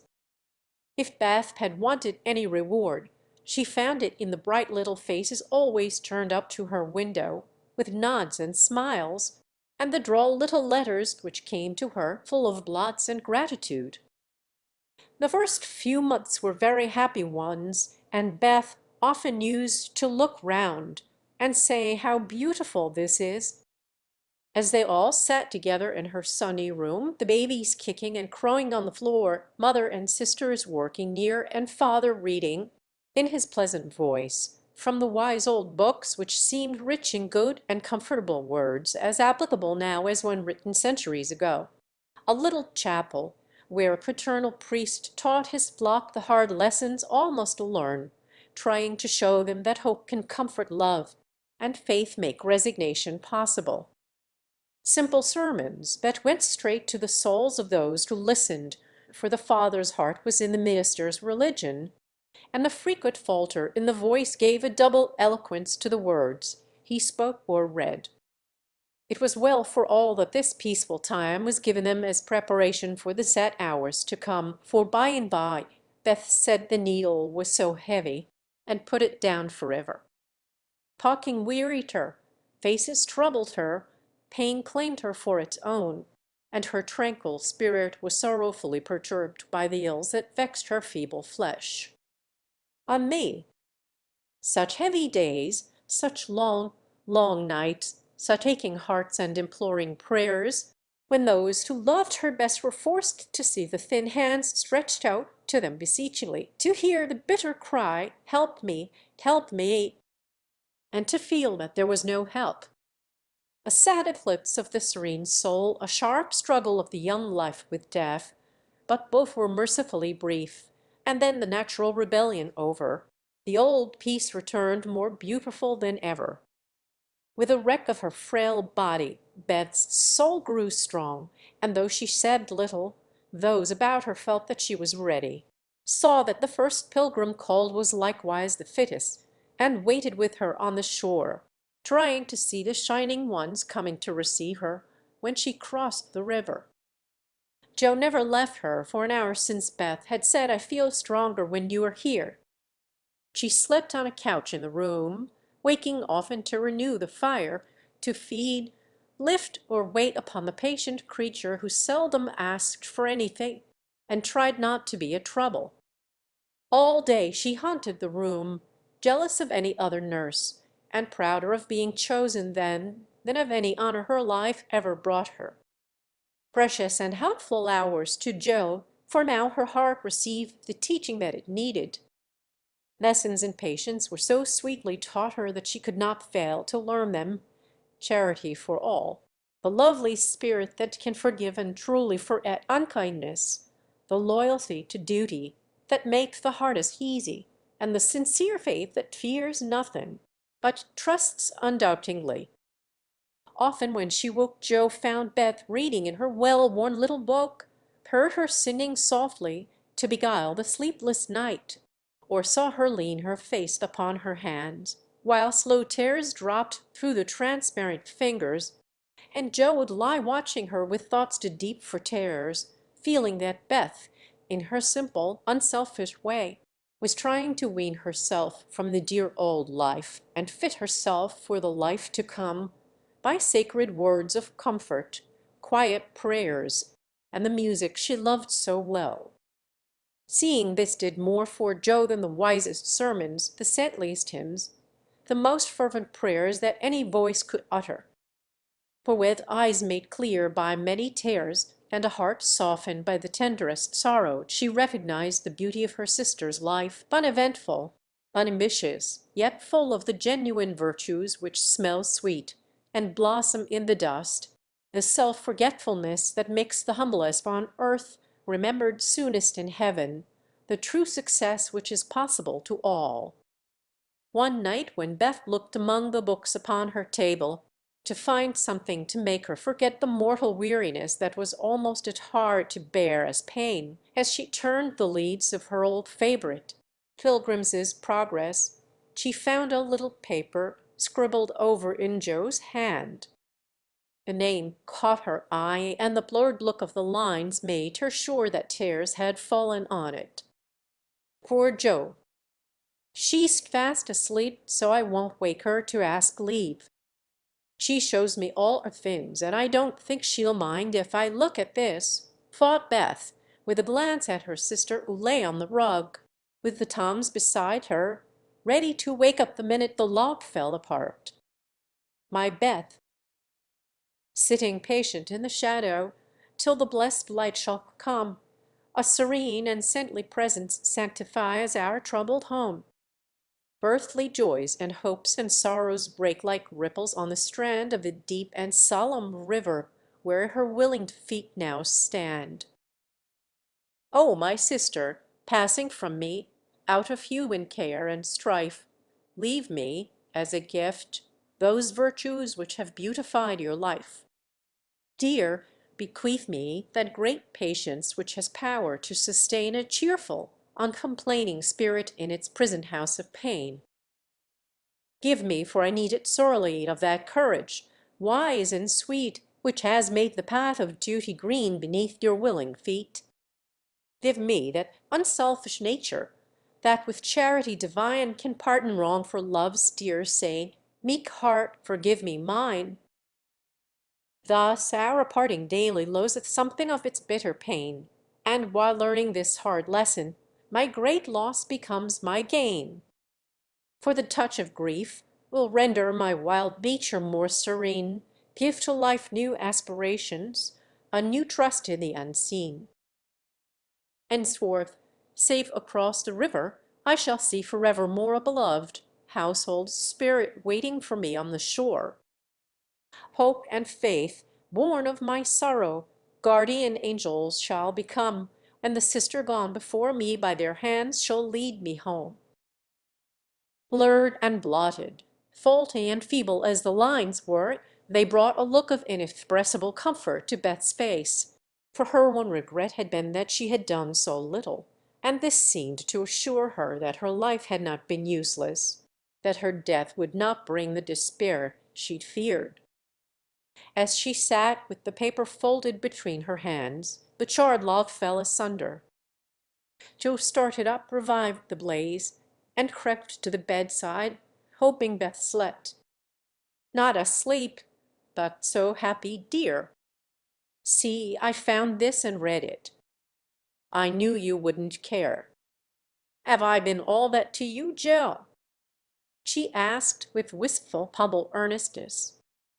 Oh, Beth, so much, so much. And Joe's head went down upon the pillow beside her sister's. Then I don't feel as if I'd wasted my life. I'm not so boot as you make me, but I have tried to do right. And now, when it's too late to begin even to do better, it's such a comfort to know that someone loves me so much and feels as if I'd helped them. More than any one in the world, Beth. I used to think I couldn't let you go, but I'm learning to feel that I don't lose you, that you'll be more to me than ever, and death can't part us, though it seems to. I know it cannot, and I don't fear it any longer, for I'm sure I shall be your Beth still, to love and help you more than ever. You must take my place, Joe, and be everything to father and mother when I'm gone. They will turn to you. Don't fail them, and if it's hard to work alone, remember that I don't forget you, and that you will be happier in doing that than writing splendid books or seeing all the world, for love is the only thing that we can carry with us when we go, and it makes the end so easy. I'll try, Beth. And then and there Joe renounced her old ambition, pledged herself to a new and better one, acknowledging the poverty of other desires, and feeling the blessed solace of a belief in the immortality of love. So the spring days came and went. The sky grew clearer, the earth greener, the flowers were up fairly early, and the birds came back in time to say good-bye to Beth, who, like a tired but trustful child, clung to the hands that had led her all her life, as father and mother guided her tenderly through the valley of the shadow, and gave her up to God. Seldom except in books do the dying utter memorable words, see visions, or depart with beatified countenances, and those who have sped many parting souls know that to most the end comes as naturally and simply as sleep. As Beth had hoped, the tide went out easily, and in the dark hour before dawn, on the bosom where she had drawn her first breath, she quietly drew her last, with no farewell, but one loving look, one little sigh. With tears and prayers and tender hands, mother and sisters made her ready for the long sleep that pain would never mar again, seeing with grateful eyes the beautiful serenity that soon replaced the pathetic patience that had wrung their hearts so long, and feeling with reverent joy that to their darling death was a benignant angel, not a phantom full of dread. When morning came, for the first time in many months the fire was out, Joe's place was empty, and the room was very still. But a bird sang blithely on a budding bough close by, the snowdrops blossomed freshly at the window, and the spring sunshine streamed in like a benediction over the placid face upon the pillow, a face so full of painless peace that those who loved it best smiled through their tears, and thanked God that Beth was well at last. Chapter 41. Learning to Forget. Amy's lecture did Laurie good, though, of course, he did not own it till long afterward. Men seldom do, for when women are the advisers, the lords of creation don't take the advice till they have persuaded themselves that it is just what they intended to do. Then they act upon it, and if it succeeds, they give the weaker vessel half the credit of it. If it fails, they generously give her the whole. Laurie went back to his grandfather, and was so dutifully devoted for several weeks that the old gentleman declared the climate of Nice had improved him wonderfully, and he had better try again. There was nothing the young gentleman would have liked better, but elephants could not have dragged him back after the scolding he had received. Pride forbid, and whenever the longing grew very strong, he fortified his resolution by repeating the words that had made the deepest impression: "I despise you. Go and do something splendid that will make her love you." Laurie turned the matter over in his mind so often that he soon brought himself to confess that he had been selfish and lazy, that then when a man has a great sorrow he should be indulged in all sorts of vagaries till he has lived it down. He felt that his blighted affections were quite dead now, and though he should never cease to be a faithful mourner, there was no occasion to wear his weeds ostentatiously. Joe wouldn't love him, but he might make her respect and admire him by doing something which should prove that a girl's no had not spoiled his life. He had always meant to do something, and Amy's advice was quite unnecessary. He had only been waiting till the aforesaid blighted affections were decently interred. That being done, he felt that he was ready to hide his stricken heart and still toil on. As both, when he had a joy or a grief, put it into a song, so Laurie resolved to embalm his love's sorrow in music, and to compose a requiem which should harrow up Joe's soul and melt the heart of every hearer. Therefore the next time the old gentleman found him getting restless and moody and ordered him off, he went to Vienna, where he had musical friends, and fell to work with the firm determination to distinguish himself. But whether the sorrow was too vast to be embodied in music, or music too ethereal to uplift a mortal woe, he soon discovered that the requiem was beyond him just at present. It was evident that his mind was not in working order yet, and his ideas needed clarifying, for often in the middle of a plaintive strain he would find himself humming a dancing tune that vividly recalled the Christmas ball at Nice, especially the stout Frenchman, and put an effectual stop to tragic composition for the time being. Then he tried an opera, for nothing seemed impossible in the beginning, but here again unforeseen difficulties beset him. He wanted Joe for his heroine, and called upon his memory to supply him with tender recollections and romantic visions of his love. But memory turned traitor, and as if possessed by the perverse spirit of the girl, would only recall Joe's oddities, faults, and freaks, would only show her in the most unsentimental aspects, beating Max with her head tied up in a bandana, barricading herself with the sofa pillow, or throwing cold water over his passion, a L.A. gummidge, and an irresistible laugh spoiled the pensive picture he was endeavoring to paint. Joe wouldn't be put into the opera at any price, and he had to give her up with a "bless that girl, what a torment she is," and a clutch at his hair, as became a distracted composer. When he looked about him for another and a less intractable damsel to immortalize in melody, memory produced one with the most obliging readiness.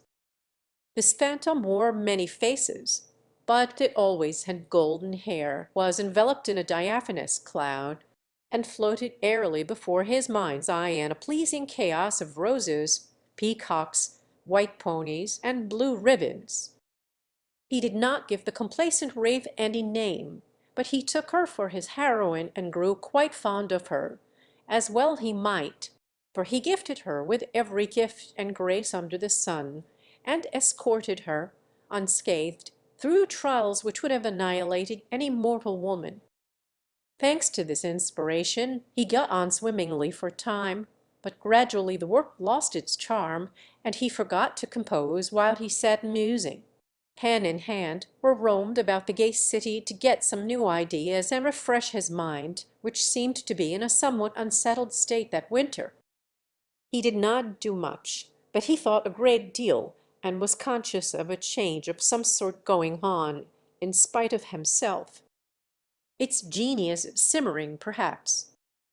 "I let it simmer, and see what comes of it," he said, with a secret suspicion all the while that it wasn't genius, but something far more common. Whatever it was, it simmered to some purpose, for he grew more and more discontented with his desultory life, began to long for some real and earnest work, to go at, soul and body, and finally came to the wise conclusion that everyone who loved music was not a composer. Returning from one of Mozart's grand operas, splendidly performed at the Royal Theatre, he looked over his own, played a few of the best parts, sat staring at the busts of Mendelssohn, Beethoven, and Bach, who stared benignly back again. Then suddenly he tore up his music sheets, one by one, and as the last fluttered out of his hand, he said soberly to himself, "She is right. Talent isn't genius, and you can't make it so. That music has taken the vanity out of me as Rome took it out of her, and I won't be a Hammud any longer. Now what shall I do?" That seemed a hard question to answer, and Laurie began to wish he had to work for his daily bread. Now, if ever occurred an eligible opportunity for going to the devil, as he once forcibly expressed it, for he had plenty of money and nothing to do, and Satan is proverbially fond of providing employment for full and idle hands. The poor fellow had temptations enough from without and from within, but he withstood them pretty well, for much as he valued liberty, he valued good faith and confidence more, so his promise to his grandfather, and his desire to be able to look honestly into the eyes of the women who loved him and sales well, kept him safe and steady. Very likely some Mrs. Grundy will observe, "I don't believe it. Boys will be boys, young men must sow their wild oats, and women must not expect miracles." I dare say you don't, Mrs. Grundy, but it's true nevertheless. Women work a good many miracles, and I have a persuasion that they may perform even that of raising the standard of manhood by refusing to echo such sayings. Let the boys be boys, the longer the better, and let the young men sow their wild oats if they must. But mothers, sisters, and friends may help to make the crop a small one, and keep many tares from spoiling the harvest by believing, and showing that they believe, in the possibility of loyalty to the virtues which make men manliest in good women's eyes. If it is a feminine delusion, Leave us to enjoy it while we may, for without half the beauty and the romance of life is lost, and sorrowful forebodings would embitter all our hopes of the brave, tender-hearted little lads, who still love their mothers better than themselves and are not ashamed to own it. Laurie thought that the task of forgetting his love for Joe would absorb all his powers for years, but to his great surprise he discovered it grew easier every day. He refused to believe it at first, got angry with himself, and couldn't understand it. But these hearts of ours are curious and contrary things, and time and nature work their will in spite of us. Laurie's heart wouldn't ache. The wound persisted in healing with a rapidity that astonished him, and instead of trying to forget, he found himself trying to remember. He had not foreseen this turn of affairs, and was not prepared for it. He was disgusted with himself, surprised at his own fickleness, and full of a queer mixture of disappointment and relief that he could recover from such a tremendous blow so soon. He carefully stirred up the embers of his lost love, but they refused to burst into a blaze. There was only a comfortable glow that warmed and did him good without putting him into a fever, and he was reluctantly obliged to confess that the boyish passion was slowly subsiding into a more tranquil sentiment, very tender, a little sad and resentful still, but that was sure to pass away in time, leaving a brotherly affection which would last unbroken to the end. As the word brotherly passed through his mind in one of his reveries, he smiled and glanced up at the picture of Mozart that was before him. Well, he was a great man, and when he couldn't have one sister, he took the other and was happy. Laurie did not utter the words, but he thought them, and the next instant kissed the little old ring, saying to himself, "No, I won't. I haven't forgotten. I never can. I'll try again, and if that fails, why then—" Leaving his sentence unfinished, he seized pen and paper and wrote to Joe, telling her that he could not settle to anything while there was the least hope of her changing her mind. Couldn't she, wouldn't she, and let him come home and be happy? While waiting for an answer, he did nothing, but he did it energetically, for he was in a fever of impatience. It came at last, and settled his mind effectually on one point, for Joe decidedly couldn't and wouldn't. She was wrapped up in Beth, and never wished to hear the word love again. Then she begged him to be happy with somebody else, but always keep a little corner of his heart for his loving sister Joe. In a postscript she desired him not to tell Amy that Beth was worse. She was coming home in the spring, and there was no need of saddening the remainder of her stay. That would be time enough, please God, but Laurie must write to her often, and not let her feel lonely, homesick, or anxious. So I will at once. Poor little girl, it will be a sad going home for her, I'm afraid. And Laurie opened his desk, as if writing to Amy had been the proper conclusion of the sentence left unfinished some weeks before. But he did not write the letter that day, for as he rummaged out his best paper, he came across something which changed his purpose.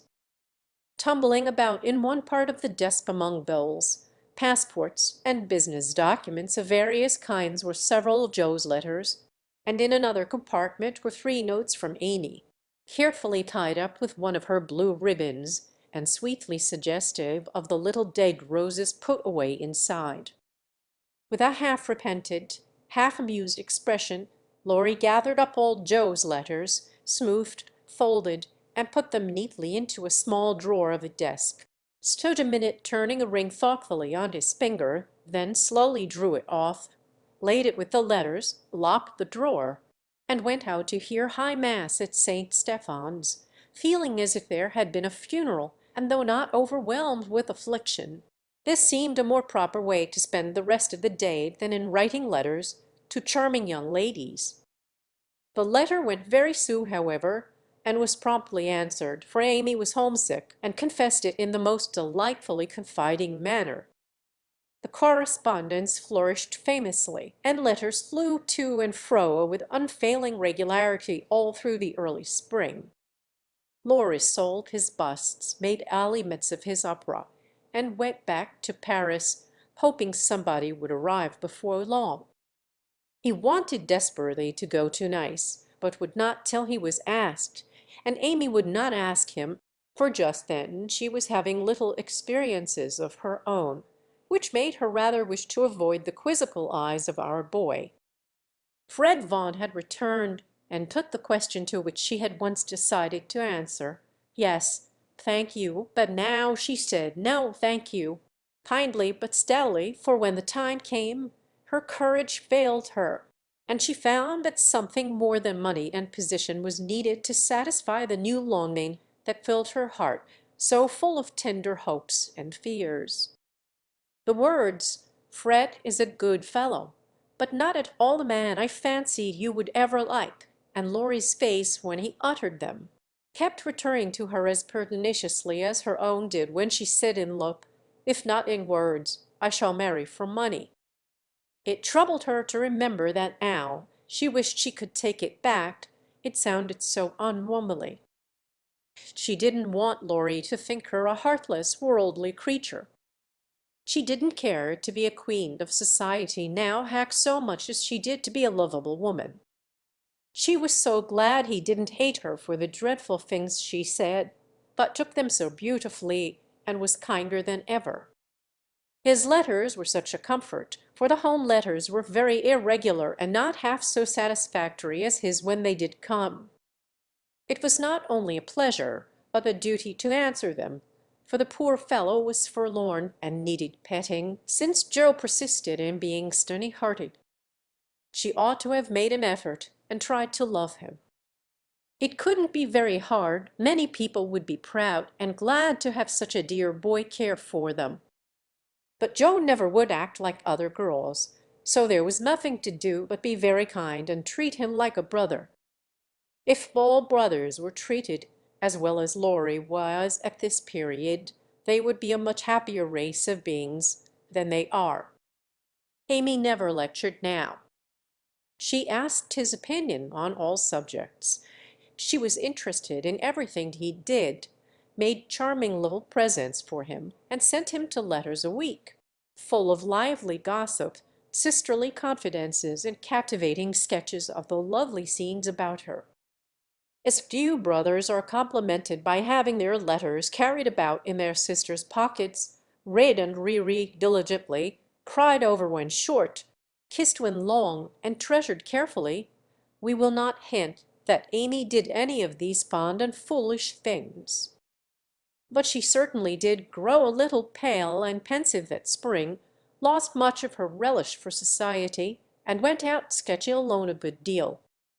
She never had much to show when she came home, but was studying nature, I dare say, while she sat for hours, with her hands folded, on the terrace at Valrussa, or absently sketched any fancy that occurred to her, a stalwart knight carved on a tomb, a young man asleep in the grass, with his hat over his eyes, or a curly-haired girl in gorgeous array, promenading down a ballroom on the arm of a tall gentleman, both faces being left a blur according to the last fashion in art, which was safe but not altogether satisfactory. Her aunt thought that she regretted her answer to Fred, and finding denials useless and explanations impossible, Amy left her to fake what she liked, taking care that Laurie should know that Fred had gone to Egypt. That was all, but he understood it and looked relieved as he said to himself, with a venerable air, "I was sure she would think better of it. Poor old fellow! I've been through it all and I can sympathize." With that he heaved a great sigh, and then, as if he had discharged his duty to the past, put his feet up on the sofa and enjoyed Amy's letter luxuriously. While these changes were going on abroad, trouble had come at home. But the letter telling that Beth was failing never reached Amy, and when the next found her the grass was green about her sister. The sad news met her at Vevey, for the heat had driven them from Nice in May, and they had travelled slowly to Switzerland by way of Genoa and the Italian lakes. She bore it very well, and quietly submitted to the family decree that she should not shorten her visit, for since it was too late to say good-bye to Beth, she had better stay and let absence soften her sorrow. But her heart was very heavy, she longed to be at home, and every day looked wistfully across the lake, waiting for Laurie to come and comfort her. He did come very soon, for the same mail brought letters to them both, but he was in Germany, and it took some days to reach him.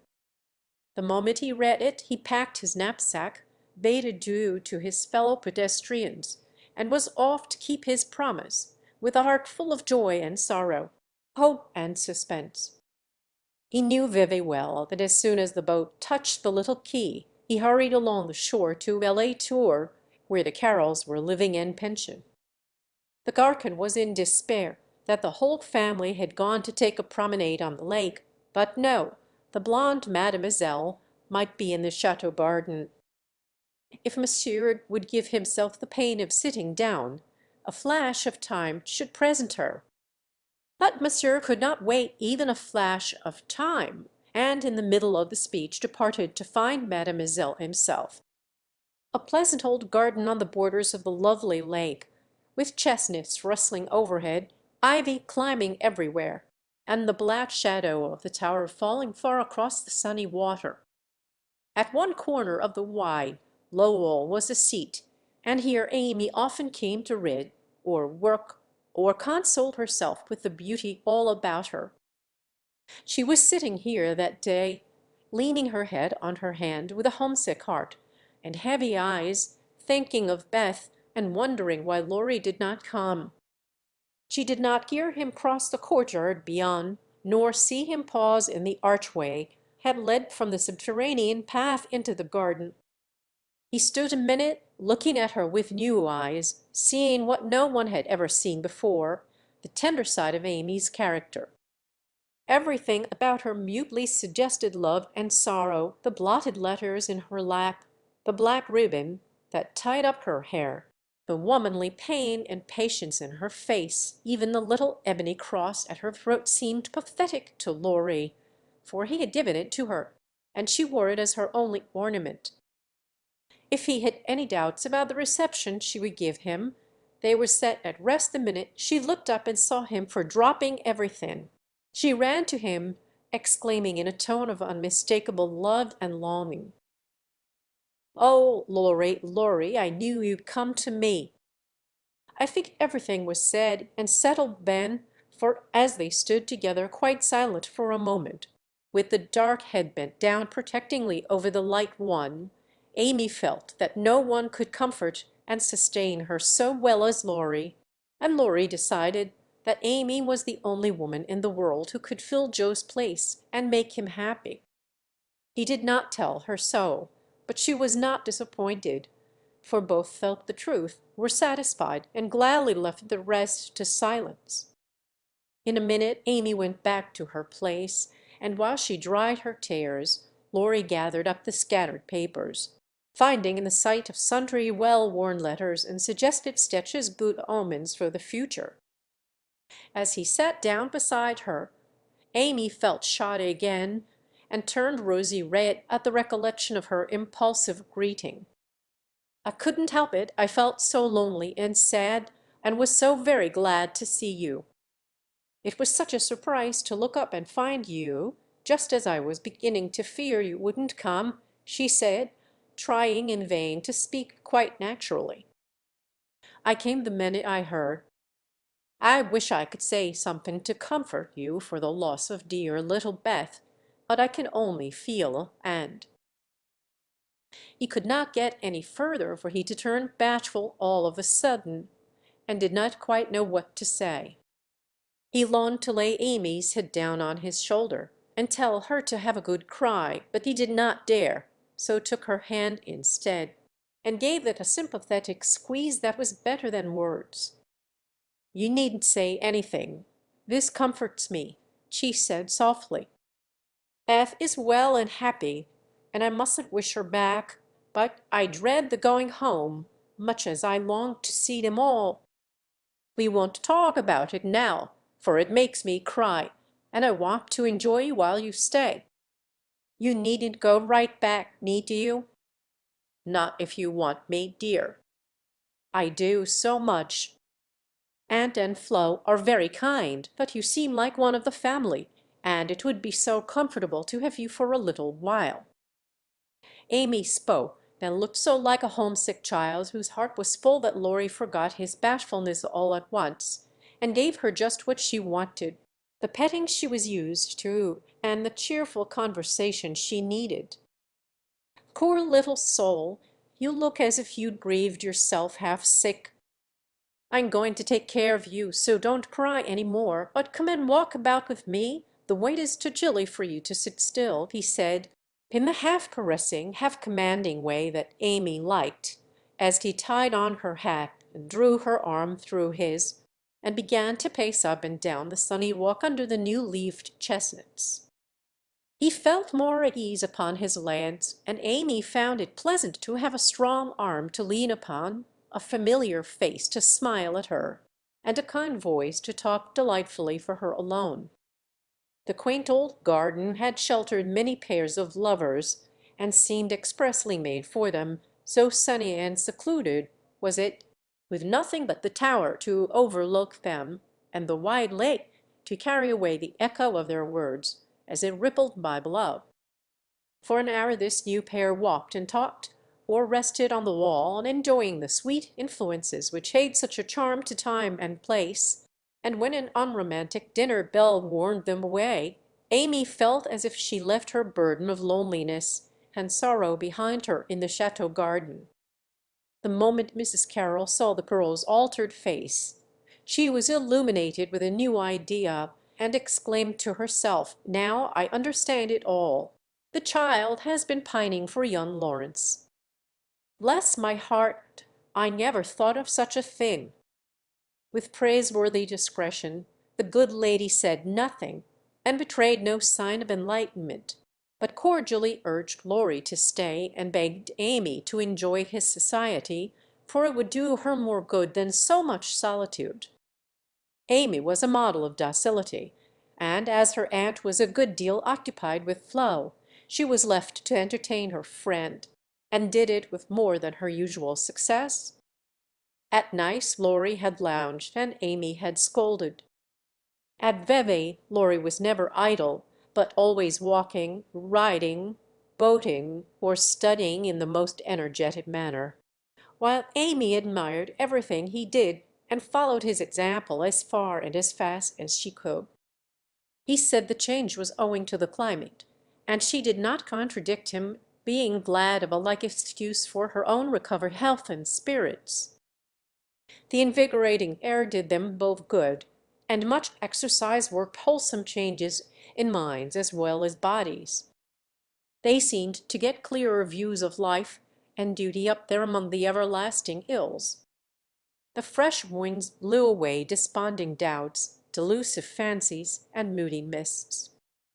The warm spring sunshine brought out all sorts of aspiring ideas, tender hopes, and happy thoughts.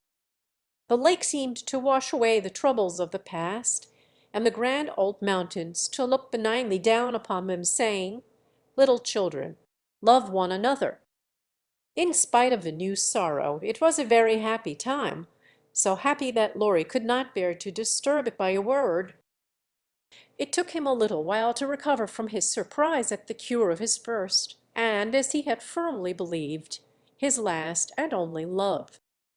He consoled himself for the seeming disloyalty by the thought that Joe's sister was almost the same as Joe's self, and the conviction that it would have been impossible to love any other woman but Amy so soon and so well.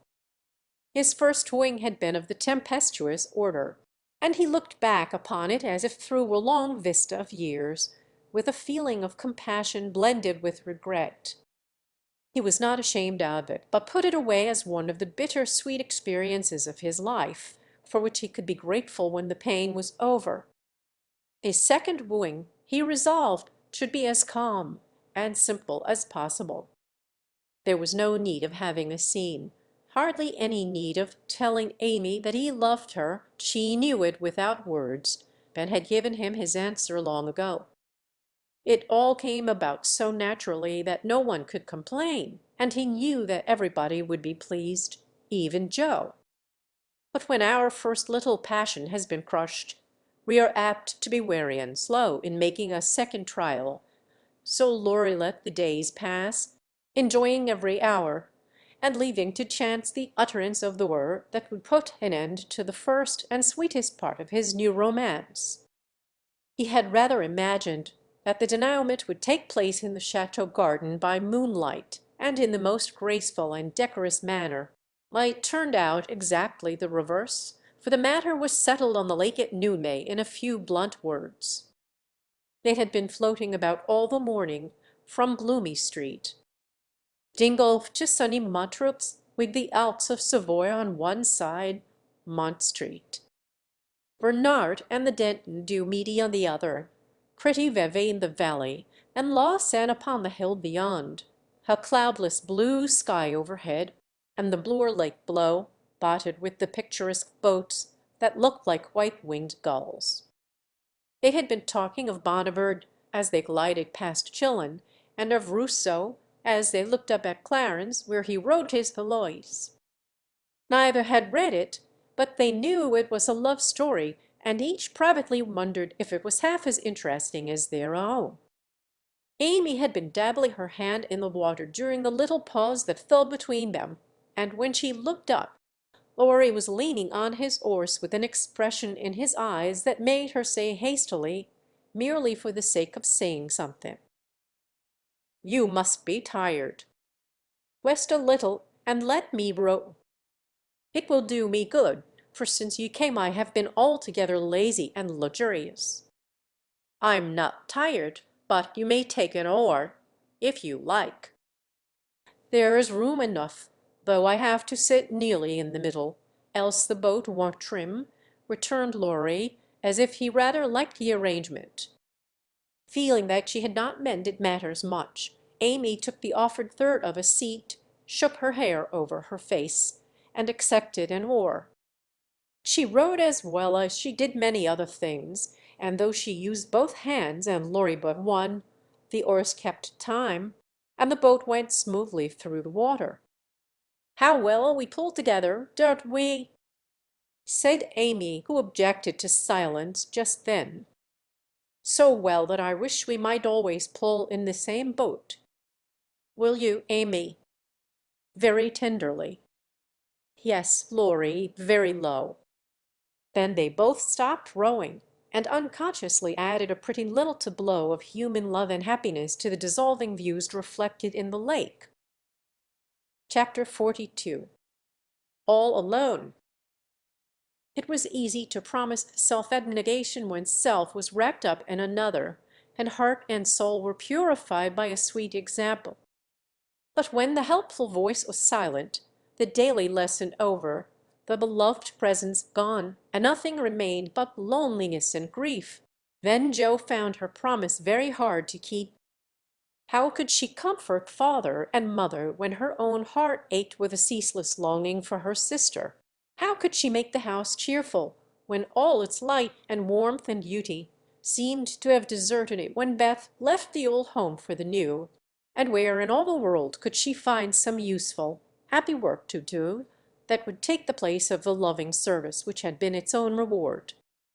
She tried in a blind, hopeless way to do her duty, secretly rebelling against it all the while, for it seemed unjust that her few joys should be lessened, her burdens made heavier, and life get harder and harder as she toiled along.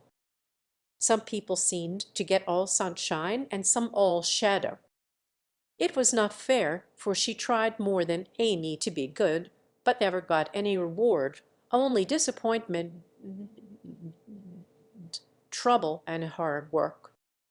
Poor Joe, these were dark days to her, for something like despair came over her when she thought of spending all her life in that quiet house, devoted to humdrum cares, a few small pleasures, and the duty that never seemed to grow any easier. I can't do it. I wasn't meant for a life like this, and I know I shall break away and do something desperate if somebody doesn't come and help me," she said to herself when her first efforts failed and she fell into the moody, miserable state of mind which often comes when strong wills have to yield to the inevitable. But someone did come and help her, though Joe did not recognize her good angels at once because they wore familiar shapes and used the simple spells best fitted to poor humanity. Often she started up at night, thinking Beth called her, and when the sight of the little empty bed made her cry with the bitter cry of unsubmissive sorrow, "Oh, Beth, come back, come back," she did not stretch out her yearning arms in vain. For, as quick to hear her sobbing as she had been to hear her sister's faintest whisper, her mother came to comfort her, not with words only, that the patient tenderness that soothes by a touch, tears that were mute reminders of a greater grief than Joe's, and broken whispers, more eloquent than prayers, because hopeful resignation went hand in hand with natural sorrow.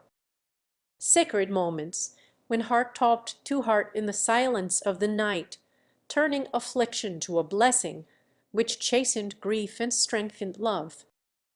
Feeling this, Joe's burden seemed easier to bear, duty grew sweeter, and life looked more endurable. Seen from the safe shelter of her mother's Armis' aching heart was a little comforted.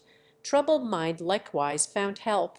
For one day she went to the study, and leaning over the good gray head lifted to welcome her with a tranquil smile, she said very humbly, "Father, talk to me as you did to Beth. I need it more than she did, for I'm all wrong." "My dear, nothing can comfort me like this," he answered, with a falter in his voice, and both arms round her, as if he too needed help and did not fear to ask for it.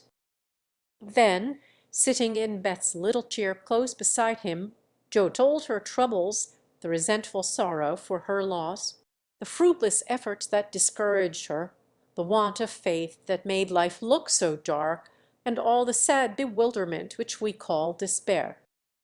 She gave him entire confidence, he gave her the help she needed, and both found consolation in the act.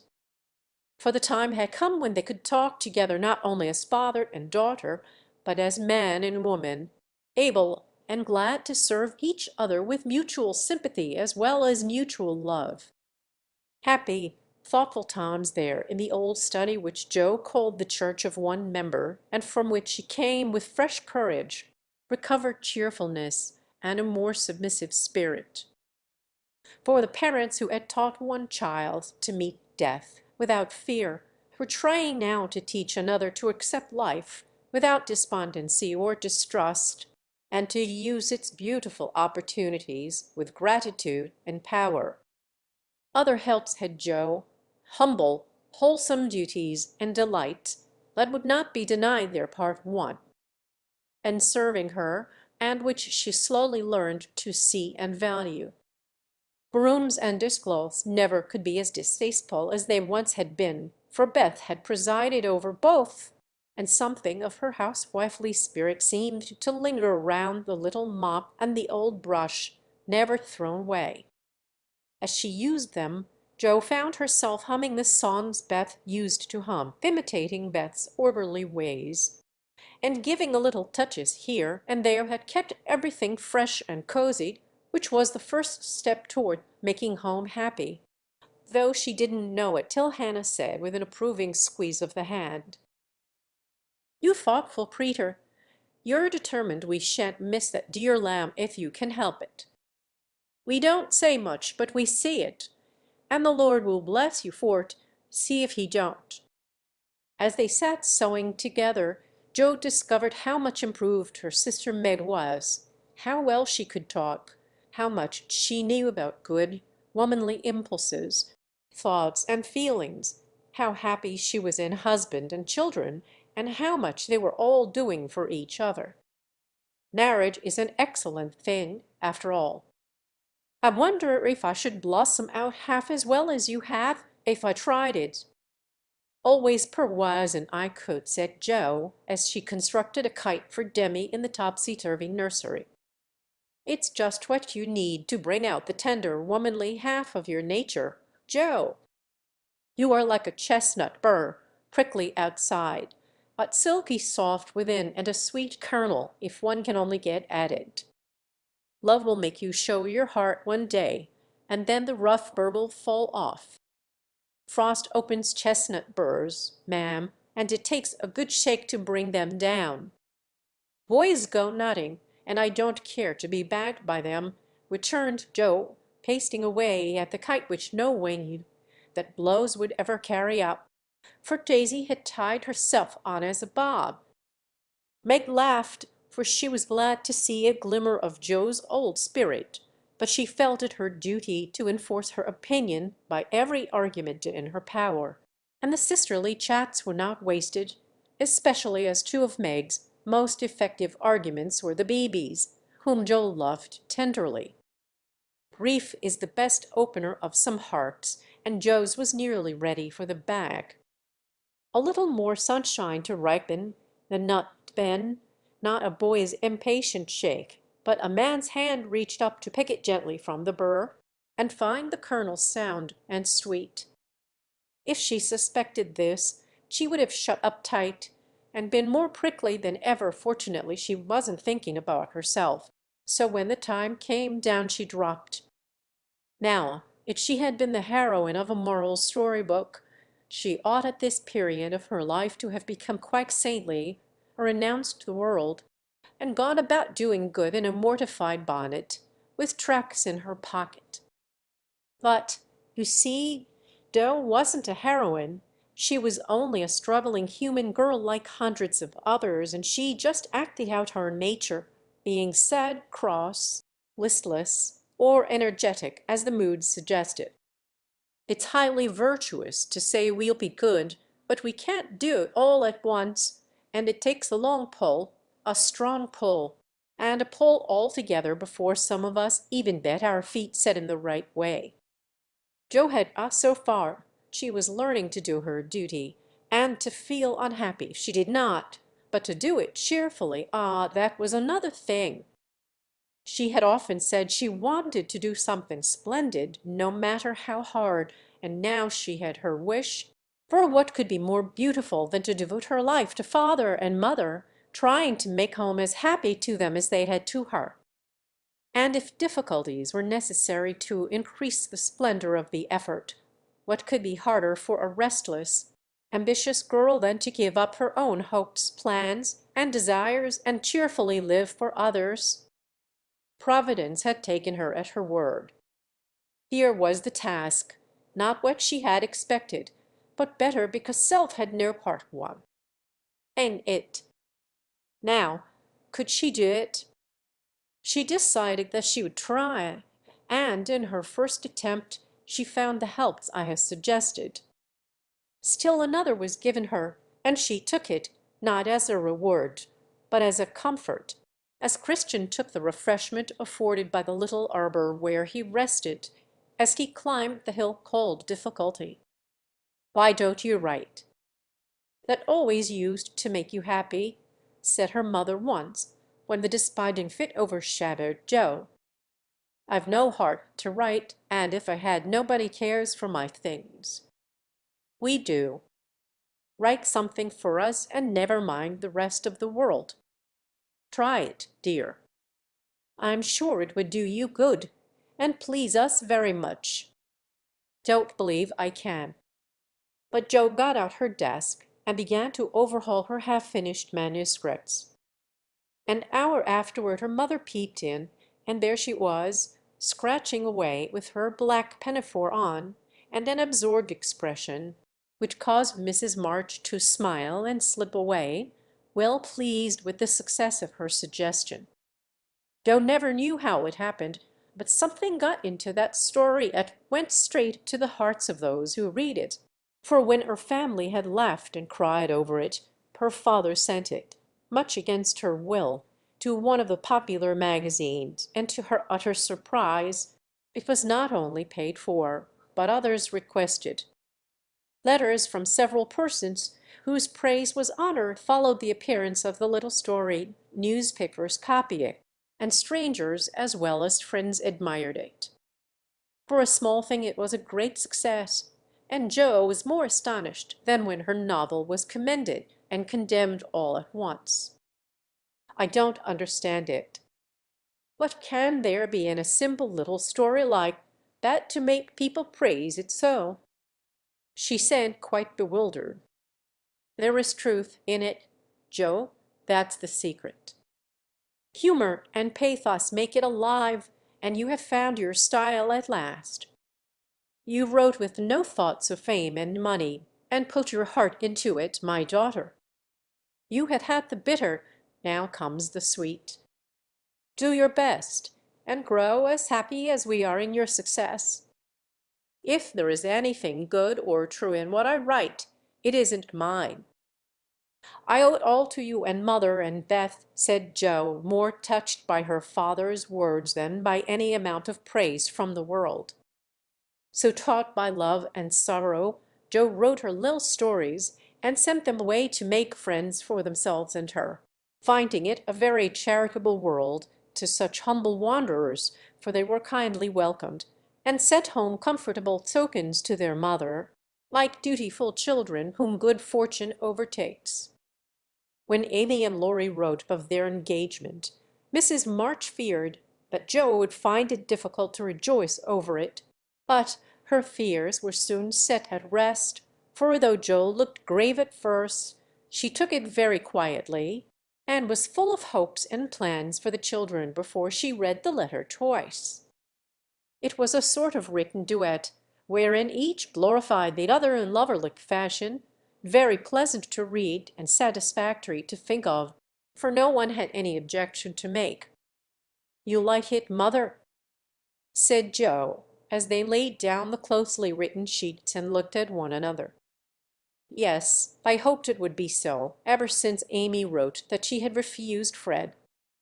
I felt sure then that something better than what you call a mercenary spirit had come over her, and a hint here and there in her letters made me suspect that love and Laurie would win the day. How shocked you are, Marmee, and how silent! You never said a word to me. Mothers have need of sharp eyes and discreet tongues when they have girls to manage. I was half afraid to put the idea into your head, lest you should write and congratulate them before the thing was settled. I'm not the scatterbrain I was. You may trust me. I'm sober and sensible enough for anyone's confidant now. So you are, my dear, and I should have made you mine. Only I fancied it might pain you to learn that your Teddy loved someone else. Now, mother, did you really think I could be so silly and selfish after I'd refused his love when it was freshest, if not best? I knew you were sincere then, Jo, but lately I have thought that if he came back and asked again, you might perhaps feel like giving another answer.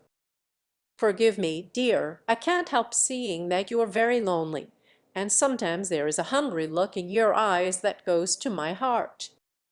So I fancy that your boy might fill the empty place if he tried now.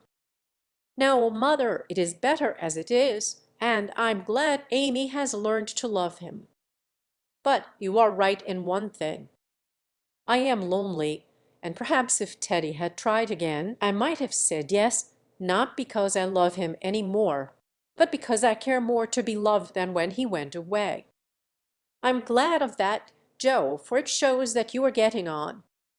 There are plenty to love you, so try to be satisfied with father and mother, sisters and brothers, friends and babies, till the best lover of all comes to give you your reward.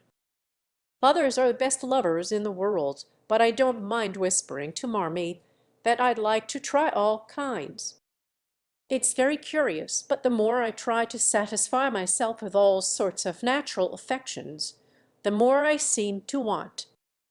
I'd no idea hearts could take in so many. Mine is so elastic, it never seems full now, and I used to be quite contented with my family. I don't understand it.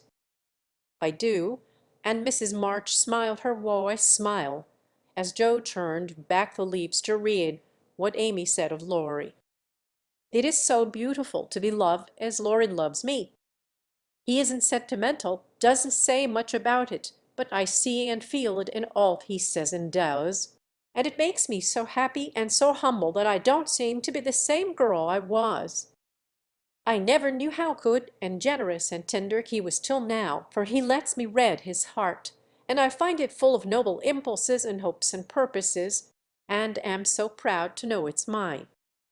He says he feels as if he could make a prosperous voyage now with me aboard as mate, and lots of love for ballast.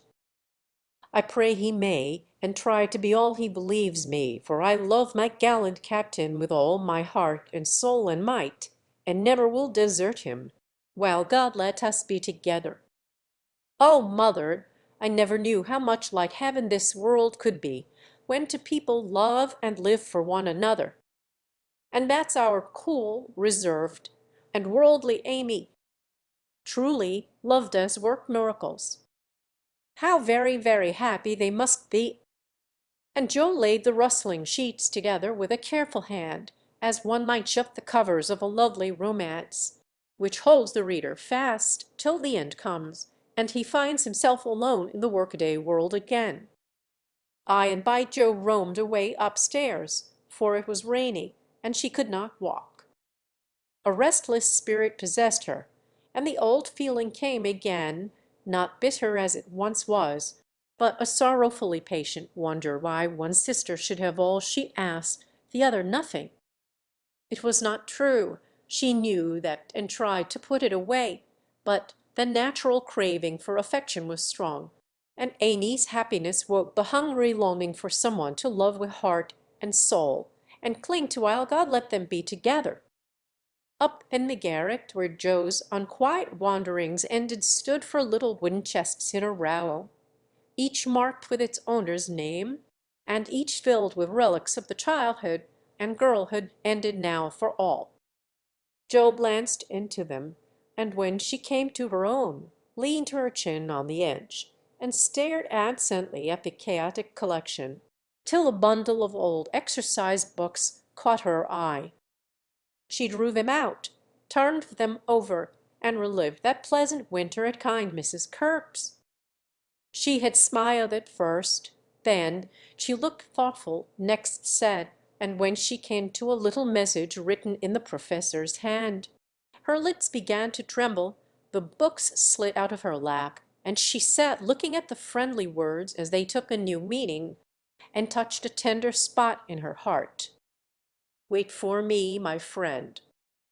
I may be a little late, but I shall surely come. Oh, if he only would! So kind, so good, so patient with me always, my dear old Fritz. I didn't value him half enough when I'd at him, but now how I should love to see him, for everyone seems going away from me, and I'm all alone. And holding the little paper fast, as if it were a promise yet to be fulfilled, Joe laid her head down on a comfortable rag bag and cried, as if in opposition to the rain pattering on the roof. Was it all self-pity, loneliness, or low spirits? Or was it the waking up of a sentiment which had bided its time as patiently as its inspirer? Who shall say? Chapter 43. Surprises. Joe was alone in the twilight, lying on the old sofa, looking at the fire and thinking. It was her favorite way of spending the hour of dusk. No one disturbed her, and she used to lie there on Beth's little red pillow, planning stories, dreaming dreams, or thinking tender thoughts of the sister who never seemed far away. Her face looked tired, grave, and rather sad, for tomorrow was her birthday, and she was thinking how fast the years went by, how old she was getting, and how little she seemed to have accomplished. Almost 25, and nothing to show for it. Joe was mistaken in that. There was a good deal to show, and by she saw, and was grateful for it. An old maid, that's what I'm to be. A literary spinster with a pen for a spouse, a family of stories for children, and 20 years hence a morsel of fame, perhaps, when, like poor Johnson, I'm old and can't enjoy it, solitary and can't share it, independent and don't need it. Well, I needn't be a sour saint nor a selfish sinner, and I dare say old maids are very comfortable when they get used to it. But— and there Joe sighed, as if the prospect was not inviting. It seldom is, at first, and 30 seemed the end of all things to 5 and 20. But it's nigh as bad as it looks, and one can get on quite happily if one has something in one's self to fall back upon. At 25, girls begin to talk about being old maids, but secretly resolve that they never will be. At 30 they say nothing about it, but quietly accept the fact, and if sensible, console themselves by remembering that they have 20 more useful, happy years in which they may be learning to grow old gracefully.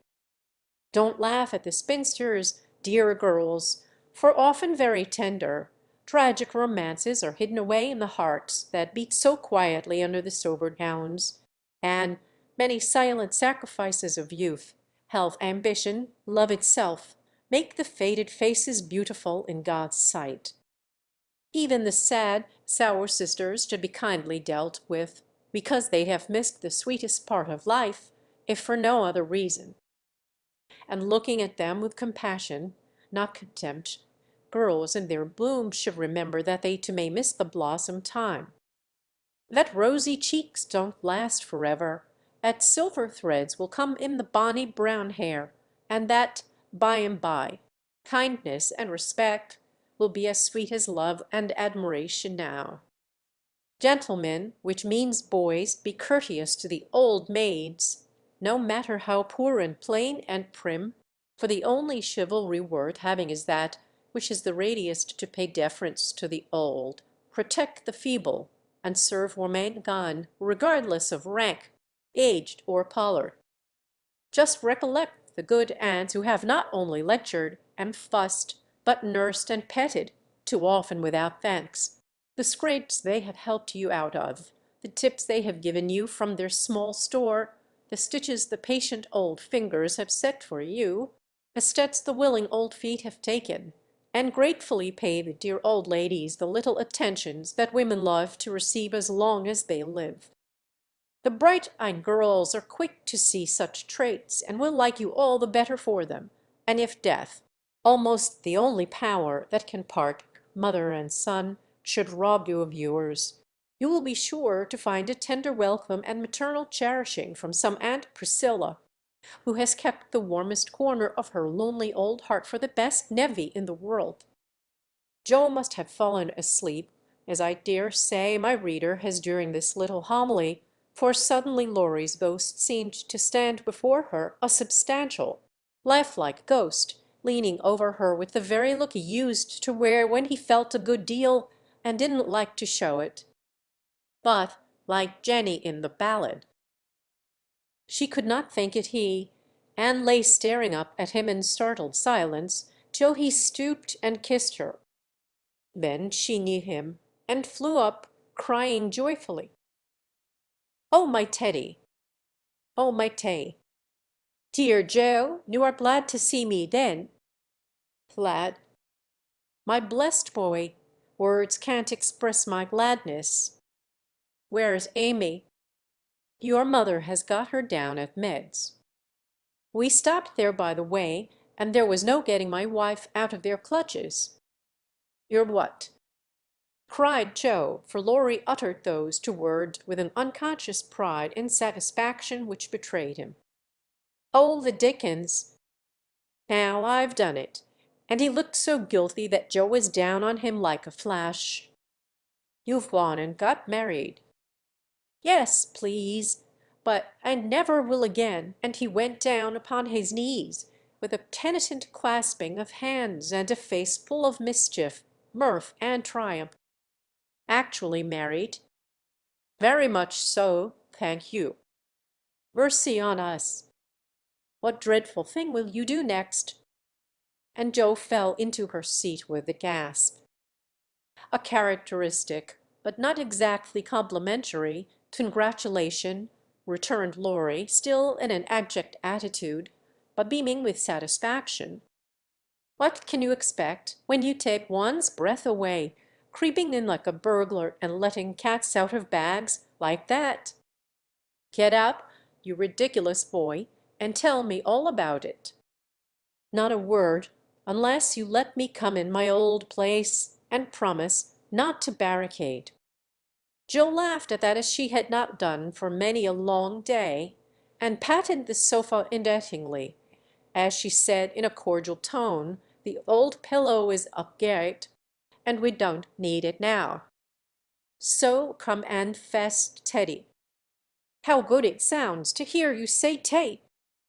No one ever calls me but you." Then Laurie sat down with an air of great content. "What does Amy call you?" "My lord." "That's like her. Well, you look it," and Joe's eye plainly betrayed that she found her boy comelier than ever. A pillow was gone, but there was a barricade, nevertheless, the natural one, raised by time, absence, and change of heart. Both felt it, and for a minute looked at one another as if that invisible barrier cast a little shadow over them. It was done directly, however, for Laurie said, with a vague attempt at dignity, "Don't I look like a married man and the head of a family?"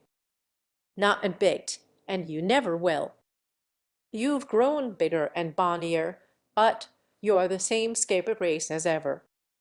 Now really, Joe, you ought to treat me with more respect," began Laurie, who enjoyed it all immensely.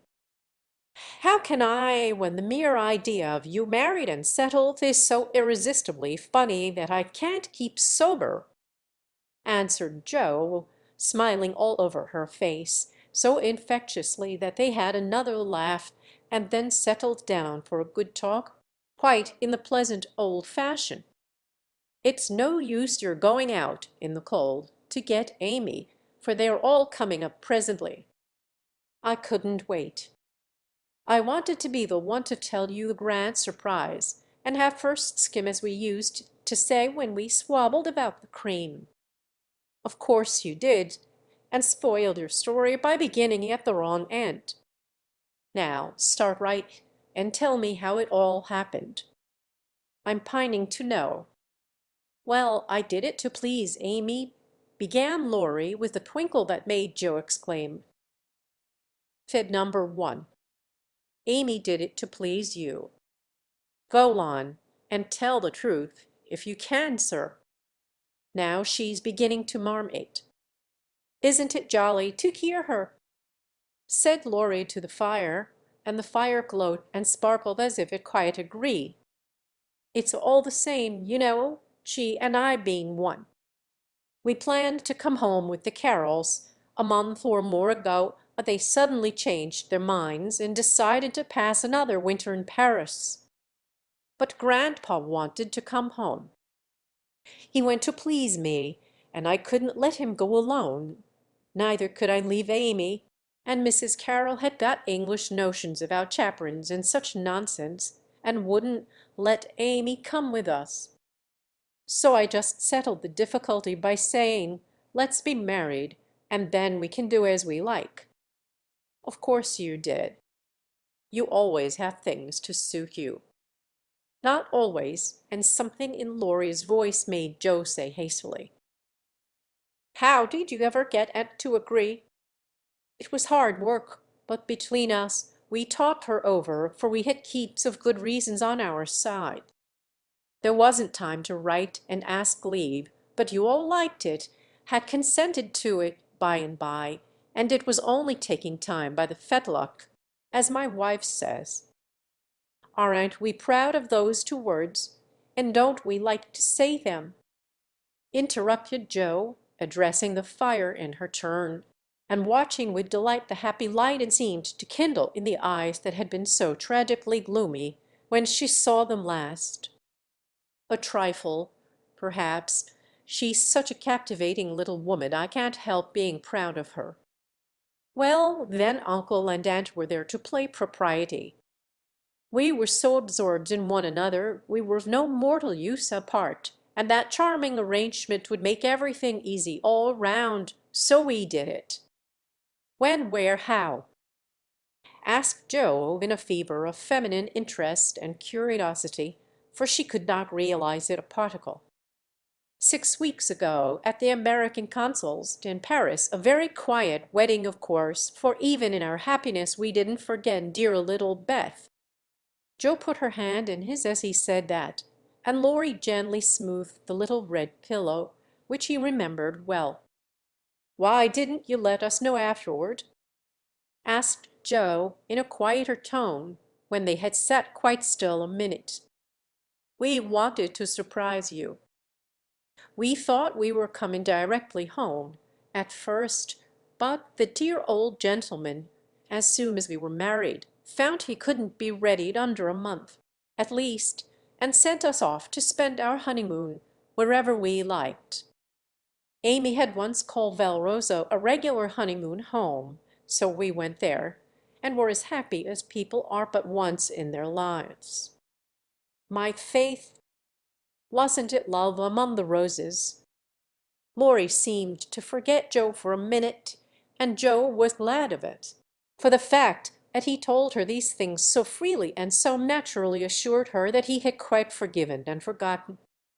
She tried to draw away her hand, but as if he guessed the thought that prompted the half involuntary impulse, Lori held it fast and said, with a manly gravity she had never seen in him before, "Joe, dear, I want to say one thing, and then we'll put it by forever.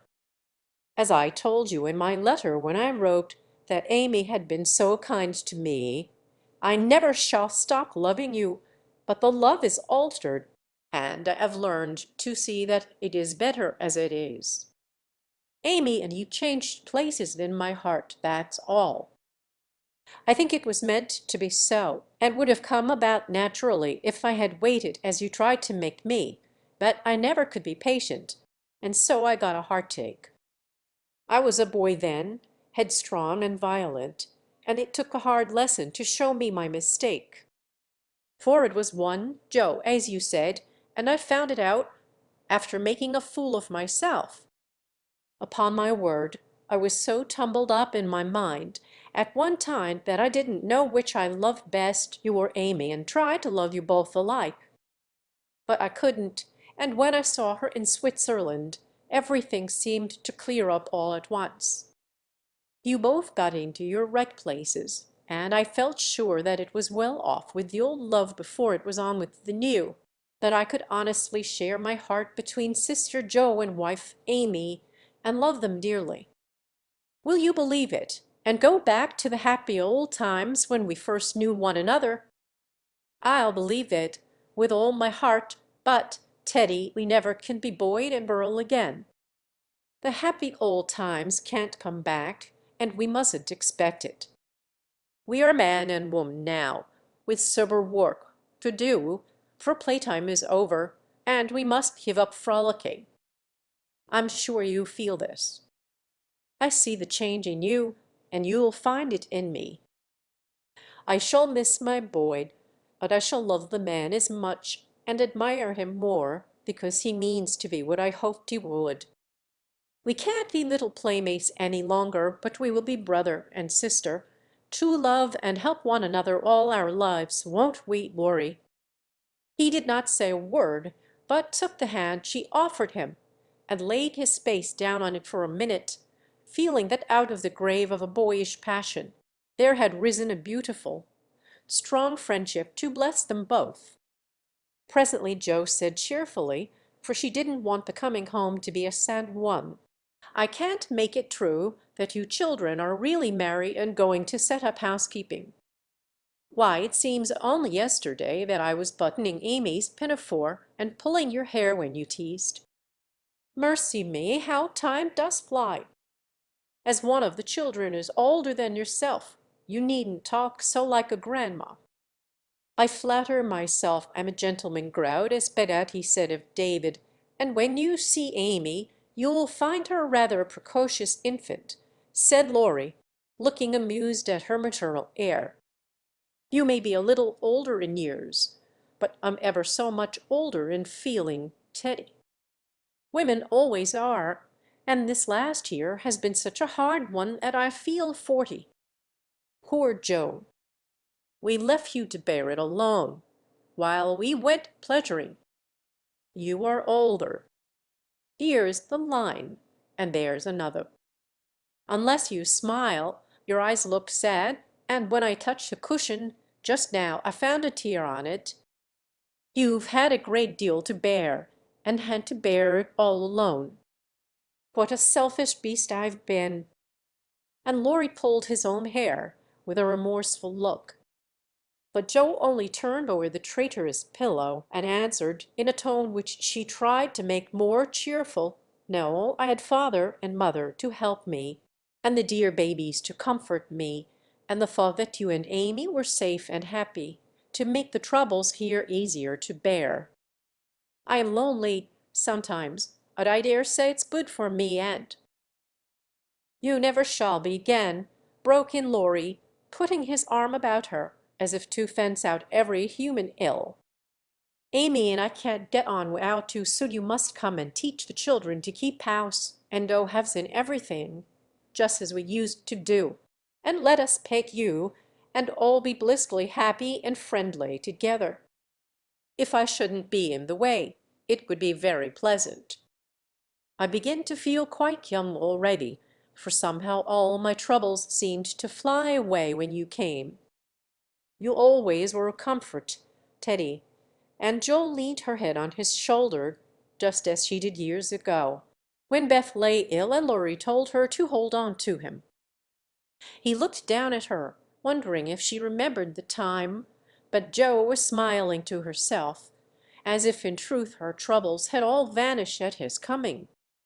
"You are the same Joe still, dropping tears about 1 minute and laughing the next. You look a little wicked now." "What is it, Randall?" "I was wondering how you and Amy get on together." "Like angels." "Yes, of course, but which rules?" "I don't mind telling you that she does now, at least I let her think so. It pleases her, you know. By and by we shall take turns, for marriage, they say, halves one's rakes and doubles one's duties. You'll go on as you begin, and Amy will rule you all the days of your life. Well, she does it so imperceptibly that I don't think I shall mind much. She is the sort of woman who knows how to rule well. In fact, I rather like it, for she winds one round her finger as softly and prettily as a skein of silk, and makes you feel as if she was doing you a favor all the while. But ever I should live to see you a henpecked husband, and enjoying it!" cried Joe with uplifted hands. It was good to see Laurie square his shoulders and smile with masculine scorn at that insinuation, as he replied with his high and mighty air, "Amy is too well bred for that, and I am not the sort of man to submit to it. My wife and I respect ourselves and one another too much ever to tyrannize or quarrel." Joe liked that, and thought the new dignity very becoming, but the boy seemed changing very fast into the man, and regret mingled with her pleasure. "I am sure of that. Amy and you never did quarrel as we used to. She is the sun, and I the wind in the fable, and the sun managed the man best, you remember. She can blow him up as well as shine on him," laughed Laurie. "Such a lecture as I got at Nice. I give you my word it was a deal worse than any of your scoldings, a regular rouser. I'll tell you all about it sometime. She never will, because after telling me that she despised and was ashamed of me, she lost her heart to the despicable party and married the good for nothing." "What baseness?" "Well, if she abuses you, come to me and I'll defend you." I look as if I needed it, don't I?" said Laurie, getting up and striking an attitude which suddenly changed from the imposing to the rapturous, as Amy's voice was heard calling, "Where is she? Where's my dear old Joe?" In trooped the whole family, and every one was hugged and kissed all over again, and after several vain attempts, the three wanderers were set down to be looked at and exulted over. Mr. Lawrence, hale and hearty as ever, was quite as much improved as the others by his foreign tour, for the crustiness seemed to be newly gone, and the old-fashioned courtliness had received a polish which made it kindlier than ever. It was good to see him beam at my children, as he called the young pair. It was better still to see Amy pay him the daughterly duty and affection which completely won his old heart, and best of all, to watch Laurie revolve about the two, as if never tired of enjoying the pretty picture they made. The minute she put her eyes upon Amy, Meg became conscious that her own dress hadn't a Parisian air, that young Mrs. Moffat would be entirely eclipsed by young Mrs. Lawrence, and that her ladyship was altogether a most elegant and graceful woman. Jo thought as she watched the pair how well they looked together. I was right, and Laurie has found the beautiful, accomplished girl who will become his home better than clumsy old Joe, and be a pride, not a torment to him. Mrs. March and her husband smiled and nodded at each other with happy faces, for they saw that their youngest had done well, not only in worldly things, but the better wealth of love, confidence, and happiness. For Amy's face was full of the soft brightness which betokens a peaceful heart. Her voice had a new tenderness in it, and the cool, prim carriage was changed to a gentle dignity, both womanly and winning. No little affectations marred it, and the cordial sweetness of her manner was more charming than the new beauty or the old grace, for it stamped her at once with the unmistakable sign of the true gentlewoman she had hoped to become. "Lo has done much for our little Beryl," said her mother softly. "She has had good example before her all her life, my dear," Mr. March whispered back, with a loving look at the worn face and gray head beside him. Daisy found it impossible to keep her eyes off her petit auntie, but attached herself like a lap dog to the wonderful chatelaine, full of delightful charm as Demi paused to consider the new relationship before he compromised himself by the rash acceptance of a bribe which took the tempting form of a family of wooden bears from Berne. A flank movement produced an unconditional surrender, however, for Laurie knew where to have him. "Young man, when I first had the honor of making your acquaintance, you hit me in the face. Now I demand the satisfaction of a gentleman." And with that the tall uncle proceeded to toss and tussle the small nephew in a way that damaged his philosophical dignity as much as it delighted his boyish soul. "Blest if she ain't in silk from head to foot. Ain't it a relishin' sight to see her settin' there as fine as a fiddle, and hear folks calling little Amy Miss?" "Lawrence," muttered old Hannah, who could not resist frequent peeks through the slide as she set the table in a most decidedly promiscuous manner. "Mercy on us, how they did talk! First one, then the other, then all burst out together, trying to tell the history of 3 years in half an hour. It was fortunate that tea was at hand to produce a lull and provide refreshment, for they would have been hoarse and faint if they had gone on much longer. Such a happy procession as filed away into the little dining room! Mr. March proudly escorted Mrs. Lawrence. Mrs. March as proudly leaned on the arm of my son. The old gentleman took Joe, though whispered, "You must be my girl now," and a glance at the empty corner by the fire that made Joe whisper back, "I'll try to fill her place, sir." The twins pranced behind, feeling that the millennium was at hand, for every one was so busy with the newcomers that they were left to ravel at their own sweet will, and you may be sure they made the most of the opportunity.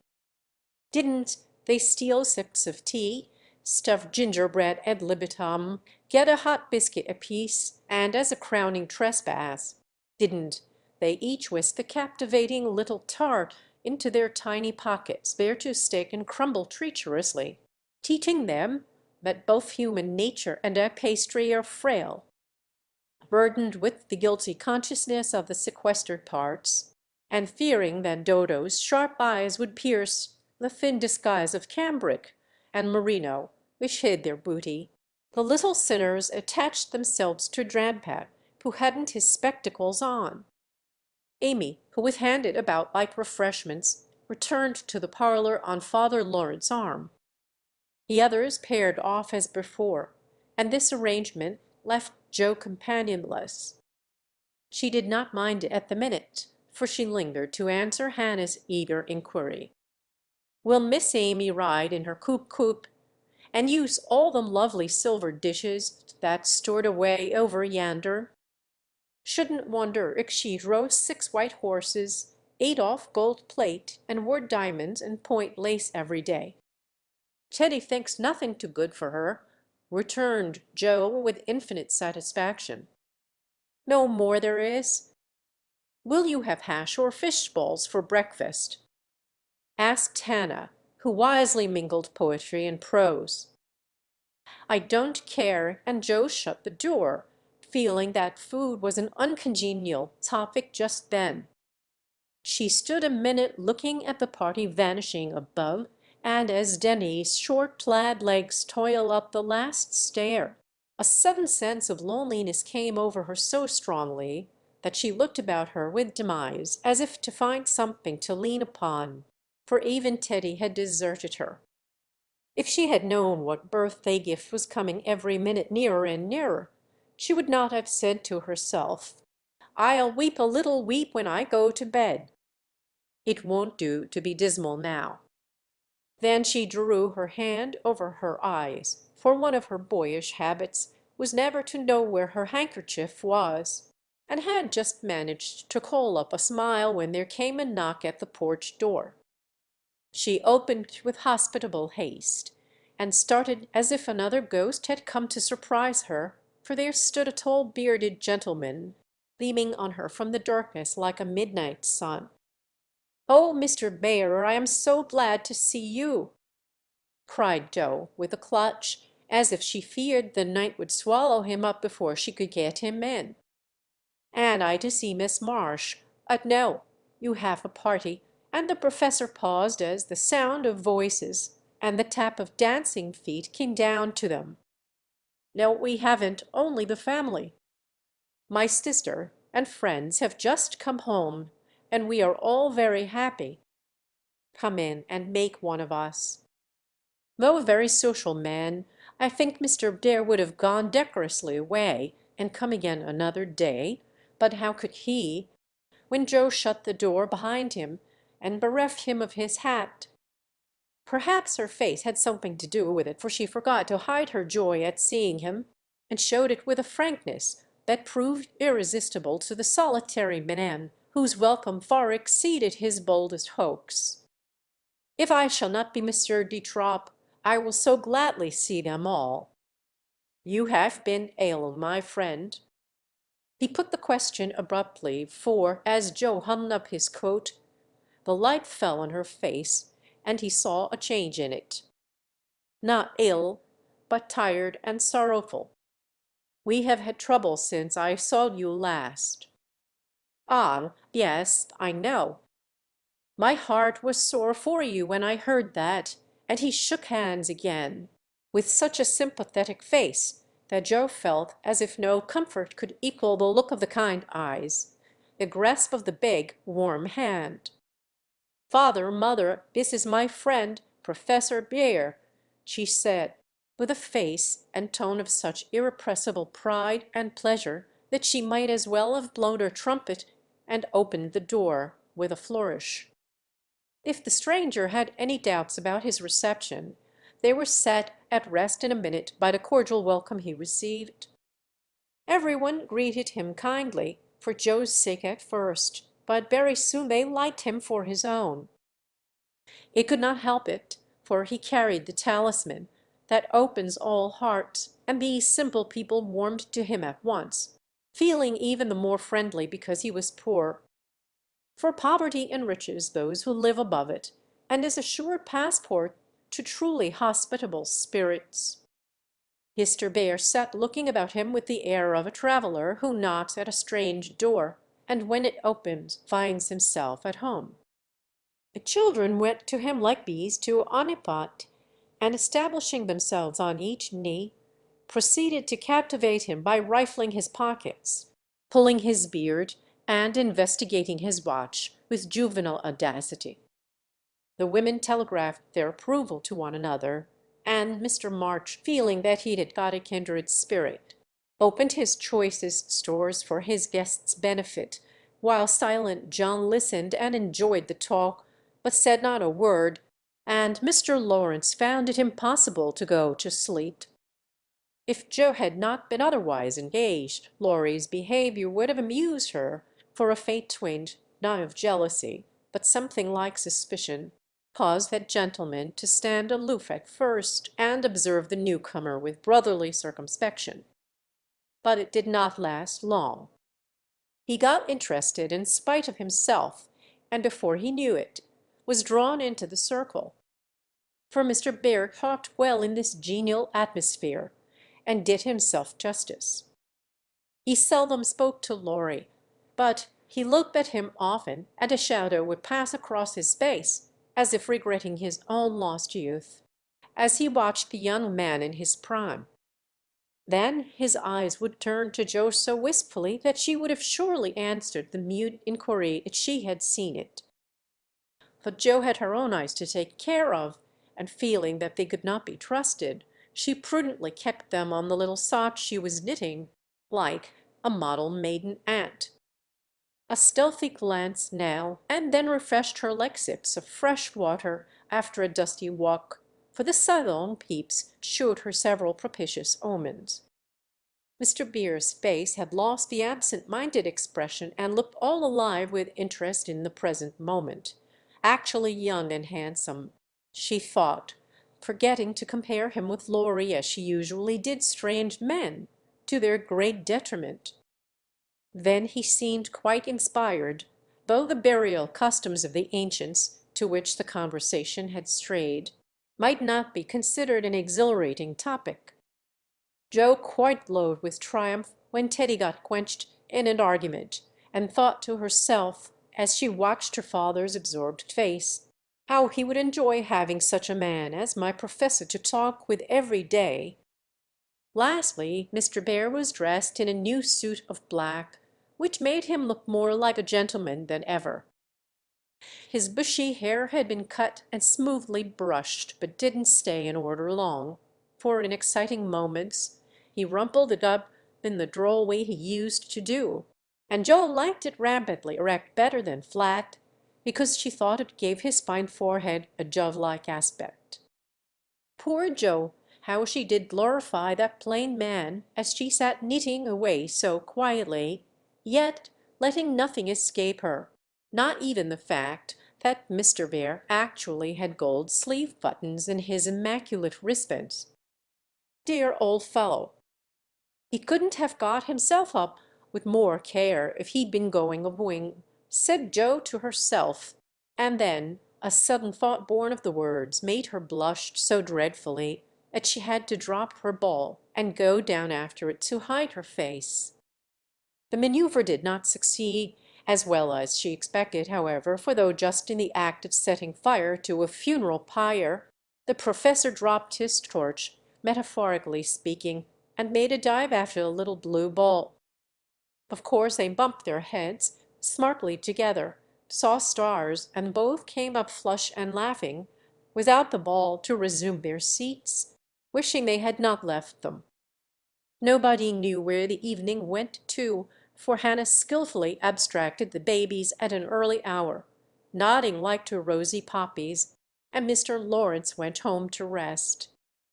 The others sat round the fire, talking away, utterly regardless of the lapse of time, till Meg, whose maternal mind was impressed with a firm conviction at Daisy had tumbled out of bed, and Demi set his nightgown afire studying the structure of matches, made a move to go. "We must have our sing in the good old way, for we are all together again once more," said Joe, feeling that a good shout would be a safe and pleasant vent for the jubilant emotions of her soul. They were not all there, but no one found the words thoughtless or untrue, for Beth still seemed among them a peaceful presence invisible, but dearer than ever, since death could not break the household league that love made dissoluble. The little chair stood in its old place. The tidy basket, with the bit of work she left unfinished when the needle grew so heavy, was still on its accustomed shelf. The beloved instrument, seldom touched now, had not been moved, and above Beth's face, serene and smiling as in the early days, looked down upon, seeming to say, "Be happy. I am here. Play something, Amy." "Let them hear how much you have improved," said Laurie, with pardonable pride in his promising pupil. That Amy whispered, with full eyes, as she twirled the faded stool, "Not tonight, dear. I can't show off tonight." But she did show something better than brilliancy or skill, for she sang Beth's songs with a tender music in her voice which the best master could not have taught, and touched the listeners' hearts with a sweeter power than any other inspiration could have given her. The room was very still when the clear voice failed suddenly at the last line of Beth's favorite hymn. It was hard to say, "Earth hath no sorrow that heaven cannot heal," and Amy leaned against her husband, who stood behind her, feeling that her welcome home was not quite perfect without Beth's kiss. "Now we must finish with Mignon's song, for Mr. Bear sings that," said Joe, before the pause grew painful. And Mr. Bear cleared his throat with a gratified hem, as he stepped into the corner where Joe stood, saying, "You will sing with me? We go excellently well together." A pleasing fiction, by the way, for Joe had no more idea of music than a grasshopper. But she would have consented if he had proposed to sing a whole opera, then warbled away, blissfully regardless of time and tune. It didn't much matter, for Mr. Vere sang like a true German, heartily and well, and Joe soon subsided into a subdued hum, that she might listen to the mellow voice that seemed to sing for her alone. "Know'st thou the land where the citron blooms?" used to be the professor's favorite line, for Dazzleland meant Germany to him, but now he seemed to dwell, with peculiar warmth and melody, upon the words. "There, oh there, might I with thee, oh my beloved, go." And one listener was so thrilled by the tender invitation that she longed to say she did know the land, and would joyfully depart thither whenever he liked. The song was considered a great success, and the sinner retired covered with laurels. But a few minutes afterward he forgot his manners entirely, and stared at Amy putting on her bonnet, for she had been introduced simply as "my sister," and no one had called her by her new name since he came. He forgot himself still further when Laurie said, in his most gracious manner, at parting, "My wife and I are very glad to meet you, sir. Please remember that there is always a welcome waiting for you over the way." Then the professor thanked him so heartily, and looked so suddenly illuminated with satisfaction, that Laurie thought him the most delightfully demonstrative old fellow he ever met. "I too shall go, but I shall gladly come again, if you will give me leave, dear madam, for a little business in the city will keep me here some days." He spoke to Mrs. March, but he looked at Joe, and the mother's voice gave as cordial an assent as did the daughter's eyes, for Mrs. March was not so blind to her children's interest as Mrs. Moffat supposed. "I suspect that is a wise man," remarked Mr. March, with placid satisfaction from the hearthrug after the last guest had gone. "I know he is a good one," added Mrs. March, with decided approval, as she wound up the clock. "I thought you'd like him," was all Joe said as she slipped away to her bed.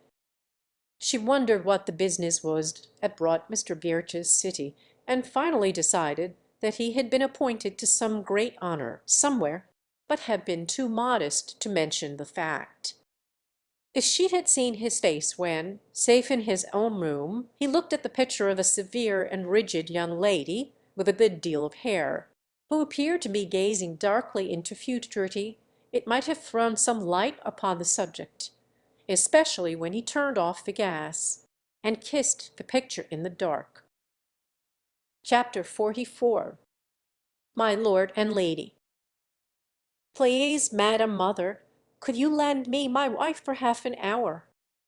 The luggage has come, and I've been making hay of Amy's Paris finery, trying to find some things I want," said Laurie, coming in the next day to find Mrs. Lawrence sitting in her mother's lap, as if being made the baby again.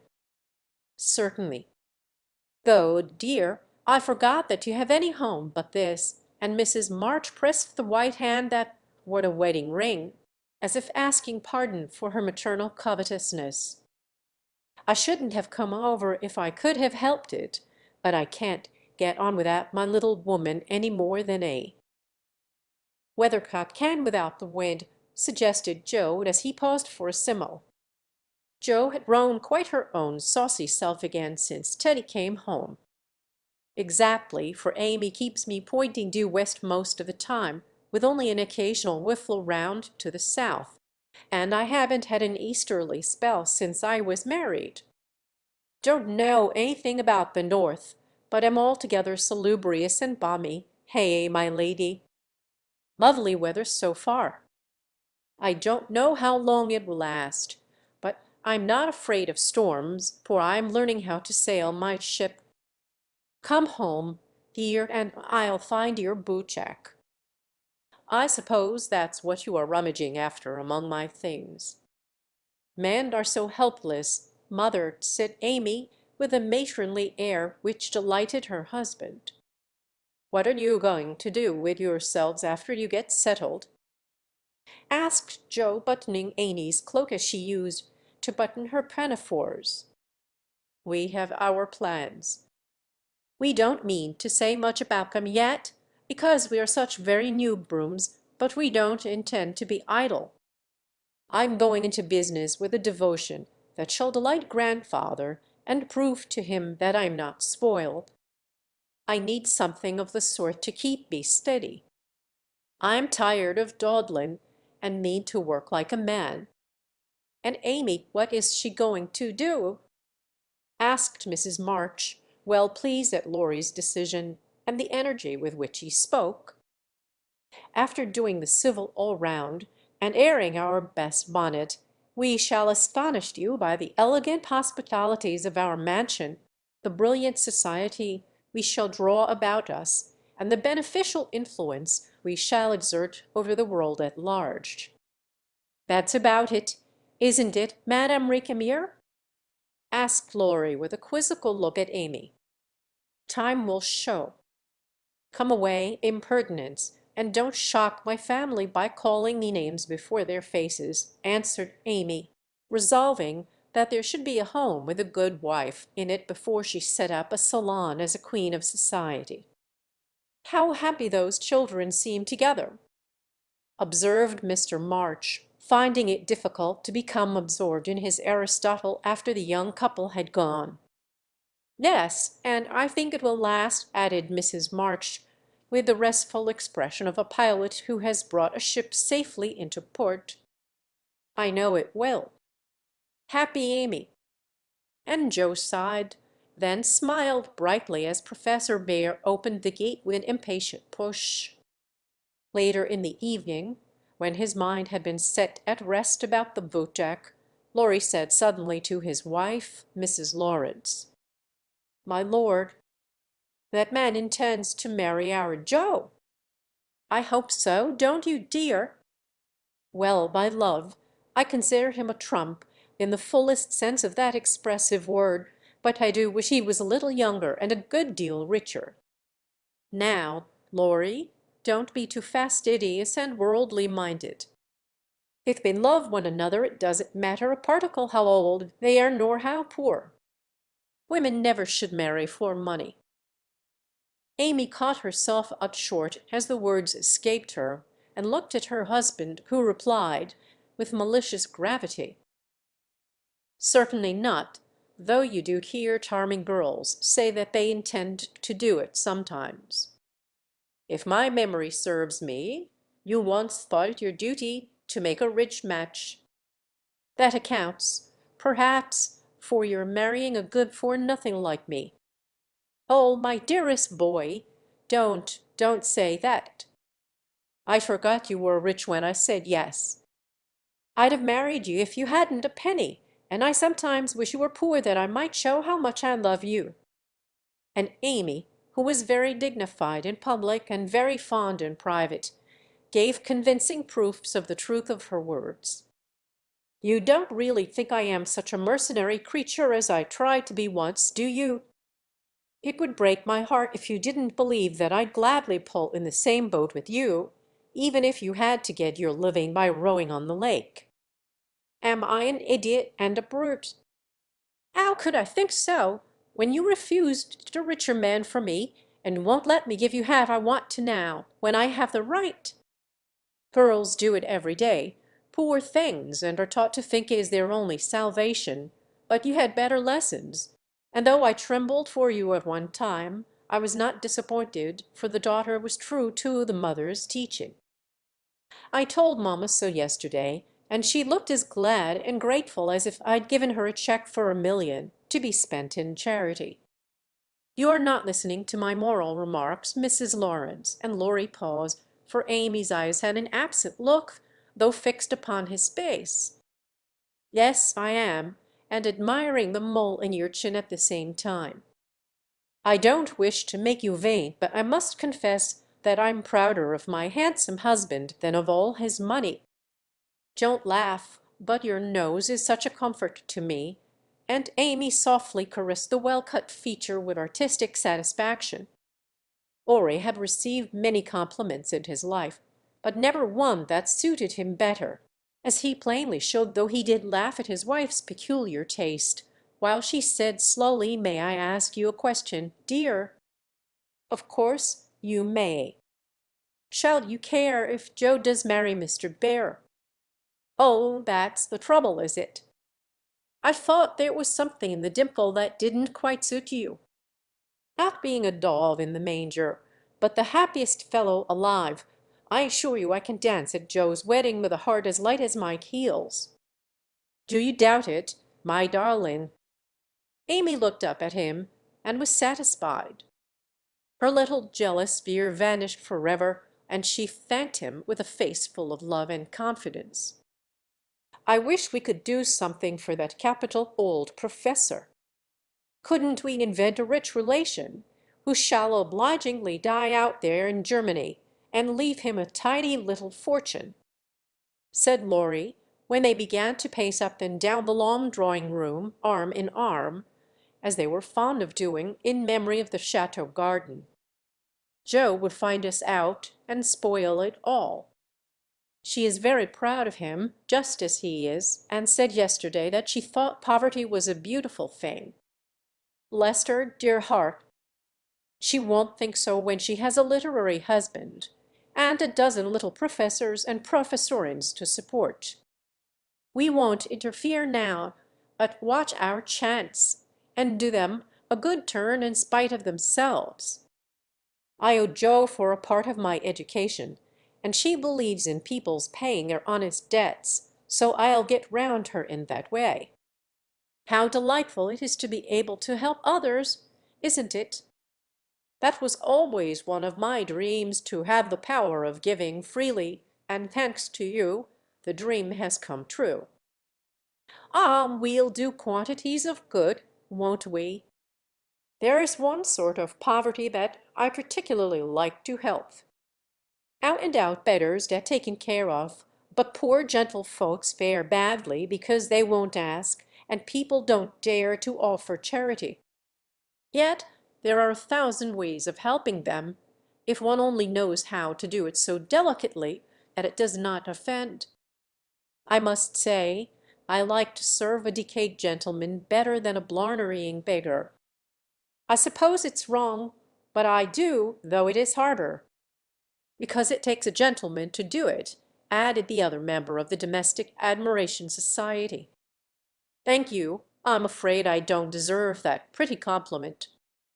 But I was going to say that while I was dawdling about abroad, I saw a good many talented young fellows making all sorts of sacrifices, and enduring real hardships, that they might realize their dream as splendid fellows, some of them, working like heroes, poor and friendless, but so full of courage, patience, and ambition that I was ashamed of myself, and longed to give them a right good lift. Those are people whom it's a satisfaction to help, for if they've got genius, it's an honor to be allowed to serve them, and not let it be lost or delayed from want of fuel to keep the pot boiling. If they haven't, it's a pleasure to comfort the poor souls and keep them from despair when they find it out. Yes, indeed, and there's another class who can't ask and who suffer in silence. I know something of it, for I belonged to it before you made a princess of me, as the king does the beggar maid in the old story. Ambitious burros have a hard time, Lorry, and often have to see youth, health, and precious opportunities go by, just for want of a little help at the right minute. People have been very kind to me, and whenever I see girls struggling along as we used to do, I want to put out my hand and help them as I was helped. And so you shall, like an angel as you are, cried Lorry, resolving, with a glow of philanthropic zeal, to found and endow an institution for the express benefit of young women with artistic tendencies. Rich people have no right to sit down and enjoy themselves, or let their money accumulate for others to waste. It's not half so sensible to leave legacies when one dies as it is to use the money wisely while alive, and enjoy making one's fellow creatures happy with it. We'll have a good time ourselves, and add an extra relish to our own pleasure by giving other people a generous taste. Will you be a little Dorcas, going about emptying a big basket of comforts and filling it up with good deeds? With all my heart, if you will be a brave street. Martin, stopping as you ride gallantly through the world to share your cloak with the beggar. It's a bargain, and we shall get the best of it. So the young pair shook hands upon it, and then paced happily on again, feeling that their pleasant home was more homelike because they hoped to brighten other homes, believing that their own feet would walk more uprightly along the flowery path before them if they smoothed rough ways for other feet, and feeling that their hearts were more closely knit together by a love which could tenderly remember those less blessed than they. Chapter 45. Daisy and Demi.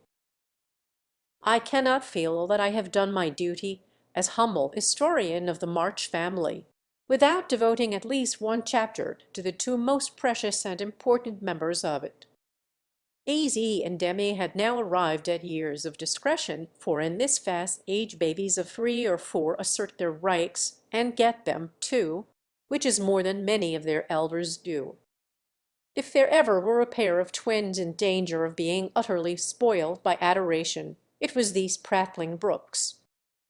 Of course they were the most remarkable children ever born, as will be shown when I mention that they walked at 8 months, talked fluently at 12 months, and at 2 years they took their places at table and behaved with a propriety which charmed all beholders. At 3 Daisy demanded a needler, and actually made a bag with for stitches in it. She likewise set up housekeeping in the sideboard, and managed a microscopic cooking stove with a skill that brought tears of pride to Hannah's eyes, while Demi learned his letters with his grandfather, who invented a new mode of teaching the alphabet by forming letters with his arms and legs, thus uniting gymnastics for head and heels. The boy early developed a mechanical genius which delighted his father and distracted his mother, for he tried to imitate every machine he saw, and kept the nursery in a chaotic condition with his swindscreen, a mysterious structure of string, chairs, clothespins, and spools, for wheels to go wound and wound. Also a basket hung over the back of a chair, in which he vainly tried to hoist his to confiding sister, who, with feminine devotion, allowed her little head to be bumped till rescued, when the young inventor indignantly remarked, "Why, Marmar, that's my lily waiter, and me's trying to pull her up." Though utterly unlike in character, the twins got on remarkably well together, and seldom quarreled more than thrice a day. Of course, Demi tyrannized over Daisy and gallantly defended her from every other aggressor, while Daisy made a galley slave of herself and adored her brother as the one perfect being in the world. A rosy, chubby, sunshiny little soul was Daisy, who found her way to everybody's heart and nestled there. One of the captivating children who seem made to be kissed and cuddled, adorned and adored like little goddesses, and produced for general approval on all festive occasions. Her small virtues were so sweet that she would have been quite angelic if a few small naughtinesses had not kept her delightfully human. It was all fair weather in her world, and every morning she scrambled up to the window in her little nightgown to look out and say, no matter whether it rained or shone, "Oh, pitty day! Oh, pitty day!" Every one was a friend, and she offered kisses to a stranger so confidingly that the most inveterate bachelor relented, and baby lovers became faithful worshippers. "Me loves everybody," she once said, opening her arms, with her spoon in one hand and her mug in the other, as if eager to embrace and nourish the whole world. As she grew, her mother began to feel that the dovecote would be blessed by the presence of an inmate as serene and loving as that which had helped to make the old house home, and to pray that she might be spared a loss like that which had lately taught them how long they had entertained an angel unawares. Her grandfather often called her Beth, and her grandmother watched over her with untiring devotion, as if trying to atone for some past mistake, which no eye but her own could see. Demi, like a true Yankee, was of an inquiring turn, wanting to know everything, and often getting much disturbed because he could not get satisfactory answers to his perpetual "what for?" He also possessed a philosophic bent, to the great delight of his grandfather, who used to hold Socratic conversations with him, in which the precocious pupil occasionally posed his teacher, to the undisguised satisfaction of the women folk. "What makes my legs go, Drampe?" asked the young philosopher, surveying those active portions of his frame with a meditative air, while resting after a go-to-bed frolic one night. "It's your little mind, Demi," replied the sage, stroking the yellow head respectfully. "What is a little mind?" "It is something which makes your body move, as the spring made the wheels go in my watch when I showed it to you. Open me. I want to see it go wound. I can't do that any more than you could open the watch. God winds you up, and you go till he stops you. Des I?" And Demi's brown eyes grew big, then bright as he took in the new thought. "Is I wounded up like the watch?" "Yes, but I can't show you how, for it is done when we don't see." Demi felt his back, as if expecting to find it like that of the watch, and then gravely remarked, "I desta does it when I's asleep." A careful explanation followed, to which he listened so attentively that his anxious grandmother said, "My dear, do you think it wise to talk about such things to that baby? He's getting great bumps over his eyes, and learning to ask the most unanswerable questions.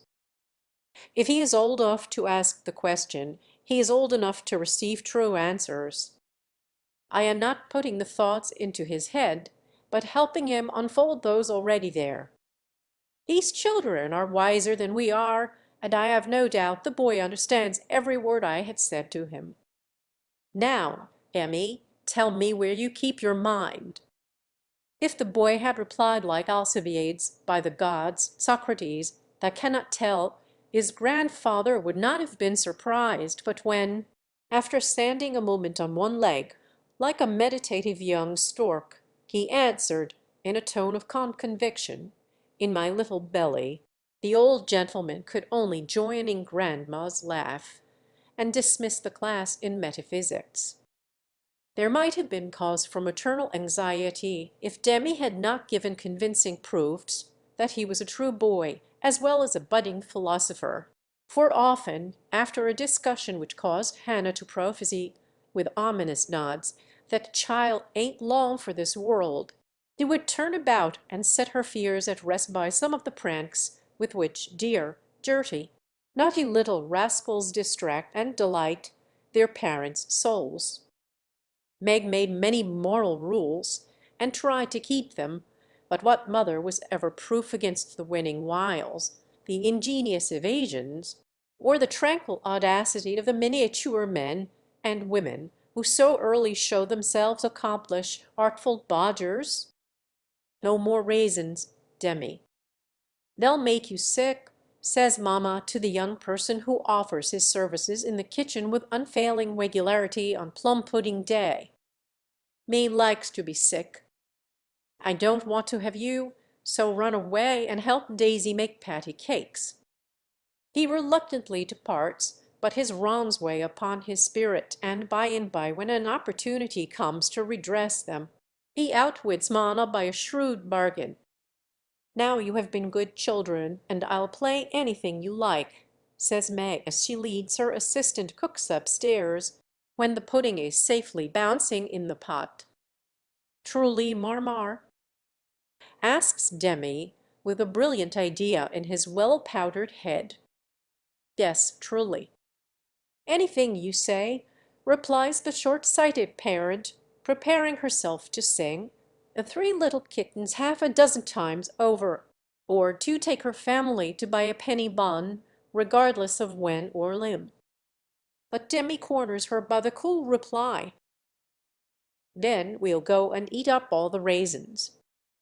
Aunt Dodo was chief playmate and confidant of both children, and the trio turned the little house topsy-turvy. Aunt Amy was as yet only a name to them. Aunt Beth soon faded into a pleasantly vague memory, but Aunt Dodo was a living reality, and they made the most of her, for which compliment she was deeply grateful.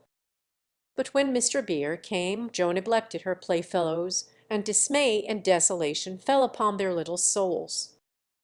Daisy, who was fond of going about peddling kisses, lost her best customer and became bankrupt.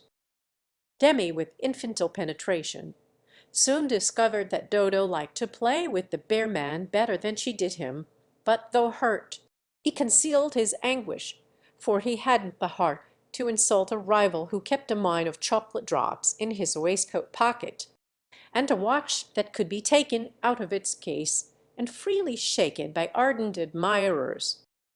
Some persons might have considered these pleasing liberties as bribes, but Demi didn't see it in that light, and continued to patronize the bear man with pensive affability, while Daisy bestowed her small affections upon him at the third call, and considered his shoulder her throne, his arm her refuge, his gifts treasures surpassing worth. Gentlemen are sometimes seized with sudden fits of admiration for the young relatives of ladies whom they honor with their regard, but this counterfeit philoprogenitiveness sits uneasily upon them, and does not deceive anybody a particle. Mr. Beer's devotion was sincere, however, likewise effective, for honesty is the best policy in love as in law. He was one of the men who are at home with children, and looked particularly well when little faces made a pleasant contrast with his manly one. His business, Whatever it was detained him from day to day, but evening seldom failed to bring him out to see well. He always asked for Mr. March, so I suppose he was the attraction. The excellent papa laboured under the delusion that he was, and revelled in long discussions with the kindred spirit, till the chance remark of his more observing grandson suddenly enlightened him. Mr. Dare came in one evening to pause on the threshold of the study, astonished by the spectacle that met his eye. Prone upon the floor lay Mr. Marsh with his respectable legs in the air, and beside him, likewise prone, was Demi, trying to imitate the attitude with his own short, scarlet-stockinged legs, both grovellers so seriously absorbed that they were unconscious of spectators, till Mr. Bere laughed his sonorous laugh, and Joe cried out, with a scandalized face, "Father, father, here's the professor!" Down went the black legs and up came the grey head, as the preceptor said, with undisturbed dignity, "Good evening, Mr. Bere. Excuse me for a moment. We are just finishing our lesson. Now, Demi, make the letter and tell its name." "I knows him." And, after a few convulsive efforts, the red legs took the shape of a pair of compasses, and the intelligent pupil triumphantly shouted, "It's a we, Drantha, it's a we." "He's a born Weller," laughed Joe, as her parent gathered himself up, and her nephew tried to stand on his head, as the only mode of expressing his satisfaction that school was over. "What have you been at to day, Buckshon?" asked Mr. Bere, picking up the gymnast.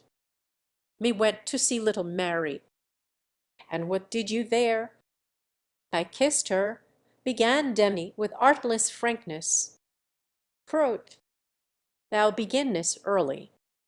What did the little Mary say to that?"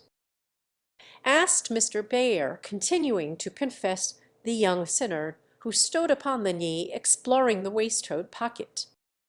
"Oh, she liked it, and she kissed me, and I liked it. Don't little boys like little girls?" asked Demi, with his mouth full and an air of bland satisfaction. "You precocious chick! Who put that into your head?"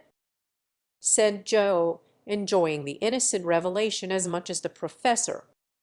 "'Tisn't in mine head, it's in mine mouth," answered literal Demi, putting out his tongue with a chocolate drop on it, thinking she alluded to confectionery, not ideas. "Thou shouldst save some for the little friend." Sweets to the sweet, Manling and Mr. Bere offered Joe some with a look that made her wonder if chocolate was not the nectar drunk by the gods. Demi also saw the smile, was impressed by it, and artlessly inquired, "Do great boys like great girls, too, Fessor?" Like young Washington, Mr. Bere couldn't tell a lie, so he gave the somewhat vague reply that he believed they did sometimes, in a tone that made Mr. March put down his clothes brush, glance at Joe's retiring face, and then sink into his chair, looking as if the precocious chick had put an idea into his head that was both sweet and sour. Why, Dodo, when she caught him in the china closet half an hour afterward, nearly squeezed the breath out of his little body with a tender embrace, instead of shaking him for being there, and why she followed up this novel performance by the unexpected gift of a baked slice of bread and jelly, remained one of the problems over which Demi puzzled his small wits, and was forced to leave unsolved forever. Chapter 46. Under the Umbrella. While Laurie and Amy were taking conjugal strolls over velvet carpets, as they set their house in order and planned a blissful future, Mr. Bere and Joe were enjoying promenades of a different sort along muddy roads and sodden fields. "I always do take a walk toward evening, and I don't know why I should give it up just because I happen to meet the professor on his way out," said Joe to herself, after 2 or 3 encounters, for though there were 2 paths to Meg's, whichever one she took she was sure to meet him. either going or returning. He was always walking rapidly, and never seemed to see her until quite close, and he would look as if his short-sighted eyes had failed to recognize the approaching lady till that moment. Then, if she was going to Metz, he always had something for the babies. If her face was turned homeward, he had merely strolled down to see the river, and was just returning, unless they were tired of his frequent calls. Under the circumstances, what could Joe do but greet him civilly and invite him in? If she was tired of his visits, she concealed her weariness with perfect skill, and took care that there should be coffee for supper, as Friedrich, I mean Mr. Payer, doesn't like tea. By the second week, every one knew perfectly well what was going on, yet every one tried to look as if they were stone blind to the changes in Joe's face. They never asked why she sang about her work, did up her hair 3 times a day, and got so blooming with her evening exercise. And no one seemed to have the slightest suspicion that Professor Baer, while talking philosophy with the father, was giving the daughter lessons in love. Joe couldn't even lose her heart in a decorous manner, but sternly tried to quench her feelings, and failing to do so, led a somewhat agitated life. She was mortally afraid of being laughed at for surrendering, after her many and vehement declarations of independence. Florry was her especial dread, but thanks to the new manager, he behaved with praiseworthy propriety, never called Mr. Vera capital old fellow in public, never alluded in the remotest manner to Joe's improved appearance, or expressed the least surprise at seeing the professor's hat on the Marches' table nearly every evening. But he exulted in private, and longed for the time to come when he could give Joe a piece of plate, with a bear and a ragged staff on it as an appropriate coat of arms for a fortnight. The professor came and went with lover-like regularity. Then he stayed away for 3 whole days, and made no sign, a proceeding which caused everybody to look sober, and Joe to become pensive at first, and then, alas for romance, very cross. Disgusted, I dare say, and gone home as suddenly as he came. It's nothing to me, of course, but I should think he would have come and bid us good-bye like a gentleman," she said to herself, with a despairing look at the gate, as she put on her things for the customary walk one dull afternoon. "You'd better take the little umbrella, dear." "It looks like rain," said her mother, observing that she had on her new bonnet, but not alluding to the fact. "Yes, Marmee, do you want anything in town?" "I've got to run in and get some paper," returned Joe, pulling out the bow under her chin before the glass as an excuse for not looking at her mother. "Yes, I want some filled silesia, a paper of number 9 needles, and 2 yards of narrow lavender ribbon. Have you got your thick boots on, and something warm under your cloak?" "I believe so," answered Joe absently. "If you happen to meet Mr. Bayer, bring him home to tea." "I quite long to see the dear man," added Mrs. March. Joe heard that, but made no answer except to kiss her mother and walk rapidly away, thinking with a glow of gratitude, in spite of her heartache, "How good she is to me! What do girls do who haven't any mothers to help them through their troubles?" The dry goods stores were not down among the counting houses, banks, and wholesale warerooms where gentlemen most do congregate, but Joe found herself in that part of the city before she did a single errand, loitering along as if waiting for someone, examining engineering instruments in one window and samples of wool in another, with most unfeminine interest, tumbling over barrels, being half smothered by descending bales, and hustled unceremoniously by busy men who looked as if they wondered how the deuce she got there. A drop of rain on her cheek recalled her thoughts from baffled hopes to ruined ribbons.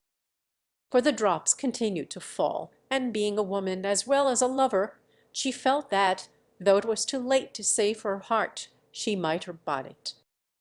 Now she remembered the little umbrella which she had forgotten to take in her hurry to be off, but regret was unavailing, and nothing could be done but borrow one or submit to a drenching. She looked up at the lowering sky, down at the crimson bow already flecked with black, forward along the muddy street, then Mont Blanc, lingering look behind, at a certain grimy warehouse with Hoffman, Swartz and Co. over the door, and said to herself with a sternly reproachful air, "It serves me right. What business had I to put on all my best things and come philandering down here hoping to see the professor? Joe, I'm ashamed of you. No, you shall not go there to borrow an umbrella or find out where he is from his friends. You shall trudge away and do your errands in the rain, and if you catch your death and ruin your bonnet, it's no more than you deserve. Now then!" With that she rushed across the street so impetuously that she narrowly escaped annihilation from a passing truck, and precipitated herself into the arms of a stately old gentleman who said, "I beg pardon, ma'am," and looked mortally offended. Somewhat daunted, Joe righted herself, spread her handkerchief over the devoted ribbons, and putting temptation behind her, hurried on, with increasing dampness about the ankles and much clashing of umbrellas overhead. The fact that a somewhat dilapidated blue one remained stationary above the unprotected body attracted her attention, and looking up, she saw Mr. Beer looking down. I feel to know the strong-minded lady who goes so bravely under many horse noses and so fast through Mont. What do you down here, my friend? I'm shopping." Mr. Beer smiled as he glanced from the pickle factory on one side to the wholesale hide and leather concern on the other, but he only said politely, "You have no umbrella. May I go also and take for you the bundles?" "Yes, thank you." Joe's cheeks were as red as her ribbon, and she wondered what he thought of her, but she didn't care, for in a minute she found herself walking away arm in arm with her professor, feeling as if the sun had suddenly burst out with uncommon brilliancy, that the world was all right again, and that one thoroughly happy woman was paddling through the wet that day. "We thought you had gone," said Joe hastily, for she knew he was looking at her. Her bonnet wasn't big enough to hide her face, and she feared he might think the joy it betrayed unmaidenly. "Did you believe that I should go with no farewell to those who have been so heavenly kind to me?" he asked so reproachfully that she felt as if she had insulted him by the suggestion, and answered heartily, "No, I didn't. I knew you were busy about your own affairs, but we rather missed you, father and mother especially." "And you?" "I'm always glad to see you, sir." In her anxiety to keep her voice quite calm, Joe made it rather cool, and the frosty little monosyllable at the end seemed to chill the professor, for his smile vanished as he said gravely, "I thank you, and come one more time before I go." "You are going then?" "I have no longer any business here. It is done." "Successfully, I hope?" said Joe, for the bitterness of disappointment was in that short reply of his. "I ought to think so, for I have a way opened to me by which I can make my bread and give my jundlings much help." "Tell me, please." "I like to know all about the boys," said Joe eagerly.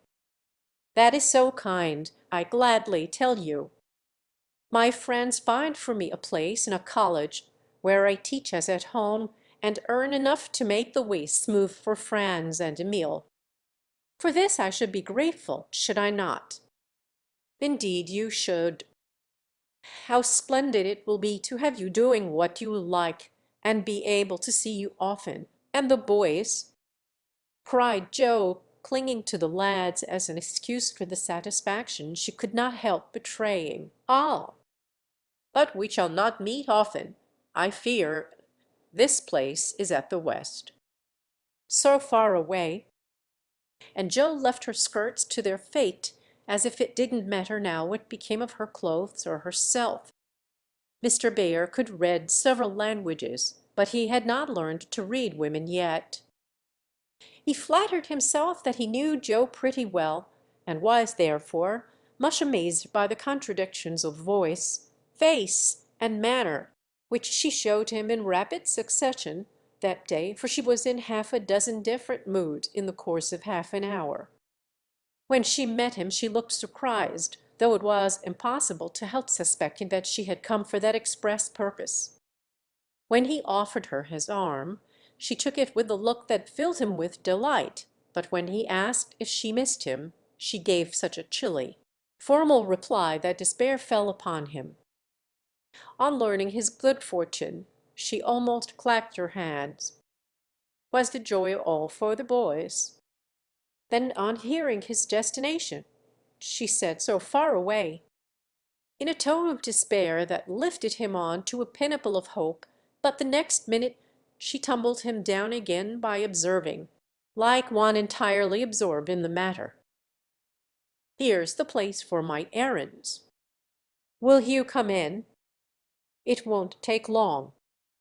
Joe rather prided herself upon her shopping capabilities, and particularly wished to impress her escort with the neatness and dispatch with which she would accomplish the business.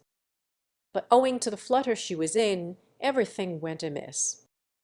She upset the tray of needles, forgot the silesia was to be twilled till it was cut off, gave the wrong change, and covered herself with confusion by asking for lavender ribbon at the calico counter. Mr. Bär stood by, watching her blush and blunder, and as he watched, his own bewilderment seemed to subside, for he was beginning to see that on some occasions women, like dreams, go by contraries. When they came out, he put the parcel under his arm with a more cheerful aspect, and splashed through the puddles as if he rather enjoyed it on the whole.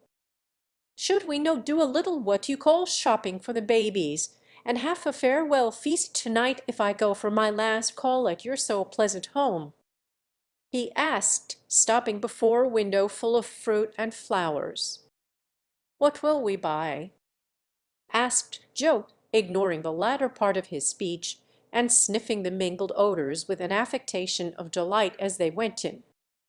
"May they have oranges and figs?" asked Mr. Bär with a paternal air. "They eat them when they can get them." "Do you care for nuts?" "Like a squirrel." "Ambergriapes?" "Yes, we shall drink to the fatherland in those." Joe frowned upon that piece of extravagance, and asked why he didn't buy a frail of dates, a cask of raisins, and a bag of almonds, and be done with it. Whereat Mr. Bär confiscated her purse, produced his own, and finished the marketing by buying several pounds of grapes, a pot of rosy daisies, and a pretty jar of honey, to be regarded in the light of a demijohn.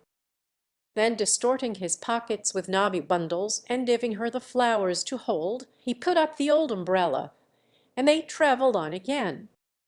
"Miss Marsh, I have a great favor to ask of you," began the professor, after a moist promenade of half a block. "Yes, sir."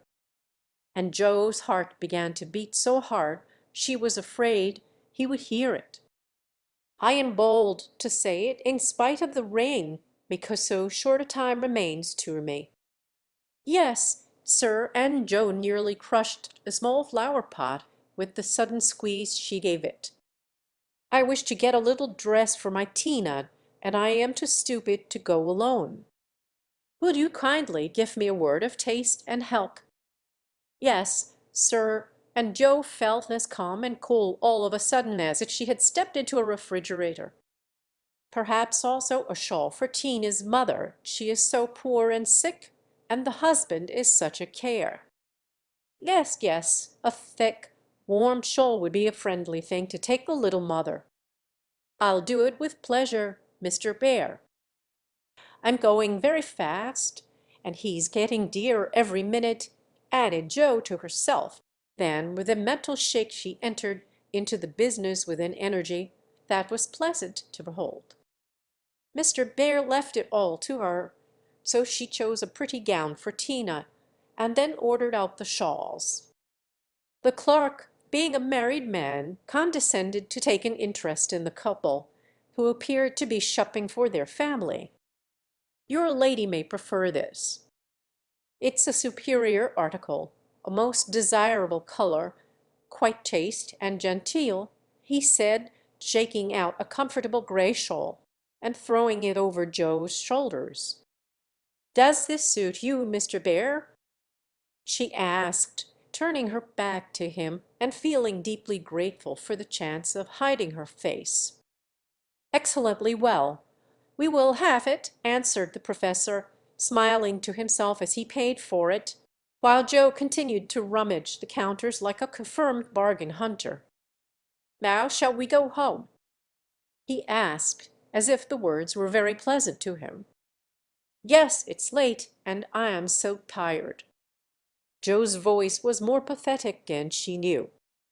For now the sun seemed to have gone in as suddenly as it came out, and the world grew muddy and miserable again, and for the first time she discovered that her feet were cold, her head ached, and that her heart was colder than the former, fuller of pain than the latter. Mr. Bear was going away. He only cared for her as a friend. It was all a mistake, and the sooner it was over the better. With this idea in her head, she hailed an approaching omnibus with such a hasty gesture that the daisies flew out of the pot and were badly damaged. "This is not our omnibus," said the professor, waving the loaded vehicle away, and stopping to pick up the poor little flowers. "I beg your pardon. I didn't see the name distinctly." "Never mind, I can walk." "I'm used to plodding in the mud," returned Joe, winking hard, because she died rather than openly wipe her eyes. Mr. Bear saw the drops on her cheeks, though she turned her head away. The sight seemed to touch him very much, for suddenly stooping down, he asked in a tone that meant a great deal, "Heart's dearest, why do you cry?" Now, if Joe had not been new to this sort of thing, she would have said she wasn't crying, had a cold in her head, or told any other feminine fib proper to the occasion. Instead of which, that undignified creature answered, with an irrepressible sob, "Because you are going away." "Ach, mein Gott, that is so good!" cried Mr. Bear, managing to clasp his hands in spite of the umbrella and the bundles. "Joe, I have nothing but much love to give you. I came to see if you could care for it, and I waited to be sure that I was something more than a friend." "And I. Can you make a little place in your heart for old Fritz?" he added, all in one breath. "Oh, yes," said Joe, and he was quite satisfied, for she folded both hands over his arm and looked up at him with an expression that plainly showed how happy she would be to walk through life beside him, even though she had no better shelter than the old umbrella, if he carried it. It was certainly proposing under difficulties, for even if he had desired to do so, Mr. Bear could not go down upon his knees on account of the mud. Neither could he offer Joe his hand, except figuratively, for both were full. Much less could he indulge in tender remonstrations in the open street, though he was near it. So the only way in which he could express his rapture was to look at her, with an expression which glorified his face to such a degree that there actually seemed to be little rainbows in the drops that sparkled on his beard. If he had not loved Joe very much, I don't think he could have done it then, for she looked far from lovely, with her skirts in a deplorable state, her rubber boots splashed to the ankle, and her bonnet a ruin. Fortunately, Mr. Bear considered her the most beautiful woman living, and she found him more dove-like than ever, though his hat-brim was quite limp with the little rills trickling thence upon his shoulders, for he held the umbrella all over Joe. and every finger of his gloves needed mending. Passers-by probably thought them a pair of harmless lunatics, for they entirely forgot to hail a bus, and strolled leisurely along, oblivious of deepening dusk and fog.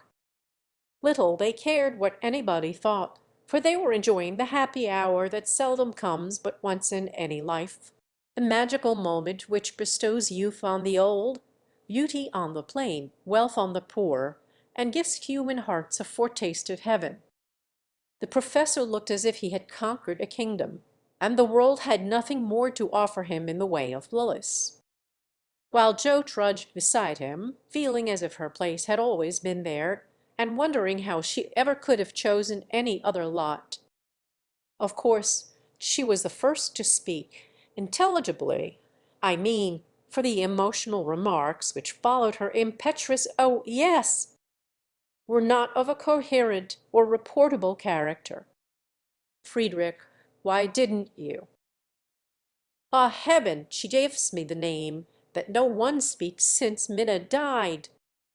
cried the professor, pausing in a puddle to regard her with grateful delight. "I always call you so to myself. I forgot, but I won't unless you like it." "Like it?" "It is more sweet to me than I can tell." "Say thou also, and I shall say your language is almost as beautiful as mine." "Isn't thou a little sentimental?" asked Joe, privately thinking it a lovely monosyllable. "Sentimental?" "Yes." "Thank God, we Germans believe in sentiment, and keep ourselves young it. Your English, you, is so cold. Say thou, heart's dearest, it means so much to me," pleaded Mr. Bear, more like a romantic student than a grave professor.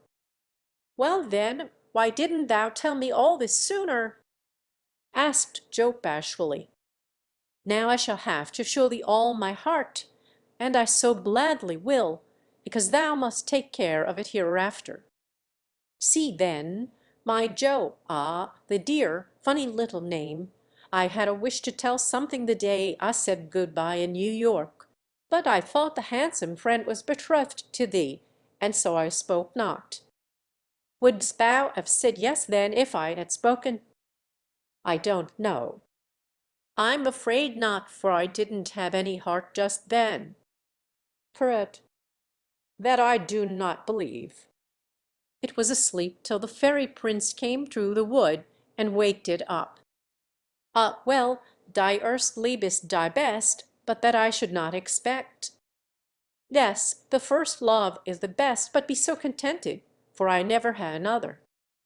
"Teddy was only a boy, and soon got over his little fancy," said Joe, anxious to correct the professor's mistake. "Good. Then I shall rest happy, and be sure that thou givest me all.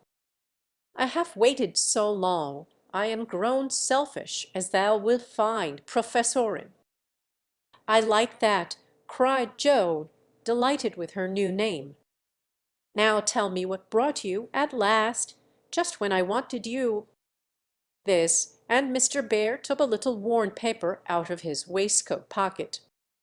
Joe unfolded it, and looked much abashed, for it was one of her own contributions to a paper that paid for poetry, which accounted for her sending it an occasional attempt. "How could that bring you?" she asked, wondering what he meant. "I found it by chance." I knew it by the names and the initials, and in it there was one little verse that seemed to call me. Read and find him. I will see that you go not in the wet. In the garret. For little chests all in a row, dim with dust, and worn by time, all fashioned and filled, long ago, by children now in their prime. For little keys hung side by side, with faded ribbons, brave and gay when fastened there, with childish pride, long ago, on a rainy day. For little names, one on each lid, carved out by a boyish hand, and underneath their lithe hid histories of the happy band once playing here. and pausing oft to hear the sweet refrain that came and went on the roof aloft in the falling summer rain. Neck on the first lid, smooth and fair, I looken with loving eyes, for folded here, with well-known care, a goodly gathering lies, the record of a peaceful life, gifts to gentle child and girl, a bridal gown, lines to a wife, a tiny shoe, a baby curl. No toys in this first chest remain, for all are carried away in their old age, to join again in another small Meg's play. Ah, happy mother! Well I know you hear, like a sweet refrain, lullabies ever soft and low in the falling summer rain. Joe on the next lid, scratched and worn, and within a motley store of headless dolls, of school books torn, birds and beasts that speak no more, spoils brought home from the ferried round, only trod by youthful feet, dreams of a future never found, memories of a past still sweet, half-writ poems, stories wild, April letters, warm and cold, diaries of a wilful child, hints of a woman early old, a woman in a lonely home, hearing, ye worthy, love, and love will come in the falling summer rain. My Beth, the dust is always swept from the lid that bears your name, as if by loving eyes that wept, by careful hands that often came. Death canonized for us one saint, ever less human than divine, and still we lay with tender plaint, relics in this household shrine, the silver bell, so seldom rung, the little cap which last she wore, the fair dead Catherine that hung by angels borne above her door. The songs she sang without lament in her prison house of pain, forever are they sweetly blent with the falling summer rain. Upon the last lid's polished field, legend now both fair and true a gallant knight bears on his shield, Amy in letters gold and blue. Within lie snoods that bound her hair, slippers that have danced their last, faded flowers laid by with care, fans whose airy toils are past, gay valentines, all ardent flames, trifles that have borne their part won. In girlish hopes and fears and shames, the record of a maiden heart now learning fairer, truer spells, hearing, like a blithe refrain, the silver sound of bridal bells in the falling summer rain. For a little chests, all in a rout, dim with dust, and worn by time, for women, taught by weal and woe to love and labor in their prime. For sisters parted for an hour, none lost, one only gone before, made by love's immortal power, nearest and dearest evermore. Oh, when these hidden stores of ours lie open to the Father's sight, may they be rich in golden hours, deeds that show fair for the light, lives whose brave music longed shall ring, like a spirit string strain, souls that shall gladly soar and sing in the long sunshine after rain. It's very bad poetry, but I felt it when I wrote it, one day when I was very lonely and had a good cry on a rag bag. I never thought it would go where it could tell tales, said Joe, tearing up the verses the professor had treasured so long. Let it go, it has done its duty, and I will have a fresh one when I read all the Brown Book one.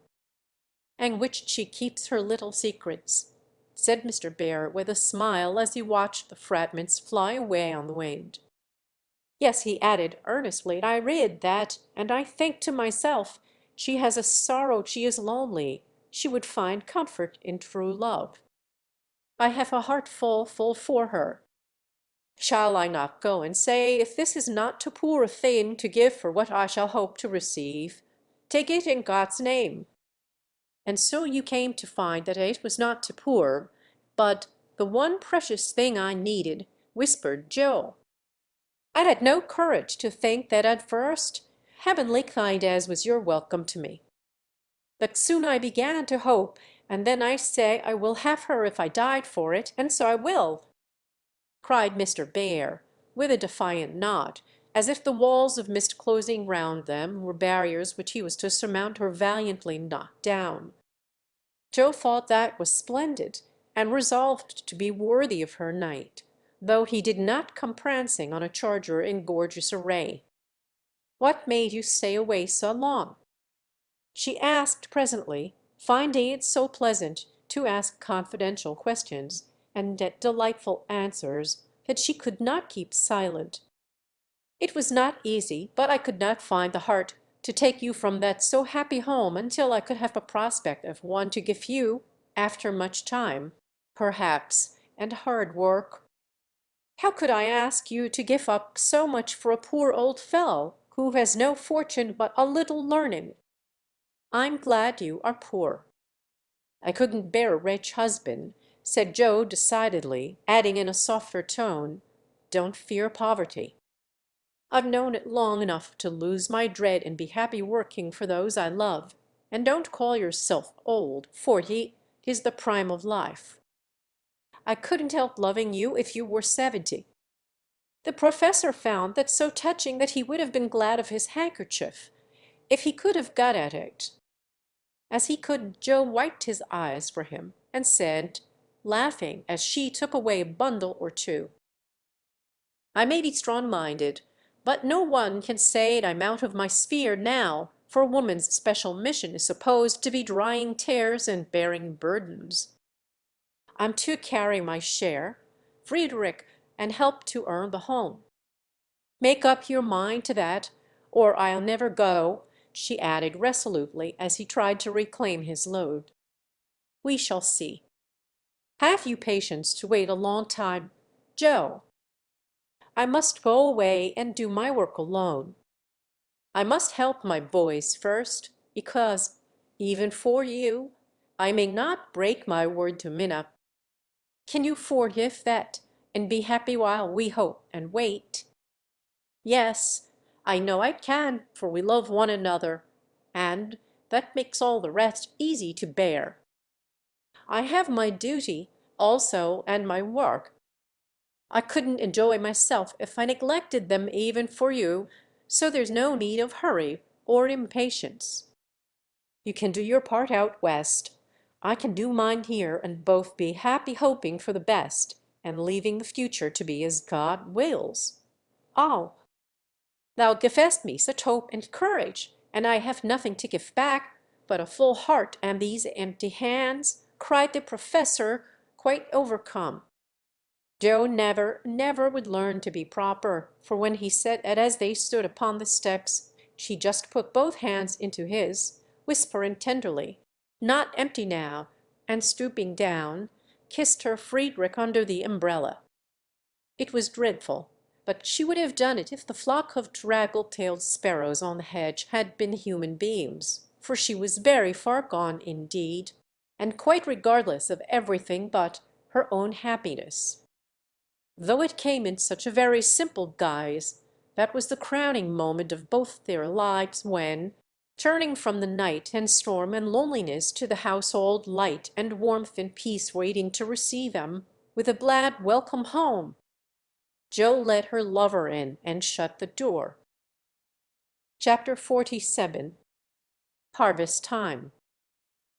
For a year Joe and her professor worked and waited, hoped and loved, met occasionally, and wrote such voluminous letters that the rise in the price of paper was accounted for, Laurie said. The second year began rather soberly, for their prospects did not brighten, and Aunt March died suddenly. But when their first sorrow was over, for they loved the old lady in spite of her sharp tongue, they found they had cause for rejoicing, for she had left Plumfield to Joe, which made all sorts of joyful things possible. "It's a fine old place, and will bring a handsome sum, for of course you intend to sell it," said Laurie, as they were all talking the matter over some weeks later. "No, I don't," was Joe's decided answer, as she petted the fat poodle whom she had adopted, out of respect to his former mistress. "You don't mean to live there?" "Yes, I do." "But, my dear girl, it's an immense house, and will take a power of money to keep it in order. The garden and orchard alone need 2 or 3 men, and farming isn't in Bear's line, I take it. He'll try his hand at it there, if I propose it. And you expect to live on the produce of the place. Well, that sounds paradisiacal, but you'll find it desperate hard work. The crop we are going to raise is a profitable one, and Joe laughed. Of what is this fine crop to consist, ma'am? Boys. I want to open a school for little lads, a good, happy, home-like school, with me to take care of them and Fritz to teach them. That's a truly joyous plan for you. Isn't that just like her?" cried Laurie, appealing to the family, who looked as much surprised as he. "I like it," said Mrs. March decidedly. "So do I," added her husband, who welcomed the thought of a chance for trying the Socratic method of education on modern youth. "It will be an immense care for Joe," said Meg, stroking the head of her one all-absorbing son. "Joe can do it, and be happy in it." "It's a splendid idea." "Tell us all about it," cried Mr. Lawrence, who had been longing to lend the lovers a hand, but knew that they would refuse his help. "I knew you'd stand by me, sir." "Amy does too. I see it in her eyes, though she prudently waits to turn it over in her mind before she speaks. Now, my dear people," continued Joe earnestly, "just understand that this isn't a new idea of mine, but a long-cherished plan. Before my Fritz came, I used to think how, when I'd made my fortune and no one needed me at home, I'd hire a big house and pick up some poor, forlorn little lads who hadn't any mothers, and take care of them, and make life jolly for them before it was too late. I see so many going to ruin for want of help at the right minute. I love so to do anything for them. I seem to feel their wants, and sympathize with their troubles, and oh, I should so like to be a mother to them." Mrs. March held out her hand to Joe, who took it, smiling, with tears in her eyes, and went on in the old enthusiastic way, which they had not seen for a long while. "I told my plan to Fritz once, and he said it was just what he would like, and agreed to try it when we got rich. Bless his dear heart, he's been doing it all his life, helping poor boys. I mean, not getting rich, that he'll never be. Money doesn't stay in his pocket long enough to lay up any. But now, thanks to my good old aunt, who loved me better than I ever deserved, I'm rich, at least I feel so, and we can live at Plumfield perfectly well, if we have a flourishing school. It's just the place for boys. The house is big, and the furniture strong and plain. There's plenty of room for dozens inside, and splendid grounds outside. They could help in the garden and orchard. Such work is healthy, isn't it, sir? Then Fritz could train and teach in his own way, and father will help him. I can feed and nurse and pet and scold them, and mother will be my standby. I've always longed for lots of boys, and never had enough. Now I can fill the house full and revel in the little dears to my heart's content. Think what luxury Plumfield might own, and a wilderness of boys to enjoy it with me."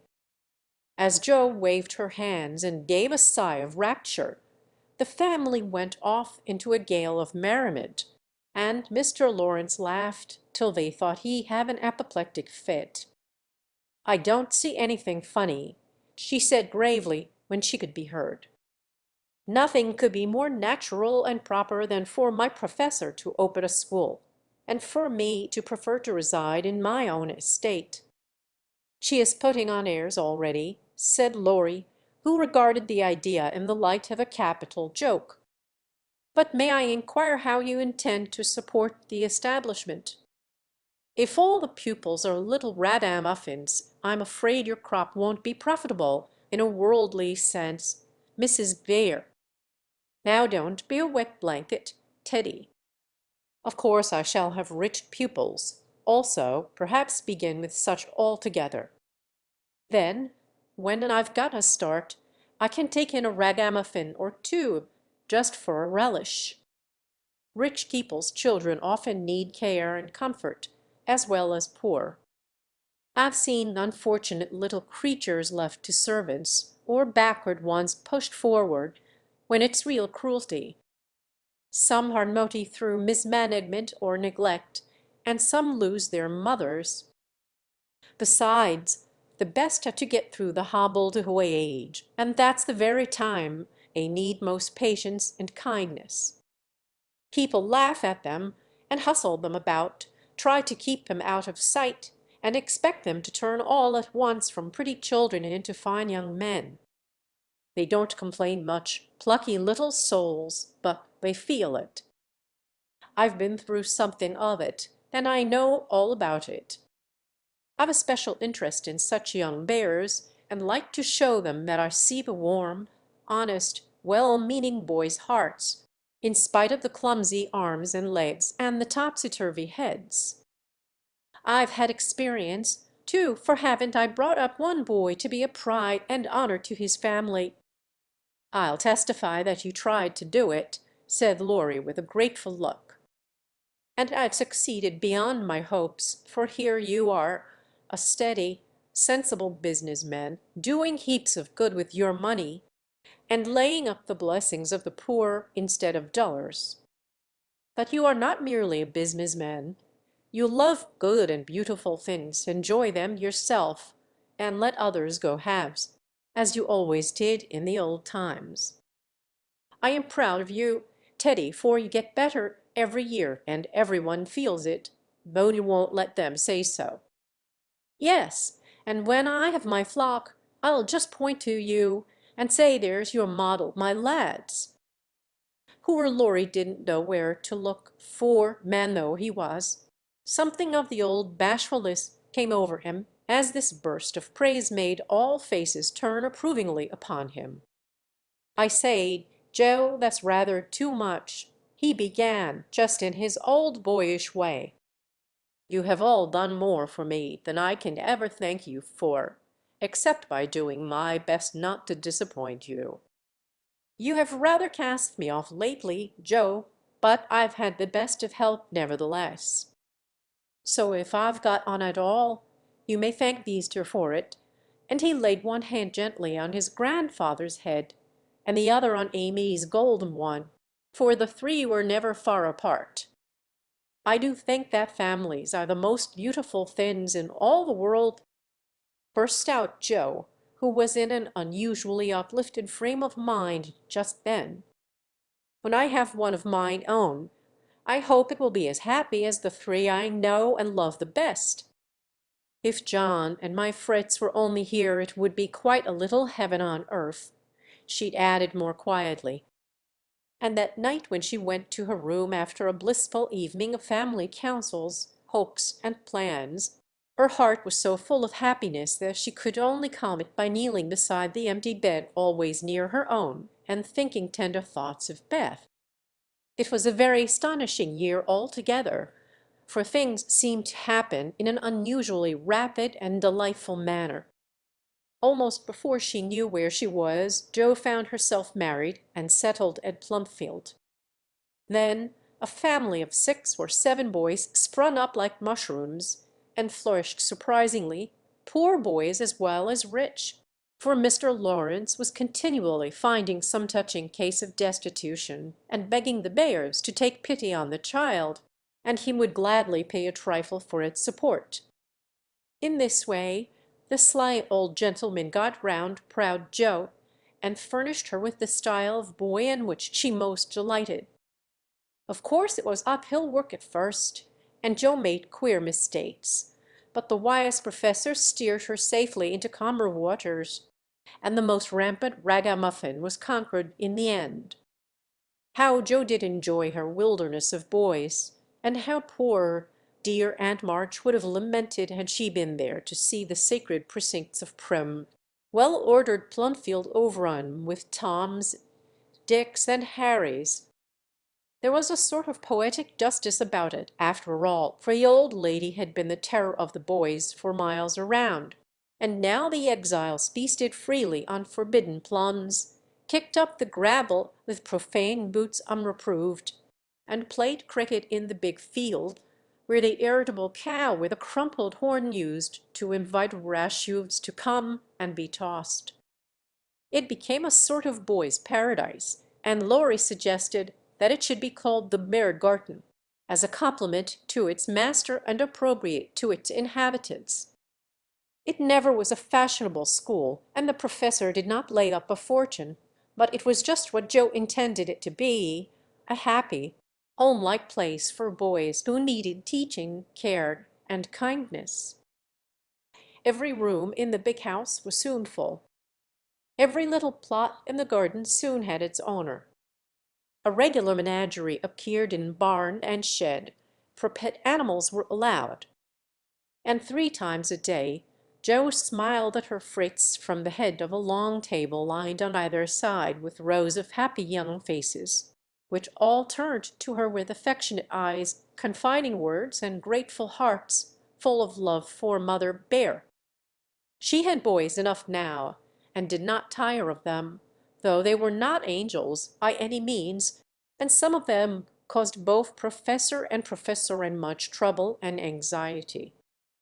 But her faith in the good spot which exists in the heart of the naughtiest, sauciest, most tantalizing little ragamuffin gave her patience, skill, and in time success, for no mortal boy could hold out long with Father Bear shining on him as benevolently as the sun, and Mother Bear forgiving him 70 times 7.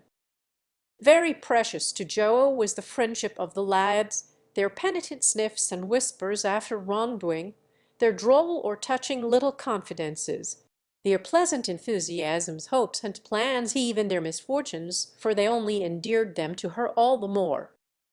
There were slow boys and bashful boys, feeble boys and riotous boys, boys that lisped and boys that stuttered, 1 or 2 lame ones, and a merry little quadroon who could not be taken in elsewhere, but who was welcome to the Beargarten, though some people predicted that his admission would ruin the school. Yes, Joe was a very happy woman there, in spite of hard work, much anxiety, and a perpetual racket. She enjoyed it heartily, and found the applause of her boys more satisfying than any praise of the world. For now she told no stories except to her flock of enthusiastic believers and admirers. As the years went on, two little lads of her own came to increase her happiness, Rob, named for Grandpa, and Teddy, a happy-go-lucky baby, who seemed to have inherited his papa's sunshiny temper as well as his mother's lively spirit. How they ever grew up alive in that whirlpool of boys was a mystery to their grandma and aunts, but they flourished like dandelions in spring, and their rough nurses loved and served them well. There were a great many holidays at Plumfield, and one of the most delightful was the yearly apple picking. For then the Marches, Lawrence, Brooks, and Bears turned out in full force and made a day of it. 5 years after Joe's wedding, one of these fruitful festivals occurred, a mellow October day, when the air was full of an exhilarating freshness which made the spirits rise and the blood dance healthily in the veins. The old orchard wore its holiday attire. Goldenrod and asters fringed the mossy walls.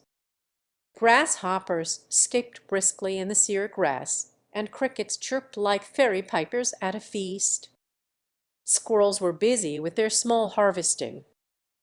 Birds twittered their adieus from the alders in the lane, and every tree stood ready to send down its shower of red or yellow apples at the first shake. Everybody was there. Everybody laughed and sang, climbed up and tumbled down. Everybody declared that there never had been such a perfect day or such a jolly set to enjoy it, and everyone gave themselves up to the simple pleasures of the hour as freely as if there were no such things as care or sorrow in the world. Mr. March strolled placidly about, quoting Tusser, Cowley and Collymello to Mr. Lawrence, while enjoying the gentle apple's winy juice. The professor charged up and down the green aisles, like the stout Teutonic knight, with a pole for a lance, leading on the boys, who made a hook and ladder company of themselves, and performed wonders in the way of grand and lofty tumbling. Laurie devoted himself to the little ones, rode his small daughter in a bushel basket, took Basie up among the birds' nests, and kept adventurous Rob from breaking his neck. Mrs. March and Meg sat among the apple piles like a pair of pomonas, sorting the contributions that kept pouring in, while Amy, with a beautiful motherly expression in her face, sketched the various groups and watched over one pale lad, who sat adoring her with his little crutch beside him. Jo was in her element that day, and rushed about, with her gown pinned up, and her hat anywhere but on her head, and her baby tucked under her arm, ready for any lively adventure which might turn up. Little Teddy bore a charmed life, for nothing ever happened to him, and Jo never felt any anxiety when he was whisked up into a tree by one lad, gallop off on the back of another, or supplied with sour russets by his indulgent papa, who labored under the Germanic delusion that babies could digest anything, from pickled cabbage to buttons, nails, and their own small shoes. She knew that little Ted would turn up again in time safe and rosy, dirty and serene, and she always received him back with a hearty welcome, for Jo loved her babies tenderly. At 4 o'clock a lull took place, and baskets remained empty, while the apple pickers rested and compared rents and bruises. Then Jo and Meg, with a detachment of the bigger boys, set for the supper on the grass, for an out-of-door tea was always the crowning joy of the day. The land literally flowed with milk and honey on such occasions, for the lads were not required to sit at table, but allowed to partake of refreshment as they liked, freedom being the sauce best beloved by the boyish soul. They availed themselves of the rare privilege to the fullest extent, for some tried the pleasing experiment of drinking milk while standing on their heads. Others lent a charm to leapfrog by eating pie in the pauses of the game. Cookies were sown broadcast over the field, and apple turnovers roosted in the trees like a new style of bird. The little girls had a private tea party, and Ted roved among the edibles at his own sweet will. When no one could eat any more, the professor proposed the first regular toast, which was always drunk at such times, and March, God bless her! A toast heartily given by the good man, who never forgot how much he owed her, and quietly drunk by the boys, who had been taught to keep her memory green. Now, Grandma's 60th birthday. Long life to her with 3 times 3. That was given with a will, as you may well believe, and the cheering once begun, it was hard to stop it. Everybody's health was proposed, from Mr. Lawrence, who was considered their special patron, to the astonished guinea pig, who had strayed from its proper sphere in search of its young master. Demi, as the oldest grandchild, then presented the queen of the day with various gifts, so numerous that they were transported to the festive scene in a wheelbarrow. Funny presents, some of them, but what would have been defects to other eyes were ornaments to grandma's, for the children's gifts were all their own. Every stitch Daisy's patient little fingers had put into the handkerchiefs she hemmed was better than embroidery to Mrs. March.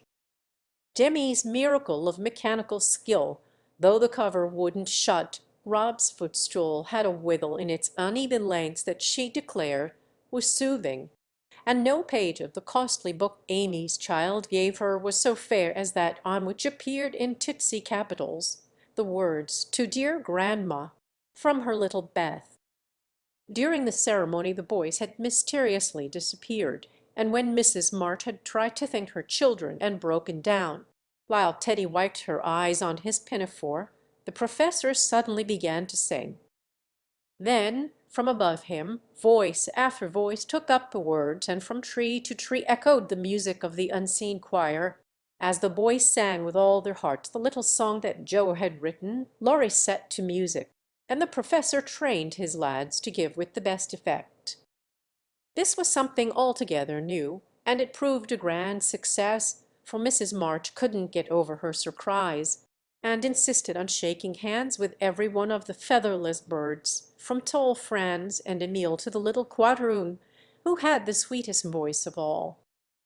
After this, the boys dispersed for a final lark, leaving Mrs. March and her daughters under the festival tree.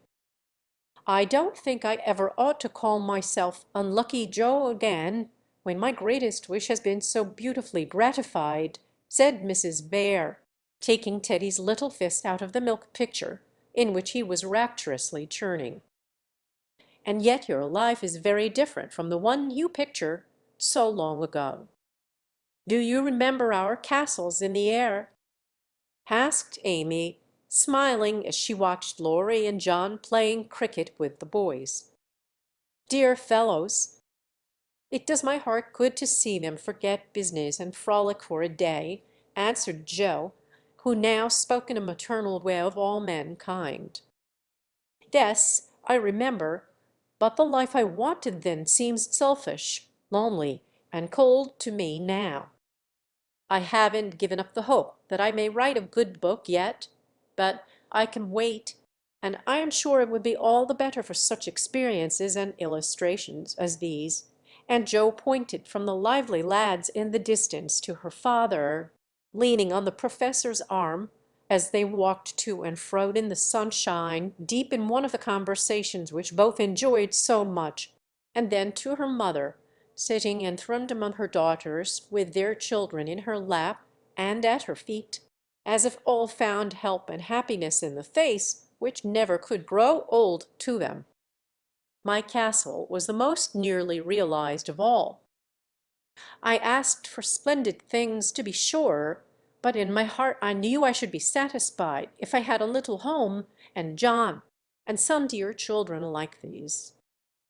I've got them all, thank God, and am the happiest woman in the world." And Meg laid her hand on her tall boy's head, with a face full of tender and devout content.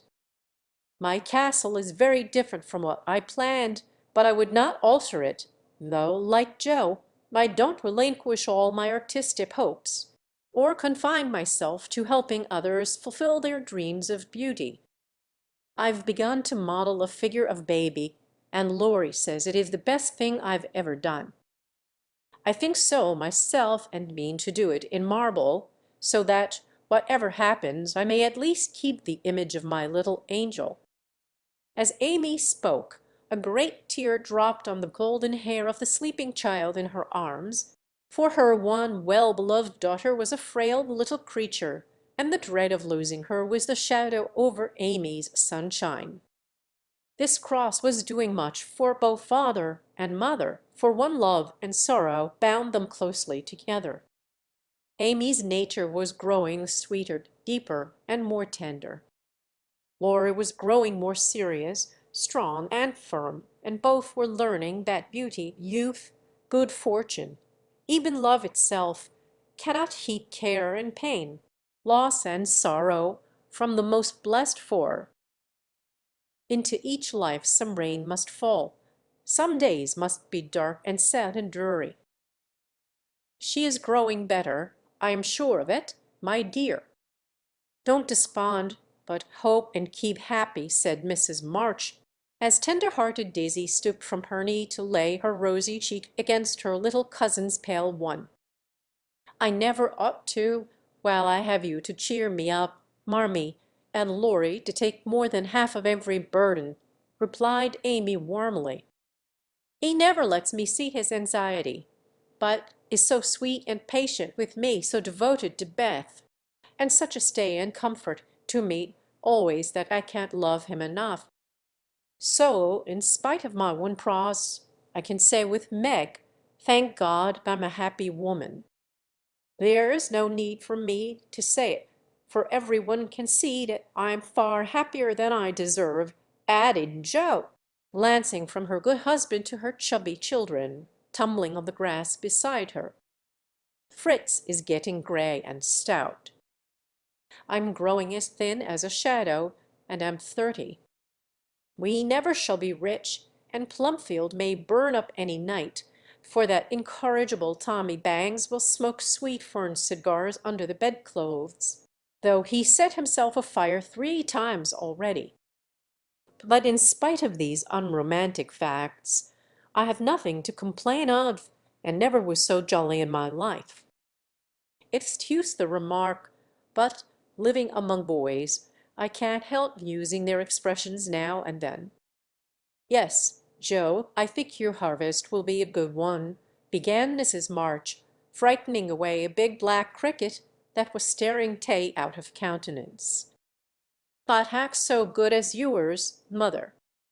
Here it is, and we never can thank you enough for the patient sowing and reaping you have done," cried Joe, with the loving impetuosity which she never would outgrow.